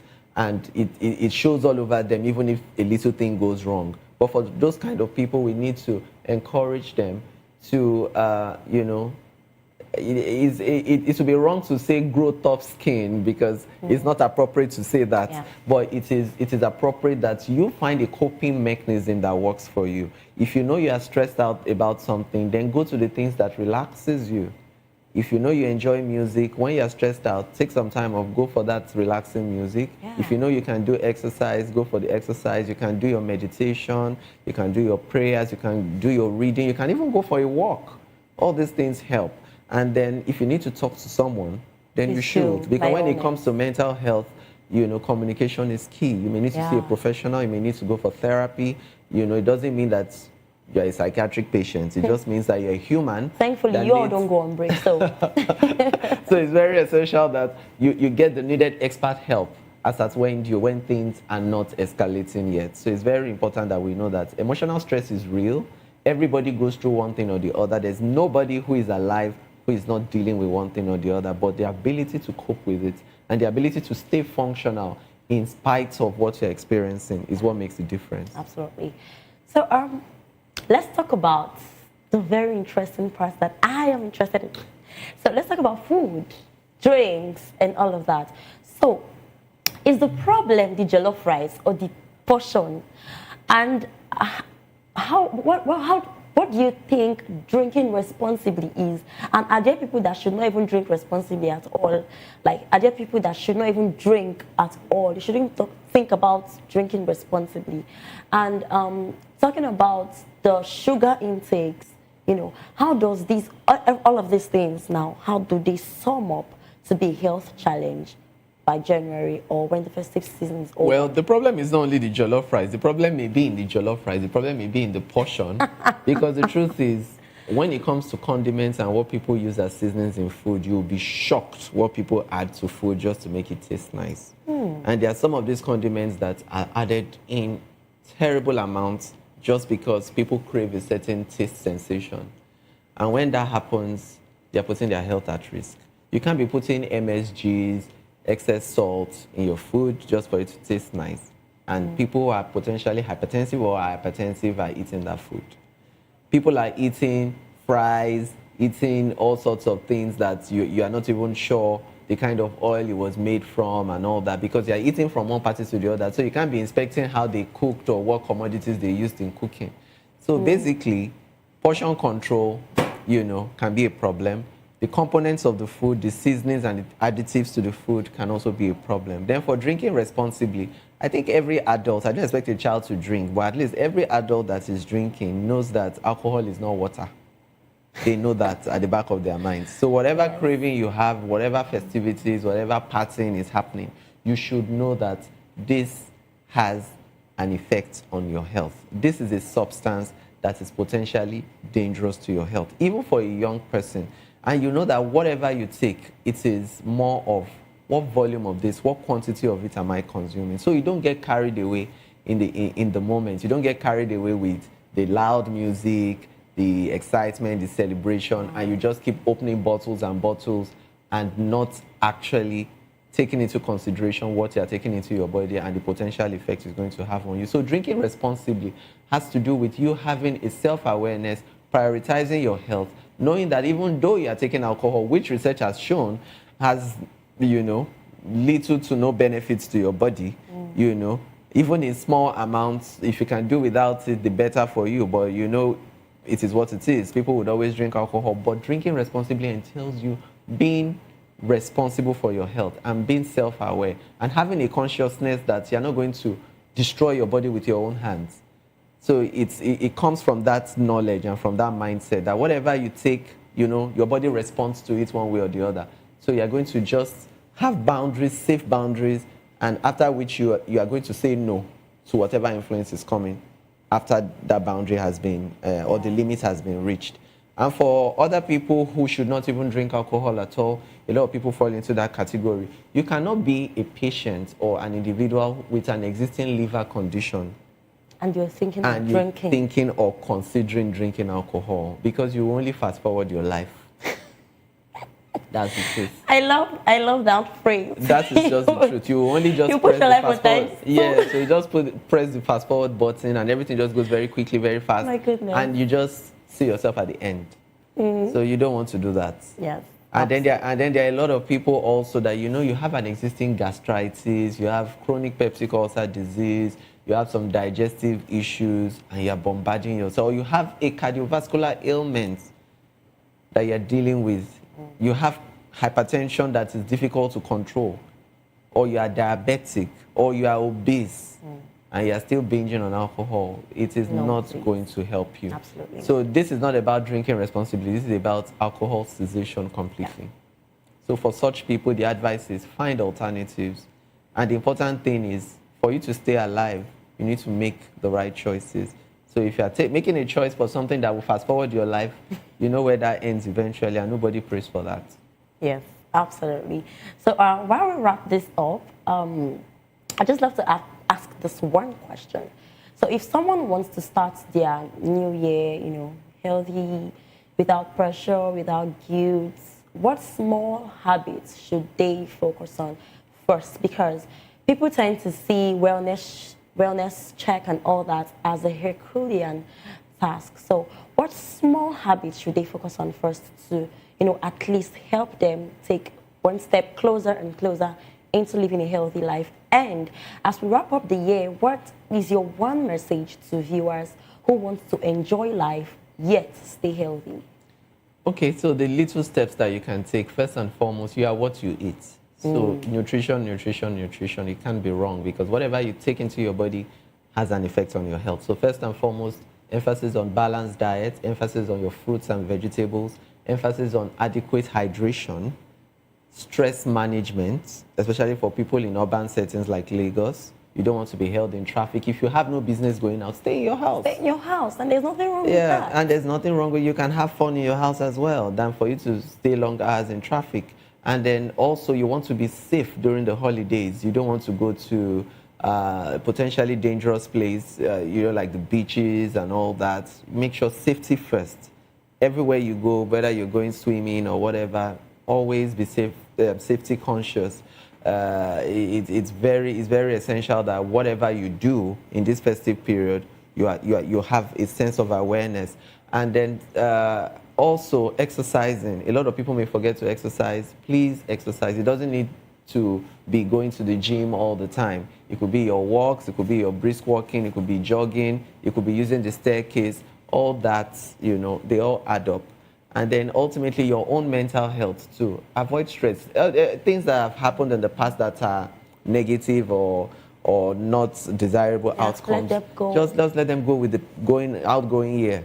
Let them just go. Let go of things, let go of grudges, let go of disagreements, you know, and start the new year on a clean slate so that your mental health and your emotional health, you know, is freed, so that you can bring in new ideas. Your mind will be innovative and creative and all that. You'll be able to function better than for you to get into a new year, you know, carrying grudges from previous years, and then, you know, all the things that didn't go well in your workplace, you're letting it spill over into the new year. It's very necessary you let go of all that, because those are the little steps that you can take to free yourself. You can free your body, free your mind, free your emotions. That's how you can stay healthy. So these are all the healthy lifestyle decisions that everybody must take, because it pertains to everybody regardless of their age groups, because it will still work for them equally. Oh, wow. I must say that this has been a very, very enlightening episode. Thank you so much, Dr. Diogo. Thanks for having me. Thank you very much for your time, for your insights, and your commitments to public health, really. Thanks. All right, so our viewers, remember, we've heard a lot today. Remember that your health is your greatest asset. Protect it, nurture it, and prioritize it. You can enjoy the festivities, and please do so responsibly. Balance celebration with care and moderation. We really emphasize on that today. Moderation with mindfulness. This has been Health Check, and I'm Praise Peters. Until next time, stay healthy, stay informed, and live well. Happy holidays.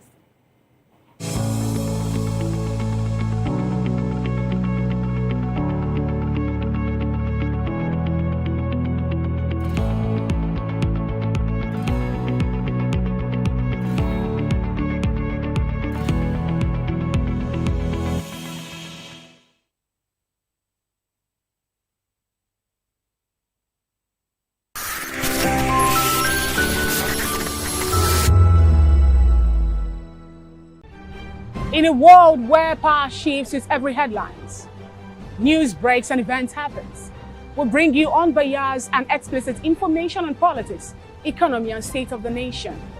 We break down the chaos. Facts, not fluff. Truth, not spin. We discuss not just politics, but a glimpse into the future. Voice of the People Television. Now you have more than a voice. In a world where power shifts with every headline. In a nation full of questions. In a world filled with noise, the truth needs a voice. The policies that shapes our world and the economy that determines our future. Every hour, every day, the grapevine keeps buzzing. And together, we are committed to telling the stories that shape our world, because your voice is our focus. Don't forget, our voice matters the most. Let us come together and share our concerns.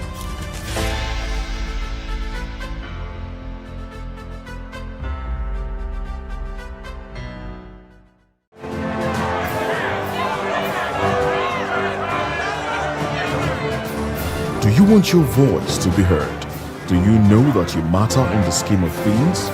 The People's Voice, the show where ordinary citizens take center stage as we discuss the biggest stories that affect you and I. With you in mind, we facilitate lively discussions, debates, and interviews on the topics that matter most to you and I, from social justice to economic empowerment, education to healthcare, governance, and more. Tackling tough topics and amplifying your voice.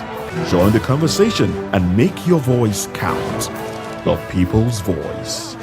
Make your voice count. Good evening, Africa. My name is Bomakore, actor, model, producer, and I'm giving a big shout out to VOP TV, man. Keep watching. Don't change the dial. Thank you and God bless you. My name is AY, and of course, I represent the voice of the people, and that's why I'm on VOP. AY say so.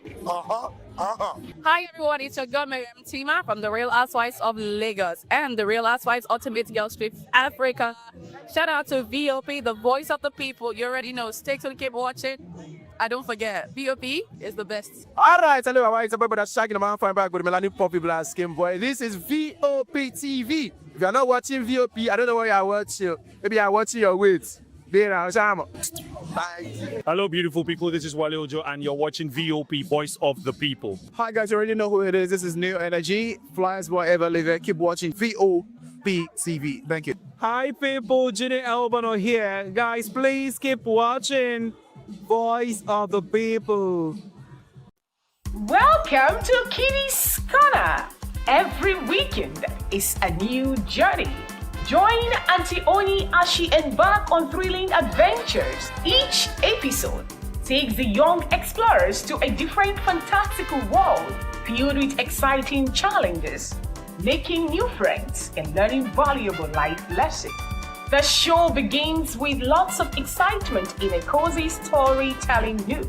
Fairies teach the importance of kindness, honesty, bravery, teamwork, or curiosity. Kitty's Corner is a delightful blend of fun, education and imagination with catchy songs, interactive games, and heartwarming stories.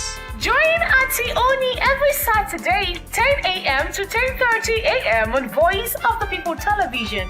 Kiddies Corner, perfect destination for curious minds.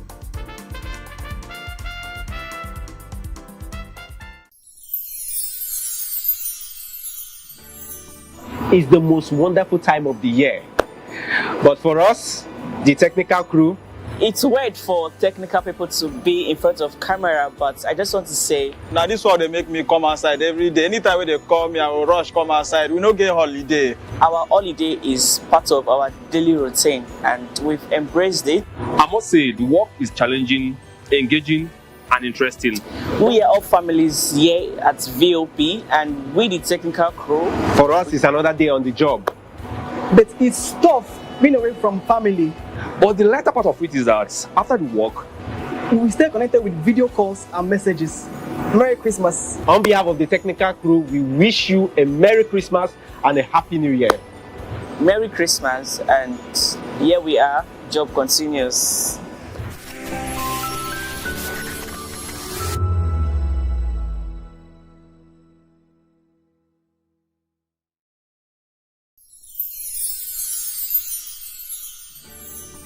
As the year comes to an end, we want to take a moment to thank each and every one of you for your hard work, dedication, and the positive vibe you bring to Voice of the People every day.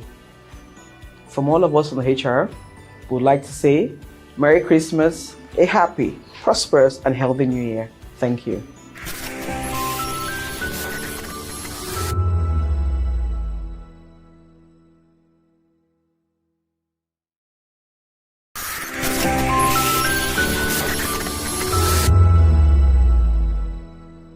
In a world where truth is the ultimate power and opinions scream the loudest, it's time to wade through the noise. Hunger no get tribe!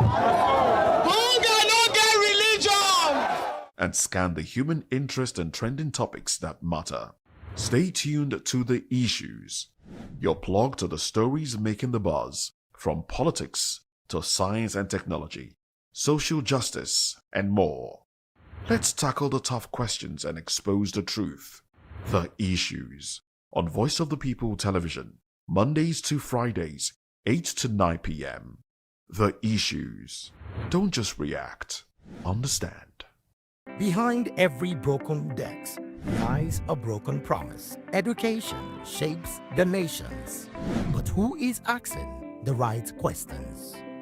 Introducing Edu Dialogue, the show that goes beyond the surface, exposes the cracks, the corruption, and the silence in Nigeria's education system.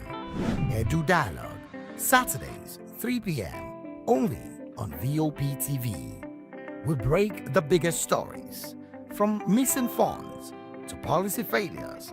We ask the tough questions and demand real answers. Edu Dialogue, this Saturday, 3 p.m. on Voice of the People Television. Are you ready for the extraordinary? Something big is happening on your screen. Introducing VOP TV. Now streaming on SLTV channel 264. From breaking news to captivating conversations, news analysis, giving you all sides to the story. We break in-depth discussions on the issues that matter, from politics to sports, entertainment, and lifestyle. VOP TV on SLTV channel 264. Join us as we redefine what television means to you. Voice of the People Television, VOP TV. Now you have more than a voice.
Hey guys, what's up? How you all doing? They call me Ovisha Nelson One, your number one celebrity host, and you are watching Voice of the People Television, VOP. Stay tuned. Uyi Osarite is my name. I am a friend of the microphone, Voice of the People TV. That name is unique, and the brand is very sweet. I like the packaging, picture qualities, camera qualities, and then of course, the quality of human beings that I see sometimes on your channel. I talk and get paid, and I look forward to being in your studios. Oh yes, you are on to Voice of the People TV, live here in Benin City, the cradle of black civilization. What are you waiting for? Tune in, bro. VOP TV. Now, you have more than a voice. 2564 is coming up on Barney 9, right? The 2564 Atlantic Tower. What happens in the hush behind hangar doors? Who signs the papers that gamble with lives? Which truths were grounded before they even ever had wings?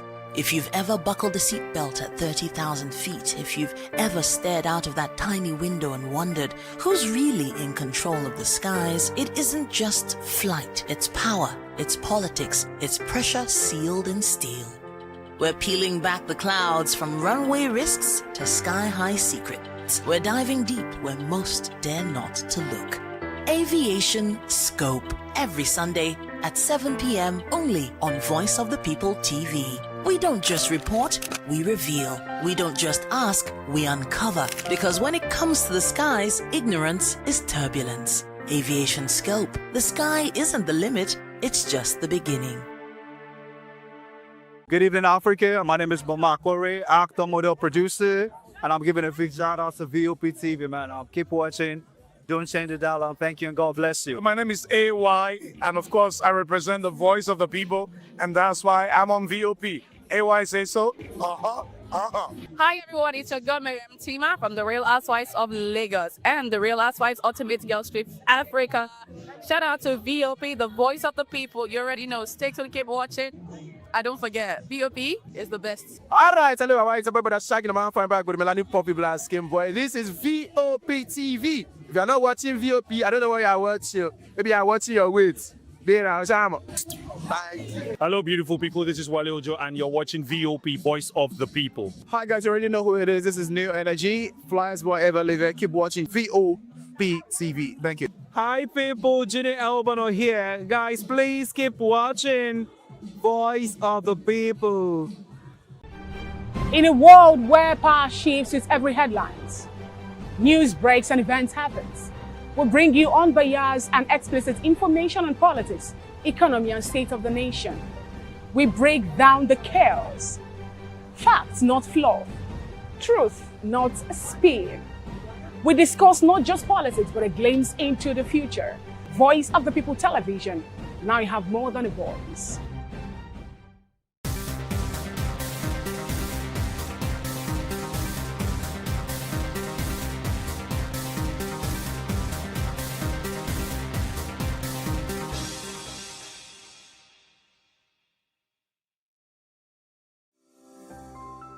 VOP TV. Now, you have more than a voice.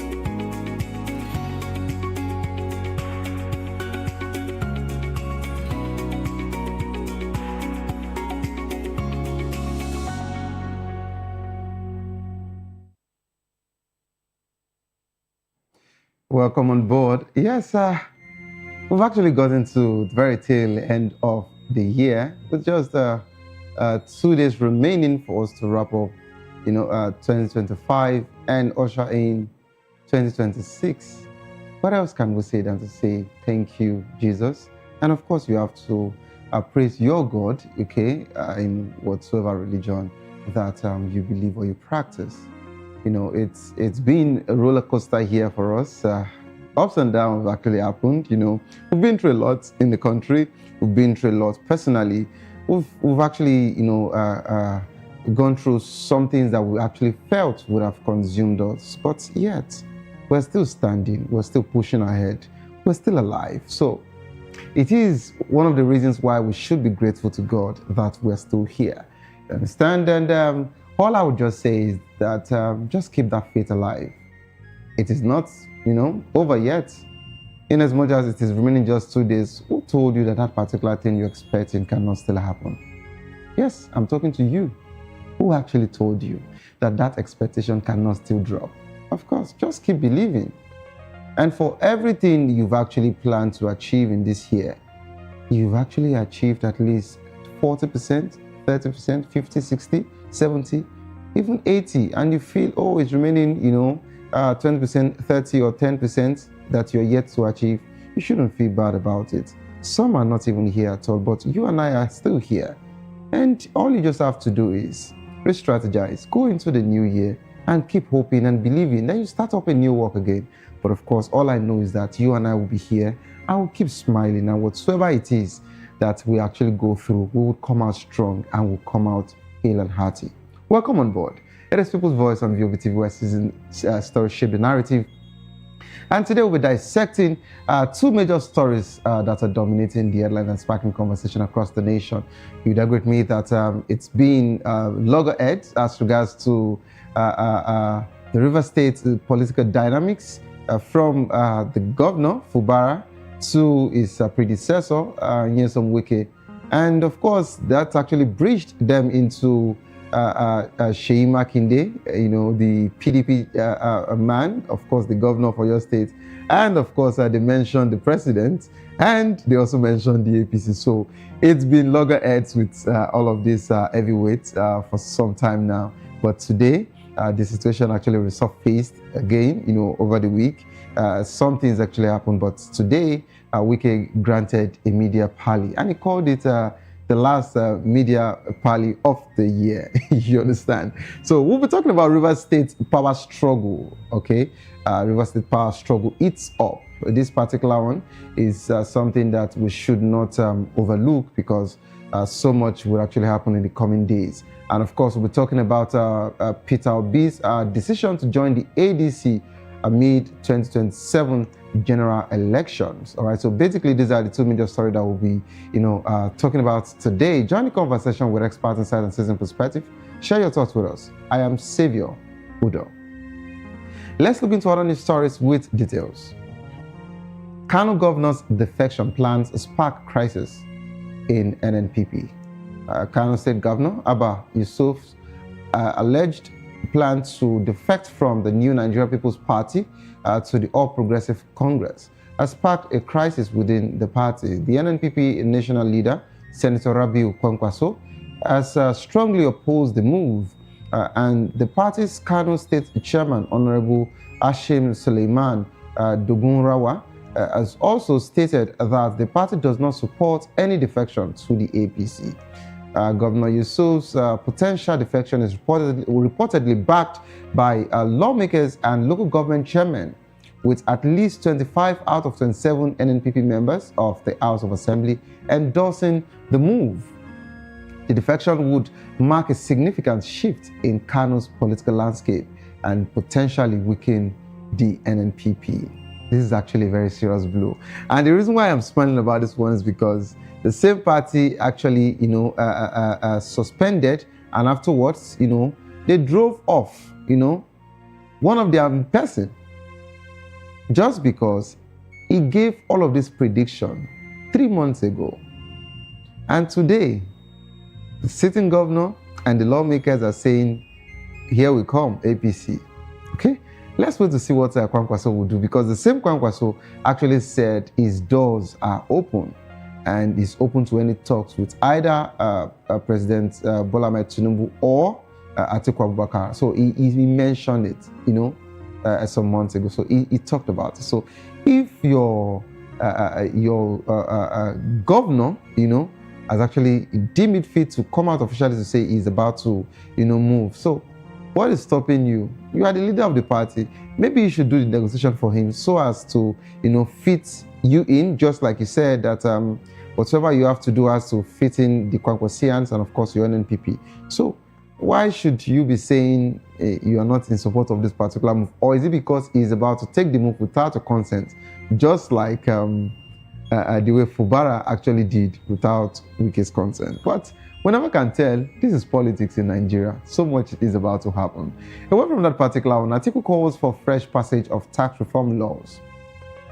Former Vice President Atiku Abubakar has urged the National Assembly to reconsider and repass the recently gazetted tax reform laws due to discrepancy between the approved and gazetted versions.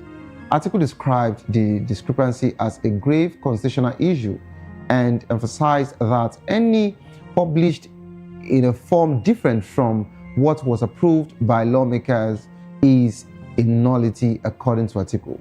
The lawmaker process is clear. Passage by both chambers, presidential assent and then gazetting.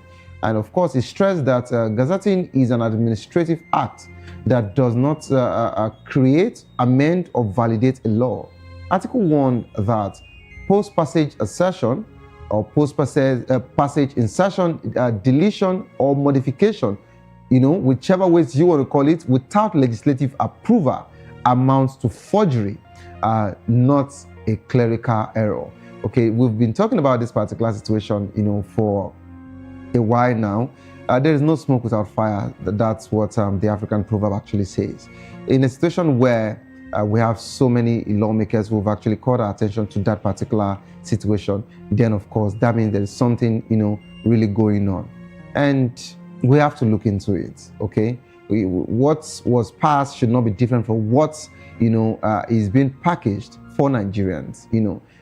We've been asking for all of the tax we've paid in the past. Where has this tax gone to? What did that money, what was the use of that money? And we just need accountability. That's all Nigerians have been saying.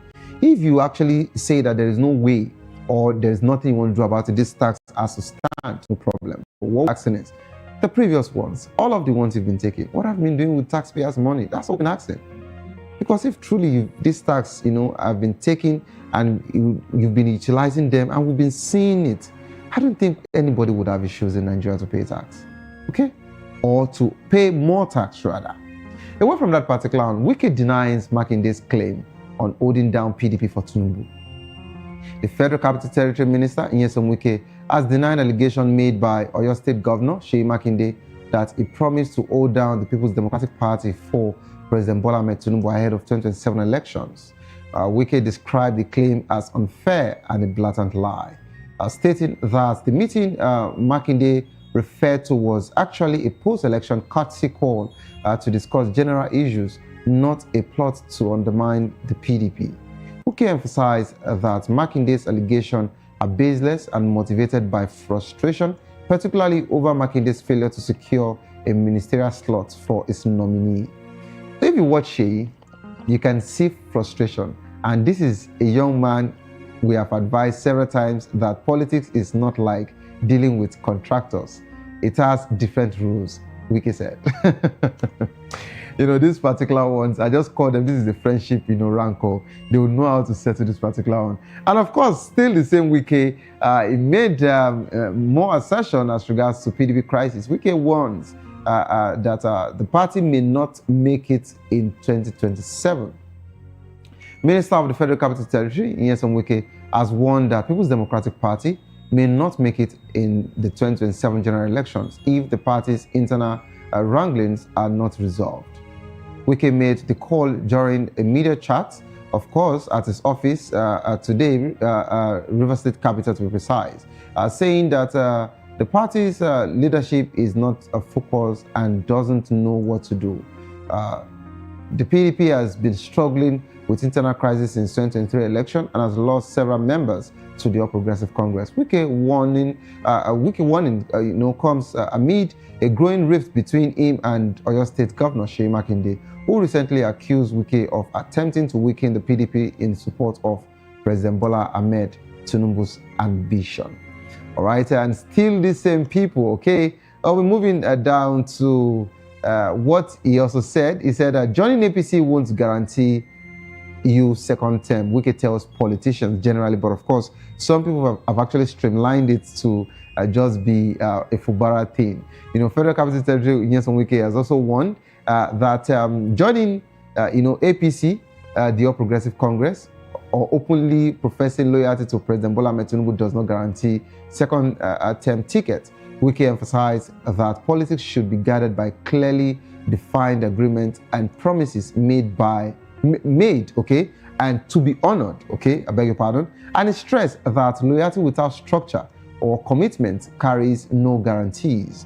Wike warning it comes as he addresses supporters in Umuoha local government area of Rivers State, urging them to remain relevant in the Nigerian political landscape. He cautioned against complacency and, of course, marginalization, emphasizing that political relevance is earned through strategic decisions and consistency. And, of course, the same Wike said Tinubu must be re-elected for second term. You know, he made this assertion and he said President Bola Ahmed Tinubu is a Southerner and should be supported to complete his first term and re-elected for a second term until 2031. Wike made this statement, of course, and he said that it is important for fairness and equity in Nigeria's power rotation politics. According to Wike, the South must complete its 2 full term of 8 years presidential slot, and party affiliation should not hinder support for Tinubu's second term bid. The South must complete the 8 years. It doesn't matter which party we belong to. Give Mr. President the needed support to succeed, Wike stated. And what is really surprising about this Wike's decision is that if you are saying it is still the South's, turn, okay, but I'm just saying this. If someone else emerges in the South, who the people want to vote for, are you saying they should leave the same person? And what if the person wants to do just one term? It's just a question. And that's for Nyesom Wike. To join the conversation, kindly call the number 09044732605, 09044732605. Follow us on social media at VOP TV Live. You can use the hashtag People's Voice on VOP TV. And of course on YouTube, we're Voice of the People TV. Kindly hit the subscribe button and together we can make our voices heard. It is time for us to go on a quick break. As soon as we return, we'll be taking the first conversation. River State power struggle eats up. Don't go anywhere. Stay tuned, please. It is still People's Voice.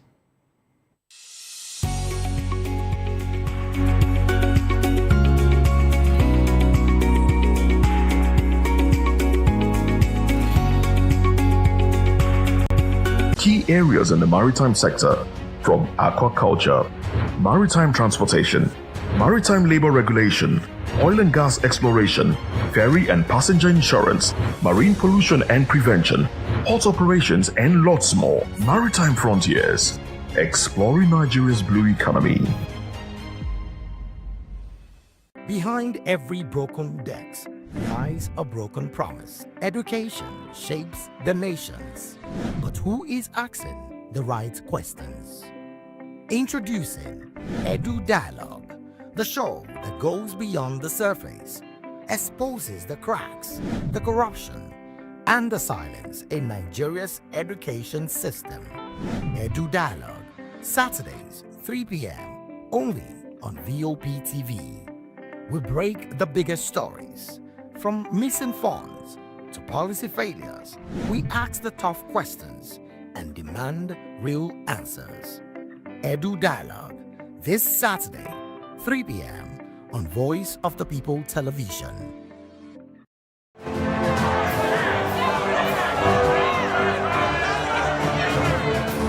Do you want your voice to be heard? Do you know that you matter in the scheme of things?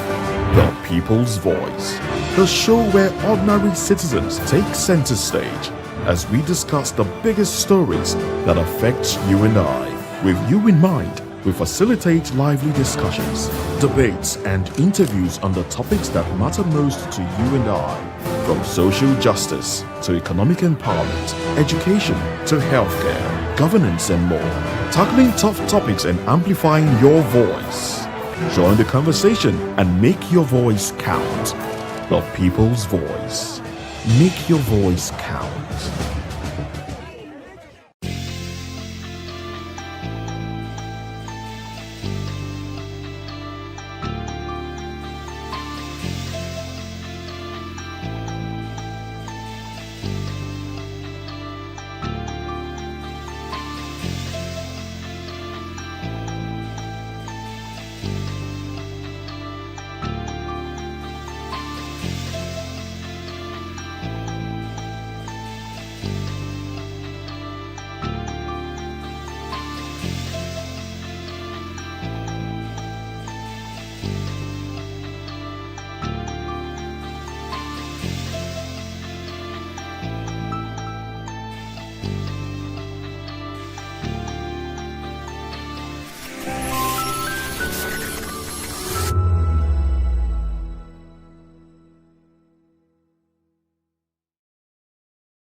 This is Health Check, your weekly guide to better living, smarter choices, and trusted answers. From everyday wellness to urgent health issues, we've got you covered. Health Check, only on Voice of the People television, where your health has a voice.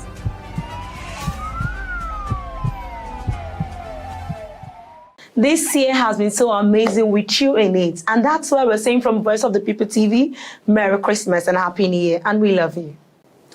You've been wonderful all through the year. And this is from us, Voice of the People television, saying Merry Christmas and a prosperous New Year to you all. See you at the top. The red carpets, awards, the razzmatazz, music, fashion, interviews, and more. Spotlight on Voice of the People television. Let's feed you with all the juicy stories in the global entertainment space, bringing you the glitz and glamour as it is hot. Stay tuned to Spotlight, 1 p.m. Monday to Friday. Spotlight on VOP TV. Entertainment like never before.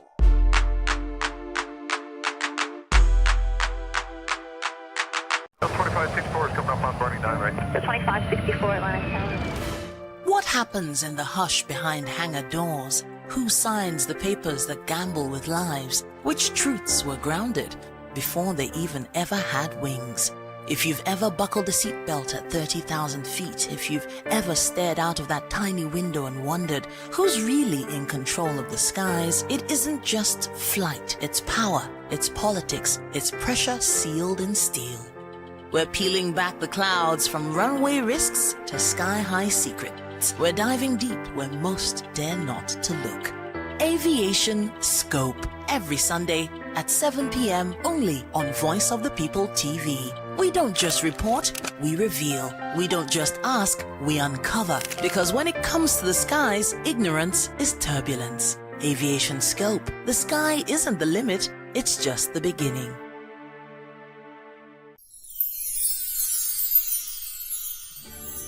We're here with the leadership of VOP Television Lagos. We do appreciate this opportunity to say Merry Christmas and Happy New Year to our viewers all over the world and admirers. Cheers.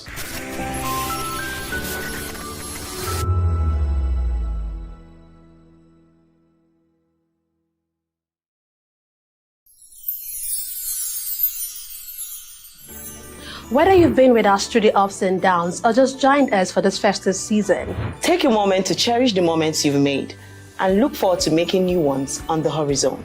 May this new year bring you everything good, everything prosperous. As we bid farewell to the old year and welcome you to the new year, may your heart be filled with joy and your home with laughter. And of course, may your spirit be filled with hope. We'll be bringing you live updates, exciting performance, and inspiring stories throughout the day.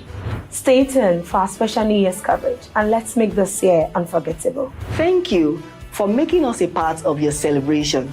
Merry Christmas and a Happy New Year.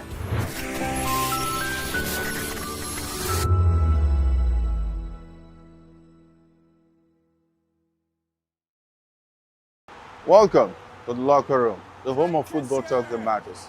I am Jerry Arpeon. Join us every weekday, Monday to Friday at 5 p.m. Nigerian time, as we share the hot takes and hot debates in the exciting world of football. And joining me are the usual suspects, Ikechukwu and Mayowa, as we break down all the hot takes and everything that's happening in the football. Don't just watch football, live it with us. Catch us on the locker room and Voice of the People television at 5 p.m. Nigerian time. And like I always say, if not 20 minutes off, please the sport. This is to wish you a wonderful, spirit-filled and Merry Christmas from Matthew Ogun. It's a season of love, a season of joy, a season to celebrate you because you deserve it. From all of us at Voice of the People TV, we only want to wish you a very merry, happy Christmas and a prosperous New Year ahead.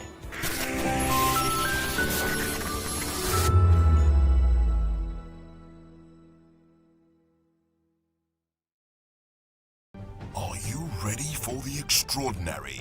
Something big is happening on your screen. Introducing VOP TV. Now streaming on SLTV channel 264. From breaking news to captivating conversations, news analysis, giving you all sides to the story. We break in-depth discussions on the issues that matter, from politics to sports, entertainment, and lifestyle. VOP TV on SLTV channel 264. Join us as we redefine what television means to you. Voice of the People Television, VOP TV. Now you have more than a voice.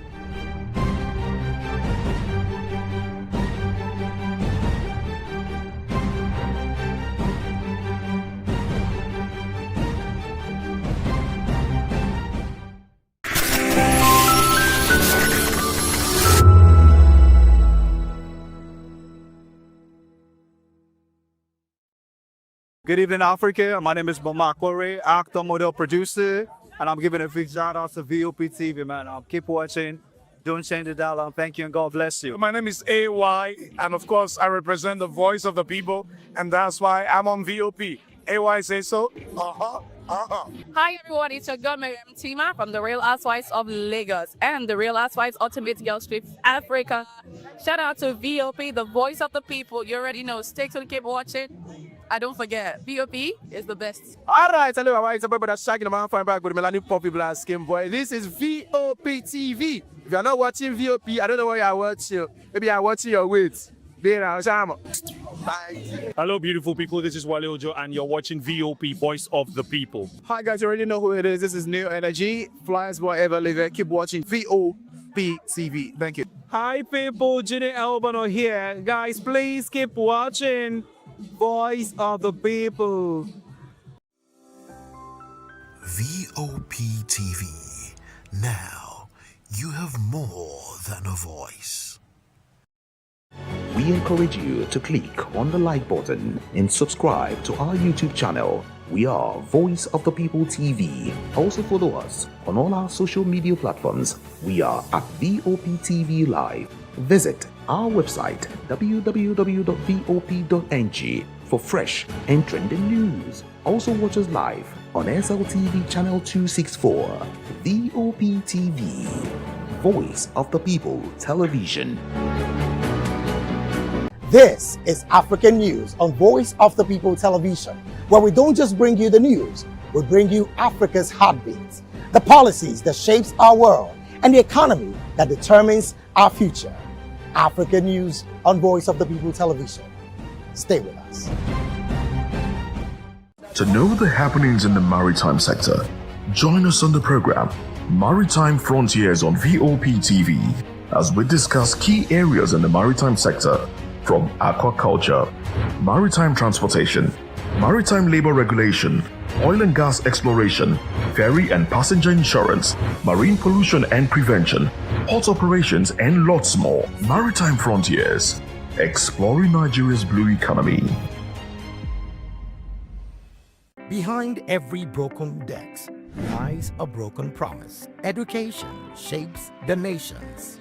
But who is asking the right questions? Introducing Edu Dialogue, the show that goes beyond the surface, exposes the cracks, the corruption, and the silence in Nigeria's education system. Edu Dialogue, Saturdays, 3 p.m., only on VOP TV. We break the biggest stories, from missing funds to policy failures. We ask the tough questions and demand real answers. Edu Dialogue, this Saturday, 3 p.m. on Voice of the People Television.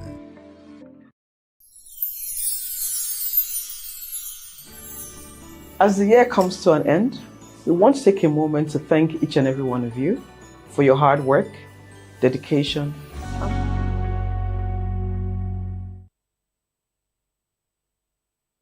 Welcome back to the program. It is still People's Voice on VOP TV. We're so sorry about that particular break in transmission.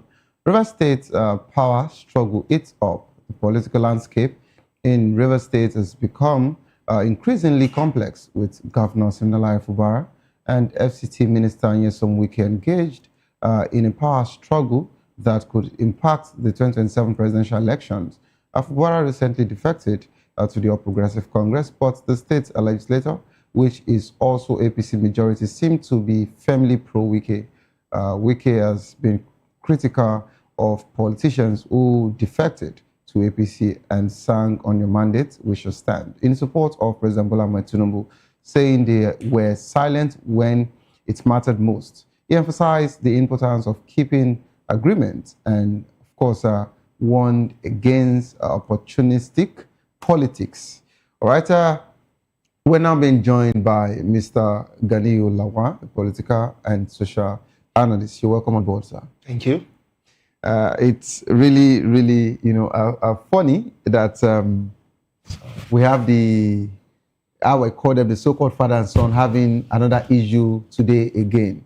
When I call them father and son, of course, there's a predecessor, there's a successor, so it is still a father and son discussion. But you saw what Fubara did. Fubara moved silently to the APC. Not only that, he carried live band around and they composed the song, and he said that now we would actually support President Bola Ahmed Tinubu openly, and there's no need for corner. So who was he talking about in the word corner? And he said so many things, but does it feel that he is now safe being a member of the APC? Do you even think that he would get the ticket in 2027? Well, thank you for having me. Now, the politics of Rivers is some kind of funny politics. It's like a merry-go-round that go when the whole thing goes against the person who started it. Now, before, when Fubara was in PDP, it was easy to concentrate all the attentions on him. Like he is the opponent. You are fighting the opponent, the master, fighter, Wike, the president, everybody put attention on him. Now that he has defected to the side of the president, then what happens? That means he has more attention with the president now than the Wike who was the master fighter. Do you really think that he has more attention of the president? Yes. Why? Because, like I said, when he was in PDP, it's easy to pick him as their own enemy. Everybody was fighting him, and the Wike was championing it. But when he defected, how do you fight him now? But it was part of the agreement that he was going to defect. That's what I'm saying. But do you think that Fubara is safe being a member of the APC? Do you think so? Yes, he's safer now. Don't forget that Ambode was also a member of the APC.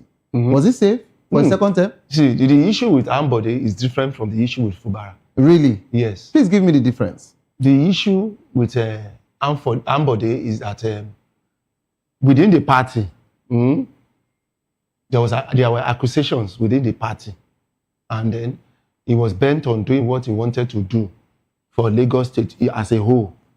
So that was the major thing they carried to the head of the party. And we're saying the same thing. Gang up again. Mr. Lawa, we're saying the same thing. It's not about what the people want. It's about delivering the state to APC. It's not about what the people, the structure, the people in the state wants. That's why I said it's the difference between what the people in the party, the controller of the party, and the state people, they are not the same. Now, in Lagos State, the APC people who controls the party, I want to use the word people, permit me, what they want, the call them the GAC, yes. I want to put it in a layman's language for Nigerians. That is the machine of APC. This is what they want.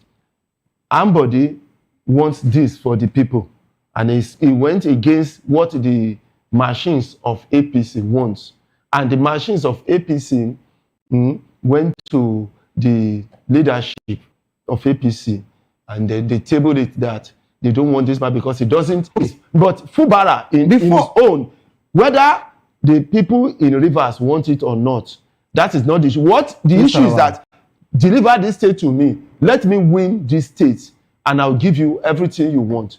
That is the same thing. That was why Wike was used as an instrument. Mr. Lawa, Wike decided to be useful in 2023 to the man he decided to be useful to. It was not just handpicked.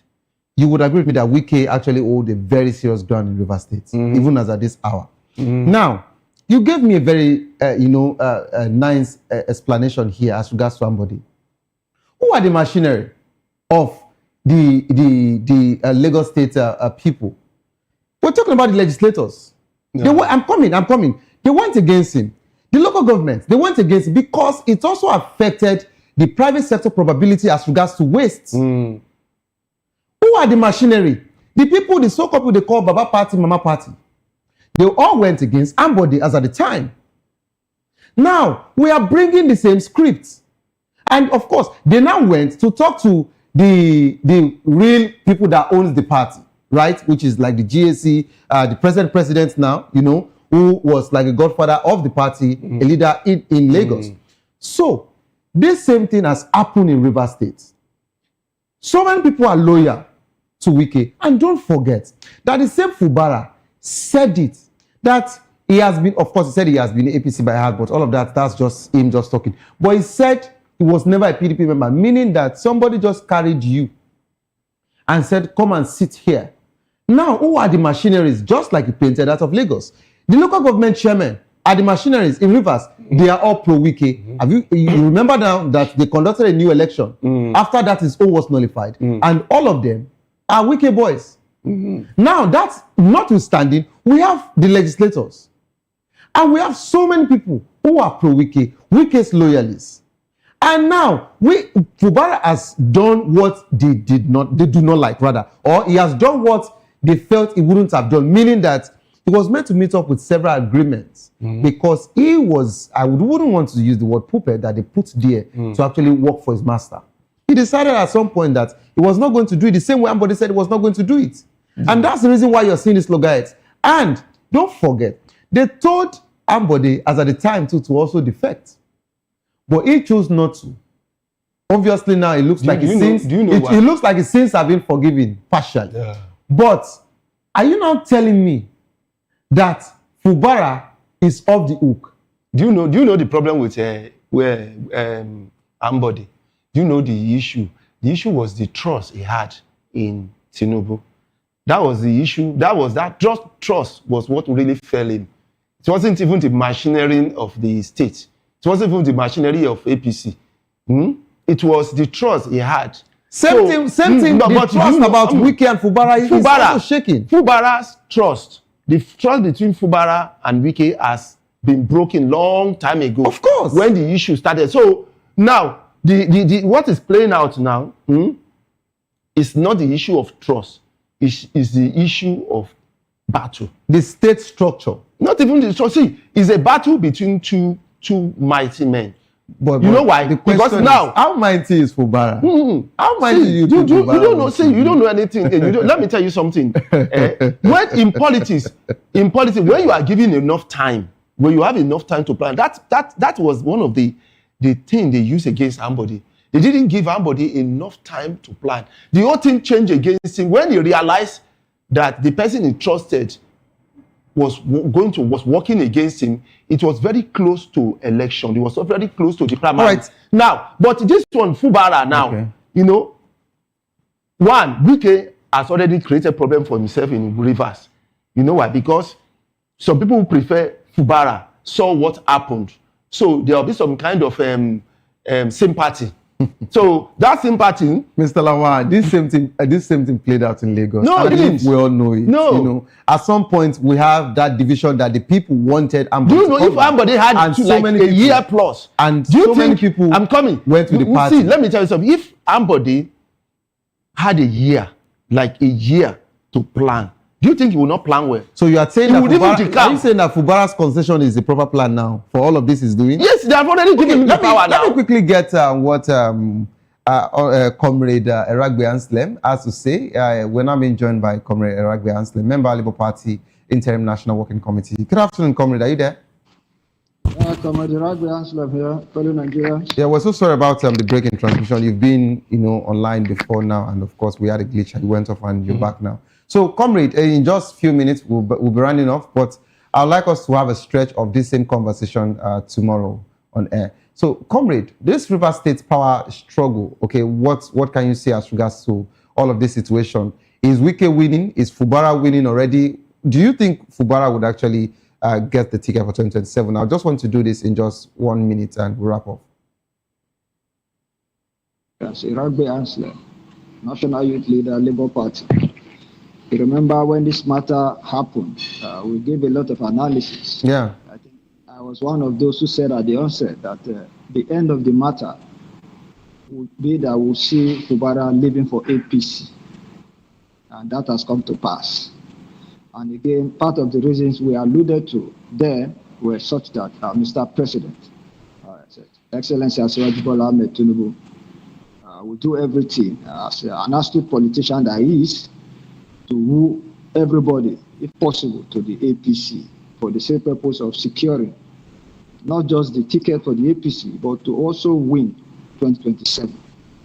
Now, talking about Fubara and Wike, Fubara is the governor. Now that he has eventually defected to the APC, you will see Fubara coming in his full regalia as a governor, and more so because he now has the listening ear of Mr. President.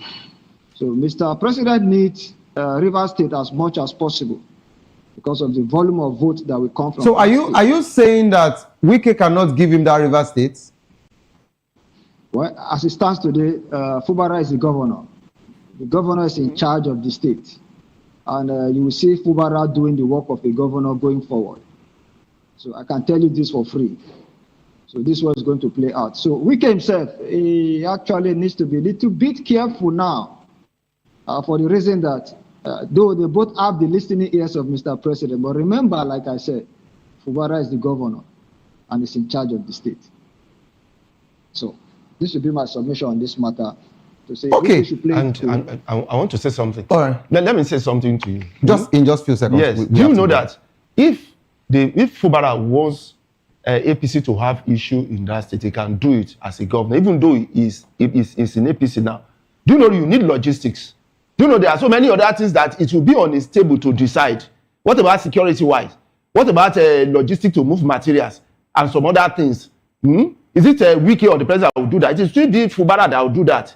There are some officers he's going to elect that has nothing to do with Mr. President or Wike. There are minor, small officers that will make all these things work. What he needs to do is just create some issues in that area. By the time you create issues in that area, you'll be seeing glitches and some other things in that. All right. Thank you so much, Mr. Lawa and Comrade Iragbe Anslem. Comrade, before you go, Comrade, can you hear me? Hello, Comrade. I can hear you. All right, Yes, so sir. Comrade, in just few seconds, this particular one actually concerns you, and that's the more reason why I would want you to, respond to this in 30 seconds. Comrade, please don't let it be up to 1 minute. What's your take as regards to the projection of Peter Obi to join the ADC, leaving your Labour Party? Well, basically, like we say always, His Excellency Peter Obi is a member of the coalition. Remember, the Labour Party began all of this coalition sometimes in March last year when the NSC made that proclamation. But however, because of the infighting in the Labour Party, because Julius Aburo, like we say, is no more the chairman. But elements outside the party are bothered to force him, but we insist that Julius Aburo is not the chairman and he cannot. So, but for Peter Obi, he needs to move. So obviously he needs to move. So it's moving. So are you people bothered? Is your party bothered about his movement? Don't you think it will affect you people before 2027? Well, see, the Labour Party is an institutional political party. It's the party for the Nigerian workers, the downtrodden. So, of course, like we say, we cannot now stop Peter Obi from moving. So he needs to move so that he can find a place for himself. Okay. But however, we have a duty to reclaim our party as an institutional political party and make it very functional. Okay. So in the long run, we'll know what to do.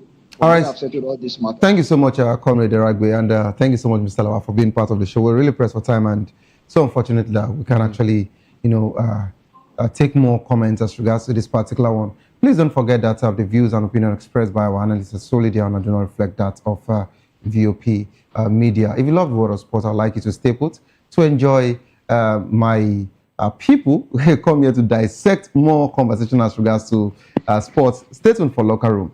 Don't forget that the Nations Cup is still, African Nations Cup, of course, is still ongoing.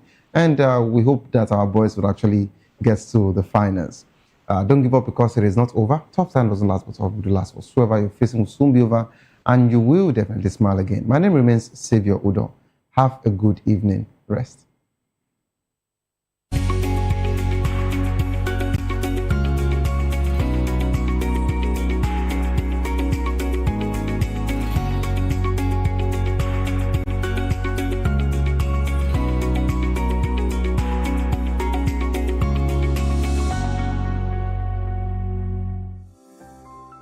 VOP TV. Now, you have more than a voice. Behind VOP TV. Now, you have more than a voice. Behind every broken desk lies a broken promise. Education shapes the nations. But who is asking the right questions? Introducing Edu Dialogue, the show that goes beyond the surface, exposes the cracks, the corruption, and the silence in Nigeria's education system. Edu Dialogue, Saturdays, 3 p.m., only on VOP TV. We break the biggest stories, from missing funds to policy failures. We ask the tough questions and demand real answers. Edu Dialogue, this Saturday, 3 p.m. on Voice of the People Television. Are you ready for the extraordinary? Something big is happening on your screen. Introducing VOP TV. Now streaming on SLTV channel 264. From breaking news to captivating conversations, news analysis, giving you all sides to the story. We break in-depth discussions on the issues that matter, from politics to sports, entertainment, and lifestyle. VOP TV on SLTV channel 264. Join us as we redefine what television means to you. Voice of the People Television, VOP TV. Now you have more than a voice.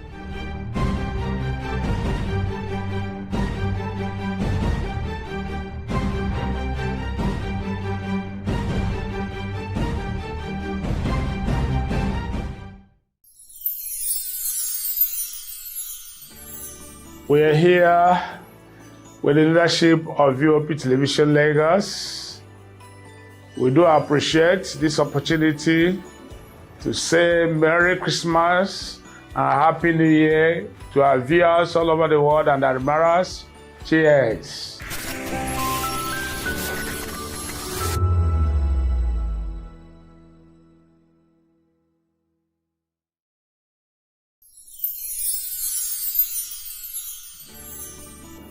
ẹ̀yin tèmi ní nàìjíríà lókè òkun mò ń kí yín fún kérésìmesì ọdún yìí á yabo fún wa o gbogbo àlàrí bá ti ṣe tààrọ náà gbégbá o. I wish my fans all over the world in Europe, America, Australia, everywhere a Merry Christmas and a prosperous New Year. Catch ya next year.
Hey guys, what's up? How you all doing? They call me Lovisha Nelson One, your number one celebrity host, and you are watching Voice of the People Television, VOP. Stay tuned. Uyi Osarate is my name. I am a friend of the microphone, Voice of the People TV.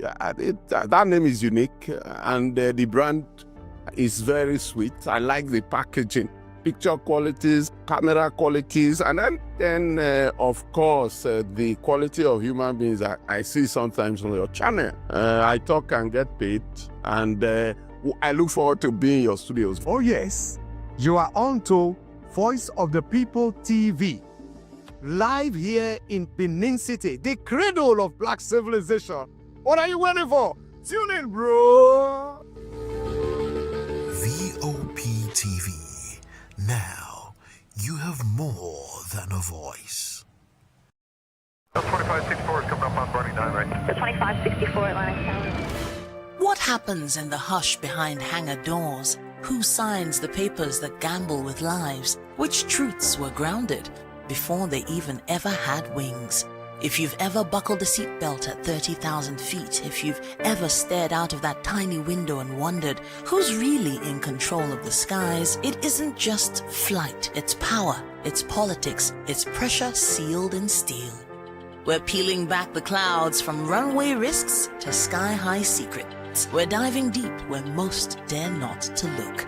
Aviation Scope, every Sunday at 7 p.m. only on Voice of the People TV. We don't just report, we reveal. We don't just ask, we uncover. Because when it comes to the skies, ignorance is turbulence. Aviation Scope, the sky isn't the limit, it's just the beginning. In a world where truth is the ultimate power and opinions scream the loudest, it's time to wade through the noise. Hunger no get tribe! Hunger no get religion! And scan the human interest and trending topics that matter. Stay tuned to The Issues, your plug to the stories making the buzz, from politics to science and technology, social justice, and more. Let's tackle the tough questions and expose the truth. The Issues, on Voice of the People Television, Mondays to Fridays, 8 to 9 p.m. The Issues. Don't just react, understand. VOP TV. Now, you have administration, they were coming unprepared. It's not a bad thing to renovate the president's lawn. Through top-notch programming, unbiased reportage of news, sports, business, entertainment, and cultural documentaries, Voice of the People 90.3 FM became a symbol for 21st century media. And now, a new baby is born. Voice of the People Television, VOP TV, youthful, full of vigor and penchant for excellence in the continent's media space, exposing the wrongs, applauding the rights, dissecting the news without fear or favor, through factual and accurate stories and contents. Corruption kills three things that makes a society. Representing the interests of the people and giving them a voice. Voice of the People TV is here to stay towards building a fair society. VOP TV, Voice of the People Television, truly a voice for the people. In a world where power shifts with every headlines, news breaks and events happens, we bring you unbiased and explicit information on politics, economy, and state of the nation. We break down the chaos. Facts, not fluff. Truth, not spin. We discuss not just politics, but a glimpse into the future. Voice of the People Television. Now you have more than a voice.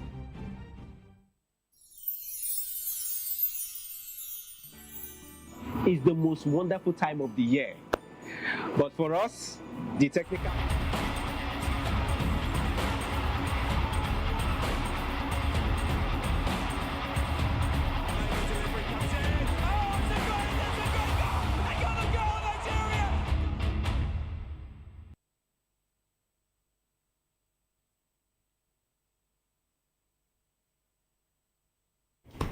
All right, it's all about the African Cup of Nations, which is currently ongoing in Morocco. And of course, the round of 16, it's been decided by various groups. The Super Eagles is among that number of teams that have done it 100% so far, so good, to make it into the round of 16. We also saw the defending champions, Cameroon, I beg your pardon, Cote d'Ivoire, taking on the indomitable Lions of Cameroon. And of course, the Man United guy, talking about Ahmad, getting the goal for his team. Of course, Cameroon pulling one back, showing that they're still a powerhouse when it comes to football on the continent of Africa. My name is Jerry Apeliohai, saying welcome to another beautiful edition of the Locker Room in this very interesting season of celebration.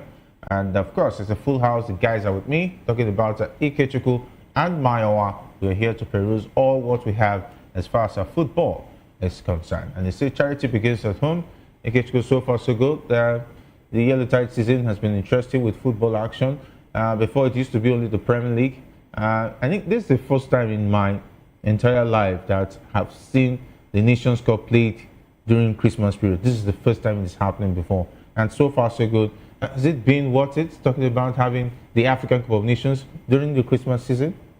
Well, Jerry, good evening to our viewers. I think yes and no. I mean, the Utah seasons usually is for players to actually relax and unwind, and of course people who really want to bond. Families go to places, get to ease off a lot of energy that they've expanded during the year. But then this AFCON would definitely deny a lot of family that particular moment, because I mean, a lot of men would definitely want to follow the game, and it's definitely going to divide their attention as regards what's going to be happening this particular time of season. So that's the part I say no. But of course, for the part I say yes, I think it's part of the extras for the year, the season. A lot of game to actually follow. It's going to be a very busy season. I mean, go to you definitely not lack what you want to actually see if you're a football lover. And of course, if you're a sport lover in general, the teams you definitely want to follow. And so I think it's been a lot for people who have actually been on the pitch and those who have organized it. For me, I think the only downside, or the only thing I'm not particularly happy about this AFCON so far, is the fact that it seems to be rainy when these games are on. I mean, for December, I want to expect that it's supposed to be dry season, but unfortunately, we've been having a lot of rains in Morocco, and that's the only downside. But so far, so good. I think we've been entertained. We've seen good moments in the games that have been played so far. So far, so good. The Super Eagles have lived up to expectation. I mean, we all expect them to actually top the group, and they've shown strength. So hopefully, we'll see what happens after the group phase, which obviously Super Eagles are part of the next rounds in the championship. So yeah, a lot to cover up, not just in the Premier League, and of course the AFCON as well, which is definitely the biggest as far as I'm concerned, going on in this particular month of December. All right, of course. You said just now the Premier League reminds me of how interesting this weekend was. It looks like the rain has started falling out there at Stamford Bridge for Maresca. It looks like anywhere you go, we'll find you and bring you out, Ikechukwu. All right, my one we understand is now in. Okay, and of course, I even saw the news that Amorim is now ready to change his formation.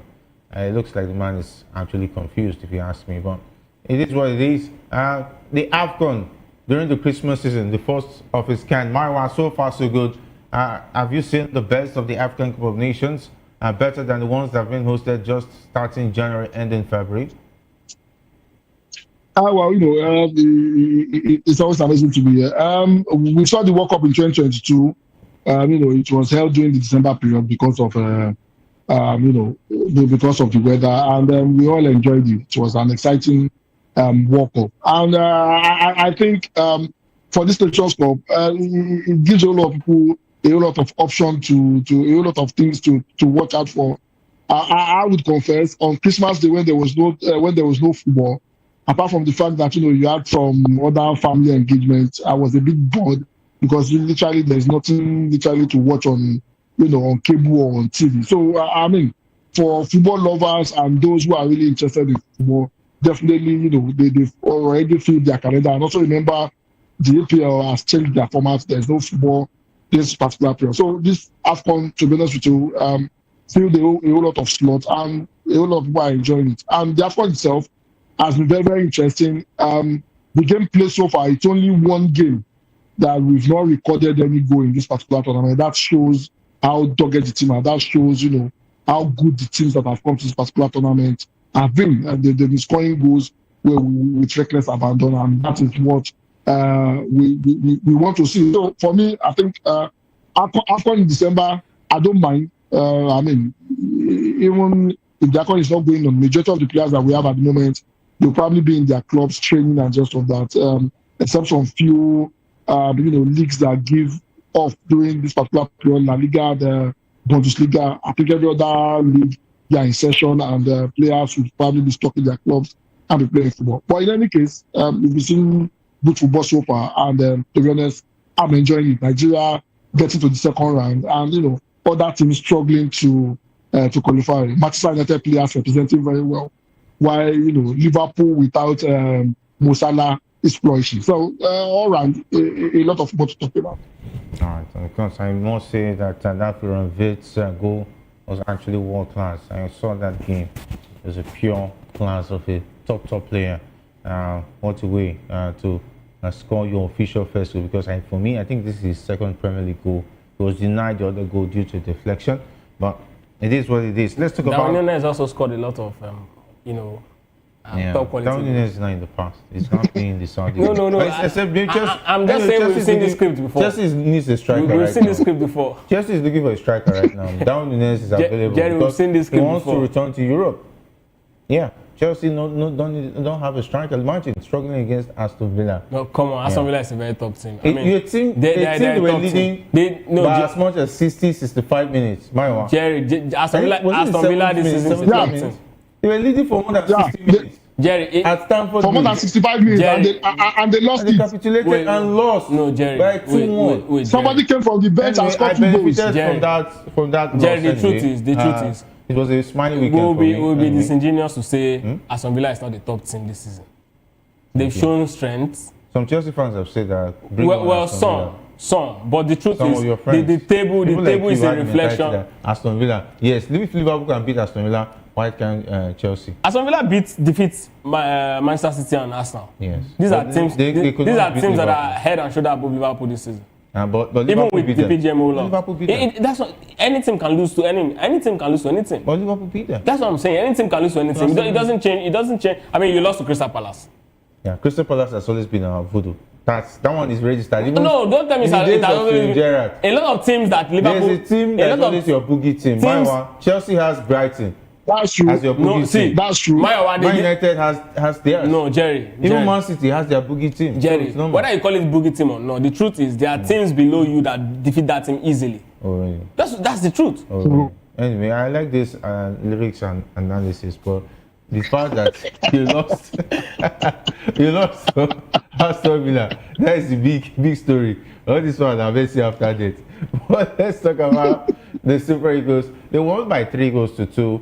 And of course, the big story out of that is the fact that the goalkeeper of the senior national team of Nigeria, Stanley Nwabali, was lucky to escape what would have been a serious injury in their 3-2 win over Tunisia at the ongoing African Cup of Nations. Nwabali was lucky to escape what could possibly see him miss the rest of the season, not just the tournament, but the manner with his knee twisted in his attempt to stop Tunisia's first goal. He slipped as he attempted to approach the header that helped Tunisia to reduce the deficit to 1-3, and his feet was stuck in the playing surface, but he wanted to force his movement, leading to an awkward twisting of his left knee. I think Nwabali needs to be very careful, but we must say that it was quite an interesting game, and saw Victor Osimhen getting in on the goals. Ademola Lookman Wilfred did his first goal in 10 years for the Super Eagles. His first goal for Super Eagles, first national team goal. Wow. And his Kanu One Call celebration said that his father is a big fan of Kanu, and he had to do that to at least make his father happy, feel the vibe, and so on and so forth. It was an interesting game, but the 2 goals considered took away the gloss out of that game. But let's start off with the performance of the Eagles in that game against Tunisia. Did you see that coming? I think it was a decent performance. Eric Chell had his, his plan cut out, well cut out. he looked at Tunisia. He understands that the strength of Tunisia was very much in the middle of the park, and he just did one thing. Hannibal Madbury, he just gave Ndidi one single assignment, ensure that this guy doesn't have a free flow of the game, ensure that this guy all through 90 minutes you are breathing down his neck, and it was difficult for him. It reminds me of the Fabregas and Mascherano of Liverpool and Arsenal back in the days, where Fabregas at some point he even needs to come out to complain that he's so scared anytime he wants to play against Liverpool because he feels Mascherano's breath right behind him every single time. That's exactly what Ndidi was doing. A thorough police job. Best described as Italian job. Now, Frank Onyeka was busy breaking the lines, and Alex Iwobi was excellent. I've never seen him in Super Eagles jersey that awesome, in a long time. And he played just like you usually see him play at Fulham. But then, the game was on. The Super Eagles was, Bright Osai Samuel also stepped up. Bruno Emechi, awesome, But then, Eric Chell decided to actually do what he knows how to do best, make you happy, and when you're actually basically floating, he just pulled the rug on. And then something unthinkable start happening, and that's exactly what we saw in that particular game. But then the Super Eagles have shown that if they want to actually give the right result, they know exactly what to do. If they are actually in their element, definitely they'll get the triple. Ademola Lookman, awesome. Osimhen was also wasteful. I must say that was very wasteful. But then he was so lucky to actually get one goal in that particular game. But the Super Eagles, all in all, that game we should have had maybe 5 or 6 goals in that particular game. But the three goals scored earlier was actually quite enough for us to actually see the result through the line. I just hope that the Botswana game will get to see other players being tested. And for Stanley Nwabali, I think he should really watch his temperament. I don't know why he continues to actually do that. At this point, you don't need all of this. You're the Super Eagles #1. You understand how valuable you are. So Maduko Okoye, who is supposed to deputize for him. At this point where the nation will be like, okay, I think we have a lot of confidence in whoever it is that is stepping up the rank. It's actually not there, and then you're actually acting the way I don't remember the last time any Super Eagles goalkeeper going to a major tournament like this, and then you be so afraid of him picking up a yellow card in almost every game. And this has been a recurring decimal, and it's so unfortunate that we actually saw that happen again against Tunisia. I think in the case of Nwabali, I think he's getting over his head. I saw that interview where he said that the Super Eagles, every team is meant to concede. The Super Eagles is meant to concede goals coming from a goalkeeper. That means Mayowa, we should expect him to concede in all the games the Super Eagles play at the AFCON. He has conceded 3 goals in 2 matches. That means in the game against Uganda, Nwabali is ready to concede again. What kind of mentality is that? Is it out of frustration, or the fact that he believes that there's nothing he can do to get a clean sheet? I think he's battling the whole lot. There's this confidence issue, and he's been getting a whole lot of stick. And his performance sometimes leaves little or nothing to desire. In that particular game, he was also very lucky not to pick up a red card. To be honest with you, the way he launches into tackles, he doesn't play the game with a cool-headed. And that's a risk for Nigeria. In that particular game, the 2 goals he considered in that particular game, I think I won't blame him. The first goal, his leg was stuck, and we all know that it was a rainy pitch, and that will happen to anybody. The second goal, I'm calling out VAR. That was never a penalty. The ball hit Osai somewhere in the head first before hitting his hand. There is no way that will ever be a penalty. I don't know what the ref was thinking about before he decided to point, to the penalty spot. But those 2 goals, I will not want to blame Nwabali. Yes, he needs to calm his head down. He needs to, watch how he behaves. He needs to watch his temperament. The way he plays, you're always skeptical. You're always afraid if he's not going to pick a yellow card. To calm it down. For the game overall, I think the boys, really did well. And I tell you something very correctly. After the first game, we said something about, what's going to say, we don't want that character, we want people that can actually play football. And Bruno Emechi came in, did a very decent job. Osai Samuel, that had a very terrible game in the first game, stepped up and did his job. And I tell you something also very, very important, decided to put Chukwueze on the bench and bring a Frank Onyeka in. Frank Onyeka that he brought in unlocked an Iwobi.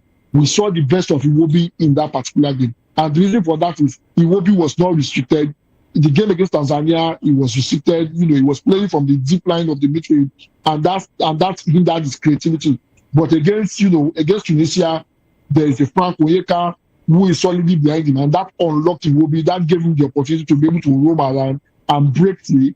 Ndidi was policing Medri very well, while Frank Onyeka was breaking up play and also joining the attack. That is what you get from a Frank Onyeka. So I think our midfield was very perfect. Blood rushing to his head and make some wrong substitution that start putting us under pressure from the 75th minute upward. I think generally for that particular game, Nigeria actually showed class in that particular game.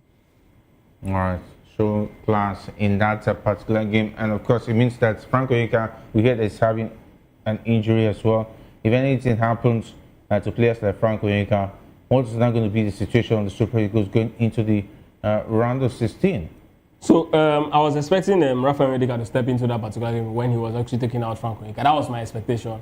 Let Rafael Onyeka step in. They are like for like. He's also a player who likes to break into, join attack, and the game will still very much be the same. In fact, it's going to come with different level of tenacity because Frank Onyeka, as much as Frank Onyeka, he likes to score goals. So definitely, it's going to really help, in the attack. If you are taking out Akwa Adams, you can bring in Chidera Ejuke, let him play wide, force these guys to go more defensive. But what you did, what Erichel chose to do is to actually put us, under pressure, take out, Frank Onyeka. And again, right, the good side of what we saw on Saturday was the fact that it was Frank Onyeka that, his exit from that particular game that broke the game down against the Super Eagles. If it was Victor Osimhen, we would have been screaming Osimhen FC. I was so glad that Osimhen played the whole 90 minutes, and we all saw that it wasn't about him, it's actually about the team, and just one man can actually make the difference, and that's what exactly what we'll see. Going forward, I would like to see Frank Onyeka, Rafael Onyeka, beg your pardon, step into that particular role, do his job. I mean, we've qualified, we've topped the group, so I want to see Akin Samiro also play this particular game. Even perhaps a Tochukwu Nadia as well. Let the three of them play against Uganda. Let's get to see these three guys play together as a team. Didia and Co have actually done a decent job. I also want to see the likes of Chidera Ejuke more, and of course other players, Paul Onuachu. Let all of these guys get a feel of what the last game is definitely going to be about. I think a draw is definitely going to cement our place as the winner of the group. I mean, that should be enough for us. So, so far so good. We've done a decent job, but the shares should just mind it. If you want, the Super Eagles to actually, possess him, definitely it will need to be free, and that's exactly what we saw against, Tunisia. We don't need to. We will be playing deep. He's not a good ball winner. So why waste that particular position by actually forcing him to play deep? You only play it will be deep like Erichel actually Pasero actually did. You can only play it will be deep by actually playing three centre back. But you're not playing three centre back. Why are you playing it will be deep? So that's exactly what he should do. If he wants to play it will be deep, let him play three centre back. Then we'll know that okay, definitely the defense will not be under too much pressure. Yes, we may not be able to win a lot of balls in the midfield, but then of course it's going to be difficult to actually break us down, in the heart of the defense. But if you're playing that way, then of course give us three-man midfield, and that's definitely going to unlock him. Will be even when Ndidi was at the highest level of his game, because it was easy for him to now look at the man who is going to actually tasked to actually take out of the game, which is Medri. His job is not about being creative again. He just needs to win balls, and he was winning those balls awesomely. If you remember the game against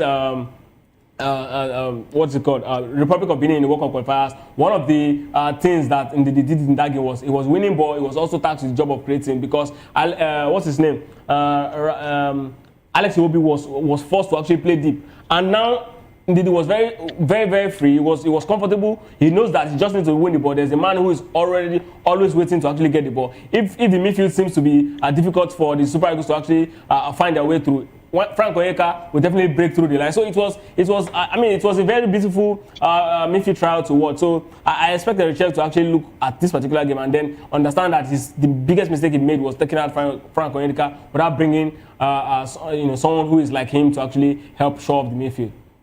All right, and of course, talking about the coach, Erichel refused to accept that his decision to substitute midfielder Frank Onyeka and striker Akwa Adams played a role in the team's capitulation in the 3-2 win over Tunisia. And Chelsea team were leading 3-0, but conceded twice in the final 15 minutes to pick all 3 points. And we're lucky to pick all 3 points with Tunisia, ending the game on a high with chances that went begging. The coach was accused of poor game management as why his team capitulated with his decision to introduce two wingers in Moses Simon and Chidera Ejuke after taking off a forward in Adams and a midfielder in Onyeka. Maiwa, before we take that interview, because that's the press conference before the game against Uganda, what do you have to say about the decision making of Eric Schell when it comes to making subs? Sometimes he makes some subs that make you wonder, is it actually a coach that is thinking, or maybe a Ruben Amorim that's on the bench? Wow, how did Ruben Amorim get here? But in any case, the thing is this: you cannot compare Eric Schell to Ruben Amorim if you have to go there, but don't let us go there. The thing is this: I think this is not the first time he's making that mistake. Remember the game against, the reason why we are not at the World Cup is because he refused to manage the game against Zimbabwe. We scored in the 75th minute. We were leading 1-0. What did he do? He didn't make the right substitution, and that cost us that particular game. Apart from the fact that he played a 2 seconds that was injured, and that was the game that cost us going to the World Cup. Topping that particular group and going to the World Cup. This is not the first time he's making the mistake of managing games. And yes, I understand him. I don't want to accept and the rest of that, but everybody could see Ejuke was practically, for a lack of better word, was practically surplus to requirements in that particular game. A whole lot of people were even criticizing Ejuke because he was just running, and after the game he was falling down, he was breathing heavily, and everybody was wondering why is this guy playing. The job of a coach, one of the key job of a coach, is to manage your team, to manage your team, to ensure that they don't drop, their performance will not drop. The substitution he made was very wrong, and I hope he will not go into the next game stronger. Then I hope he corrects this mistake. We have already qualified in the crucial stage, in the quarterfinals and the rest of that. He should not make this mistake. It worked out against Tunisia, does not mean it's going to work out against a much more tougher team. The last 5 minutes of that particular game, I nearly had BP, and that's just the honest truth, because we are under a lot of pressure, and the reason was he took out a Frank Onyeka who had gave us, some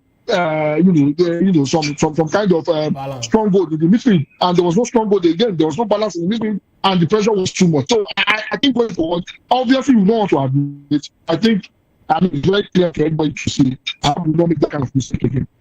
All right, so let's hope that we'll make those kind of mistakes again, because there are going to be crucial stages in the competition where Eric Schell will be called upon to make the big decisions when players who are important in the game picks up injuries, like what happened with Frank Onyeka. Immediately he left the pitch, and the decision to bring Moses Simon and Chidera Ejuke looked like the midfield was left helpless, and the Tunisians took advantage of that. Jerry, you also recall that after our game against Zimbabwe, where Trusecon was heavily criticized, I think our next game was against Rwanda, and Eric Schell actually played.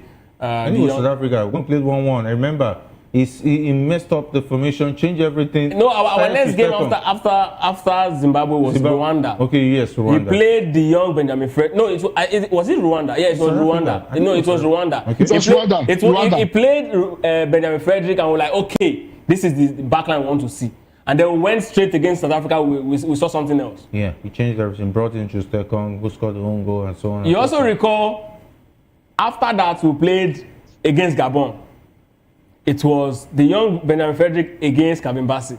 We were hoping that was the same line that he's going to play against DR Congo. And what did we see? Change everything again. So, this is not a case of, Nigerians just saying Eric Schell is fond of this particular mistake. I think it's something about, there's something about him, He's this man who... He has a bad character and he needs to change. He's this man who is not very... I don't think he's comfortable with success. Yeah, I think sometimes he wants to overdo. He behaves like... He wants to show off that he's the man in charge. So he wants to show I can do it without this particular formation. Some coaches get over there. Like Arnold Slot. Yeah, like Ruben Amorim. What so Amorim has been doing. Now he's confessing he wants to change formation. But Eric Schell, please. Eric Schell, please don't Ruben Amorim our chances at the AFCON, please. Anyway, let's listen from the man talking about Eric Schell. I was even going to say Ruben Amorim. Let's listen from Eric Schell. And of course, you're still watching The Locker Room on Voice of the People Television. Cannot say nothing. What about the rotation that you asked about? Yeah, I just asked to the question. You will see tomorrow. For me, I have my feeling, I have my vision, because every time I take my responsibility. So, are you going to rotate in this game since we have already qualified? And on the injury front, how is Nwabali feeling? Because when he was trying to make the save for the first goal, looked like he twisted his ankle and his knee or something like that in saving it. And Onyeka was seen hobbling as well. So, what was it like injury-wise? You saw well. Yeah, he has a little pain on his knee. Frank on his ankle. So we will manage for the team. I have to think about the team. We have a last training session today, and the most important thing is our state of mind about this game, and it will be a surprise for you to see the 11 start tomorrow. But I can, at this moment, I can say nothing. Cannot say nothing. What about the rotation that you asked about? Yeah, I just asked to the question. You will see tomorrow. For me, I have my feeling, I have my vision, because every time I take my responsibility. So, are you going to rotate in this game since we have already qualified? And on the injury front?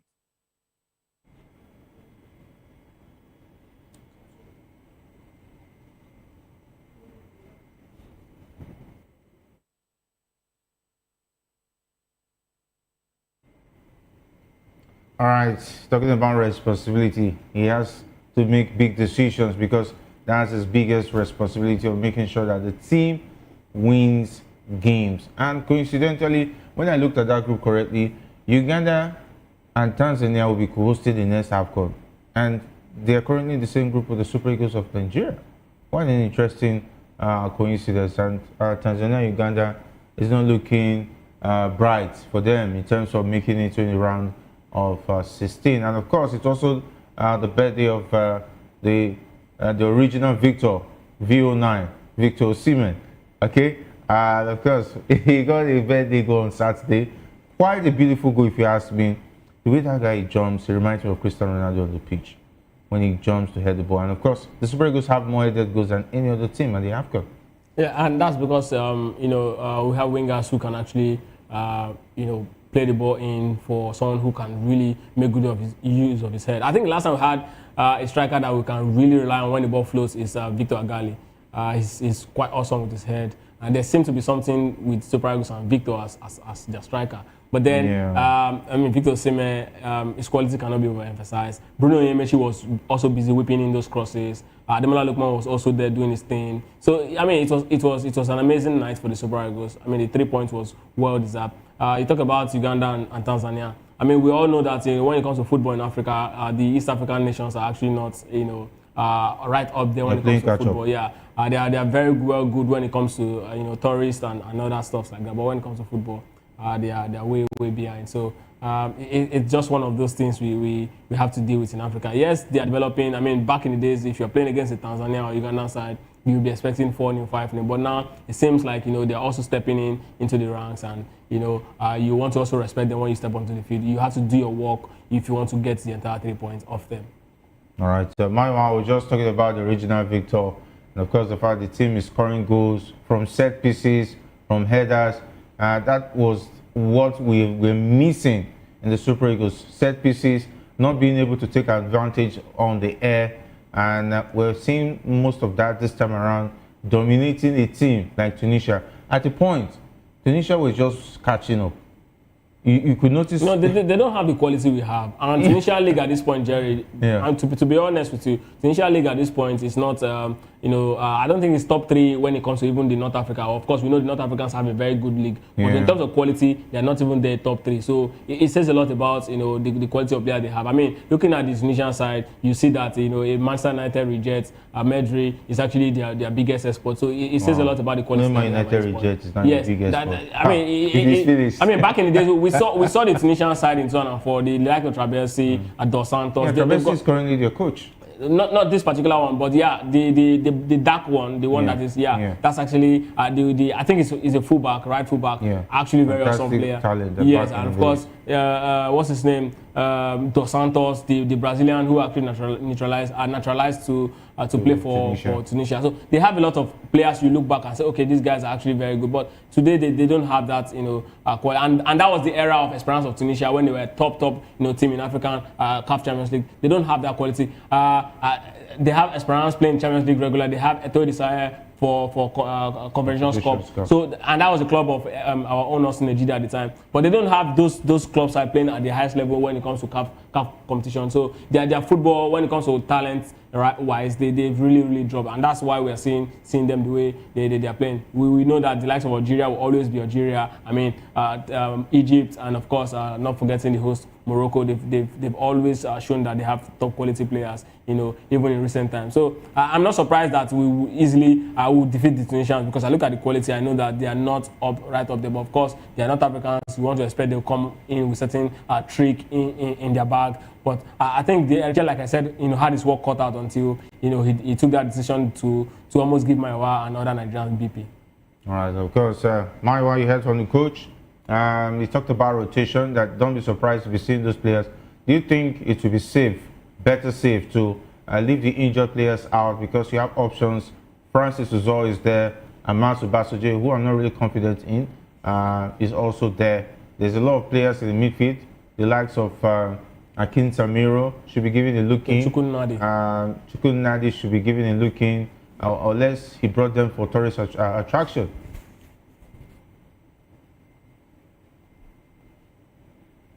It will only make a whole lot of sense for him to test out those players. Let's see what the players can offer. And the reason why this is good is this. If you test them out now, you know exactly what you will get in case, something happens in our crucial game. I mean, in the interview, there was talks about Frank Onyeka, hobbling off the field.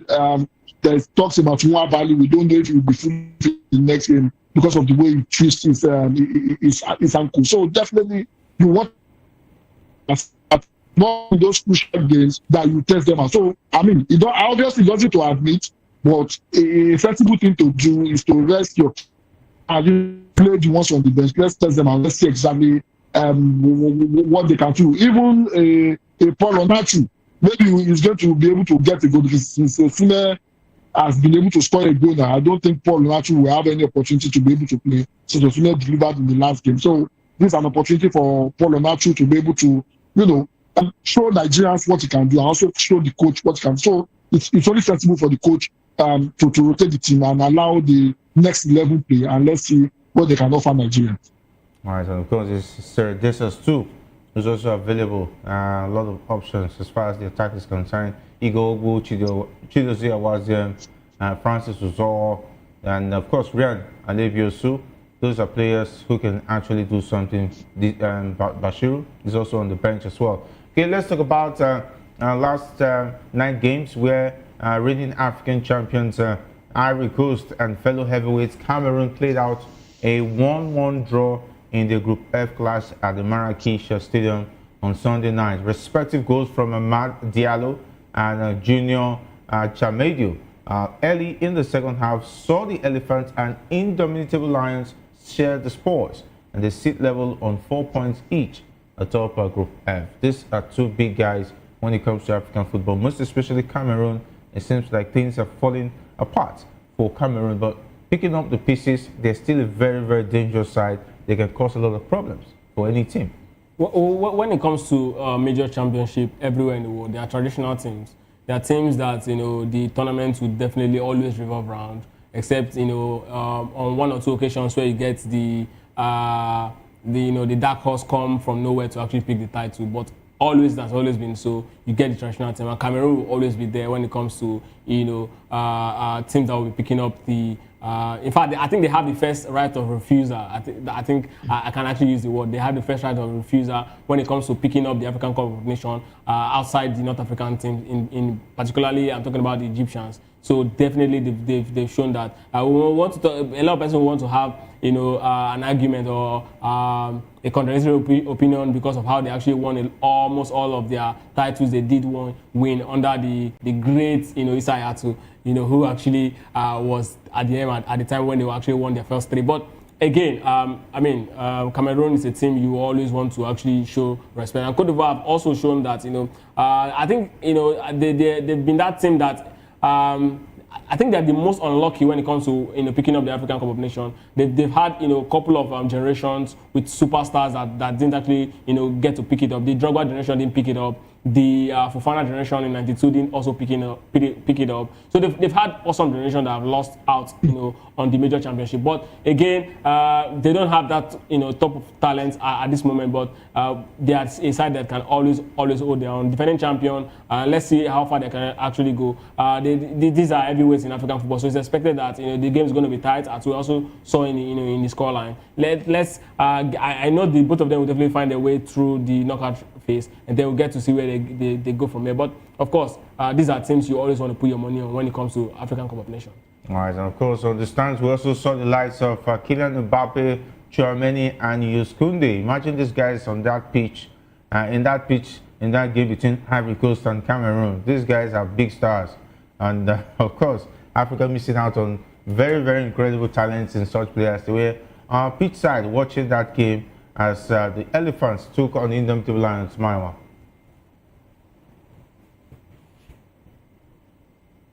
I mean, the oversee that so the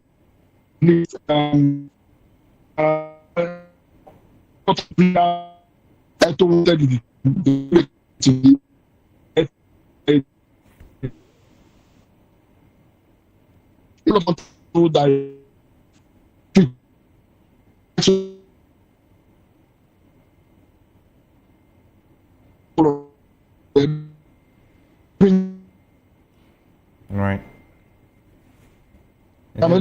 Okay. All right, we're struggling to hear you, Maiwa. It looks like there's a technical bridge there due to the network.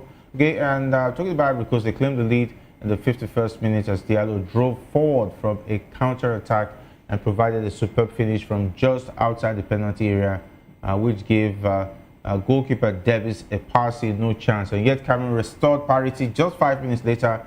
Junior Chamedo tried an ambitious shot from wide right in the penalty area, and the ball deflected up off Gislen Conan, just enough to loop over the hands of Yahya Fofana and find the back of the net for 1-1. And of course, the teams will conclude their Group F campaigns on Wednesday, the 31st of December. Ivory Coast will face Gabon in Marrakech, while Cameroon will take on Mozambique in Agadir. That group is a very, very fearsome group. Mozambique are not pushover as well, and Gabon surprisingly has not really impressed a lot of people. At this Africa, we expect them to hit the ground running, but of course, against Cameroon, you don't want to push your luck too much. But do you see Cameroon Ivory Coast picking up this one eventually? Yeah, I think this is one of the group where we'll be seeing one of the best losers come out. It's very possible Mozambique might just pick that slot for the best loser position. If they manage to actually hold Cameroon to a draw, and definitely I see them picking one of the best loser tickets. It's also very beautiful to see the likes of Kylian Mbappe and co coming to the AFCON to actually say definitely we're going to see more of this later. Of course, you recall that in the Algeria game the Zidane family were out there rooting for their son. We will definitely get to see a lot of this game because they will definitely want to be proud of where they're from. This is just the start of it. It starts like this, just 1-2 occasions, but then very much later you get to see a lot of players coming to even ex-international coming to world games of their country of origin before they actually either they are born there or choose to play for that particular the country they're playing for. But it's also going to actually bring a lot of eyeballs to the AFCON. Also going to also translate to the marketing rights and all of that, so viewership. So a lot of money is going to definitely be coming to AFCON. That's one of the side attraction of this particular thing that we're actually seeing. But it was actually a very beautiful one. I'm actually looking at Mozambique side. I'm wondering, a lot of people were actually expecting Gabon to be that side who actually expected to give Cameroon and the Ivorians, run for their money in that particular group. But it seems to be Mozambique who's actually doing the job right now at this point. And that's exactly what AFCON brings. It brings surprises. I mean, no team wants to be pushed over. Every team wants to make a statement. And I'm so happy I'm actually seeing, Mozambique actually doing their thing, in this particular AFCON. And it's also beautiful to also see that the Republic of Benin has finally actually, won a game in their for the very first time in the history of AFCON. I mean, it's good. I mean, Ghana Throw actually find a way to actually make history for that particular country. It's done a lot for that particular country. All right, of course. And Maiwa, let's talk about the game between Algeria and Burkina Faso. I saw that game live, and I think that penalty, big questions in that one. The referee didn't even bother looking at the VAR, but it was so painful for the Burkina Faso side, who even complained after 90 minutes of that game. Though Riyad Mahrez converted the penalty, Algeria is a big name, but Burkina Faso are no pushovers as far as the AFCON is concerned. But 1-0 in favor of Riyad Mahrez, Algeria, where Zidane was in the stands and watching his son play for Algeria as the goalkeeper. Well, I think if you look at the Algerian side, yes, they have a lot of names, they have a lot of big players and coach now. But the Algerian team as a team, they are not that kind of team that can go, that can play scintillating, that can play flawlessly and dispatching flawlessly. Even the first game that they won, they struggled in that particular game. How to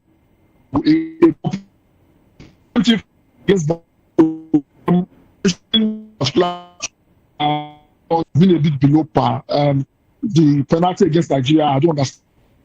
That was given to Algeria, it was so soft, and the referee refused to go to the VAR. Some calls in this particular Nations Cup has been so poor, and I hope this will not reflect on African referees going to the next year World Cup. As far as I'm concerned, if Algeria continue to play the way they are playing, they might not go for it. They meet a team, that can stand toe to toe with, that can, go all out and be clinical in front of goal. I think they might not survive it. If the Burkinabes were a bit clinical in front of goal, I think they would have probably drawn that game or even probably win that particular game. Algeria should be thanking their stars that they were able to win that particular game. The Burkinabes played them, and I was a bit sad that they couldn't get a draw. I would not be surprised if they end up making it out of the group because of the way they've been playing so far. All right. Let's see how that pans out for the Algerians as well as Burkina Faso. Okay, Mahrez extended his record as Algeria's all-time leading scorer at the Cup of Nations with his 9th goal, and is also the leading scorer in this edition so far, having netted twice in the opening 3-0 win over Sudan. All right, talking about tonight's games, we have the regional rivals, South Africa and Zimbabwe, will have a grudge match in their final Group B fixture at the 2025 African Cup of Nations later tonight. And of course, Zimbabwe bounced back from a heartbreaking 2-1 defeat to Egypt in their tournament opener with a 1-1 draw against Angola in Marrakesh on Friday afternoon. And the Warriors found themselves a goal down as Gelson Dallas strike, but hit back via veteran striker Knowledge Musona. I don't know. I didn't know that Musona was still playing. I think Knowledge Musona he has been forever a player for the Zimbabwe side. He should be 40 now, if I'm correct. I think I'll cross-check his age at the moment. And of course, he restored the team's talking about 1-1 draw in that one eventually, but I don't think they will have what it takes to stop South Africa, who are not really excited at the moment. Let's not forget they lost to Egypt after beating Angola by 2-1. They'll be going for the kill against Zimbabwe.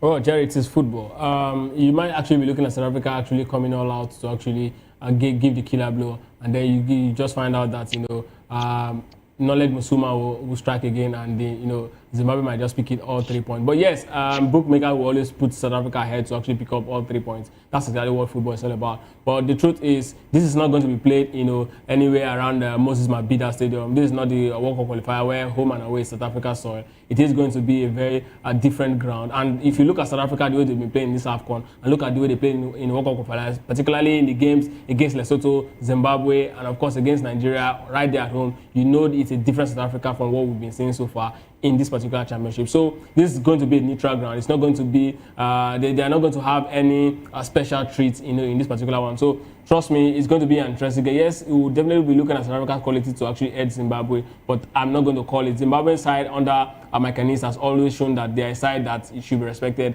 They're tactical, they know how to actually get that equalizer when they really need it, and that's exactly what they showed in the last game. So I'm not going to say South Africa is going to win it. Yes, 60, for me it's going to be 55-45.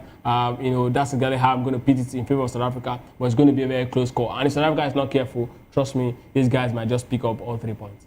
All right, and of course, with what is going on, it looks like Zimbabwe is already giving the South Africans a run for their money. Meanwhile, South Africans are one of the favorites when coming into this competition, but the way things are going, it looks like it's going to be a difficult run for them, making it out of the group stage first. Well, it's going to be very, very difficult. Completely following that game. I mean, after thought from Zimbabwe, the collapse of them became time messy. That's what the ball and that they are pregnant back and Africa have been reaching Europe and defending very deep. South Africa does not improve. This game might just go the ones. I think they are really good. And like fire that was played in South Africa, Zimbabwe might just need it and it might probably see South Africa for best of. Zimbabwe like a fantastic job. I think probably to the second half if you want the chance in winning that game. All right, and of course, halftime already in that one. Zimbabwe pulling one back, and it's 1-1 between South Africa and Zimbabwe. That means South Africa will have to do more than extra to win this one. If it ends in a draw, it's going to be a very difficult one for South Africa. Absolutely. If it ends in a draw, I think South Africa is definitely going to have a chance to actually make it through as one of the, I think they're going to be second, or if they don't make it to become second, they definitely as one Egypt of the best. can do good for Angola and lose to then Angola. Definitely is going to be, as one of the best losers. But definitely, South Africa, except they lose this game today, they definitely qualified all through to the next round of the particular championship. Because if they draw this game, I think they'll be one of the best losers. But if they lose this game, then of course, it's goodbye for them. All right, of course, it's going to be a difficult one to look forward in the next 45 minutes of that game between Zimbabwe and South Africa. These guys are rivals. They understand each other very well. It's going to be a very killing contested affair in the next 45 minutes of that game. But let's talk about Egypt, who are looking good already, but they're playing goalless as far as the first 45 minutes of that game is concerned. Time really fast spent. We just have to go. I would have loved to talk about how Amorim is planning to make changes to this formation. The formation is no longer working. They are not teaching him his job, and he's going to be earning salary. I think the management will have to take consultancy fee from him, because how would they be paying so much and they'll be telling you the formation to use, and you are a coach? That's pretty sad. But the table is looking interesting already. Florian Wirtz getting the goal eventually. Quite a good, a world-class goal if you want to look at it. And that one, Liverpool on top of Chelsea. What a weekend it has been, and it will continue on to this. Tomorrow, when we come back on Locker, they look at the fixtures up for talking about the yellow tide season. My wife, it's been awesome having you.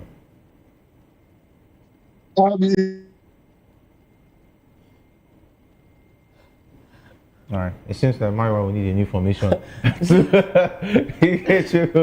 don't know whether you need a new formation or a new coach, or you need to sign a striker in the generator or something. At some point, I was lost. I was thinking, are we on a comedy show or something? But it's good. It's good. Enjoy yourself. No, enjoy yourself. No problem. Enjoy yourself. All right, definitely. I like use short of words sometimes anyway. That's how we wrap it up on the locker room. Big thanks to the guys behind the scene, talking about the likes of Shegun, not leaving out Sam, as well as Jeremiah, and of course Hassan. My name is Gerard Pelhar, saying thanks for being a part of the show. Until we meet again, stay safe, and if not for anything at all, do it the sport way. And up next is Political Lens with Chukwuma Okoro. Stay tuned.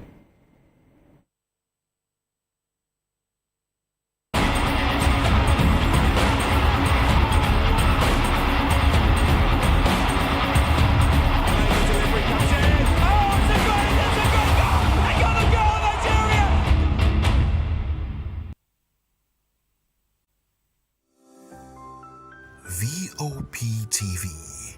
Now, you have more than a voice. Behind every broken desk lies a broken promise. Education shapes the nations. But who is asking the right questions? Introducing Edu Dialogue, the show that goes beyond the surface, exposes the cracks, the corruption, and the silence in Nigeria's education system. Edu Dialogue, Saturdays, 3 p.m., only on VOP TV. We break the biggest stories, from missing funds to policy failures. We ask the tough questions and demand real answers. Edu Dialogue, this Saturday, 3 p.m. on Voice of the People Television. Are you ready for the extraordinary? Something big is happening on your screen. Introducing VOP TV. Now streaming on SLTV channel 264. From breaking news to captivating conversations, news analysis, giving you all sides to the story. We bring in-depth discussions on the issues that matter, from politics to sports, entertainment, and lifestyle. VOP TV on SLTV channel 264. Join us as we redefine what television means to you. Voice of the People Television, VOP TV. Now you have more than a voice.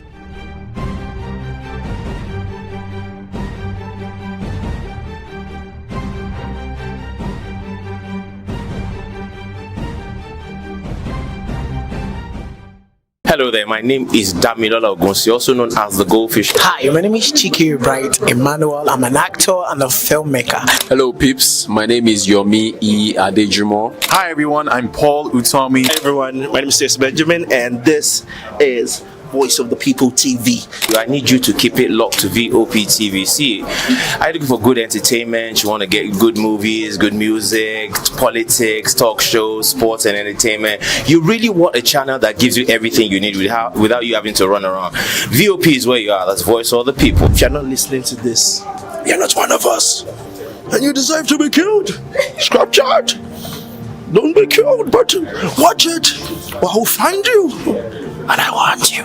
And you are locked on VOP TV. Don't go nowhere. This is where the juice is. This is where all you need for entertainment, politics, movies, and whatnot. And keep watching VOP TV. So keep it locked because I'm locked already, man, and it's money back guarantee. So you're gonna have a good time because I do.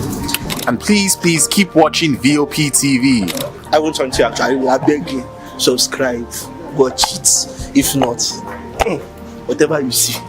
You better not touch that dial because VOP is the plot.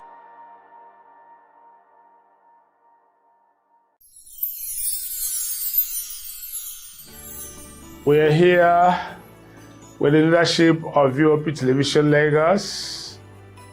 We do appreciate this opportunity to say Merry Christmas and Happy New Year to our viewers all over the world and admirers. Cheers.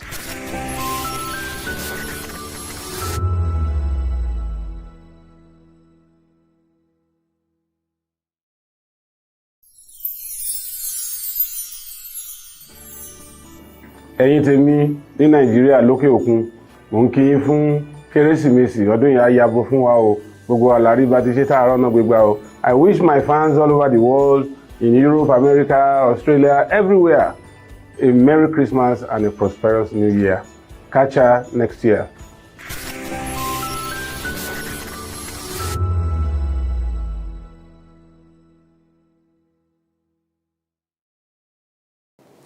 You've been wonderful all through the year. And this is from us, Voice of the People Television, saying Merry Christmas and a prosperous New Year to you all. See you at the top.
Hey guys, what's up? How you all doing? They call me Lovisha Nelson One, your number one celebrity host, and you are watching Voice of the People Television, VOP. Stay tuned. Uyi Osarate is my name. I am a friend of the microphone, Voice of the People TV. That name is unique, and the brand is very sweet. I like the packaging.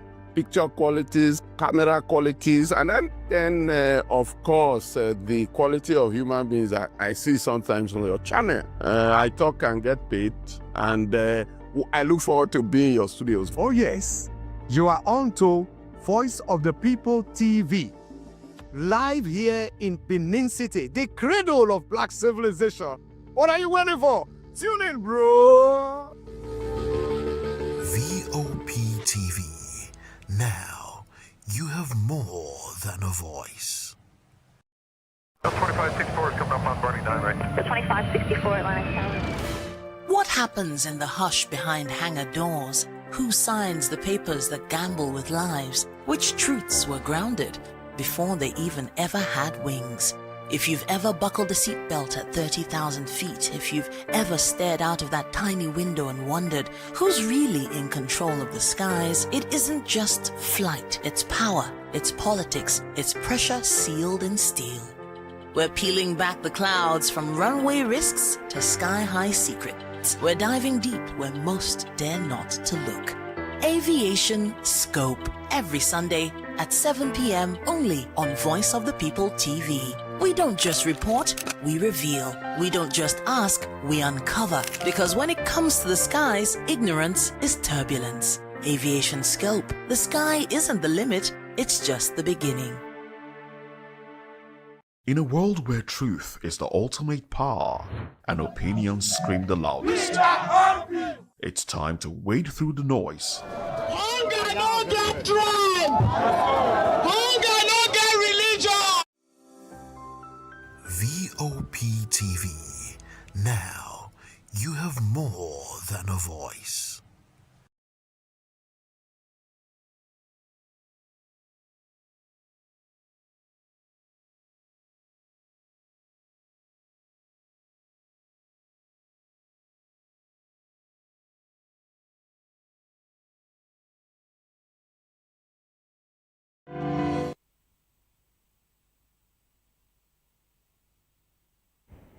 Hello there, good evening and welcome to Political Lens. I am Chukwumakoro and this is Voice of the People Television. Well, on the show today, Tinubu jets out to Europe, UAE, amid US intervention in Nigeria. Investment potential, Nigeria not at war. Now, this is coming from the Minister of Finance, Wala Edu. And federal government writes off 8 trillion naira NNPCL debt. Well, we've been joined in the studio here by Barrister Darlington Agommo to help us make sense of these topics. Good evening, Barrister Darlington, and thanks for joining us. It's my pleasure, Mr. Koro. Good to have you, sir. Now, by the way, in case you don't know, we are broadcasting on Metro SLTV, channel 264, on YouTube and other social media platforms. We are at VOP TV Live. You can also be a part of this conversation by calling in or sending WhatsApp messages to the number showing on your screen. It's supposed to be an interactive conversation. Call in, let's see what you Let's hear what you think about the topic in discussion. And well, President Bola Tinubu has departed Lagos for Europe as part of his end-of-year break and ahead of an official visit to Abu Dhabi, that's the United Arab Emirates. Well, he will attend the 2026 Abu Dhabi Sustainability Week Summit in early January. The summit focuses on sustainable development, innovation, finance, and global cooperation, after which the president is expected to return to Nigeria. The trip has drawn criticism, particularly from African Democratic Congress, ADC, which described the president's departure as insensitive. The party argued that Tinubu should have addressed the nation following a deadly bomb blast in Zamfara State and amid heightened security concerns linked to recent U.S.-Nigeria counter-terrorism operations. But meanwhile, the Speaker of the House of Representatives, Tajuddin Abbas, condemned the Zamfara bomb explosion that killed 7 people, calling it a cowardly terrorist act. He reaffirmed the National Assembly's commitment to supporting security measures and legislative efforts to combat terrorism, banditry, and other threats to national security.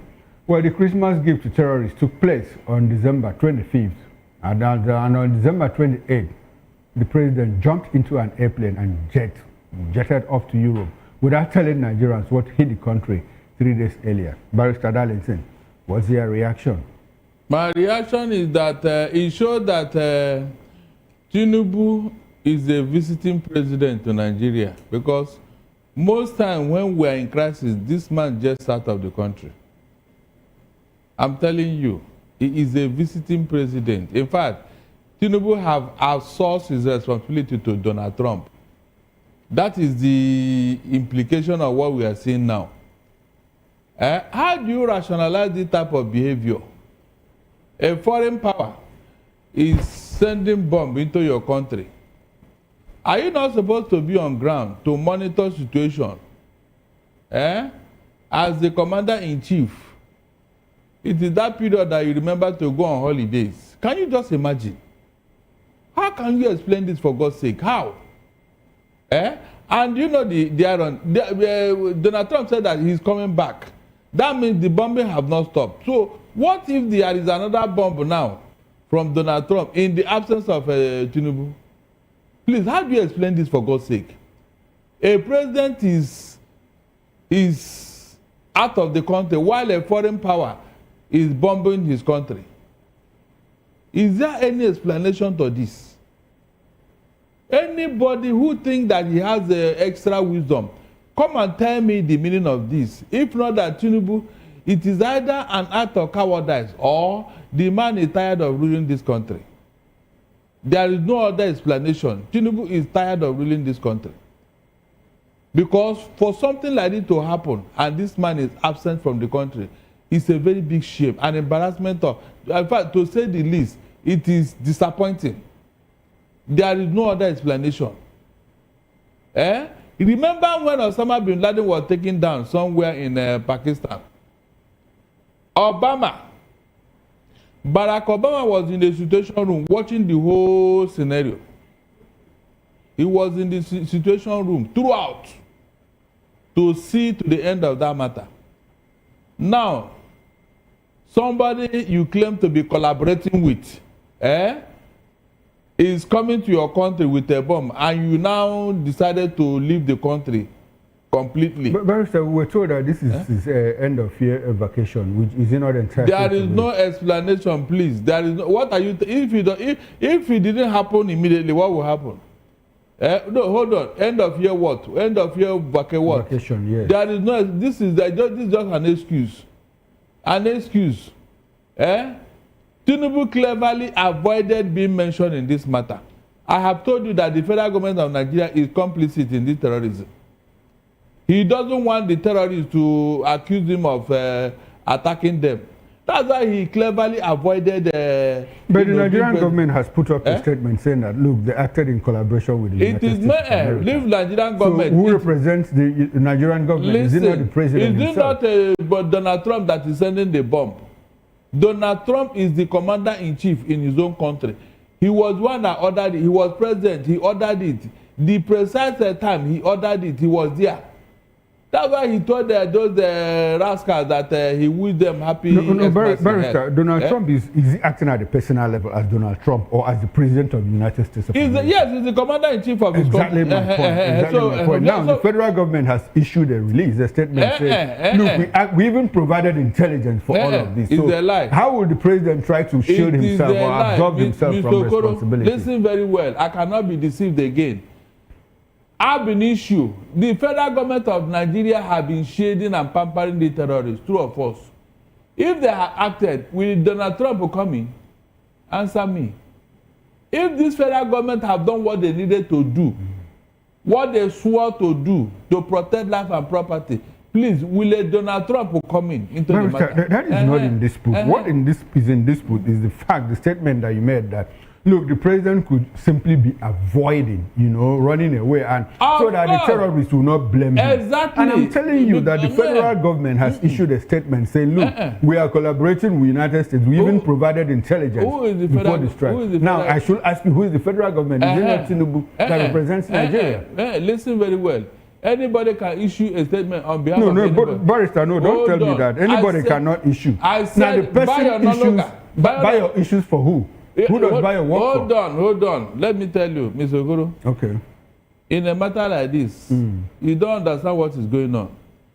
Is it true or false that this federal government have been pampering terrorists? I don't want us to get into this argument. When Donald Trump said, I don't want us to get into this argument. When Donald Trump said, Pig said, war secretary, prepare for war, was he talking to the Joint Chief of Staff? He was talking to the Secretary of Defense. Hold on. We have been hearing Donald Trump talking on this matter. Have you heard your president? Exactly the point. Have you heard him talk? That's a different question. Have you heard him talk? And I asked when this thing happened, I asked you, is it proper that we have a president who, in the midst of all of this, has not spoken to Nigeria, and he jumps into an aircraft?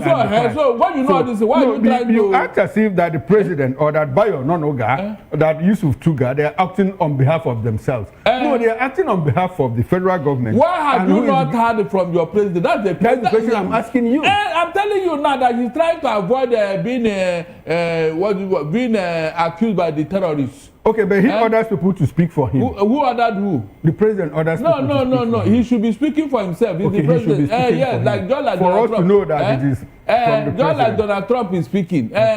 Yes. You have heard all the statements from Donald Trump directly. But we have also heard from Pig Hegseth. So you have your president spoken on this matter? Barrister, that is the question. That is the conversation. I'd like for you to help us make sense of it. I'm trying to make sense out of it. I'm trying to tell you what happened. From the beginning, we have been saying that there is a collaboration between the federal government and the terrorists. Nobody wants to pay attention to that. Okay. From the body language, from the actions of this federal government, is it not obvious? Have you seen or have you heard when Tinubu made a direct and confrontational statement? I like the word you used, direct, because Barrister, I wouldn't want us to misinform the public to say that somebody like Bayo Ononuga is acting on behalf of himself. Oh God, that is not acting on behalf of leave Bayo Ononuga alone, please. I don't want to. I said direct. I'm talking of Tinubu. And I said I like the word you used, direct. Why are you going back to it now? We are talking of a serious matter here. Okay. Where is your president in all this matter? Where is he? No, that's the question. Is it the best time for him to leave the country? Okay. From the beginning, has he ever heard or seen him talking tough to these terrorists? Please tell me one particular time the president of Nigeria has been talking tough like Donald Trump against the terrorists. Mention. Mention. Tell me now. Is he not want to be at the forefront of this thing? He should be the one at the forefront. No, well, Barrister, this is not a debate, but I also heard the president say during his Christmas Day message that that he's going to protect people of all religions. But please, I don't want that statement. That statement is neither here. What are you talking about? Okay, so you don't believe what the president said? Let him first protect his wife. Okay. You were here when they threatened his own wife. He didn't talk. He did not even ask the man, come and tell me, why did you talk to my wife like that? But now, Barrister, does it bother you that the president has traveled and we are told that he's going to Europe and we don't know his destination? That is what we are talking about here. We don't know the country he's going to and all of that. That's what we are talking about here. Okay. He cleverly avoided being implicated. Maybe with the romance with the North, he doesn't want to offend them. He doesn't want them to say, so you sent America to come and bomb our boys, Abi, just like Gumi have been saying. If not, there is no explanation under this sun, under the earth, that somebody will leave the country when something like that happens. In this instance, he's trying to avoid being implicated. And according to you, he doesn't want the North to say, oh, you went and brought Donald Trump to bomb us. Yes. So if the North comes together now and say, oh, somebody went and brought Donald Trump to bomb us, who would they hold responsible? Why would they say so? They will be accusing everybody that America came on their own. Okay, America came on their own. They came violating Nigeria's sovereignty. The terrorists that came in here didn't violate your sovereignty. Okay. The terrorists that these people went to bring, did they violate? Okay, so my implication, what you're saying is that the president has simply, abdicated responsibility. Of course, that is the simple. So that the North will not say you went and brought Donald Trump. Exactly, that's what I'm saying. Okay. Unless somebody come and contradict me. That means if the bomb now mistakenly go astray, and then maybe drop in Aso Rock or elsewhere, they will call it collateral damage, Abi. Or the bomb now went and dropped in the wrong place. How will you explain it when you are not in the country? Is it not what you are told that you will are going to? If we see the president, according to you, trying to abdicate responsibility, avoiding responsibility. Now, do you think that this effort by the United States might eventually lead to regime change? Regime change in the sense of, not in the sense of using the guns, but probably to incite internal dissent. Nothing will happen because his people are in charge. He left people in control. He's not even bothered about all those things. Oh, he left people in control? Yes, he left his people in control so that all those things you are thinking will not happen. Okay. In fact, what is happening here is that what do I say? They want to allow America so that they will not say America will not have the impression that they are blocking them from taking action. That's what I'm seeing here. So apparently the man is still in charge if he left his people in control. No. Being in charge is different from having your people in charge. There are things his people cannot do. There are things, in fact, Donald Trump cannot even talk to anybody here except him if he wants to talk to anybody. Okay. But right now, the man is acting on his own. Donald Trump is acting on his own. That's why he said he's coming back. Okay. Didn't you hear him? He said this is the first phase that he's coming back again. That means Donald Trump will bomb these people again without the president in the country. Who does that? You recall that a barrister sometime early this year, our president went to France, and we had an official of the American government go to France to discuss official business. Yes. So if Trump wants to reach him now, he will simply go to Europe to reach him. So while he was there, the man left France and went to Egypt. Look, this visit, what is he bringing to us in the first place? At least whenever you are visiting or you are going to bring, what has he brought to us, Mr. Okoro? Over 40 visits in going to 3 years now, 40 international travels. Look at the amount of money that we have spent. What did he bring to us? Where are the investors? Mr. Okoro, where are the investors that they told us that they are coming?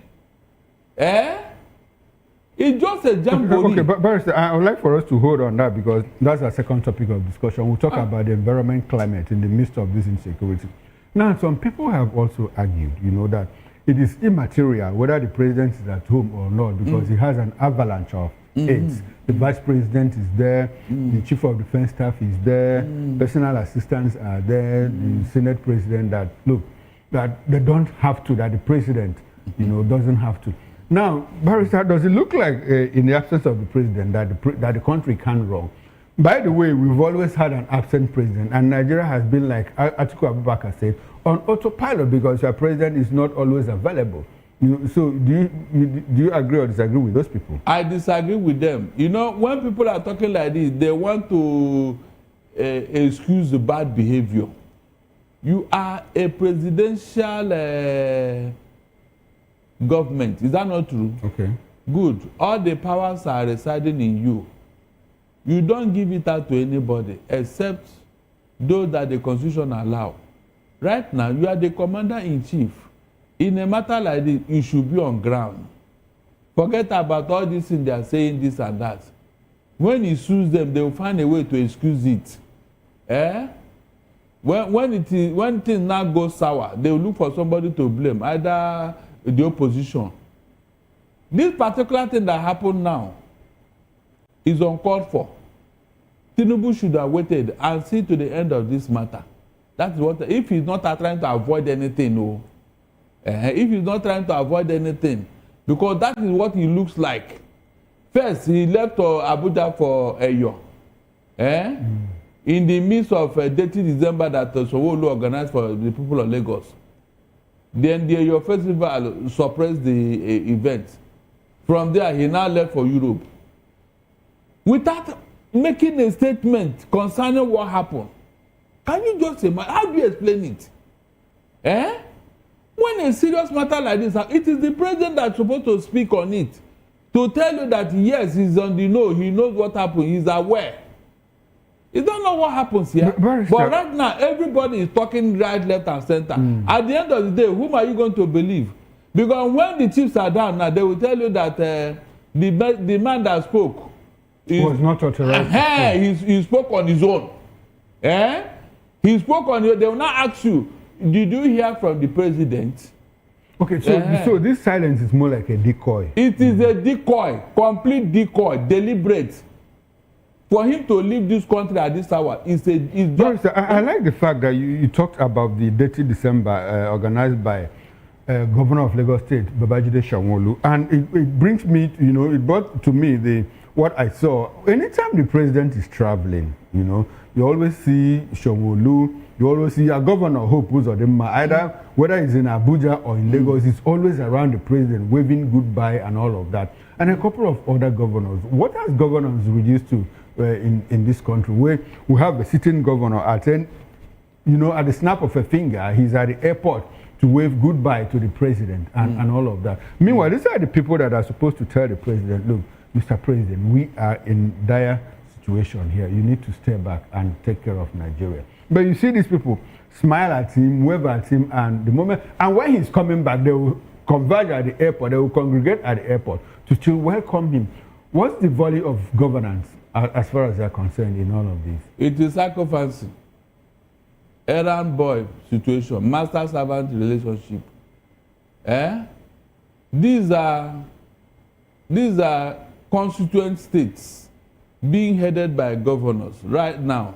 These governors are now serving the president, not their state. That's just the simple explanation, nothing else. The president have a routine of aides and ministers who should see him off at the airport. Is that not true? What is the role of the governors in this matter? To show allegiance, abi? To show that you are subservient, abi? To show that you worship him, abi? Is that what democracy and the presidential democracy is all about? Please tell me. Is that what it means? Tomorrow now, somebody will try to explain it to me that it shows that the president is in charge. This don't have to be in charge. This is not how to be in charge. You have reduced this governor to your servant. I'm telling you. Okay. Your ministers, are they not supposed to be doing this thing that they are doing? Your ministers. They are the direct people you appointed. These governors were elected by their own people. Now they left their states and the people they suppose, and they are now in Abuja to worship you, to say, what kind of thing is that? But let's start comparing notes, because I'm trying to recall the number of times. Anytime Donald Trump jumps into Air Force One, I wonder the number of people that surround him have you seen to say goodbye, or if he's leaving Camp David, or if he's going to Andrews Air Force Base and all of that. He just stands on the aircraft and waves and no, let them come and explain this to me. Those who know how to defend the president, let them come and explain this aberration. Let them come and explain it to me. But is it an African thing, Is it an African thing that we like? No, it's the not humanity of Africa. The Ubuntu. You are because I am because of what you are, and you are because of what I am. It's not an African thing. This is what happens when you put a square peg in a round hole. Some people are just in government by stroke of luck. They don't know what is governance. They don't. They are just there by stroke of luck or by appointment. There's somebody just look at it and say, okay, this one, yeah, you'll be a good boy. Yeah, go and occupy this place. That is what happened. Look at some governors who know their onions, who have respect for themselves. Will they do that? Please, can they ever do that? I want to mention some governors who will never try this, but I will not. Okay. They know themselves. They will never try this sycophancy, even though they are in APC. Barrister, you think that there are governors that if the president calls on them to come and call him for because what? at times he travels with some of these governors. The governor will tell him I'm busy, and what will happen? Yes, the governor will tell him I know a governor who will tell I am busy, and that's it. APC governor. Barrister, let's still compare notes. You know, there are countries in full war situations. You know, our own is that look, we are battling insecurity. Everybody understands. Nigeria is not in a full-blown war. But look at a country like Ukraine. You know, that has been at war for the past 3 years or so. But we also see Zelensky travel to the United States. He travels to Europe. You know, to hold court with other world leaders to see how they can help themselves. You recall that even Benjamin Netanyahu, in the midst of the Israel-Hamas crisis in Gaza, also traveled to the United States of America. Now, if we are in this situation, our president jumps into an airplane and goes to Europe to seek for help, should it bother us? Hey, Mr. Okoro. Barrister, we're trying to compare notes. Mr. Okoro, please. Did the president tell you that he went to Europe to go and seek for help? He said he's going on vacation. You just told me here an end of year vacation. Walking vacation. The president is always on a walking vacation. No, always. This one, he told you he's going for vacation. Leave this. You are trying to input what is unputable. Where did he say he's on walking? I don't work for the president. Why are you trying to? This is a release you are looking for a way to give him a soft landing. It's not soft landing? I'm just asking you. I'm saying comparing notes. Did you tell him? This note you are comparing. This note you are comparing does not exist. So okay, there is no as a matter of fact, we are not at war. It is America that came to help us. Okay. The federal government of Nigeria. But we are in a desperate situation. The federal government of Nigeria have not accepted that there is even any war. The man who went on holiday in the midst of this crisis. That is my concern. That should be the concern of any patriotic Nigerian. Okay, so you don't think that he went to Europe to look for assistance? Assistance to do what? The one America is doing, has they finished? Added assistance. Okay. We don't need it at this moment. Look, America is not tired though. Okay. As to say they need help. Now, Donald Trump says this is just the beginning. Do you think he will come again? Why not? Has the matter ended? Has he ended? That's my question. Has he ended? I can't recall discussing this heat with you. Now, before Trump came, did you expect that it was going to happen? Because a lot of people had wished it away. Oh, well, it's just sound bites and all of. I'm just asking you. Did you expect that? I know it will happen. Were you not here when I was telling that if you did not come, then you lose respect? I said it on this platform here. Okay. I said I know that you must come. I know. When the Congress have approved. Didn't you hear when they approve of it? So they cannot approve of something and Donald Trump will refuse to implement it. Meanwhile, this is something that is very dear to him. I know that he's coming. And the Nigerian government started sending emissaries, started holding meeting just to slow him down, just to water it down. And I was complaining here. Don't you think it was part of the collaboration? I was even telling you that maybe these people, they have hypnotized America.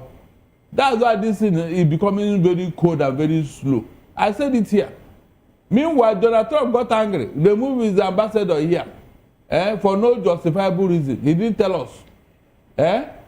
And you are telling me he will not come. He was preparing. No, I didn't say he will not come. I just asked a question. But I told you I knew I knew he will come. Okay. It's Donald Trump. And you know you think he will come again. As long as the matter is not over, he will come again. But do you Donald Trump doesn't take prisoners. Do you expect it to turn into a long-drawn war? You know, with who and who? Between United States. Look at days after the Sokoto strike, you know, look at a bomb went off in Zamfara. Look. And look at what happened the other day. It is not left. Oh, Mr. Okoro, listen. They said heaven help those who help themselves. Okay. With what has happened now, it should be a booster for the Nigerian government and their military to move in. Rather, they were bomb attack.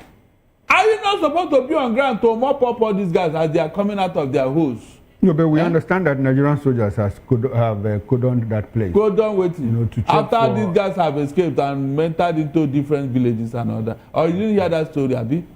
Cordon waiting. What did they cordon? Cordon where and where? Cordon there is a bomb blast in Zamfara. Look, the government of Nigeria is not serious about this matter. Mr. Okoro, from all indications, they are not serious. I keep saying it. Tojubelo is still there, two of us. No, but we had information that he was caught in the web, you know, that he was caught in the strike. I said, is he still there or not? I don't know. So what are you telling me? Why is he holding court? I'm telling you what I heard. Have you heard from him since well, leave that thing. Let them show me. Let them show me the Tojubelo. Let them show me.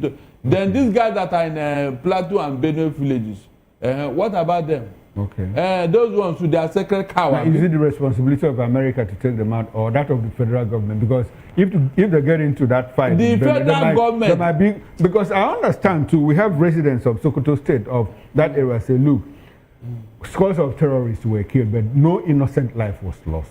Now, if they go to Benue Plateau, where the terrorists have displaced natives and all of that, and do that, don't you think that there might be some form of collateral damage? There won't be. So do you expect United States to do that, or the Nigerian government, the Nigerian military? Mr. Okoro, in that of Benue and Plateau village where these people are, in fact, they are a sitting duck. They are a sitting duck because that village now is occupied by terrorists. The real indigenous and IDP camp. Those guys are a sitting duck. It is very easy to take them out. Okay, so those villages have completely been taken over by. Of course. The man and what do you call it? You have what he said that he went to the IDP camp and he saw. No, right more. You're talking about. Sorry, you know that you saw 600,000 of them. Is that not the report you get to the the question I asked directly, is the Benue Plateau case. Now, do you expect America to intervene directly, or since they have made the place convenient for the Nigerian government, Nigerian military to move in and now flush out those people? Which one will it be for you? Now, this is an opportunity for the Nigerian government to tell American Donald Trump that look, this is where they are concentrated in this village now. They have sacked the villagers and they are here. Help us remove them. That is what I expect the federal government. Wouldn't that be an admission on the part of the federal government? Look, these people have overpowered us. We can't even do anything. Oh my! Do you need anybody to tell you before? I told you here that from all indication, the federal government is not willing to give up these terrorists. There is a covenant between them. That is why they have pampered them to the extent that America has to come. If there's a covenant between them, so how would they turn around and tell America, oh, please come and help us remove these people? I said, you don't need to say it in the open. Now, like this one, they bomb now. It's something you do secretly. America, the man that came here have seen where these people are. He has seen the IDP camp. So it doesn't require you to come and start talking, or you are not. No, you don't. This thing, you don't need to do it in the open, because you have proved that you are not capable. You have proved it. All right. And now, Barrister, House Speaker Atajuddin Abbas has condemned the Zamfara bomb that killed 7 people and called it cowardly. But it has, and by that, he has pledged the National Assembly commitment supporting the war on terror. Now, my question is, how much of that support have you seen? Leave that thing. They are talking to themselves. Leave that thing. This is the National Assembly. That told us that there is a missing 210 trillion naira we are looking for in MP. Up to today, mention one probe that came to light. As a matter of fact, whatever is going on in FPCL is our third topic of discussion. Oh, really? So you think that Abbas has not done enough? They can't do. They just talk. They be self and Ababio. They can't do anything. Mr. Okoro, don't rely on this National Assembly. So they are there to see. They are the people's representatives. So who should we rely on? We cannot rely on the executive. We cannot rely on the legislature. We cannot rely on the judiciary. So where are we? They are representing Tinubu, the president of Nigeria. It is on his mandate that they are singing. That's why every time you see them, they will be saying, on your mandate, on your mandate. Is that not the only thing they do there? Now, does that translate to state capture? This is not just state capture. It's soul capture. You know, when your soul is captured, you are finished. Nigerian soul has been captured. In fact, we have been hypnotized. That is why most people don't even know what is. They don't know when the day has broken. Most Nigerians have been hypnotized. They don't know their left or their right. They just wake up in the morning, yawn, brush their teeth, and begin to roam about. When the night to come, they will bath, eat, and sleep. In the morning, they wake. You know, that is where we are now, like a zombie territory. Well, but Barrister, you've created a very scary picture. Now, let's move on. Nigeria's Finance Minister Wale Edu reassured investors and international partners that Nigeria is not at war despite recent US strikes on terrorist camps in Sokoto. Well, he emphasized that the joint operation, between Nigeria and the US was targeted, intelligence-led, and aimed solely at combating terrorism, stressing that security actions support economic stability.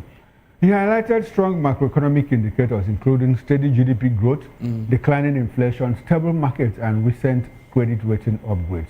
Well, Kwara State Governor Abdulrahman Abdulrazak urged stronger collaboration among security agencies while expressing solidarity with Nigerian troops fighting terrorism. Meanwhile, Speaker House of Representatives Tajuddin Abbas condemned the deadly IED attack in Zamfara, describing it as cowardly and reaffirming legislative support and all of that. Critics and analysts offered mixed reactions to the US-led strike. Well, Benga Olawepo Hashim said the intervention exposed failures in Nigeria's security architecture, while the US-based CSIS warned that isolated airstrikes would not end terrorism without sustained efforts. The Youth Party welcomed US support against ISIS, but cautioned against framing terrorism along religious lines, urging unity, sovereignty, and protection of civilians. Barrister, if you were an investor, will you jump into Nigeria? I will not. In the midst of this crisis, I will not. I will not. In fact, why will you not? Are you the only country? Why? Are you the only country in the world where I can invest? Tell me, are you the only country? I won't even try it. For what? Look at the opportunities. For what? I said, are you the only country that are opportunities? Barrister, the kind of opportunities you have, other countries, do they have? It's a pure lie. You have population, it's you have a pure resources. lie. Are you Richard you another? Have a very active youthful demography. True talk. You are the only one that have you useful. Urban, very well educated. I said leave those things. Those are just rhetorics. At the end of the day, it amounts to nothing. The business atmosphere in Nigeria is too toxic for any investment. Why do you think 7.2 businesses close? 7.2 million businesses close shop? Barrister, where did you get that figure from? You have started again. You discussed this thing on this platform, for God's sake. Why are you asking me that question? I'm asking because I've been trying to find out the 7.2 million. You discuss it here. You discuss it here now. No, when NBC, I be this LCCI or Lagos Chamber of Commerce and when they release those figures, we discuss it here, and you are still asking me now as if I'm talking something strange. No, Barrister, I want to know because a lot of people are quarreling with that figure. Are you serious? Quarreling? When they release, why didn't they quarrel with them?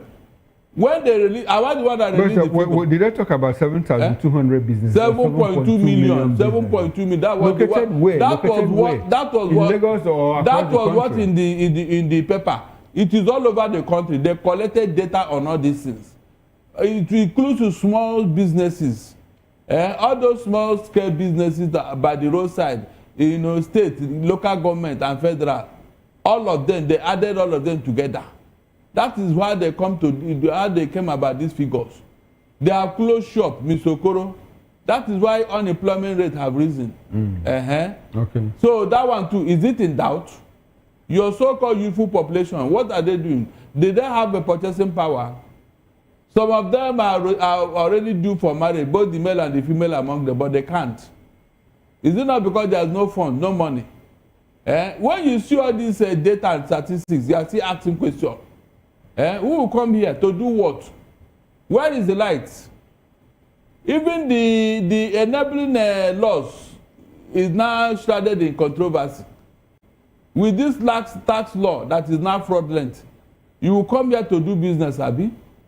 There are so many things that is against doing business in Nigeria. Meanwhile, these people say they are wooing investors. Come on. If not that Dangote is you have a very strong backbone. He has a reservoir of funds. He would have closed shop since now. He would have closed shop since. At a point, this man was saying, somebody should come and buy my refinery. Is that not true? What does that tell you? At a point, he said somebody should come and buy so that he can rest. Because of what he was going through. Did you think you have sold at that time? What are you telling me? You have people have sold things bigger than that and going to go and rest. When Elon Musk bought this social media, whatever, how much was it? People have done it in other countries. Barrister, I would like for you to take away, let's take away attention from the strike, the air strike. Now, looking at the numbers like the GDP growth, increase in external reserves, problem-driven investment opportunities, will you still not come to Nigeria? Because in business school, they normally teach us that, look, problems need solutions, and those solutions are business opportunities. Will you still not come if you take away the strike? See, don't compare apple and orange just because they are fruits. There are no situations that are the same. If you don't have the political will, if you don't have a leadership that is intentional, forget this thing you are saying. It can never happen. It can never happen. Country that meant well, I've seen them walk. I've seen them walk from nothing to something, from ground zero to high up there. Is that not true? Because the leadership is intentional. Not a country where you are looking for 210 trillion naira that is missing, Mr. Okoro. That country doesn't want to exist. No, but I told you that we'll talk about the 210 trillion naira. Tomorrow now you ask me, when did it happen? Are you sure of what you're saying? My direct question is this. If you have problems, we don't have water, we don't have electricity, we don't have good roads, we don't even have quality education. Isn't it this problem-driven opportunities, are they not enough to even draw foreign investment into Nigeria? When the environment is too toxic for you to operate, how can you? I've just told you here. Yes, you go to a country where you have opportunities, and those opportunities you can now operate within the framework. Is there any country where you go to and set up shop without paying taxes, even if you have moratorium on taxes? Nobody is saying you cannot. I said the environment. The environment is too toxic. Is it a foreigner that will provide you with water? Is it a foreigner that will provide you with light? Because you are going to set up your own shop. Yes, how about coming to build power stations, in collaboration with Nigeria? Did you allow them? Did you allow them? Why not? The opportunities are there. Did you allow them? That's the question. Have they come? You remember when Aaron came here? Aaron, what happened to them? What happened to them, Mr. Okoro? And that's why I'm telling you that the laws governing this thing you are saying is not there. And the government always renege on their work, on their promises. That is why investors are not coming. When you say that investors are not coming, we were told that in 2024, by November last year, the federal government told us through NBS that they had raked in $30 billion in excess of, foreign direct investment. You don't believe them? What do you expect? Have you ever seen any man who said the mother soup is not sweet? The thing is that where are they? Show us. Show up, because we have known this government to be a liar. And they can't deny that. The facts are there. Tomorrow now you ask me, when did they lie? Tell me one situation where they lied. Is the government not telling you lies from beginning till now? Are they not lying? You don't need to tell me, let me see it. You can only tell a blind man that there is no oil in the soup. You can't tell the same man that there is no salt in that soup, because he will test it. Is that not true? Now, okay, Barrister, when people speak and caution against framing terrorism along religious lines, are they able to provide accounts where Christians have attacked Muslims unprovoked and killed them?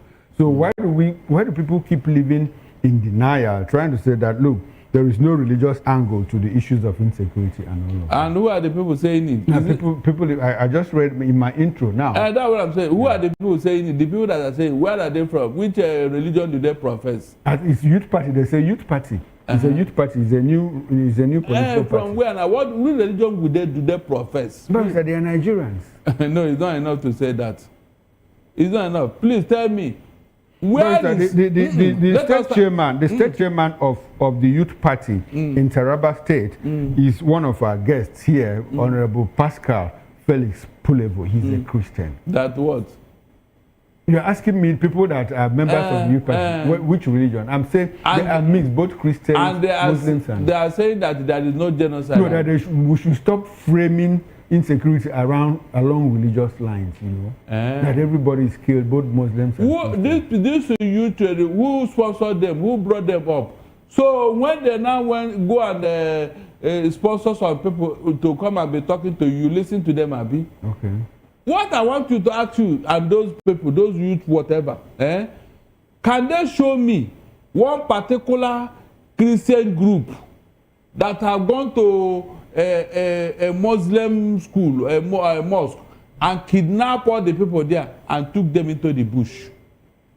Show me one, just one example where Christians have done this type of thing. But how many times have these people who profess a Muslim religion, how many times have they done it? Please tell me, from Chibok girl to Dapchi girl to this one that happened in Niger State. We are talking of scores of Christian students. Scores. So why have it not happened in Muslim schools too? Where they went to go and kidnap everybody, 200, 300 of them, and carry them inside the bush. No. Is that not how to compare notes? To say that yes, I am telling you that the Christians are bearing the brunt here. The burden is heavily on the Christian side. Leah Sharibu, our little girl, where is she today? Is it not because of religion that she is now in terrorist den? That girl, look, if it were a Muslim country, that girl is enough to cause a war. Because the other side will say, no, you can't take our girl. You either bring it or go to war. Okay. But because of our nature, we kept quiet. Okay, all right, Barrister, we are almost out of time. That thing is an affront. Let's talk about the 210 trillion naira that you have been mentioning.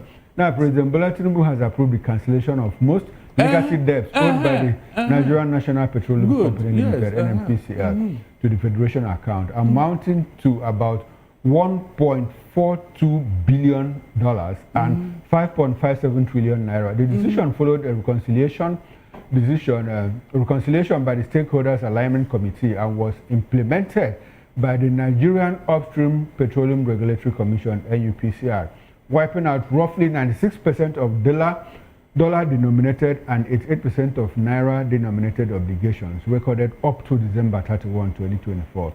Despite this write-off, new debts incurred in 2025 remain, with outstanding obligations of about $1.8 million and 1.02 trillion naira after partial recovery.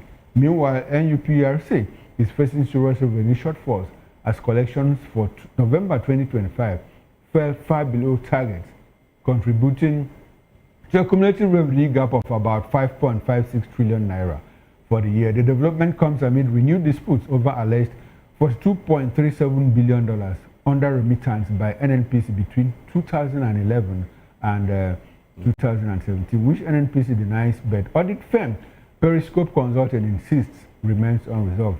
FAC has ordered further reconciliation, while experts and the World Bank continue to warn about transparency and revenue leakages in Nigeria's oil sector. Barrister, about 8 trillion naira written off for NNPCL. How did this hit you when you got the news? For a company that is, oh my God, for a country that could not account for 210 trillion naira, Mr. Okoro, are you supposed to give them this type of privilege? Why not ask them to account for that money first? Look at how that money has just gone like that. Nobody talking about it again. Humongous amount of money, Mr. Okoro. And now, upon that, you are still giving them 8 trillion to... How did the money disappear? How did they become debt to Nigeria? What happened? As you say, is it the crude oil? Because that's the only business they do in that NNPCL. So, what happened to the money or the product? As to say, this is why we cannot remit. Is it that there is no more crude or the oil they imported, it fell inside the sea or they could not sell?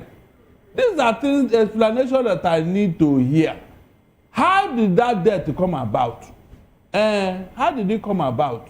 Now, Barrister, the date is as of December 31, 2024, mind you. How did and we are told about? that fresh deaths have also accumulated for 2025. How did it come about? And in all of this, no one's career is damaged, nobody is arrested, nobody is prosecuted. So, what's up? We still hear that every day the Port Harcourt refineries, Nigerian refineries, still get the allocation of crude oil. So what do they do with the crude oil? That's what I'm asking. How did this thing come into debt? Because there must be explanation. If you are owing a bank or you run into a business problem, you will tell the bank, this is what happened, this is what happened. There was fire, this, the goods. You tell them, they will see it, they now begin to say, okay, let us restructure your debt based on what happened. Abi? In this case now, what excuse did the NNPC give to Nigeria as to why they are owing them that kind of money? Barrister, let me give you the twist in this thing.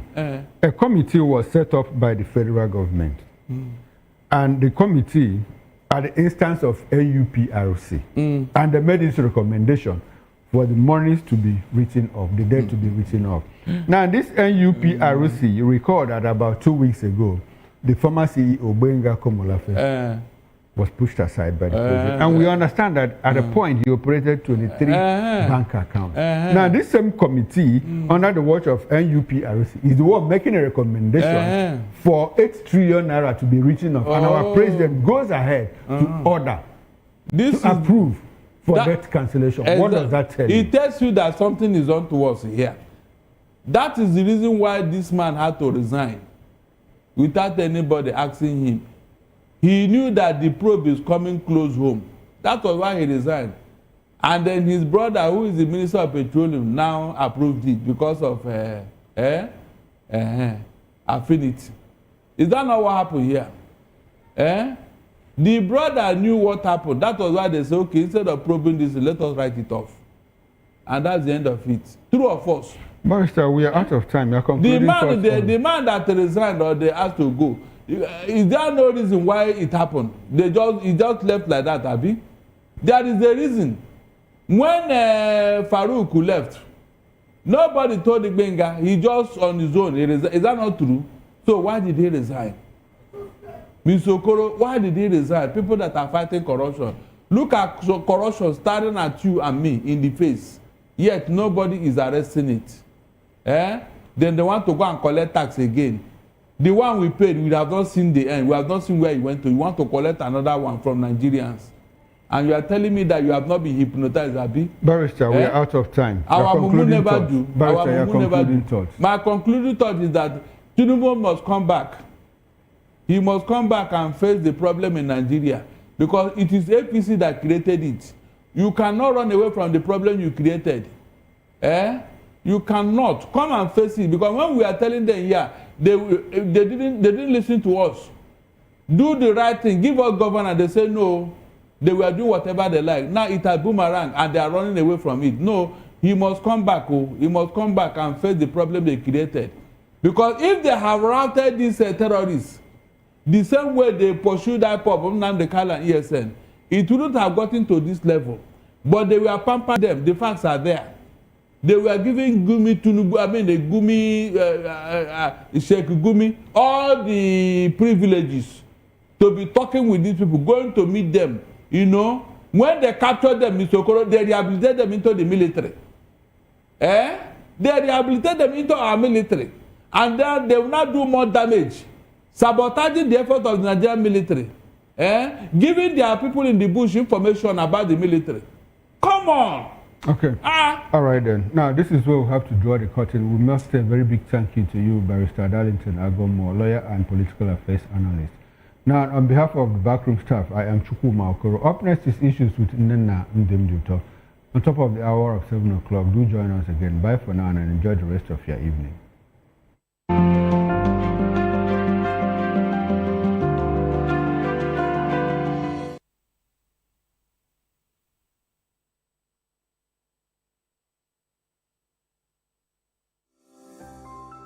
VOP TV. Now, you have more than a voice. Behind every broken desk lies a broken promise. Education shapes the nations. But who is asking the right questions? Introducing Edu Dialogue, the show that goes beyond the surface, exposes the cracks, the corruption, and the silence in Nigeria's education system. Edu Dialogue, Saturdays, 3 p.m., only on VOP TV. We break the biggest stories, from missing funds to policy failures. We ask the tough questions and demand real answers. Edu Dialogue, this Saturday, 3 p.m. on Voice of the People Television. Are you ready for the extraordinary? Something big is happening on your screen. Introducing VOP TV. Now streaming on SLTV channel 264. From breaking news to captivating conversations, news analysis, giving you all sides to the story. We break in-depth discussions on the issues that matter, from politics to sports, entertainment, and lifestyle. VOP TV on SLTV channel 264. Join us as we redefine what television means to you.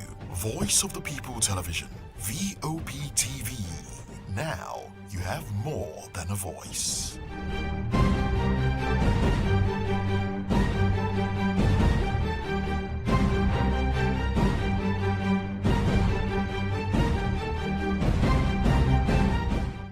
Hello there, my name is Damilola Ogun, also known as the Goldfish. Hi, my name is Chiki Bright Emmanuel. I'm an actor and a filmmaker. Hello, peeps. My name is Yomi E. Adejumo. Hi everyone, I'm Paul Utomi. Hi everyone, my name is Stacey Benjamin, and this is Voice of the People TV.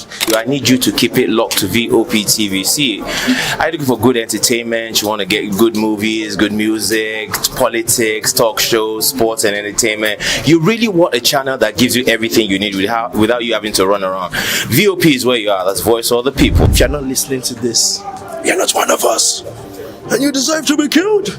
Scrap chat. Don't be killed, but watch it, or I'll find you, and I want you. And you are locked on VOP TV. Don't go nowhere. This is where the juice is. This is where all you need for entertainment, politics, movies, and whatnot. And keep watching VOP TV. So keep it locked, because I'm locked already, man, and it's money back guarantee. So you're gonna have a good time, because I do. And please keep watching VOP TV.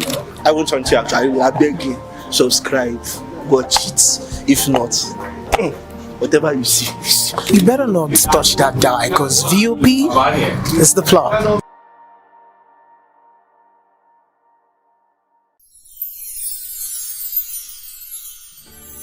We are here with the leadership of VOP Television Lagos. We do appreciate this opportunity to say Merry Christmas and Happy New Year to our viewers all over the world and admirers. Cheers.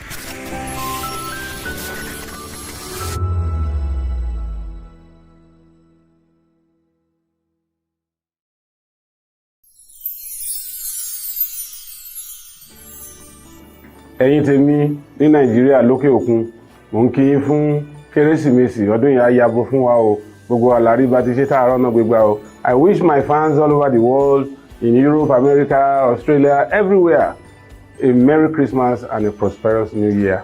Catch ya next year.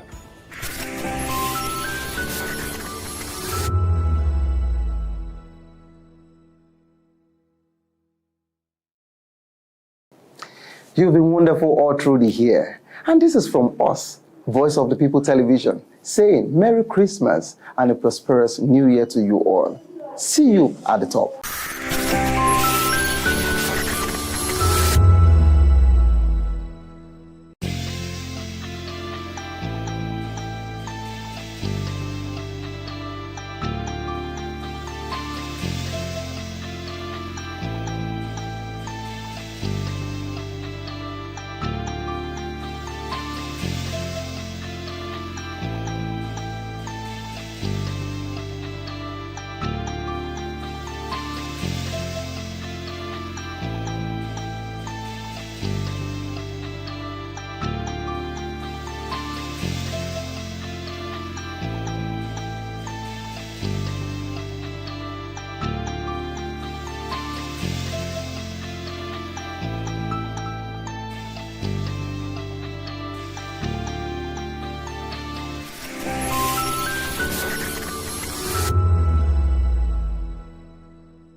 Hey guys, what's up? How you all doing? They call me Ovisha Nelson One, your number one celebrity host, and you are watching Voice of the People Television, VOP. Stay tuned. Sympathises is my name. I am a friend of the microphone, Voice of the People TV.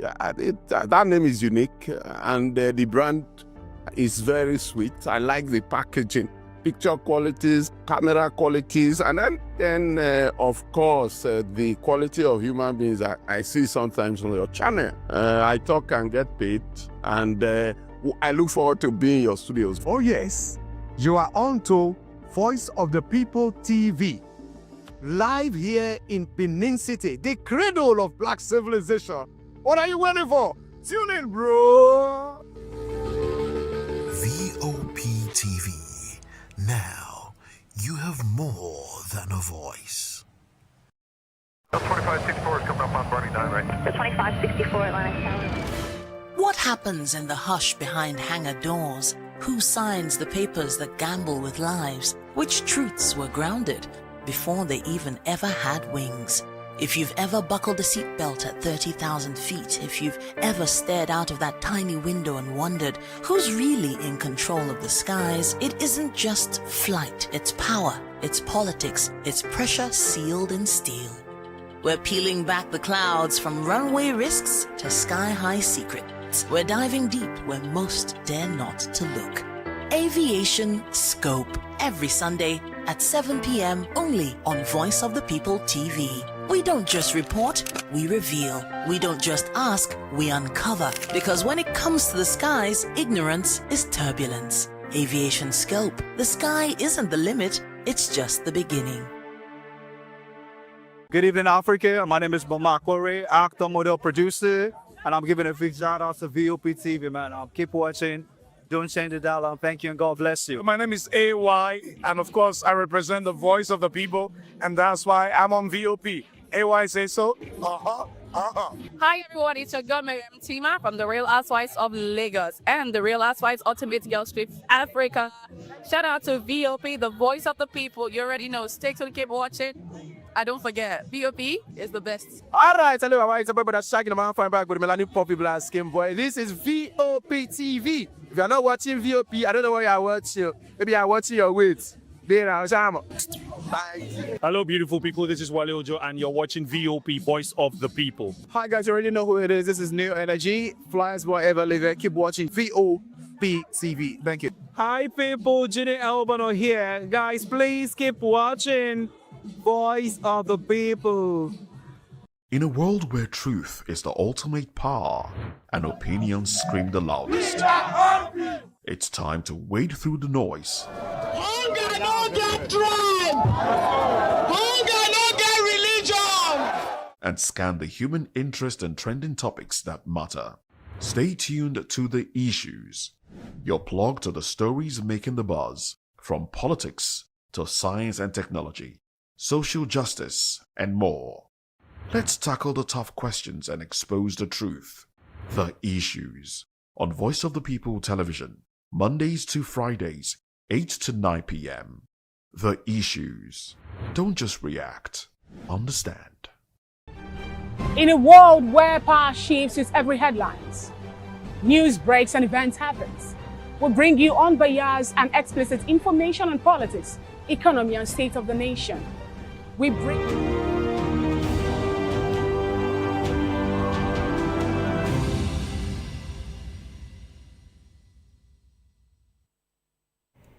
Glad to have you back. Let's dive straight into today's discussion.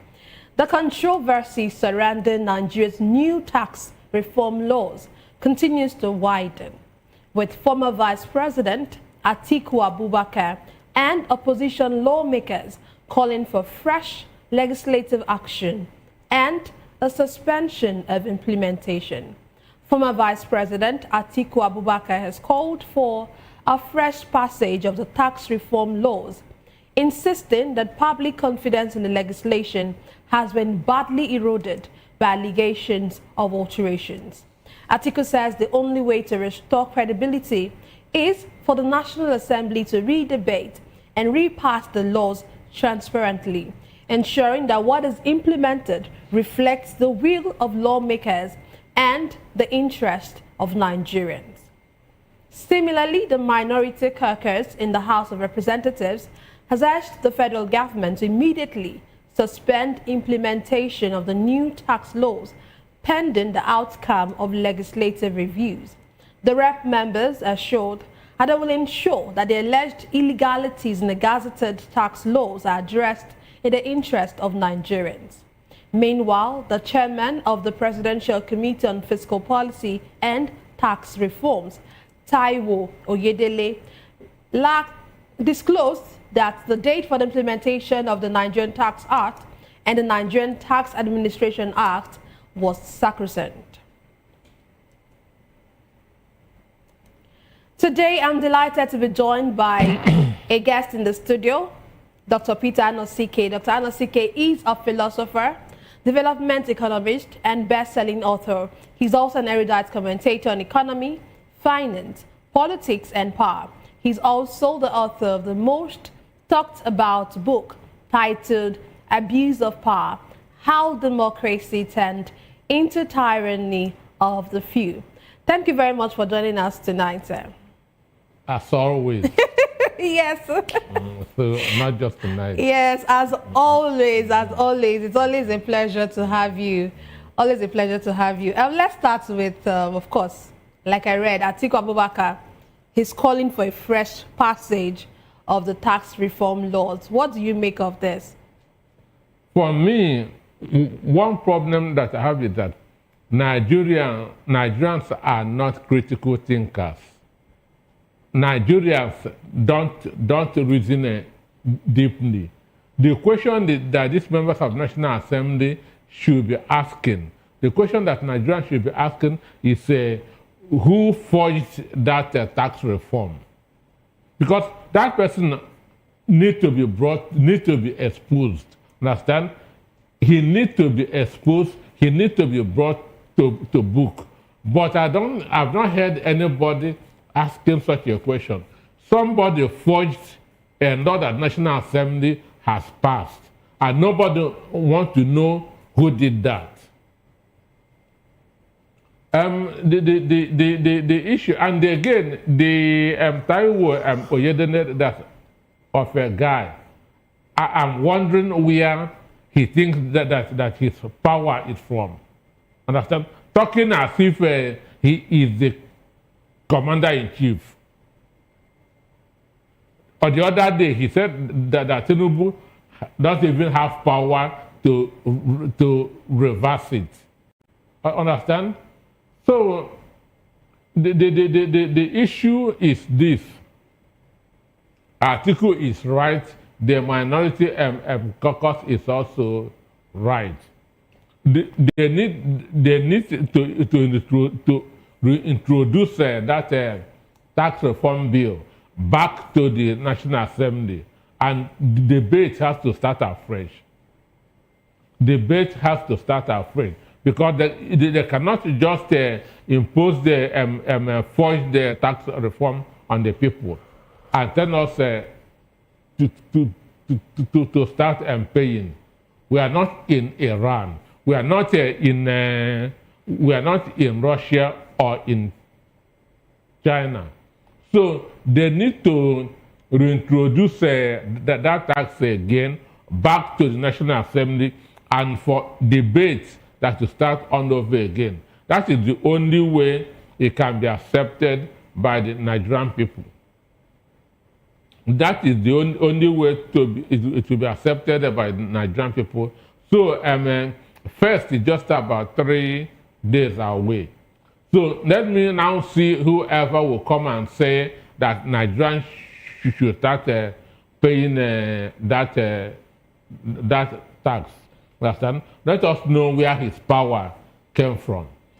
But you know that, okay, like you already mentioned, and like I mentioned while I was reading the story, he's really insisting that, like he said in his words, it is sacrosanct.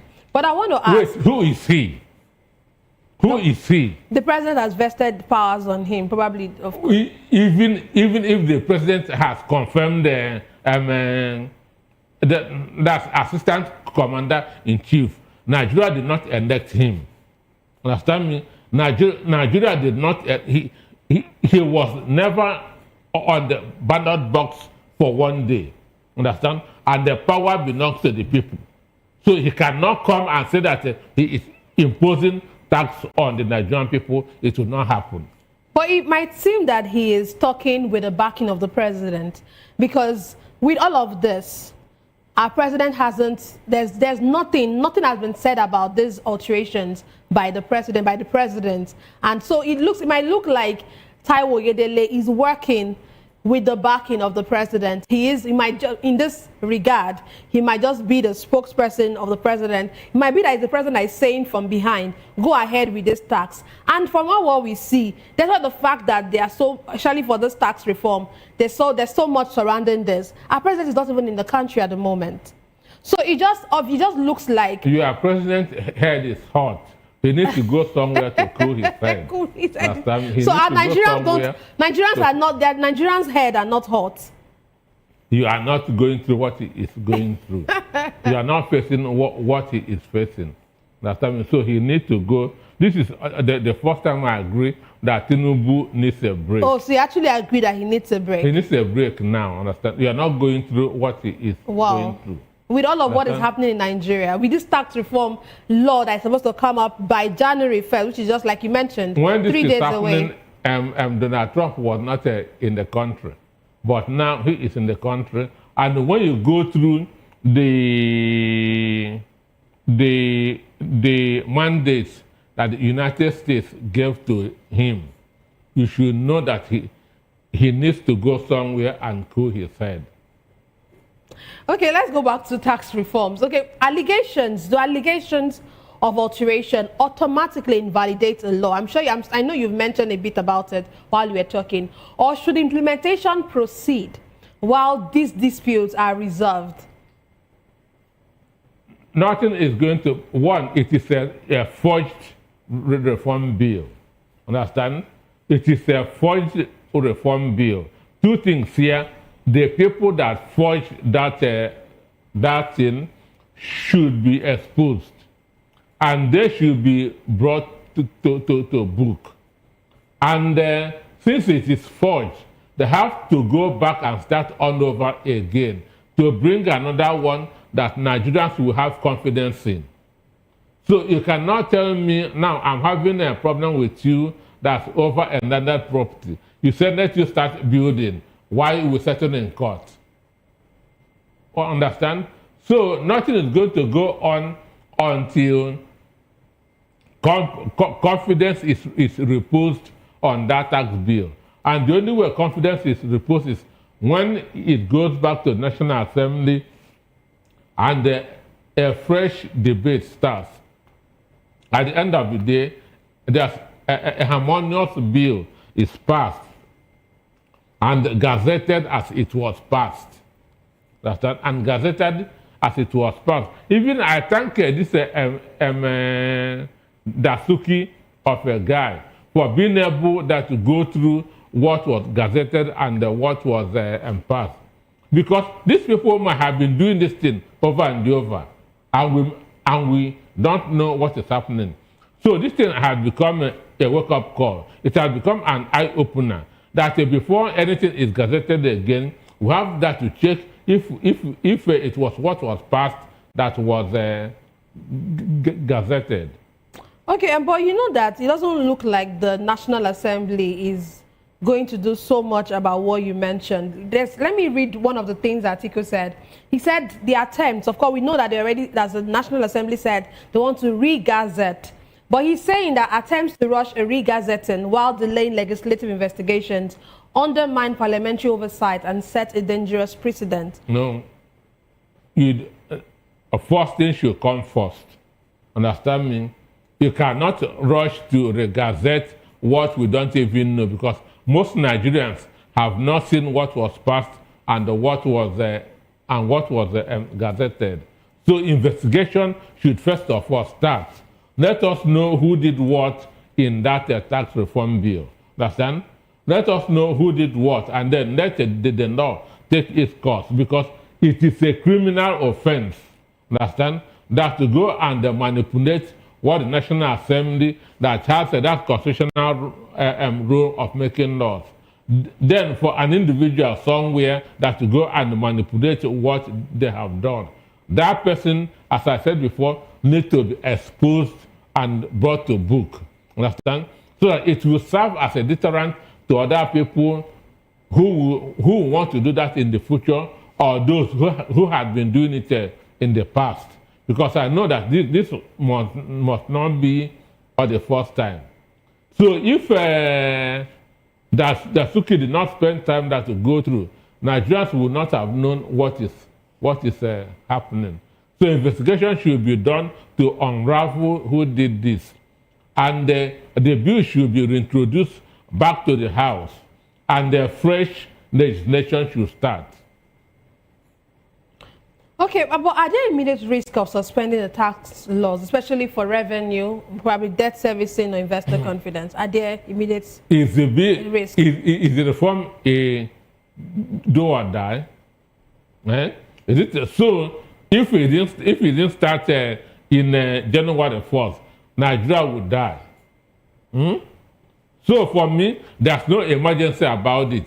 Due process should be followed to make sure that a reform bill that Nigerians will have confidence in is brought out. Because this money is going to come out from our pockets. It's going to come out from our pockets, and if I'm paying, I want to be sure of what I am paying. Am I paying what was forged or the original?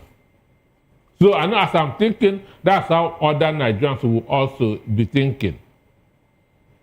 If the writing is not done, understand, then one thing will come. People will start putting their money in their houses. So banks will not be seeing what to be taken anymore. Okay, you know, like I mentioned earlier, Taiwo Yedele said January 1. Who is Taiwo?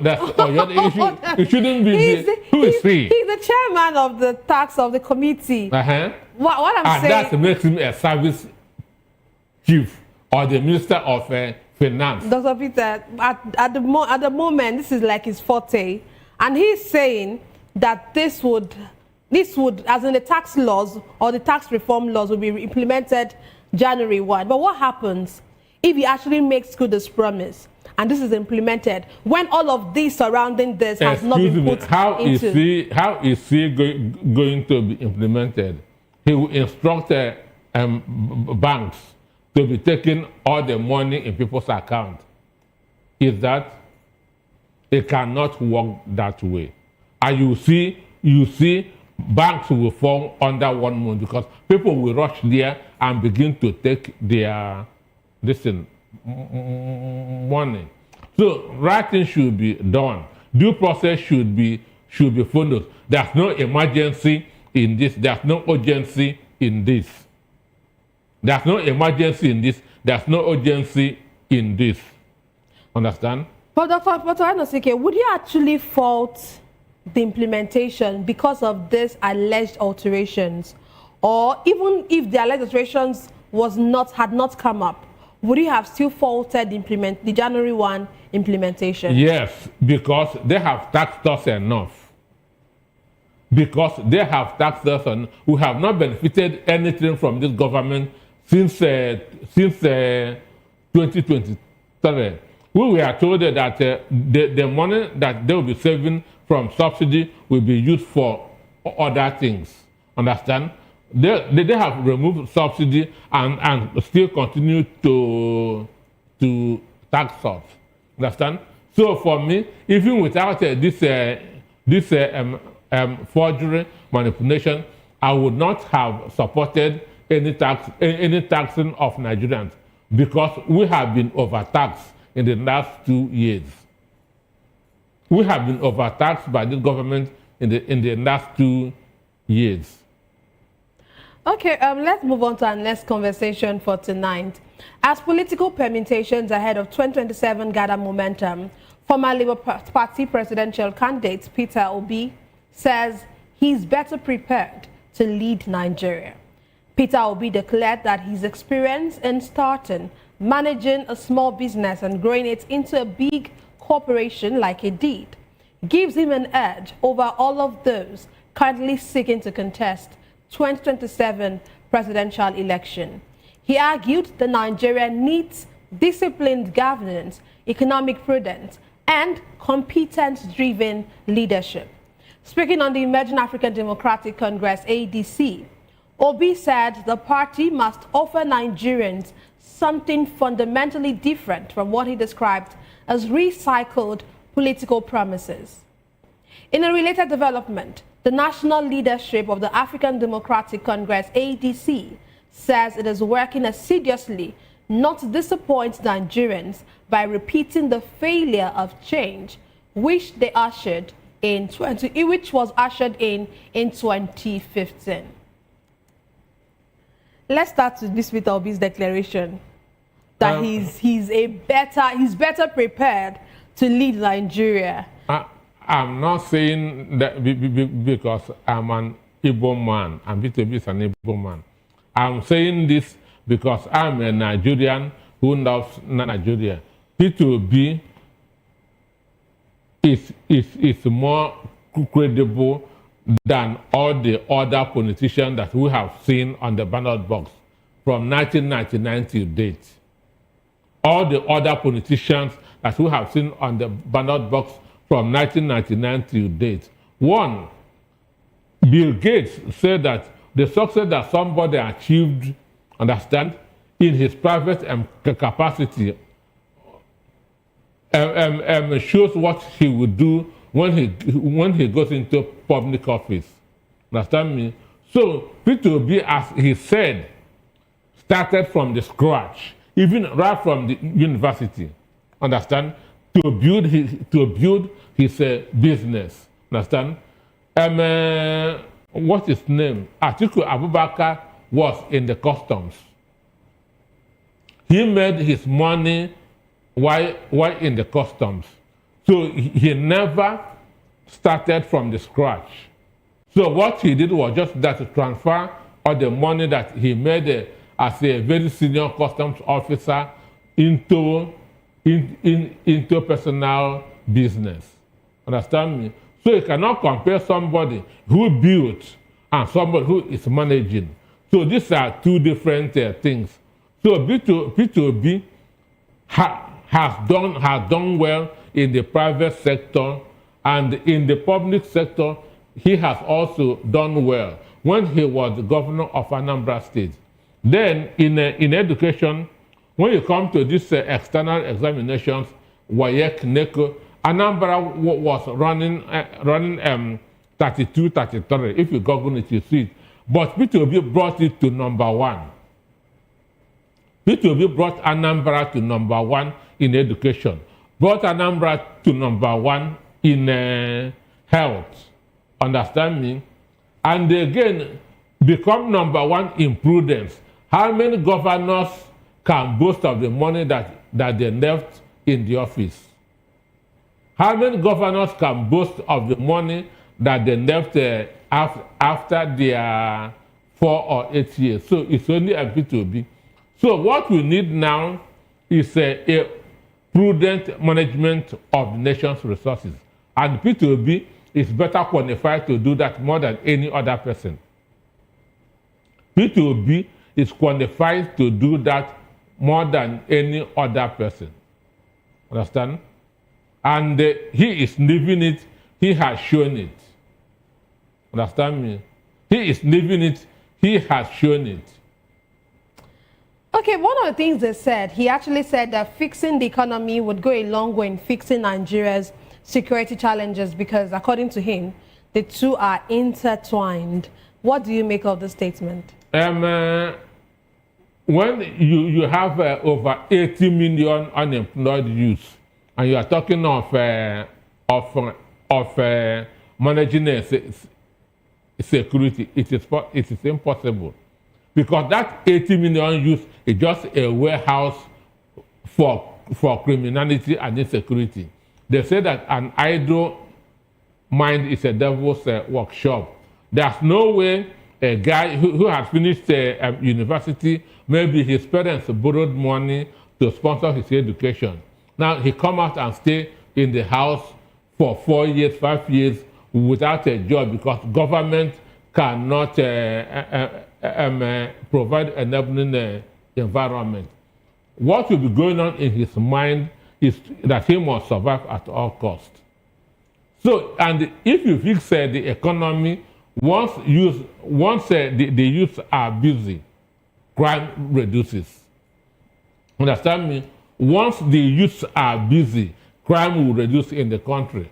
So the main thing that is causing this idleness, this insecurity, is that we have a lot of idle youths. Understand?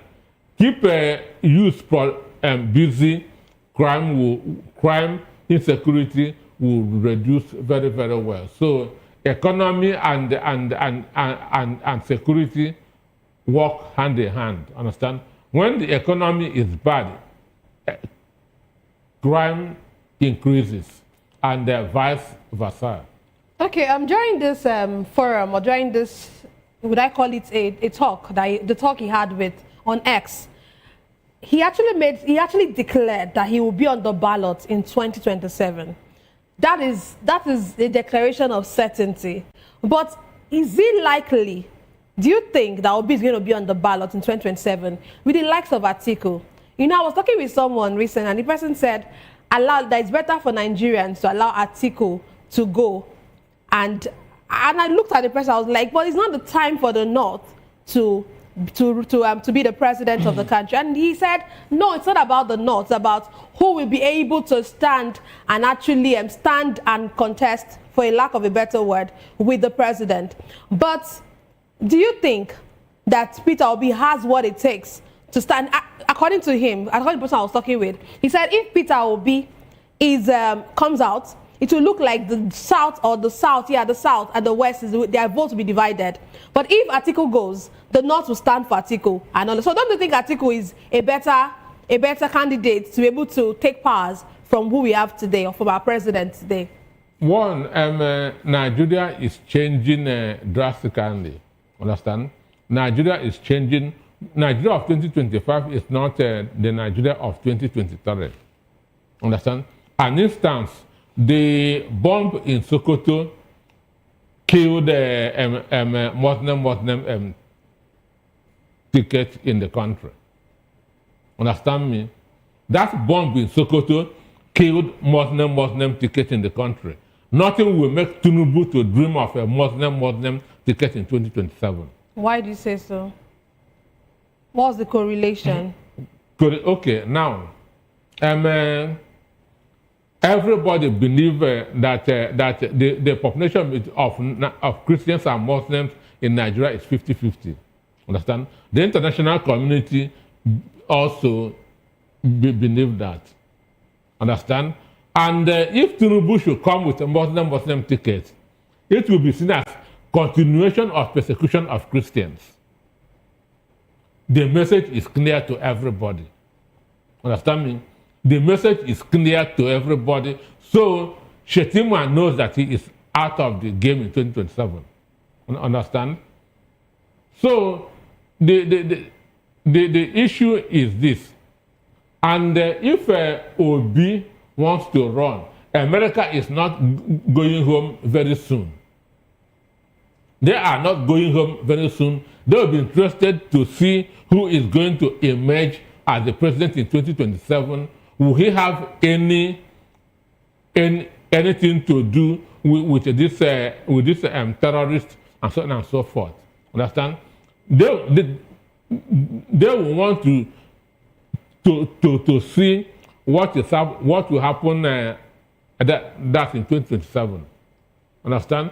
Because what happened was that very weak and bad people were in government in America in 2023. Understand? The people that brought Tinubu in, Buhari in 2015, were the same people that were there in 2023. So that was why what happened. But in 2027, we are going to witness, understand, that's a different supervisors and referees. Understand me? We are going to witness a different supervisors and referees. And Donald Trump plays a kind of perception politics. Understand? 2028 is the American presidential election. And the evangelicals, that is a very strong base in America. And it is them that is pushing for this narrative of persecution of Christians. Understand? So, and Tinubu also know this. So there's no way they will come with any mago-mago in 2027. Understand me? There's no way that they will come with any mago-mago in 2027. So everybody from now will be adjusting, will try to be behaving well. Understand? And for people to be being on the ballot, nobody runs for vice president. Understand me? You cannot say I'm preparing that to run for a vice president. No. If you that to contest, you are contesting for the post of the president. Understand me? So him being on the ballot, he has to work for it. He has to earn it. He will be joining APC, that's ADC, on Wednesday, 31st.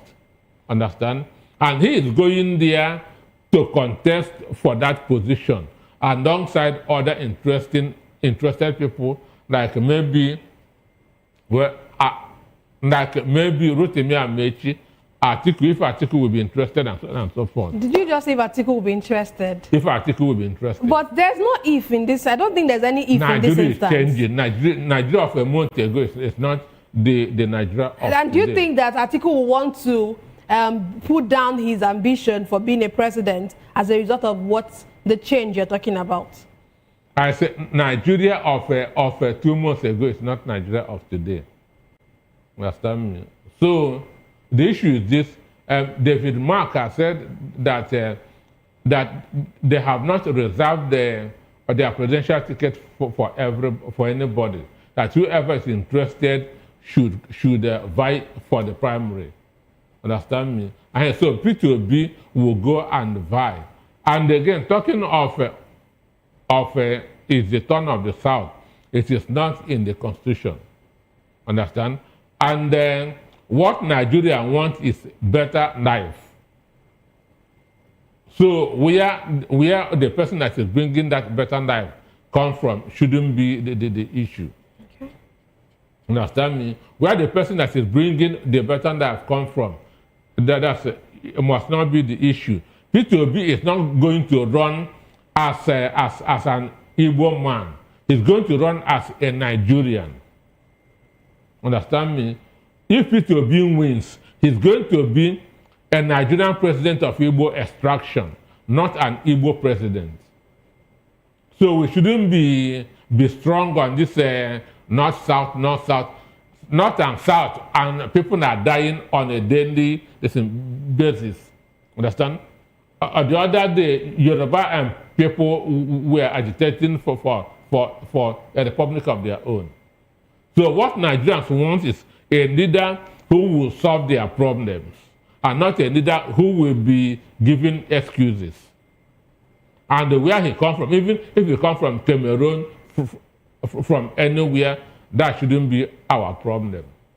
But okay, well, I was actually going to ask you that if Atiku eventually emerges, or if do you think that he has a better chance to defeat the incumbent president rather than Peter Obi being in the ballot and defeating? When you weigh it side by side with everything that you... Well, for me, because I think I have some insider information. Understand? I know that all these parties are doing their individual opinion polls, and the P2B is leading among the youths. Understand? In all the polls, P2B is leading among among the youth. And the youth constitute over 65% of Nigerian population. So Nigeria have a youth population, and P2B is leading among the youth, and that means numbers. And this is also the number that voted in 2023 for him. Okay, you know, Peter Obi said he's better prepared, but does preparedness alone win elections in Nigeria, or does political machinery still trump competence? Winning election is about strategy. That it is about a strategy, it's about networking, it's about popularity, it's about acceptance, it's about money. Understand me? So all these things comes into it. All these things comes into it. So with all of this that you've mentioned, do you think that African Democratic Congress can realistically position itself as an alternative in 2027? One, hunger has mobilized Nigerians for ADC. Hunger has mobilized Nigerians for ADC. What is required now is for the leadership of the ADC to send the right message to Nigerians. Understand me? What is needed now is for the ADC leadership to be sending the right message to Nigerians. So what's the right message? Understand? That continuation of APC is continuation of hell in the country. Peter Obi. I said Peter. I was going to say Peter Obi now. I was going to call you Peter Obi. Dr. Peter, you have come with all of your mantras. It's a continuation of APC's continuation of hell. That's what it is. That is what there's no other way about it. Okay, well, Peter Obi says that ADC must offer something different. What exactly would you qualify as different in Nigerian politics today? Sure.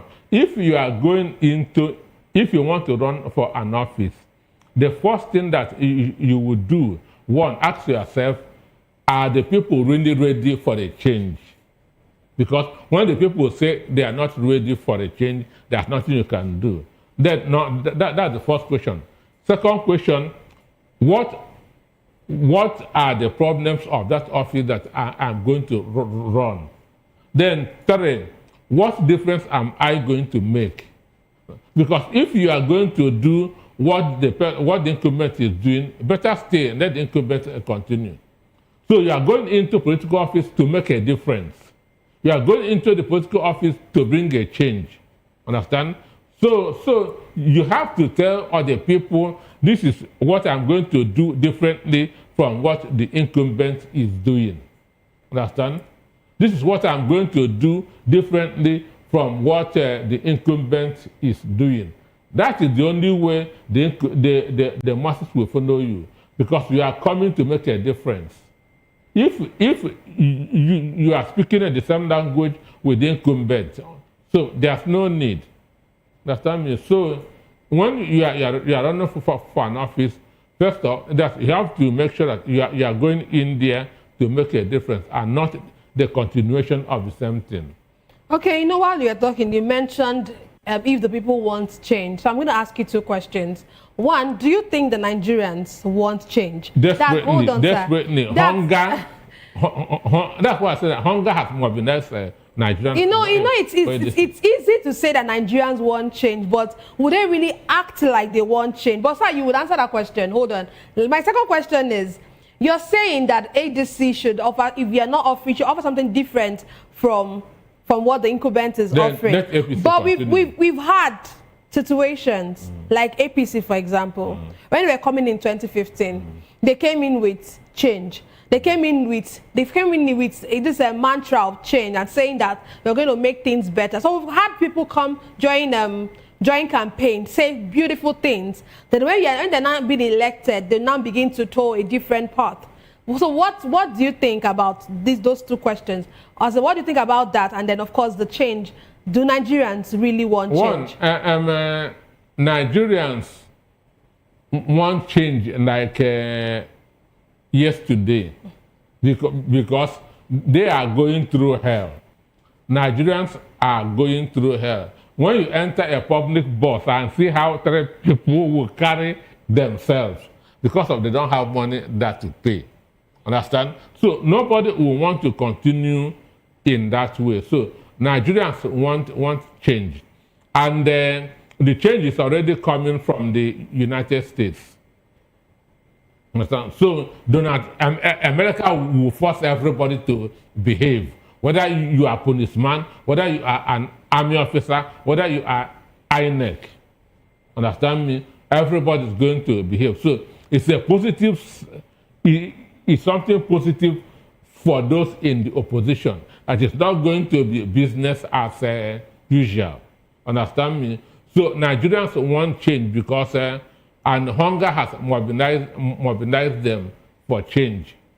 Then for the second question, what difference can they do? Do opposite of what Tinubu is doing, period. That's in their campaign promises. Do opposite of what Tinubu is doing. Tinubu is borrowing money, generating money in the country. There's money in the country. Understand me? Tinubu is running everywhere looking for FDI. Nigeria can make Nigeria what it should be. Understand? When they see a trusted person at the top. Understand me? If P2B gets to the top today, Nigeria will change within 24 hours.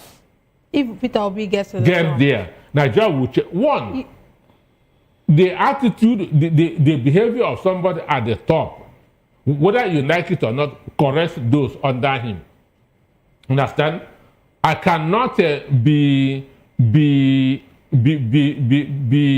president and I'm driving a Corona.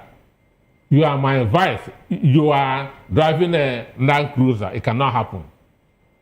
Understand me?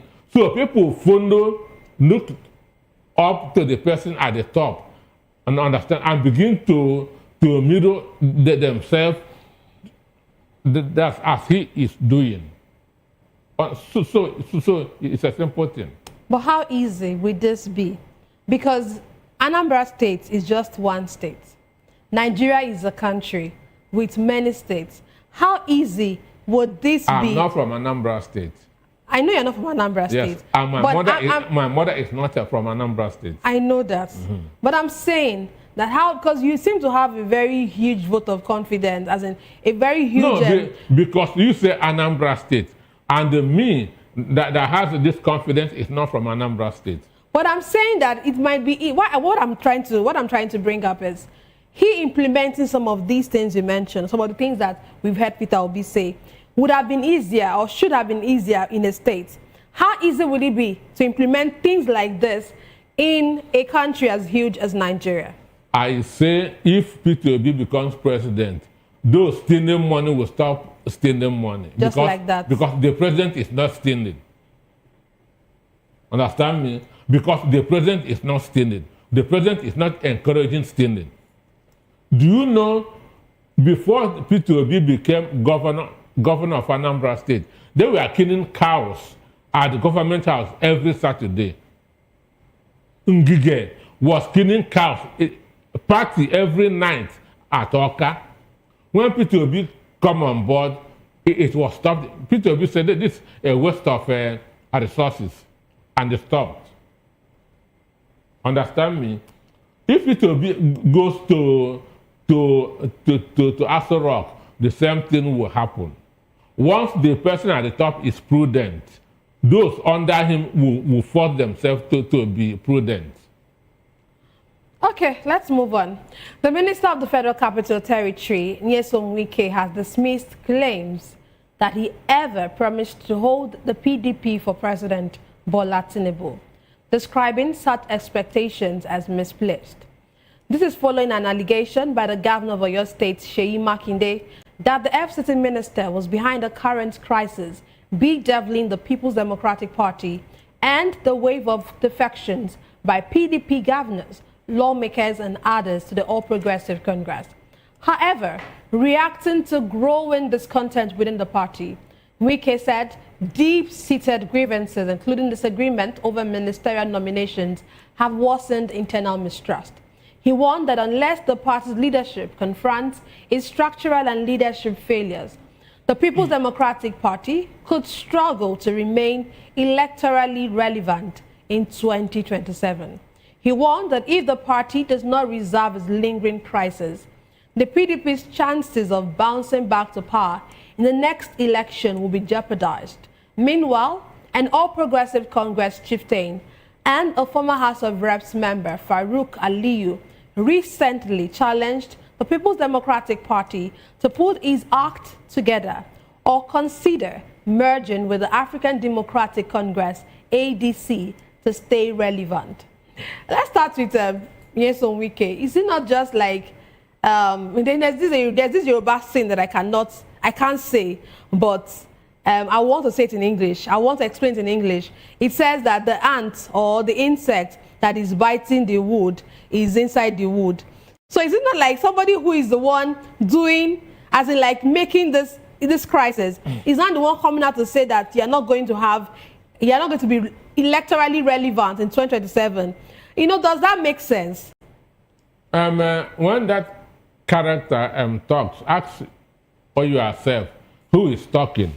Understand? Is it a 40 years old wine or Nyesom Wike? Understand me? So we need to differentiate between the wine and the man. So who is making this statement now? Because Wike said that he's supporting Tinubu in 2027. And he's still talking of PDP bouncing back in 2027. Understand? So you can see that there's no agreement between, let me say, or the body and the spirit. You are going to support Tinubu in 2027, and you still want PDP to bounce back in 2027. To bounce back and do what? And defeat your own candidate. So the issue is every Nigerian, even though I'm not a fan of Seyi Makinde, because he is among those that killed PDP by joining the G5. Understand? So I'm not his fan. But most Nigerians will believe Seyi Makinde more than Nyesom Wike.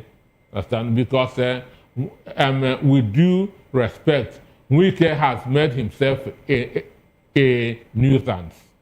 Understand? And the more you talk, the less people believe you. So the truth is that Seyi Makinde made a statement that when Wike said this, that he was there. Understand? And when he came out, he asked Wike, this is not what we agreed. And I know that Seyi is always more better-headed, cool-headed than Nyesom Wike. So Seyi Makinde is likely to remember far more than Nyesom Wike, because we don't know the state that Nyesom Wike was at the meeting. So the issue is, PDP cannot be revived. Understand? They are not even going to have a presidential candidate in 2027. And on the other day, I told you that that many of them are going to defect to ADC. That's especially those in Turaki faction of PDP are going to defect to ADC, remaining the weakest support group faction of PDP. I was really going to, one of the questions I was going to ask you was about this merge, because somebody had, like I mentioned... Not merging. What are you merging with? For you that to merge, you must have a capacity. PDP has no capacity. So you're saying that the defection is what would happen? It's defection. We are joining. For you, for that to merge, you are bringing something to the table. A dead property cannot be brought into the table. But can someone like Seyi Makinde decide to defect? Do you see someone like Seyi Makinde defecting to ADC? I say he is still part of Tinubu's this thing. This it is not. I'm not expecting him to defect. Understand? Defect. As I said, Nigeria is changing. Nigeria is changing both socially, economically. Understand? And as it's changing, the dictatorial tendencies of the president will continue to be reducing. So this forcing people that to join his party will not continue to work. Let me ask you this question before I have your final thought. If PDP collapses or weakens... It has already collapsed. Who benefits most? Is it the APC or the ADC? If one or the mandate given to Wike is to collapse PDP, understand? So, but the people that are going to benefit is ADC.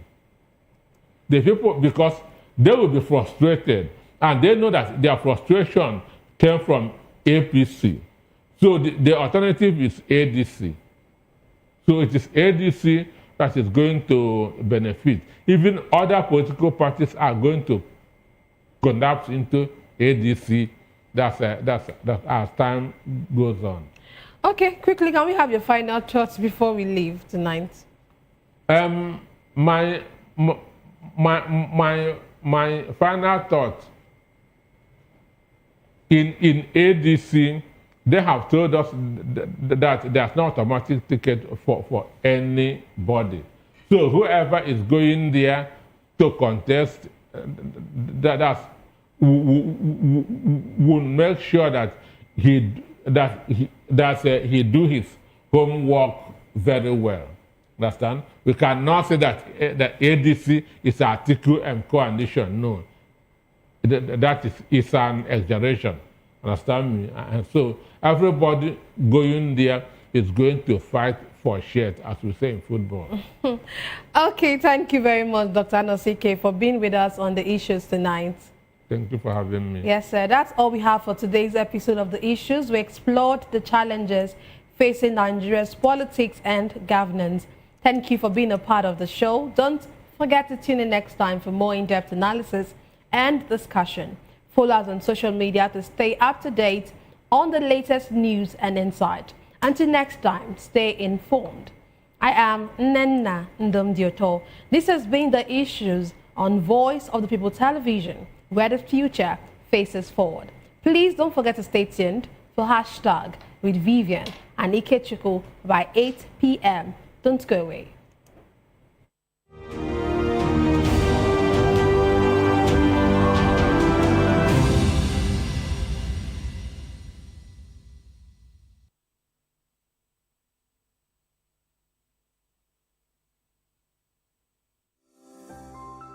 VOP TV. Now, you have more than a voice. Behind every broken desk lies a broken promise. Education shapes the nations. But who is asking the right questions? Introducing Edu Dialogue, the show that goes beyond the surface, exposes the cracks, the corruption, and the silence in Nigeria's education system. Edu Dialogue, Saturdays, 3 p.m., only on VOP TV. We break the biggest stories, from missing funds to policy failures. We ask the tough questions and demand real answers. Edu Dialogue, this Saturday, 3 p.m. on Voice of the People Television. Are you ready for the extraordinary? Something big is happening on your screen. Introducing VOP TV. Now streaming on SLTV channel 264. From breaking news to captivating conversations, news analysis, giving you all sides to the story. We break in-depth discussions on the issues that matter, from politics to sports, entertainment, and lifestyle. VOP TV on SLTV, channel 264. Join us as we redefine what television means to you. Voice of the People Television, VOP TV. Now you have more than a voice.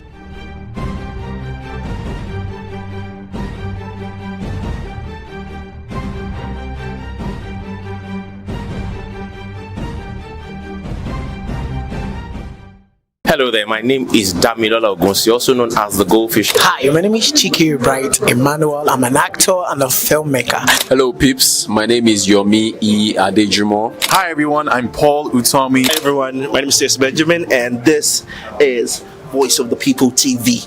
I need you to keep it locked to VOP TV. See, are you looking for good entertainment? You want to get good movies, good music, politics, talk shows, sports and entertainment. You really want a channel that gives you everything you need without you having to run around. VOP is where you are. That's Voice of the People. If you're not listening to this, you're not one of us. And you deserve to be killed. Scrap chat. Don't be killed, but watch it. Or I'll find you. And I want you. And you are locked on VOP TV. Don't go nowhere. This is where the juice is. This is where all you need for entertainment, politics, movies, and whatnot. And keep watching VOP TV. So keep it locked because I'm locked already, man, and it's money back guarantee. So you're gonna have a good time because I do. And please keep watching VOP TV. I want something to actually, I beg you, subscribe, watch it. If not, whatever you see.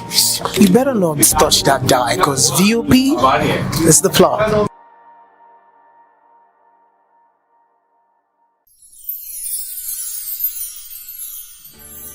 We are here with the leadership of VOP Television Lagos.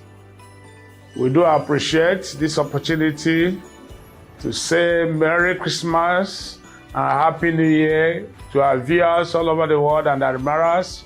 Cheers.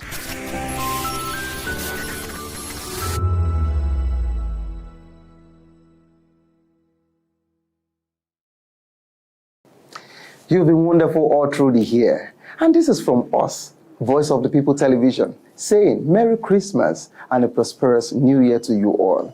See you at the top.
Hey guys, what's up? How you all doing? They call me Ovisha Nelson One, your number one celebrity host, and you are watching Voice of the People Television, VOP. Stay tuned. Uyosarity is my name. I am a friend of the microphone, Voice of the People TV.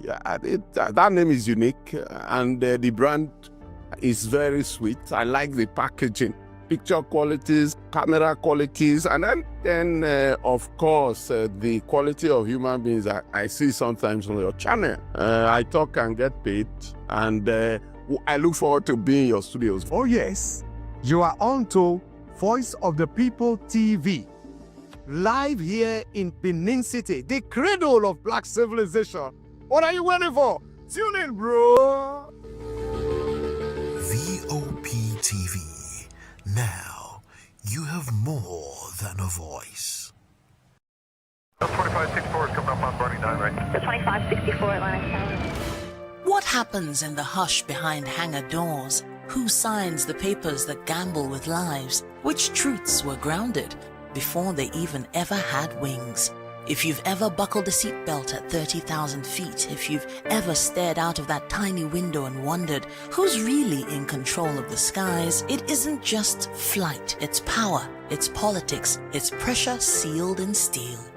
We're peeling back the clouds from runway risks to sky-high secrets. We're diving deep where most dare not to look. Aviation Scope, every Sunday at 7 p.m. only on Voice of the People TV. We don't just report, we reveal. We don't just ask, we uncover. Because when it comes to the skies, ignorance is turbulence. Aviation Scope, the sky isn't the limit, it's just the beginning. Good evening, Africa. My name is Bamakore, actor, model, producer, and I'm giving a big shout out to VOP TV, man. Keep watching. Don't change the dial. Thank you and God bless you. My name is AY, and of course, I represent the voice of the people, and that's why I'm on VOP. AY say so. Hi everyone, it's your girl Miriam Tima from The Real Housewives of Lagos and The Real Housewives Ultimate Girls Trip Africa. Shout out to VOP, the voice of the people. You already know. Stay tuned, keep watching. And don't forget, VOP is the best. All right, hello, all right, it's about shaking the man fine back with Melanie Poppy Black Skin Boy. This is VOP TV. If you're not watching VOP, I don't know why you're watching. Maybe you're watching your weight.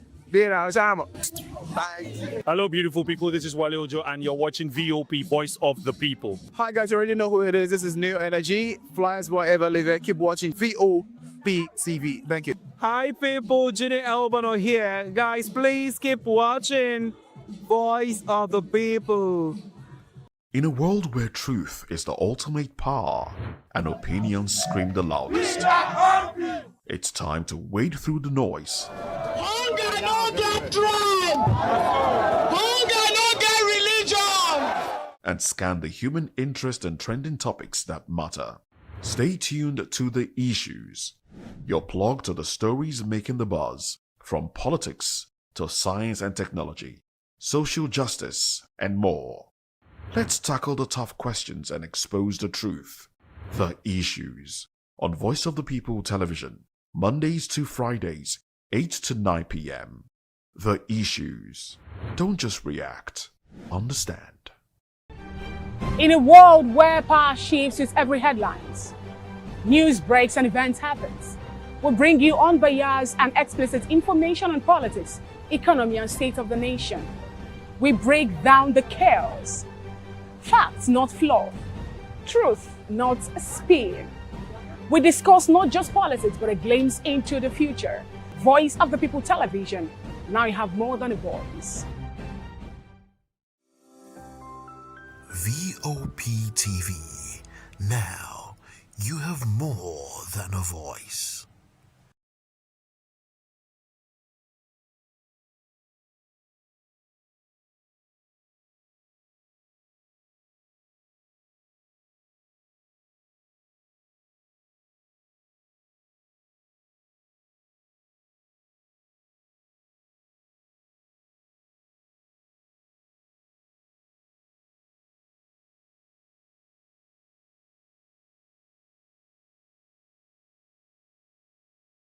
Voice of the People 90.3 FM became a symbol for 21st century media. And now, a new baby is born. Voice of the People Television, VOP TV, youthful, full of vigor and penchant for excellence in the continent's media space. Exposing the wrongs, applauding the rights, dissecting the news without fear or favor, through factual and accurate stories and contents. Corruption kills three things that makes a society. Representing the interests of the people and giving them a voice. Voice of the People TV is here to stay towards building a fair society. VOP TV, Voice of the People Television, truly a voice for the people. In a world where power shifts its every headlines, news breaks and events happens, we bring you unbiased and explicit information on politics, economy and state of the nation. We break down the chaos. Facts, not fluff. Truth, not spin. We discuss not just politics, but a glimpse into the future. Voice of the People Television. Now you have more than a voice.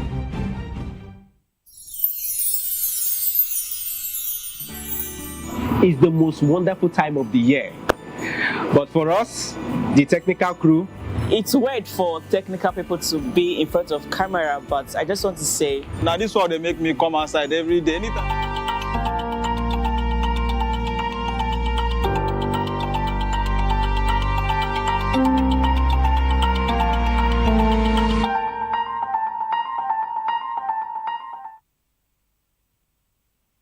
Welcome, guys. It is hashtags right here on VOP TV. It is the very first edition for this week, and I'm so excited to hang out with you today. It promises to be a roller coaster as usual, because we're going to be talking about some of the events that broke over the weekend, but we've got very fresh scoops for you, right? So if this is your first time here, accept a warm welcome from us.